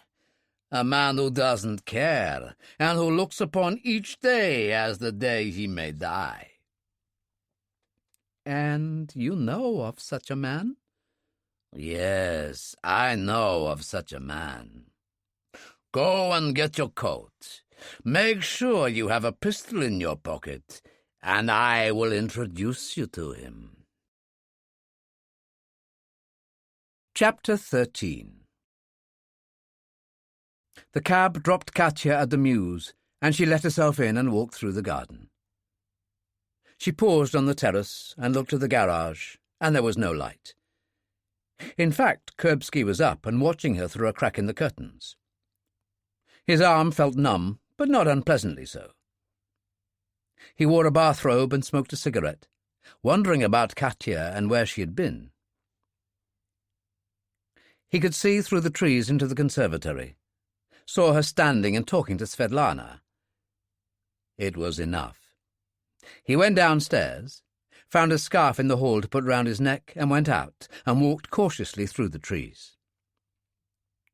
The door stood open to the terrace. He could hear the voices, but not distinctly, and moved carefully, keeping low in the rhododendron bushes until he was close. He had missed part of the exchange, but Svet Lana's words made it plain what it had been about.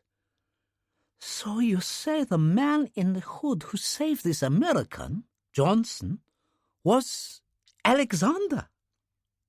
Can this be true?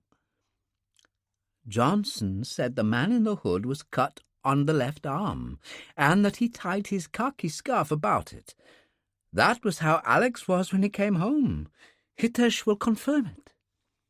Why would he be involved in such a thing? I don't know, Svet Lana. Maybe just a good deed in a bad world. He saved the American from an awful fate. Katya's voice faltered. But there's more. Much more, and maybe I shouldn't tell, because it will hurt you terribly.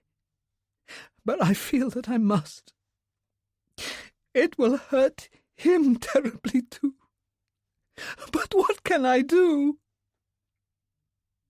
She was crying so much, so very much, and the old lady took her hands. What is it, my dear? You thought Tanya died in January 1989 and was buried in Minsky Park Military Cemetery. In fact, she was sentenced to life at Station Gorky in Siberia. She was admitted on January the 25th, 1989. Roper discovered it.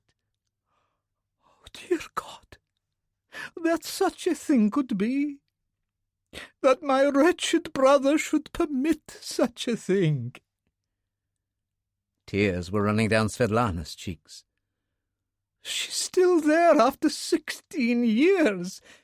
Is that what you're telling me? No. She's dead now. God rest her soul. The tears made her choke. Died of typhoid in that terrible place on March the 7th, 2000. There was a groan from outside, and Kuripsky appeared in the doorway. For God's sake, no! It can't be true! She went to him then, putting her arms about him and holding him. Oh, Alex, my dearest, it is true.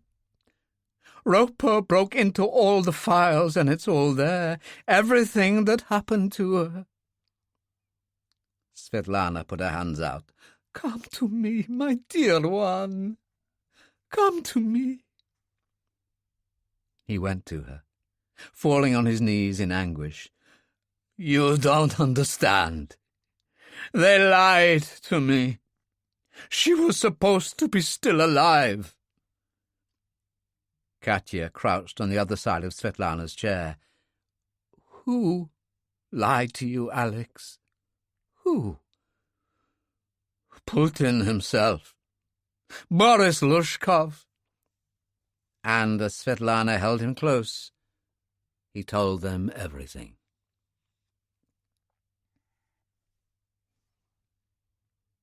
Bunin was driving as they turned into Kensington High Street. Just follow my directions, Lushkov told him. It's by the river, the great and mighty Thames. I adore history, you know, it's a passion. Roman ships with slaves at the oars crept up this river 2,000 years ago and made the city out of a tribal encampment." In between his lecturing, he managed to give Bunin instructions on their route. "There was a time when it was the biggest port in the world, crammed with ships queuing to get a berth. Hundreds of cranes, docks all over the place. Now it's full of penthouses on the one side and run-down estates on the other. It's a real tragedy."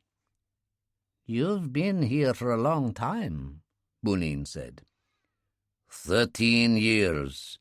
The best posting I've ever had. I love the place. I spend a lot of my time sightseeing, particularly the run-down areas. It's amazing what you find. Every race under the sun, every color. You'll find them here like nowhere else in the world. Down by the river, tight racial groups, a few streets each, shops, houses. They were close to the river, and it started to rain as they drove down narrow cobbled streets. Many of the properties around them boarded up. And then they emerged onto an anchorage that had a sign, India Wharf, and was edged by tall Victorian warehouses, most boarded up. In the basin were several moored boats, including an old Thames barge. The other boats had winter canvas. A curved entrance ran from the basin into one of the warehouses, and moored inside was a large orange motorboat with a huge outboard motor. They parked the Mercedes and got out. "That thing looks fast," said Bunin. "It is fast. He gave me a run in it once." "Who did?" "Come and meet him." He led the way along the wharf. There were lights at the windows of the barge, a gangplank stretching to a companionway leading below. It was closed by 2 mahogany doors, which Luzhkov opened. "Ali Selim, are you there?" "Who the fuck is that?" The voice was very cockney. "Boris Luzhkov."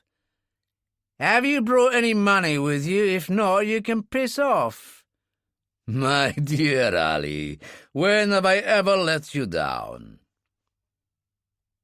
Luzhkov went down and Bunin followed, finding himself in a surprisingly well-ordered interior.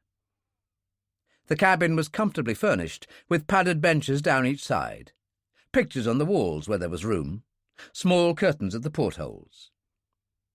There was a kitchen area behind a bar, an archway beyond, obviously leading to sleeping quarters.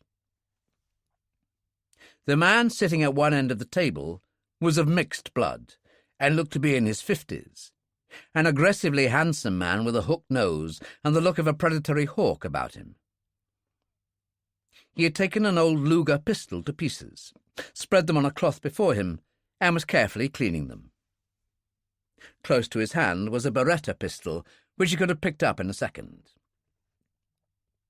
His hair was very black and tied in a ponytail which hung to the small of his back, and the only Muslim thing about him was an Egyptian white cotton shirt with wide sleeves. He paused in what he was doing and looked Bunin over. "Who's this?" "Major Yuri Bunin, my second in command." "Another one? Boris, you old bastard. They come and go, but you go on forever. I don't know how you manage to survive, your lot being the fucking maggots they are." "You will forgive Ali's rather colourful language. His father, an Afghan, a deckhand on a cargo ship, landed in the Pool of London around 55 years ago, and formed a relationship with a Cockney lady from Stepney." "Get it right, Boris. She might have been pregnant, but they did marry in church, so my old mum was a lady. It would displease me to think of you putting it about otherwise." "Heaven forbid that I should think such a thing." "Is this business or pleasure?" "Very much business, my friend. This could be a very big payday for you." Well, just let me fix this, and then we'll have a drink and you can tell me all about it. Suddenly, with incredible speed and as if it were a game, he put the pieces of the Luger together. Bunin was amazed. That was truly remarkable. What would you know? You GRU guys sit on your asses in some embassy office. Major Bunin was a paratrooper in Afghanistan and also served in Chechnya, Lushkov informed him. Really? Ali Selim turned to Bunin and extended his hand. Now that I respect. A man who went to Afghanistan and came back in one piece I truly respect. Sit down and we'll have a drink. I'll be back in a moment. He went out and Bunin said, Quite a character. A killer of the first water. Served Al-Qaeda in Iraq and Beirut. He makes big money in the drug business running heroin along the Thames. He still has family links back in Afghanistan, which helps with the poppy trade. His mobile sounded, and he answered. He held it out to Bunin. It's Greta. You take it on deck. I'll handle Ali. Bunin went up and stood under a canopy in the rain. Tell me, he ordered. It is a riverboat built a couple of years ago called the Garden of Eden. It is very luxurious, 3 decks, a bit tropical in its ambience. Sounds like a floating conservatory. Where will it be? Cadogan Pier, Chelsea. They'll have their discussion, then their joyride past the House of Commons, and disembark at Westminster Pier. Preparations have already started. Good. I'll be in touch. Bunin went back to the saloon and found that Ali Selim had still not returned. He quickly told Lushkov what Greta had said. When we're driving back to the embassy, we could take a look, Lushkov said. It's near Cheney Walk. He nodded, thinking about it. It wouldn't surprise me if they got their heads together before boarding the boat. Who knows, Bunin said, and Ali Selim came in. Is everything all right, my friend? Lushkov asked. A little stomach trouble. Nothing a large cognac won't cure. He drank one at the bar, then poured another. Anyone else? There were no takers. So let's get on with it. What's the game? The £500,000 kind of game, Lushkov said. Ali Selim didn't even blink. He swallowed the second cognac, put down the glass, and leaned on the bar. Okay. Tell me everything. So Lushkov nodded to Bunin. Afterwards, Bunin said, I realized what a hopeless proposition this must sound. Between the British security services and the Vice President's Secret Service men, let alone Israeli and Palestinian security, getting on the boat would be a nightmare. One couldn't even plant a bomb on board, Lushkov said. They'll go over the Garden of Eden with a fine-tooth comb. And find nothing, Bunin said. Because the bomb's elsewhere. Ali Selim nodded. Come with me. He led the way up the companionway and stood under the canopy, rain pouring down. Have a look over there. He pointed to the large orange motorboat with a huge outboard. I call that Running Dog, and her speed will amaze you. Some lifeboat stations use them as rescue boats, and the river police have a few on the Thames. So what are you suggesting? Lushkov asked. Selim turned and pointed down at the other boats moored with the canvas covers. One of these, loaded with Semtex, would do it. Sink the Garden of Eden like a stone. Come off it, Bunin said. You'd need a suicide bomber to do that. This isn't Baghdad. I'd arrive while it's tacking out into the river. I'll cast off the motorboat so it can't help but collide.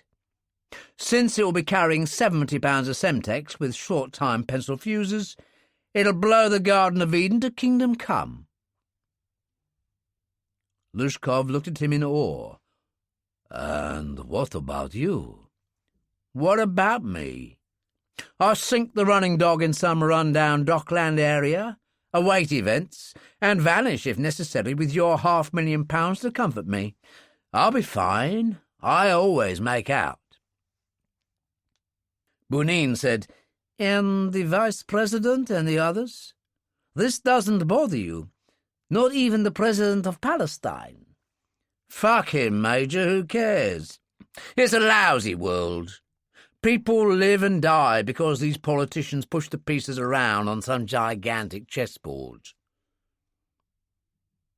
He led the way down to the cabin again, went to the bar, made a face, almost as if he were in pain, and poured another cognac. That's better, he said. Was there anything else? Yes, Bunin said. You mentioned 70 pounds of Semtex. That's an astonishing amount. Can you get it at such short notice? Ali turned, dropped to one knee, and pulled a khaki-coloured canvas holdall from a cupboard behind the bar. His strength obvious, he lifted it and dropped it on the bar. He unzipped and opened it, and there was the Semtex, neatly stacked in blocks, each covered by greasy paper. On top was a large tin. He opened it. Pencil timers. See for yourself. Excellent, Lushkov said. Everything appears to be in perfect order. Call me when you have the exact departure time. Now, I've got things to do, so go. Bunin said, You haven't made arrangements for the delivery of the $500,000. Aren't you worried? Why would I be? Ali Salim glanced at Lushkov. This old bastard knows I'll cut his balls off if he crosses me. A truly frightening man, Lushkov said as they drove away. You can say that again, Bunin said. Back to the embassy. Cadogan Pier, Chelsea first. And let's see if there's any action. At that early hour the streets were quiet, and there were many private residences around the pier area. But they paused close enough to see the Garden of Eden tied up at the pier, many lights on. There were men working, particularly at the main boarding point. That's a portable electronic arch they're putting up, Bunin said. Everyone will have to pass through it for security. It'll be the same for the stern area where the crew join the ship or supplies are taken aboard. Lushkov nodded. It will be as tight as a sardine can. I expected no less. Back to the embassy. Kuripsky had gone back to his room over the garage for the moment and was sitting on the bed. It had been a couple of hours since his confession in the conservatory. It had been terribly distressing, the whole business, particularly for Svet Lana, and now he had retired to think about it in the cold light of dawn. His anger was profound, every instinct in him wishing to strike back at those who had placed him where he was. The DVD showing Tanya must have been rigged from old footage when she was still alive. It was inconceivable that Putin hadn't been fully aware of that. He could not believe that his friend Yuri Bunin would have known. Surely not that. But Lushkov must have. One thing was certain. Sitting here and staring at the wall wasn't going to do any good. He got up, removed his bathrobe and pyjama jacket, and examined his arm. Hitesh had done an excellent job. What a fine doctor he will make. It didn't hurt. It just felt numb. So he took 2 of the special painkillers Hitesh had provided, found the bulletproof vest, and managed to pull it on. He cut the left sleeve off one of the khaki shirts, with breast pockets on either side, useful for his mobiles, and hurried the rest of the dressing, pulling on the French paratrooper's boots last, fitting the gutting knife in the right. He pulled on his knitted hat and looked in the mirror at the strange man he had become. He found no answer there, got his bag, went down to the garage and threw it in the Ford. Then he called Bunin. Back at the embassy, Bunin had tried to pull himself together after his nocturnal activities by taking a hot shower and finding a change of clothes for the busy day he suspected lay ahead. He answered his phone at once, and Kuripsky said, "You're probably the best friend I have in the world, so prove that friendship by telling me the truth." "But I believe I always have, Alex." "What is this?" "What if I told you Roper has succeeded in breaking into the secret files of Station Gorky and has discovered that my sister Tanya was sentenced to life in perpetuity in 1989? "Yes, but you knew that. It was in the file with the DVD. "The Putin file. You defended him to me, I remember. Said it had all happened before his time." "Look, Alex, where is this leading?" "To my sister's death from typhoid on March the 7th, 2000. There was a moment of stillness. "He lied, Yuri. Our beloved Prime Minister lied, and whoever put the file together lied. Was it just handed over to Lushkov? Is it conceivable the bastard didn't know?" "I didn't, old friend. On my mother's soul, I didn't know." "What are you going to do?" "The big question is what Ferguson and his people are going to do. I've done plenty already.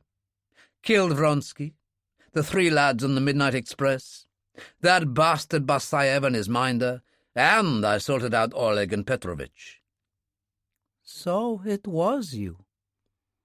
"I couldn't tell you before, when I was still supposed to be earning Tanya's freedom." "What are you going to do? Couldn't you do some sort of deal with Ferguson?" "You realize I'm the invisible man. I don't exist. Theoretically, they could lock me up and throw away the key." "Damn it, Alex, you're still Alexander Kuripsky." "Whoever that is." "Who does Lushkov think shot Oleg?" "He's convinced it was Sean Dillon. He's incensed, Alex. Packing Johnson off to Siberia was going to be a surprise gift to Putin." "I can see how it would upset him." "He's gone slightly crazy. He's been ranting like an old-fashioned communist, talking about causing chaos and disorder in the West, overthrowing capitalism." "Careful, comrade," Kuripsky told him. "Don't tell me too much. I'm an enemy of the state, remember." And Bunin, who had been on the verge of telling him of the night's adventures with Lushkov, hesitated and drew back. "So what are you going to do, Alex?" "I haven't the slightest idea, Yuri, but I'd better get moving. I imagine Charles Ferguson will be sending somebody to arrest me at any moment. I'm surprised they haven't already. I'll go to ground somewhere." "What do I say to Lushkov?" "Tell the bastard it wasn't Dillon, it was me, and tell him how things have worked out. To hell with Putin, and to hell with Boris Lushkov for what he's done to me." He pocketed his phone and turned to find Katya leaning on the door, arms folded. "How long have you been there?" he asked. "Long enough. Who's Yuri?" "My best friend and comrade from Afghanistan and Chechnya. He's one of the good guys. When I got involved in this whole mess, I asked for him to be transferred from Dublin because I wanted a friend I could trust. He is a major and Lushkov's right-hand man." "Really? And your friend?" "He thinks Lushkov is rubbish." "So where are you going now?" "I'll hide myself somewhere and give myself some time. I think you should simply walk to Holland Park, sit down and talk it through. That's not on my agenda, I'm afraid. For all you know, I might decide to wait in the street one rainy night and shoot Boris Lushkov in the head. What a wonderful thought. He opened the garage door, and she moved and caught his sleeve. Please, Alex, don't go. He shook his head and gently removed her hand. Don't waste your time on me, Katya. I'm a dead man walking. It was a terrible thing to say, and she took an involuntary step back. He got behind the wheel of the van and drove away.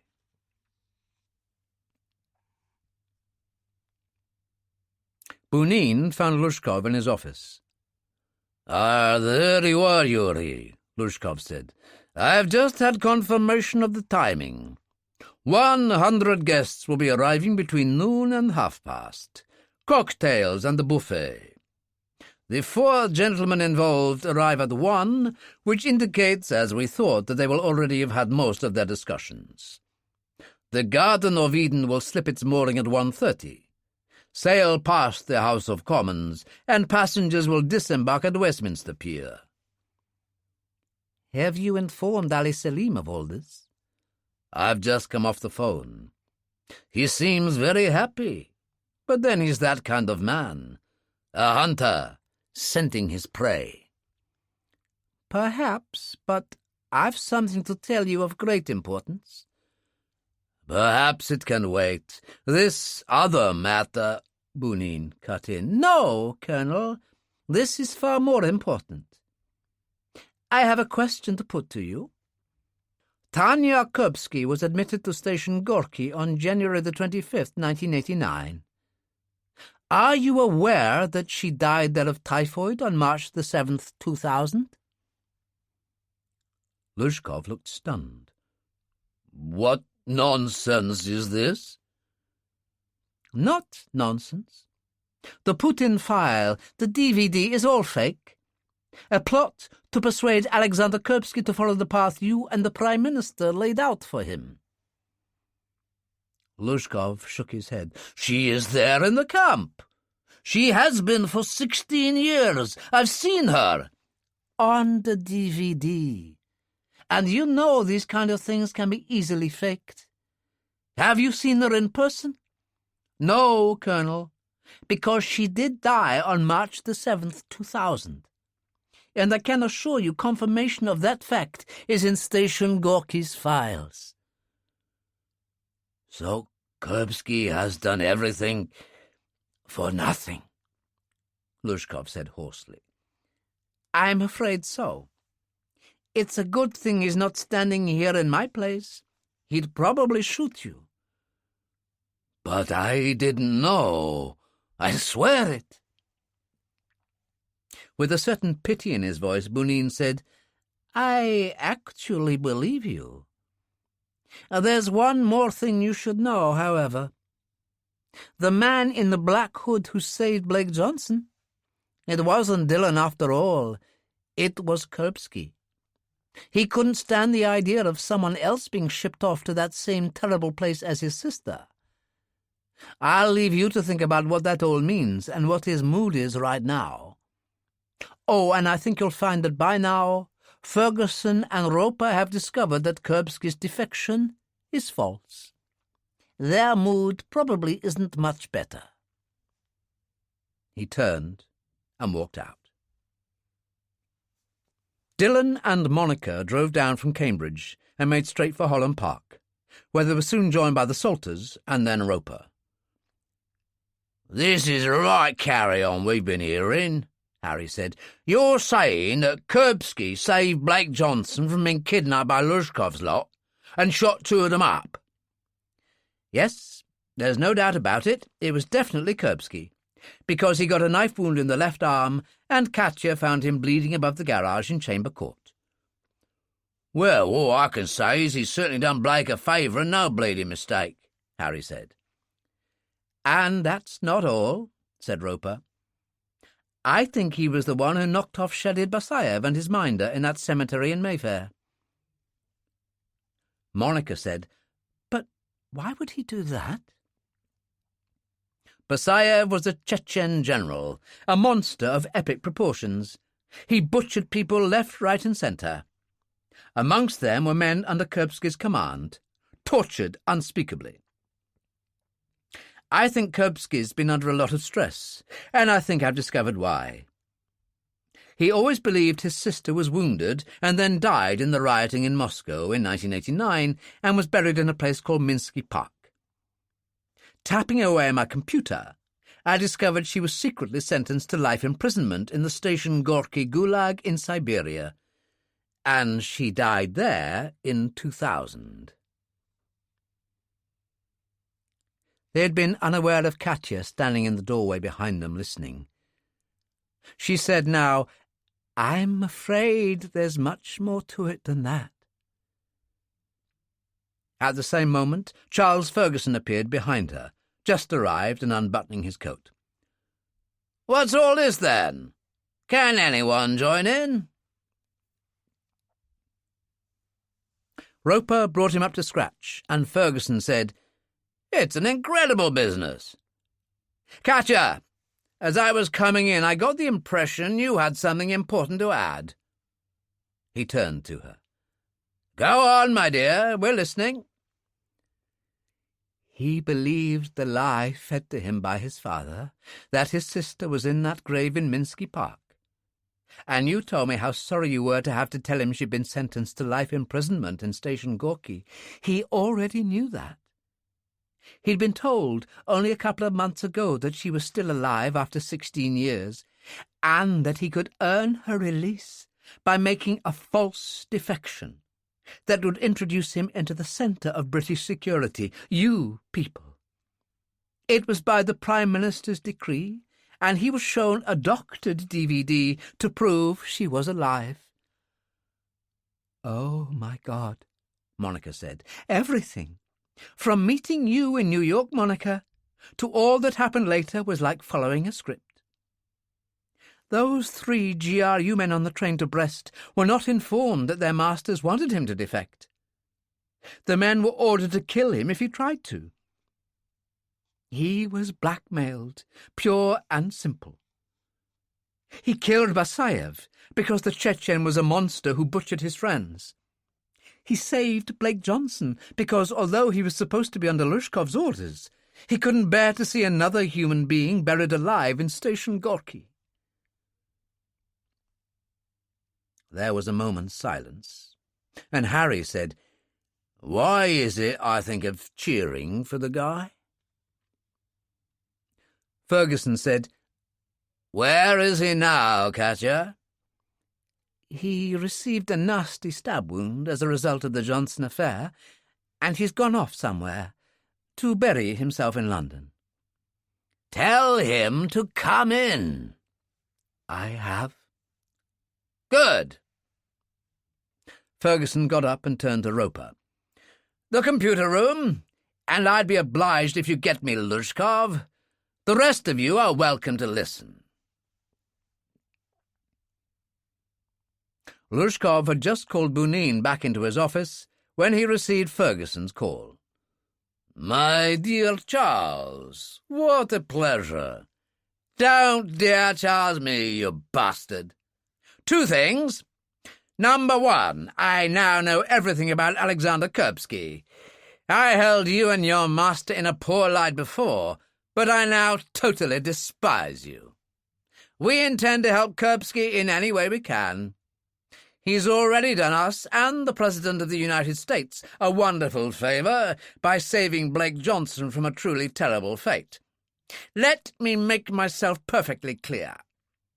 If you in any way again involve yourself in matters detrimental to the interests of the United States or the United Kingdom, I shall personally see to it that you and at least 20 of your GRU staff at the embassy in London are packed off to Moscow with 24 hours' notice."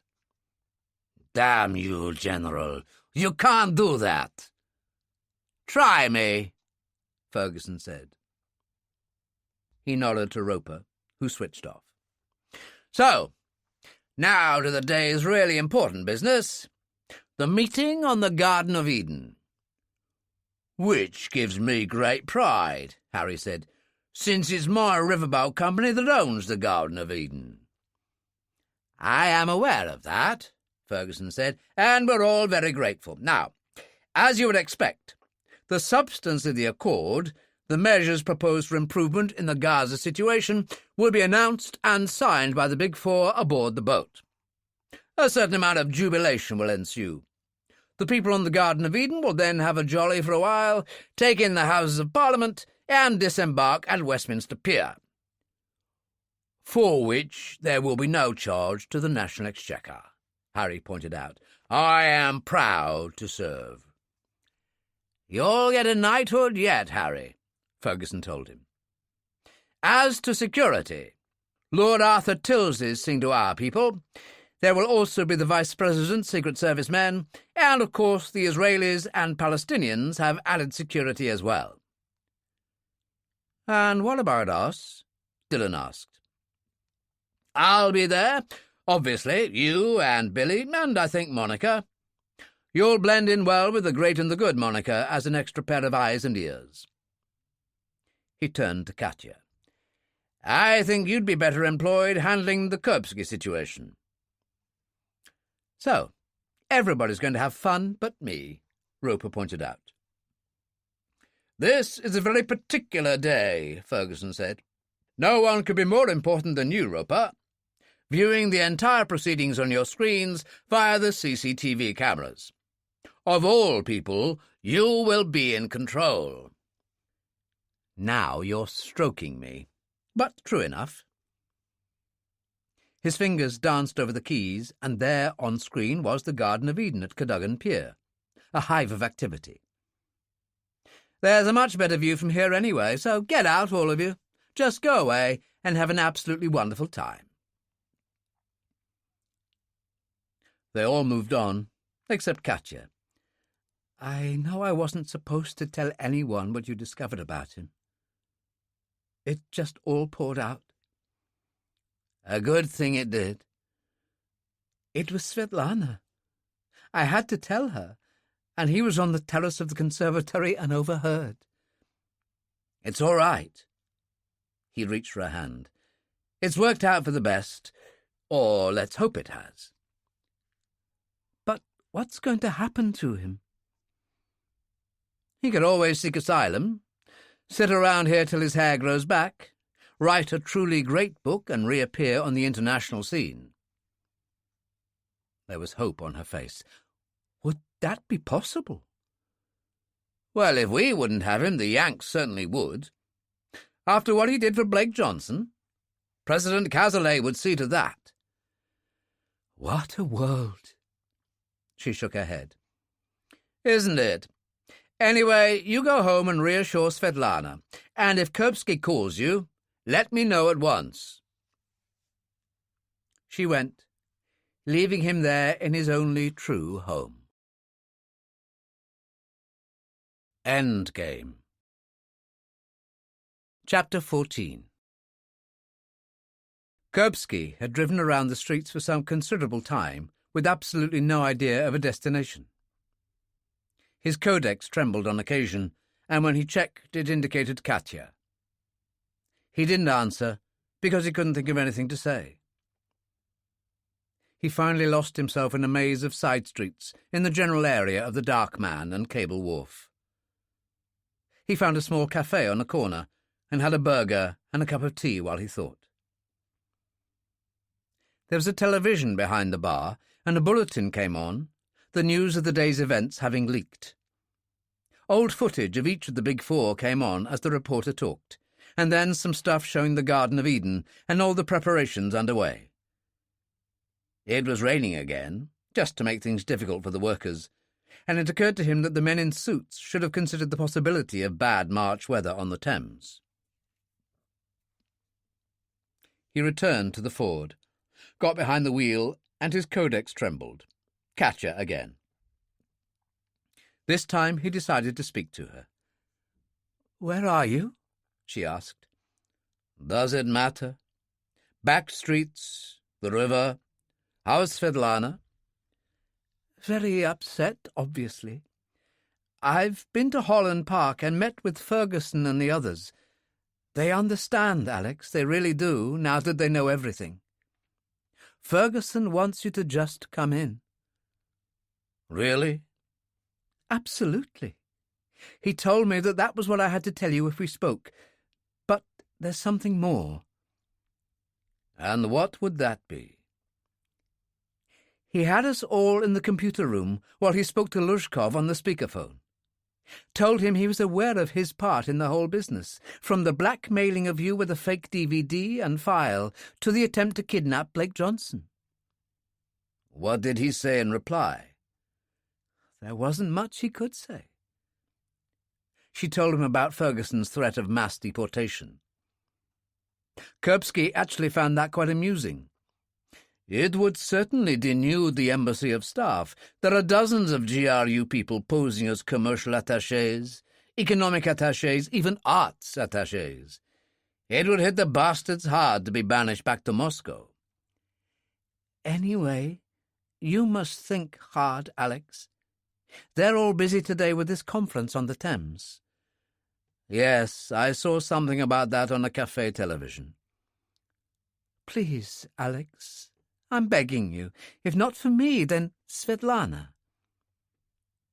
He was very touched. Give me a little time. I'll see how I feel. Perhaps I could come back to Chamber Court again tonight. Your arm. Is it okay? Of course it is. Hitesh did a wonderful job. I'll be fine. Which wasn't strictly true, because it had been aching badly for some time. He found the bottle of painkillers Hitesh had given him. It said 2, so he took 4, then drove away.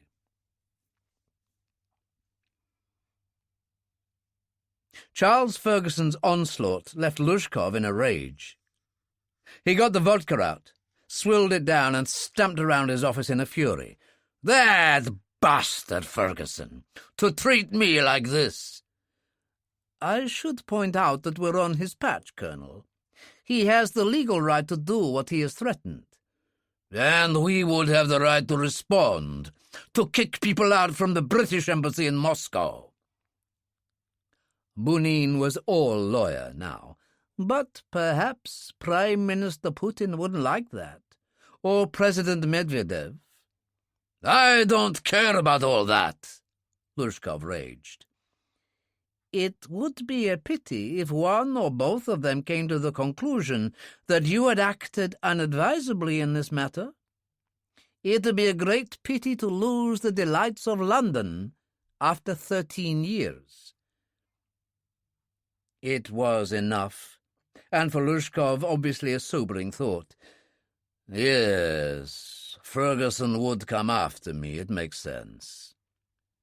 He sighed. Maybe we should cancel the operation. I wonder how Ali Selim will take that, Bunin said. $500,000 up the spout. He'll be sensible. We've worked together before, and we'll work together again. Bunin nodded.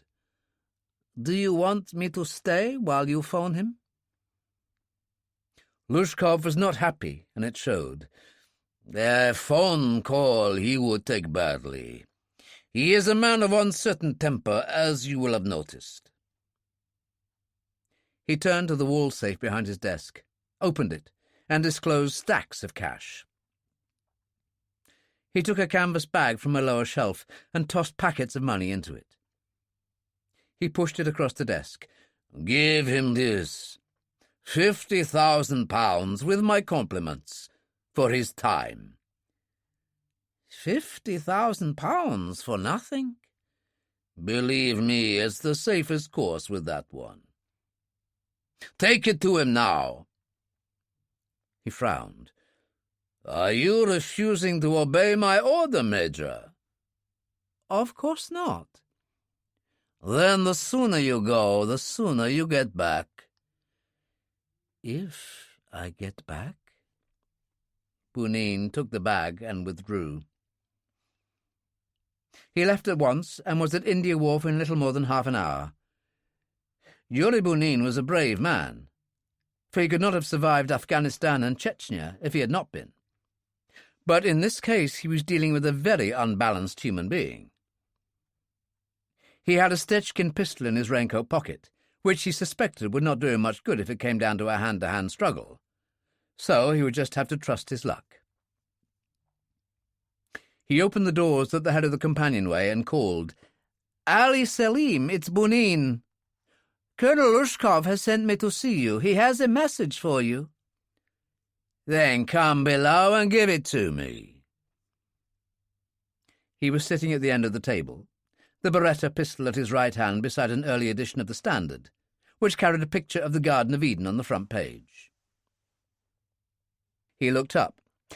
"I'm just bringing myself up to speed on what's happening. I was watching it on television a little while ago." He frowned, then said calmly, "There's something up, isn't there?" Bunin tried a joke. "You know what they say? Don't shoot the messenger." "He wants to cancel." Ali Selim poured a cognac. "Has he got a reason?" "He thinks Moscow won't like it. It'll cause too much trouble on the international scene." "Why didn't he come himself?" "Because he's afraid of you." "And you are not?" "When I was in the Russian army, I fought Afghans for long enough to learn something about them. You invited me in. I'm a guest in your dwelling." He put the bag on the table. "He said this is his gift to you for your trouble."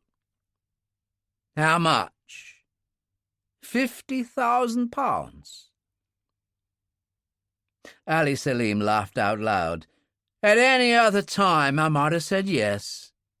But today, not only does his 50,000 quid mean nothing, even his $500,000 means fuck all."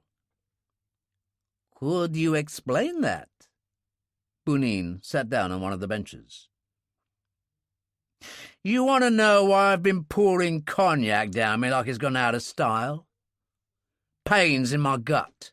Started 4 weeks ago, and I discovered that a slug of cognac kills the pain for a while." "A short while," Bunin said. "Exactly. So I saw the doctor, had the tests, and he phoned me up an hour ago. Wanted me to go and see him, but I'm a big boy now, so I told him to come straight out with it." "And?" "Cancer in my liver and lights, already spreading like wildfire. No chance with surgery, and too late for chemo." "How long?" 3 months, tops." He laughed and poured more cognac. "And I don't fancy that, Bunin. It sounds too much like a kind of torture."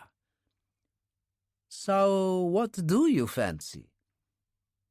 Ali laughed wickedly. "Like going out in a blaze of glory, or should I say Semtex. Now, how do you think Lushkov would feel about that? It would be like one of those old black-and-white war movies with a title like Torpedo Run." The smile was quite mad, but he obviously meant it. "I don't think Lushkov would approve at all," Bunin said. "What a shame. He'd be getting it for free, and I'd give him all the credit."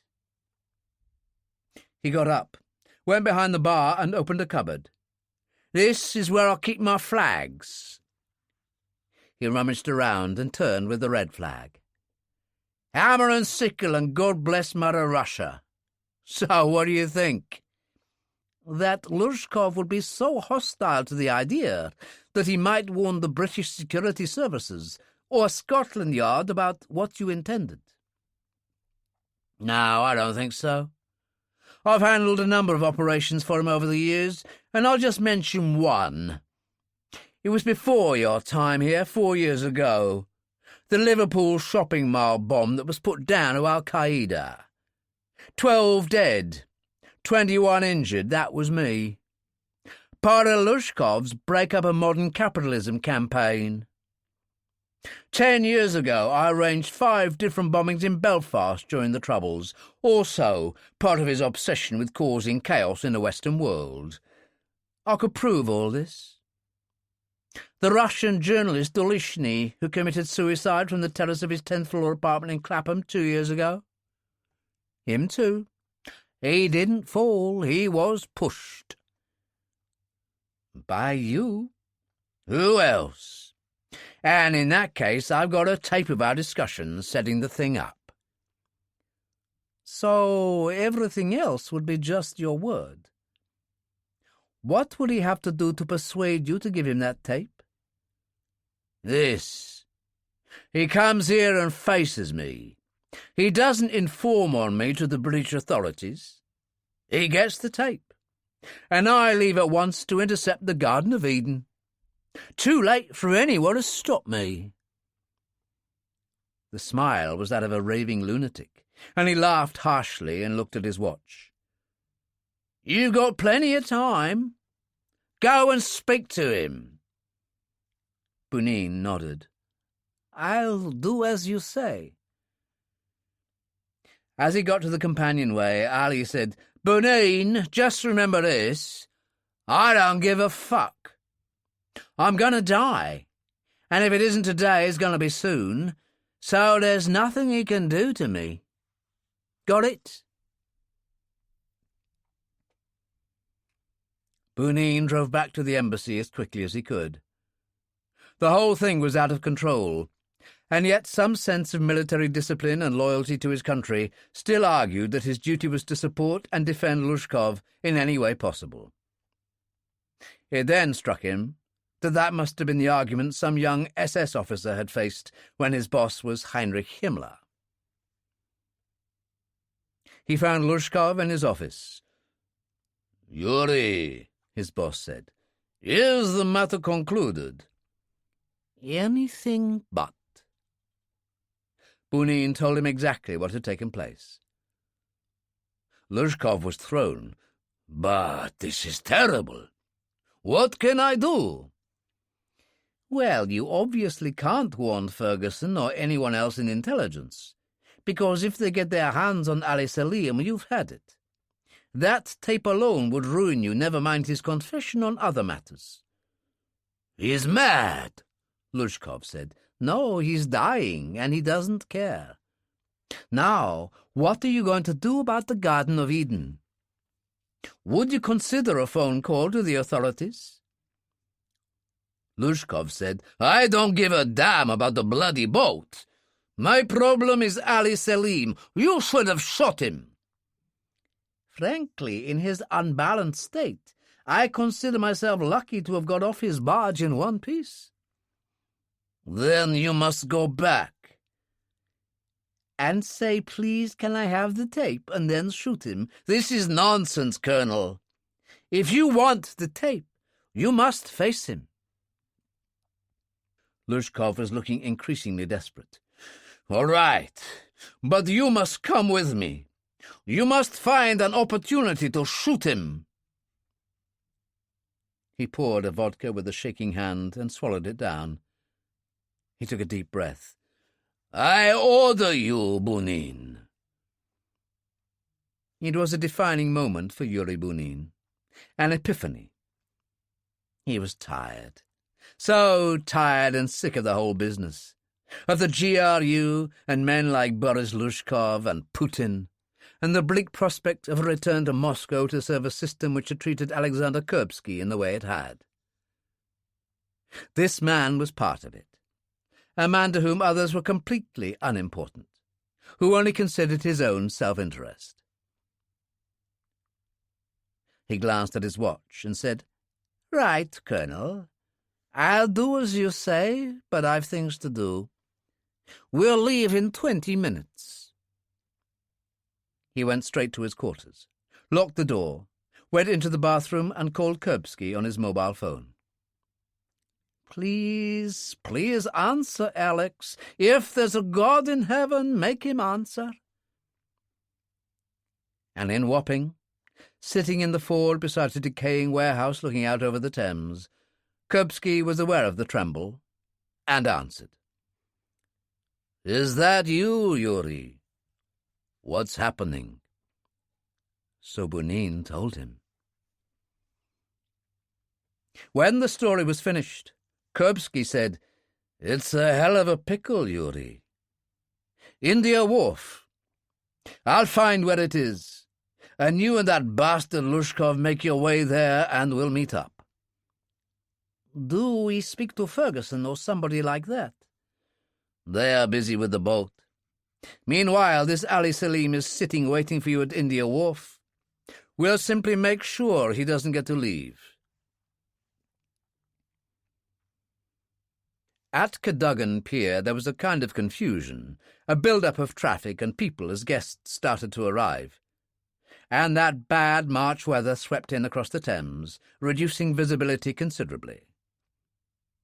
Ferguson was elsewhere, aiding the Prime Minister with the consultations being held by the Big Four at Downing Street. But Dillon and Monica were already on board the Garden of Eden, with Harry Salter cracking the whip over the management and crew. Dillon left Monica in the lower lounge area, and he and Billy travelled the boat from stem to stern and deck by deck with a clutch of security and Secret Service people in tow, headed by a Colonel John Henry, who was directly responsible for the Vice President. The three of them finally entered on the bridge, where they found the captain, Arthur Henderson, wearing an obviously brand-new uniform for the occasion. It was Billy he addressed. "Is everything to your satisfaction, Mr. Salter?" "It bleeding well is," Billy told him. "A tight ship, Captain Henderson. My uncle will be well pleased." "And you, gentlemen?" Henderson turned to Dillon and Henry. "There isn't a door that hasn't been opened 3 or 4 times," said Henry. "My only regret is the weather. March, you see, Colonel, and when it rains on the Thames, it rains, believe me. I'm afraid it'll get worse before it gets better." It was already pouring. Then came enough wind to drive it across the river in a grey curtain, making the view of the other side vague and ill-defined. Billy looked down to the decks. "Well, you've rolled out all the canopies you can. They can stand out under those enjoying their drinks when it gets too crowded inside." Down below, on the approach to the pier, limousines were delivering guests, and umbrellas were everywhere, as people pressed towards the pier, hurrying to get out of the rain. Lights from the press cameras spangled in the wet air. "I must see how my boys are getting on," Colonel Henry said, and left. "Big day, Captain," Billy said. "My uncle takes it very seriously." "So do we all, Mr. Salter." Billy led the way. Dillon followed. And they arrived at the deck lounge and bar. There was music playing, a jazz quartet set up on a dais in one corner. Plenty of roving waiters on hand in white monkey jackets, already offering champagne to early arrivals. Monica came towards them. "Is everything okay?" "Tight as a drum." Dillon took 2 glasses of champagne from a passing waiter's tray and handed her one. "Here's to smooth sailing." "Here's to the Big Four producing an accord that's really going to make things better in Gaza," Monica said. "Well, it would be nice to think so." Dillon managed a diplomatic smile. "Here's to us, anyway." Harry arrived, and he was agitated. "Look at it, the bleeding weather. And where are we going to put 'em all?" "Don't worry, that's why we have deck canopies," Billy told him. "They can stand outside." Harry reached for a glass of champagne. "I suppose so, if the worst comes to the worst." He looked thoughtful. "I was wondering," he said, "do you think I ought to put up one of those plaques commemorating today?" Dillon laughed out loud, and Monica reached over and kissed Harry on the forehead. "I've said it before, Harry. You are a one-off."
At Chamber Court, Katya and Svet Lana sat in the conservatory discussing what might happen to Alex.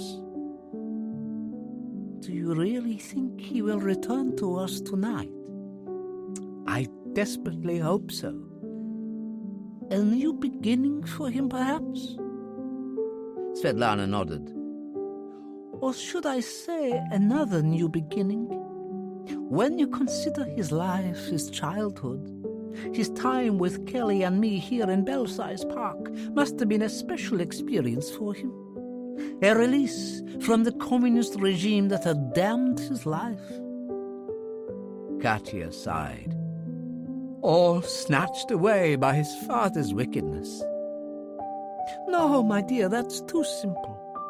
Yes, my brother was corrupted by his political beliefs, and his position in the KGB was more important to him than his children.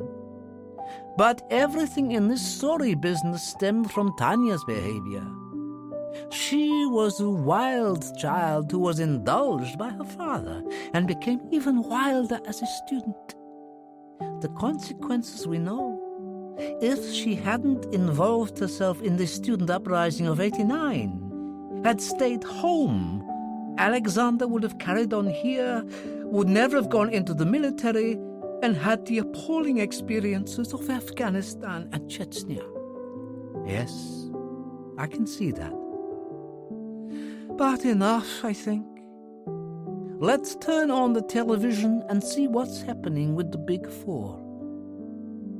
Kuripsky found India Wharf with no trouble, in a decaying area of dockland just 20 minutes downriver from Wapping. He braked on the edge of the basin, taking in the situation quickly. The barge, the motorboats, and the running dog berthed inside the archway. He already had a Walter in the right-hand pocket of his coat. He quickly opened the secret compartment in his bag and found the .25 Colt.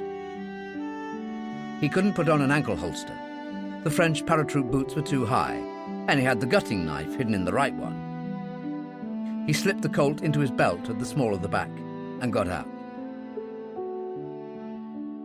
There was the roar of an engine, and the running dog reversed out of the archway. A man was standing at the wheel. He smiled. "Hello there. What can I do for you?" This had to be Ali Selim, Kuripsky knew, because Bunin had mentioned the orange boat and its strange name. "I seem to be lost. It's like a maze back there." The running dog taxied in beside the barge, and Ali Selim cut the engine and looped a line on a stanchion.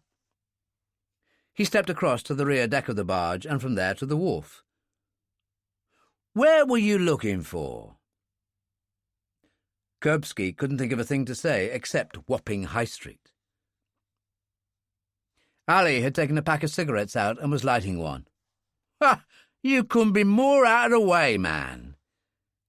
He walked forward 2 steps very fast and pushed Kuripsky off the wharf into the water.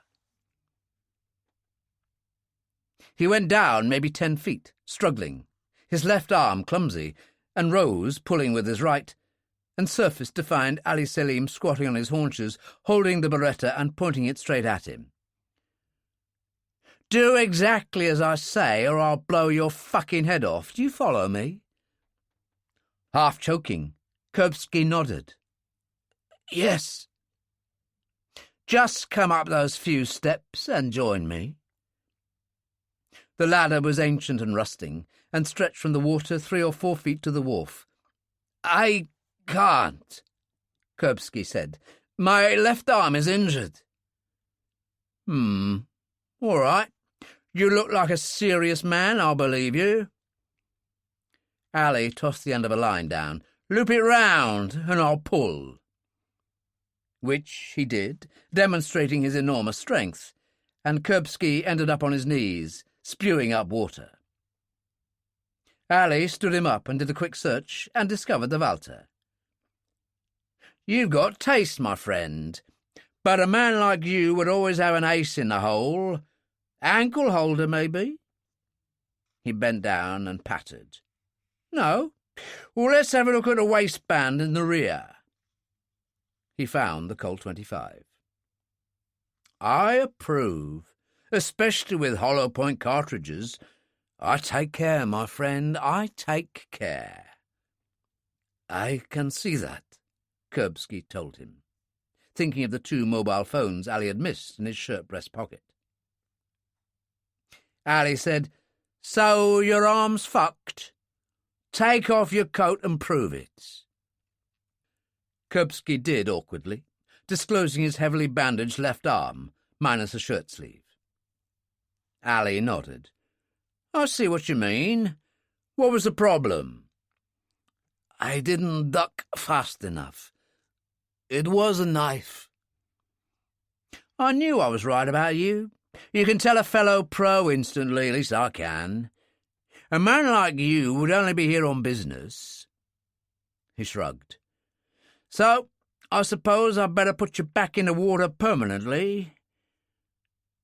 He raised the beretta and paused, because Kuripsky's woolen cap had come off in the water.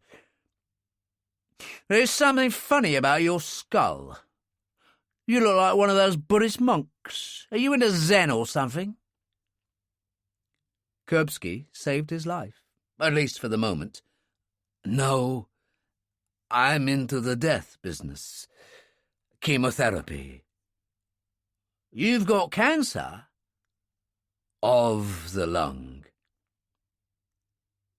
He started to shake from the bitter cold, standing there in the pouring rain, the visibility so bad on the Thames that he couldn't see the other side, confronting this dangerous madman, and he knew that his life dangled from a thread.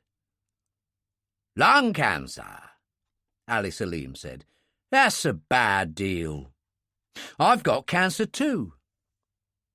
He paused, looking at Kuripsky. "Oh, hell, let's get you below and find you something warm to wear. If I'm going to shoot you, at least you'll be comfortable, right? Right?" And he started to laugh. I was right, Kuripsky thought. He's crazy as a loon. He took his time going below, clutching the banister with his right hand. There was still the gutting knife in his paratroop boot, and the 2 mobiles in his shirt pockets. Any attempt to use one of those would lead to instant death. He had never been more certain of anything in his life. Ali Salim followed close behind, shooed him down to the end of the table, went behind the bar and found a towel, which he tossed to him. "Go on, dry yourself a little," which Kuripsky did. "When I'm hurting, I find cognac helps. What about you?" "Vodka." "Oh, so you're another Rusky. I might have known with that bastard Luzhkov involved."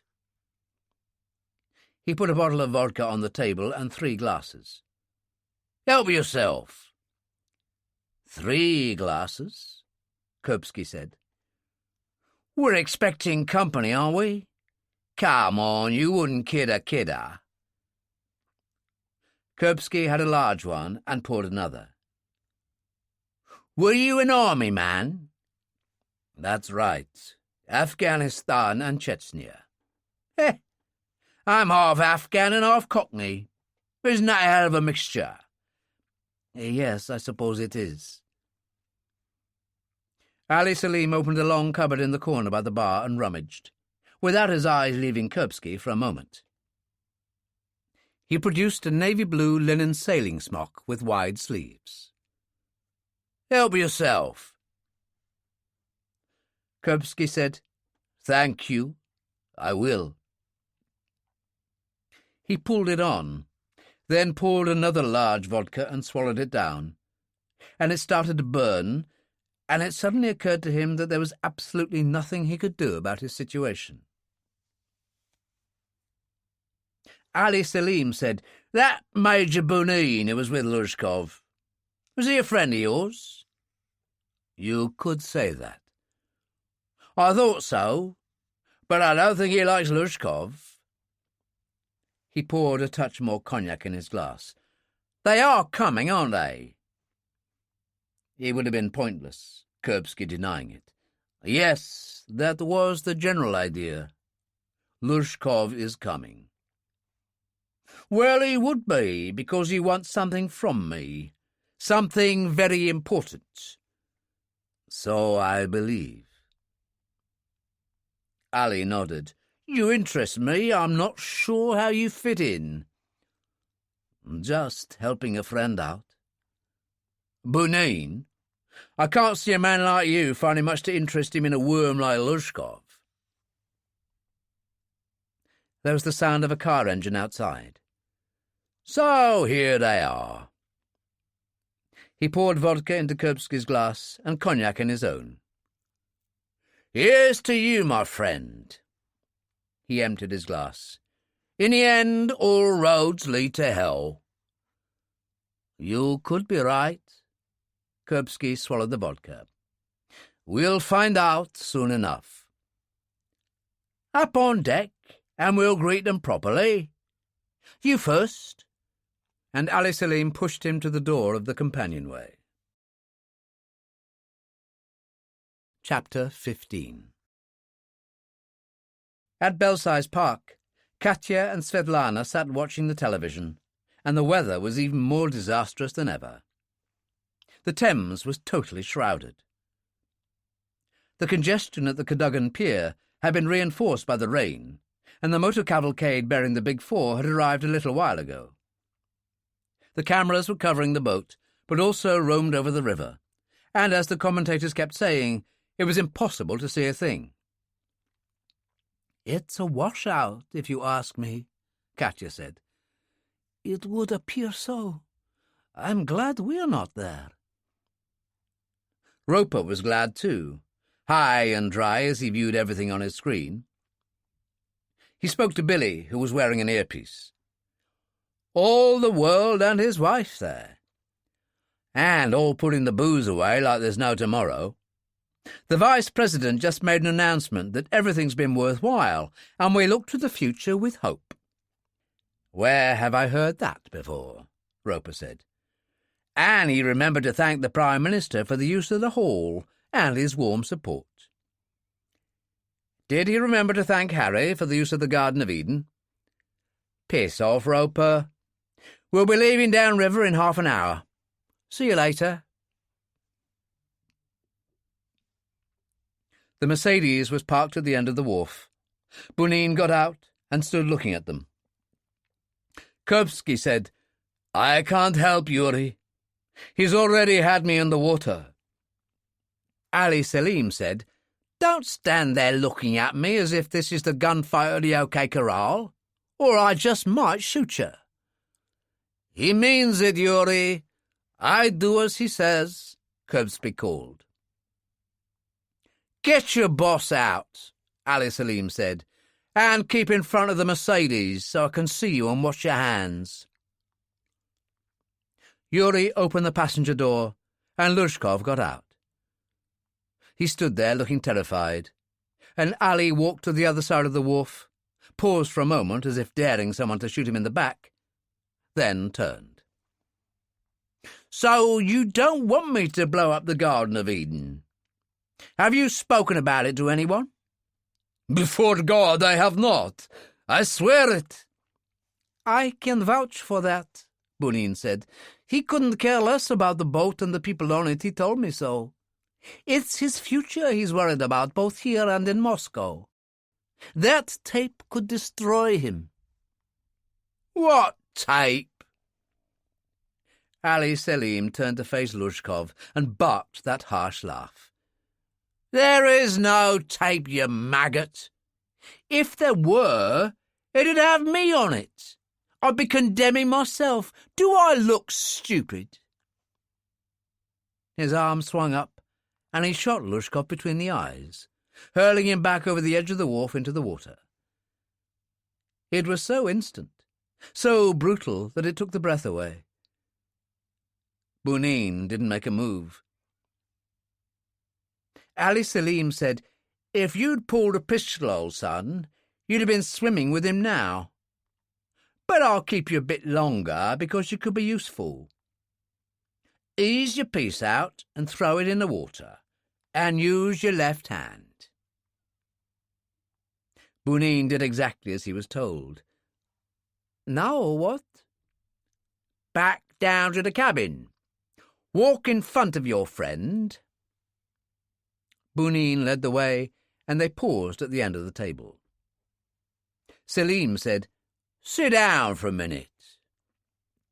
They did, and Kuripsky said, "What happens now?"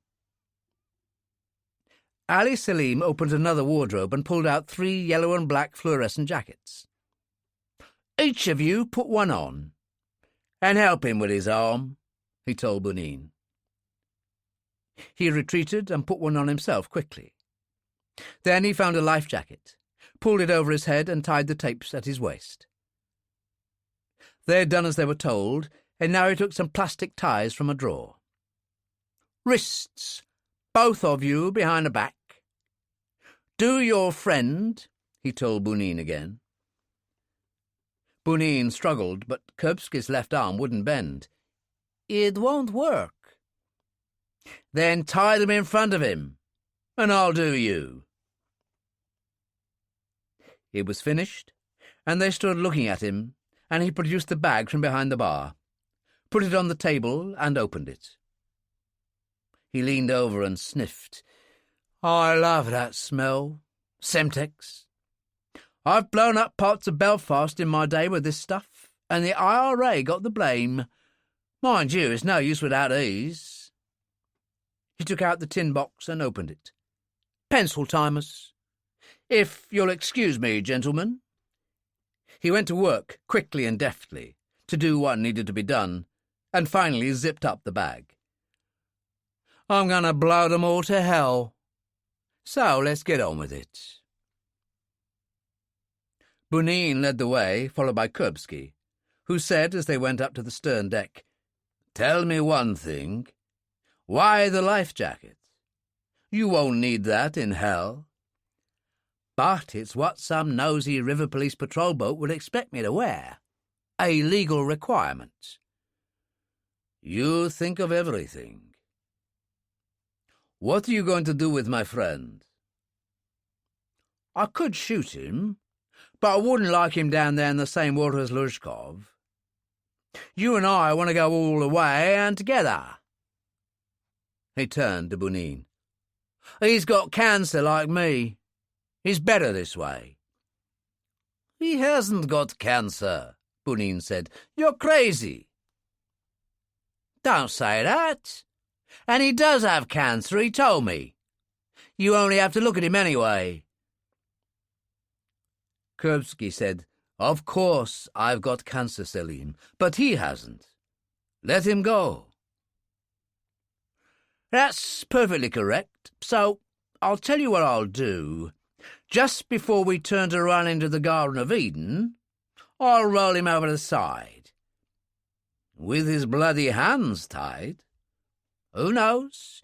If he kicks and struggles enough, he might float. It's all in the hands of God, though I'm not sure which one. Now down the steps and sit side by side in the stern. Go on, do it." Bunin went first, and Kuripsky followed gingerly, and they got themselves settled. Ali Selim followed, put the bag containing the Semtex close to the prow, and cast off. They drifted out a little, the body of Luzhkov in the water a few feet away. Ali Selim crouched down. "This is it, the big moment. The running dog does 40 knots tops, so when I turn it up, we fly. It's all going to happen very quickly, do you understand? I'll be at Cadogan Pier in 15 minutes, you better believe it." "I think by now you've made your point," Kuripsky said. "No Russian flag? Fuck the hammer and sickle. Attempt anything out of order, and I'll just give you each a bullet in the head."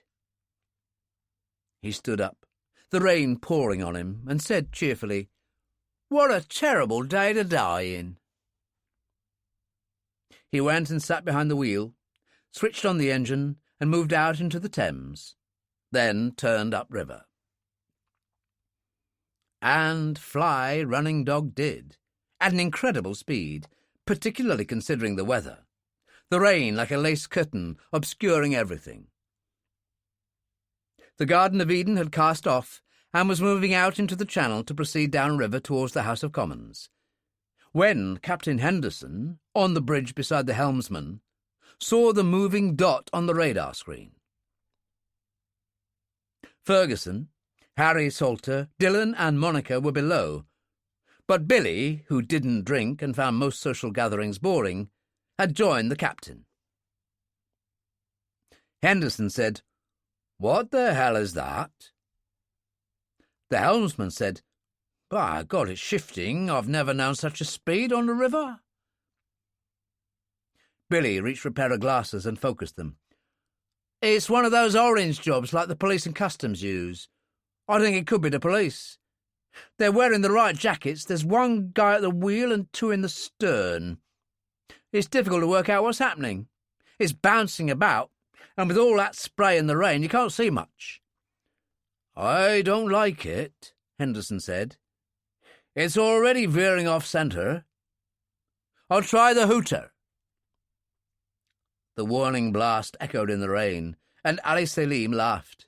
"There they are, already working out, ready to proceed downriver. Too late. We won't have time to manoeuvre." On the Garden of Eden there was no alarm, no panic as the music played and people enjoyed themselves, and the Vice President of the United States glad-handed his way through the crowd, followed by Blake Johnson. But on Roper's screens it was different. "What in hell is that?" he said to Sergeant Doyle, who was standing beside him. He tried for a close-up, but the curtain of rain and spray defeated him. Ali Selim, standing up at the wheel, howled with delight. "There she is, ready and waiting!" Kuripsky and Bunin had been drenched with waves engulfing them, and it had taken time for Kuripsky to wrestle the gutting knife free with his bound hands. He showed it to Bunin, who half-turned, holding up his wrists at the rear, and Kuripsky sliced through. He held out his hands. Bunin freed him and gave the knife back to him. Kuripsky stabbed into the thwart of the running dog, the razor-sharp blade doing terrible damage, and it swerved and immediately started to slow. Ali Selim turned, hanging onto the wheel, trying to keep his balance. Bunin and Kuripsky tried to stand up. Everything seemed to happen at once. Ali Selim held onto the wheel with one hand and drew his Beretta, loosing off a shot wildly as the boat swerved. Bunin was hit in the right shoulder and knocked back in the stern seat. "You bastard!" Ali Selim cried, and shot Kuripsky twice, once in the nylon and titanium jacket, the second round passing straight through the left hip. He turned back to concentrate on the steering, the boat slowing down, and Kuripsky flung himself against his back, sliding his right hand round and cutting his throat. Ali Selim fell to his knees, bowing his head across the steering wheel as his life ebbed away. Over to the left, the Garden of Eden was virtually invisible in the rain and mist. The engine suddenly died, and the running dog drifted, half full of water, pushed by the current. Bunin was trying to sit up. Kuripsky sliced the waist tapes of Ali Selim's life jacket, removed it, and went and looped it over his friend's head. "Hang on, old lad, we are going for a swim." "The bag, Alex," Bunin croaked. "The Semtex." "Of course." Things seemed to be happening in slow motion for Kuripsky. "I think we'll leave it to go down with the ship." He was knee-deep in water as he helped his friend over the side and followed him. The tidal current pulled them away, Kuripsky holding onto a strap on Bunin's life jacket. The running dog had disappeared completely now. It was quiet, distant city sounds, the rain muffling everything. And then the surface of the river heaved, and an enormous fountain jetted up, the sound echoing with a curious flatness. In the computer room, Roper said, "And what in the hell was that?" to Doyle, and hurriedly called Ferguson on his mobile, connecting with him instantly. "What's going on?" Ferguson said, "Don't know. It wasn't us. There was some craft proceeding very fast mid-river, and then it stopped, and there was a muffled bang. The river police are investigating." In extreme conditions, a 5-knot current can be found on the Thames, but 3 knots is relatively common, and it was enough to push Kuripsky and Bunin at some speed downriver. There was a certain amount of traffic, but visibility was so poor they simply weren't seen. They'd been in the water at least 40 minutes, hypothermia kicking in, when their luck changed, and a strong eddy in the water swept them in towards the shore. They drifted in towards an entrance between 2 wharfs. A notice board, paint peeling, said Puddle Dock. Bunin said, "What the hell does that mean?" "English humour, Yuri. Who cares? We're alive." "Only just," Bunin gasped, as they were swept in between stone piers and ended up at broad stone steps leading down into the water. It was only when attempting to scramble out of the water onto the steps that Kuripsky realised how serious his wound was. He sprawled on a step in considerable pain. "The bastard got you twice," Bunin said. "I think I'd have been dead if I hadn't been wearing a bulletproof vest. But the other one's in the right hip. It's bad, Yuri. What about you? Now we're out of the water, I can see you're bleeding like crazy." "Left shoulder." Bunin looked about him at the decaying building, the rotting barges, the total desolation. "Well, I don't know what we're doing here at the backside of the world, but we're alive, Alex, at least for the moment. What do we do?" Kuripsky took out a mobile from his right breast shirt pocket. "Waterproof. I think we'll hand ourselves in." Roper answered at once. "Good God, Alex, where are you?" "In a bad way, Roper. With my good friend Yuri Bunin. Lurshkov's dead at the hands of a very bad article named Ali Selim, who was going to blow up the Garden of Eden using a fast orange rescue boat with 70 pounds of Semtex, primed with short-time pencil fuses in a suitcase. Bunin and I were his prisoners. We managed to break free. I cut his throat. The boat went down and blew up. In the process, Bunin and I got shot to pieces. We must have left a quart of blood each dissolving downriver with the current. And let's get one thing straight, in case I die on you. Bunin's one of the good guys in this. Treat him right." "Where are you?" Roper demanded again.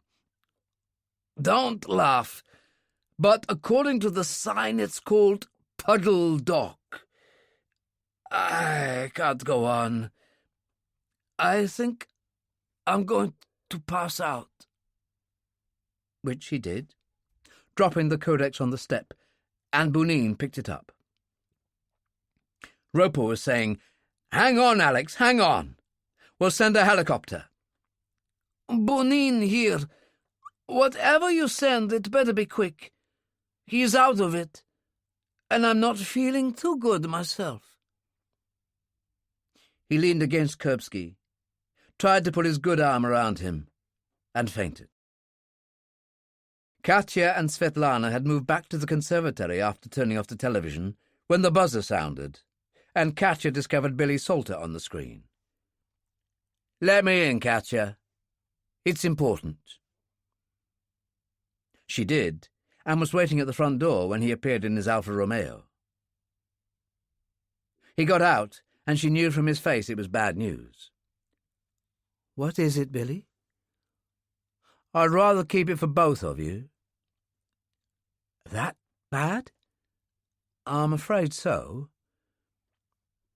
He followed her in and along to the conservatory, where they found Svet Lana sitting on her wicker throne. "Why, Mr. Salter, It's you. And my news isn't too good? Then let us hear it. So the helicopter found them half dead at this place Puddle Dock and rushed them straight to Rosedene. It's in the same area as the safe house in Holland Park. Local people assume it's a nursing home, but it's a very private hospital maintained for security personnel, run by Professor Charles Bellamy, the finest general surgeon in London. I should know. He's put me back together again twice. And he's operating now? Katya asked. He and his assistants are taking care of both Alex and this Bonin guy as we speak. The very best of treatment. And by God, they've earned it. The Prime Minister, the Israeli Prime Minister, the President of Palestine, and the Vice President of the United States. If this guy, Ali Salim, had managed to bring it off, it would have shaken the world. To put it mildly, Katya said. So, can we go now to this clinic, Rosedene? Svet Lana asked. That's what I'm here for. Ladies, your carriage awaits. It was late evening at Rosedene and dark outside, and they sat in the lounge with Dillon and Monica, the women talking in low voices. The matron, Maggie Duncan, looked in.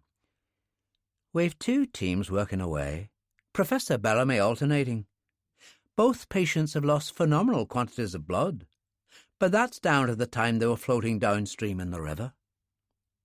Bonin took a shoulder shot that passed straight through, so he isn't too bad. And Alex? Katya asked. Much more serious. His bulletproof vest stopped the first round, but the second caught him in the hip and fractured the pelvis. He's going to need a plate, and that's being attended to now. Katya said, That's not too good, is it? Surprisingly, it was Svet Lana who said, He's alive, which, considering his activities in past years, is a miracle. The hip will mend. There is excellent therapy available these days. She shrugged. The love of a good woman? Who knows? Maggie Duncan said, He isn't going to die. We specialize in desperate cases here, so I'm an expert. I expect you'll want to be here for the long haul. We have accommodations available if you'd like. Katya glanced at Svet Lana, who nodded. Thank you. We'd like that. Dillon and Monica got up. We'd better be off. Me too, Billy said. They went, and Maggie Duncan said, I'll have one of the girls bring you some fresh tea. She turned to go, and Professor Bellamy came in wearing theatre scrubs. Maggie made the introductions. I won't pretend it isn't serious. It is, and it'll take time. But he will respond to the right treatment. His friend is a happier story. He'll be up and about quite soon. But let me say this about your nephew, Mrs. Kelly. He has been wounded many times. He can't continue like this. Svet Lana smiled. We'll try to see that he doesn't. Give it an hour, then you can look in, but don't stay too long. And he left them there. They had more tea and a sandwich, and about an hour later the outer door opened and Roper appeared in his wheelchair, followed by Ferguson. The General was in excellent spirits. I've just had Bellamy on my phone telling me how things stand with our 2 heroes.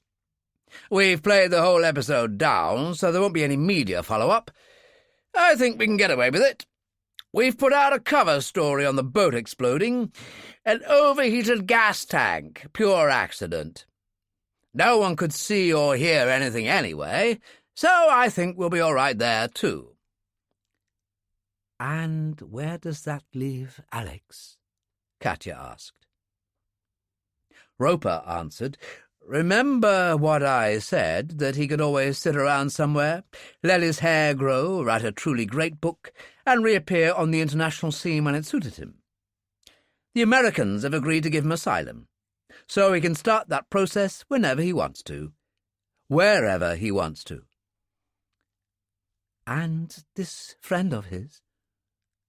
Bunin, asylum from us, too. He can work for me.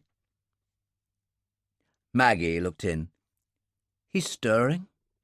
If you want to take a quick look, do. Katya turned to Svet Lana, who shook her head. I can see him any time now, thanks be to God. You go, my dear. Katya opened the door and stepped in. The light was dim and he was propped up, a cage over him from the waist down.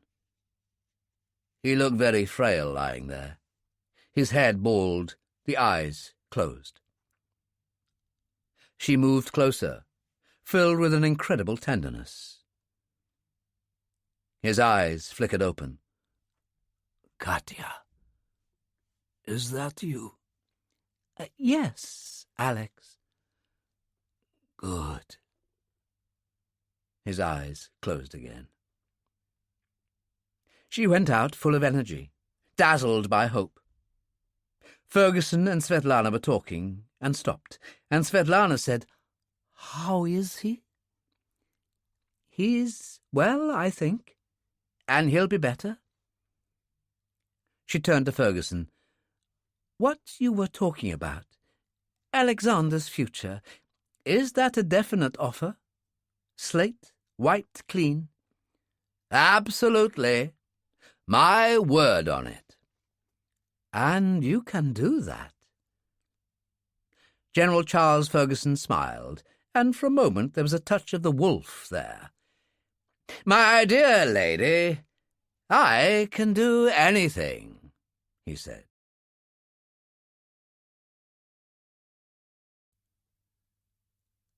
That was A Darker Place by Jack Higgins, read by Jonathan Oliver. This program was produced by ID Audio. A HarperCollins audiobook. Text copyright Harry Patterson, 2009. Production copyright 2017 by HarperCollins Publishers. All rights reserved. Jack Higgins asserts the moral right to be identified as the author of this work. Thank you for listening.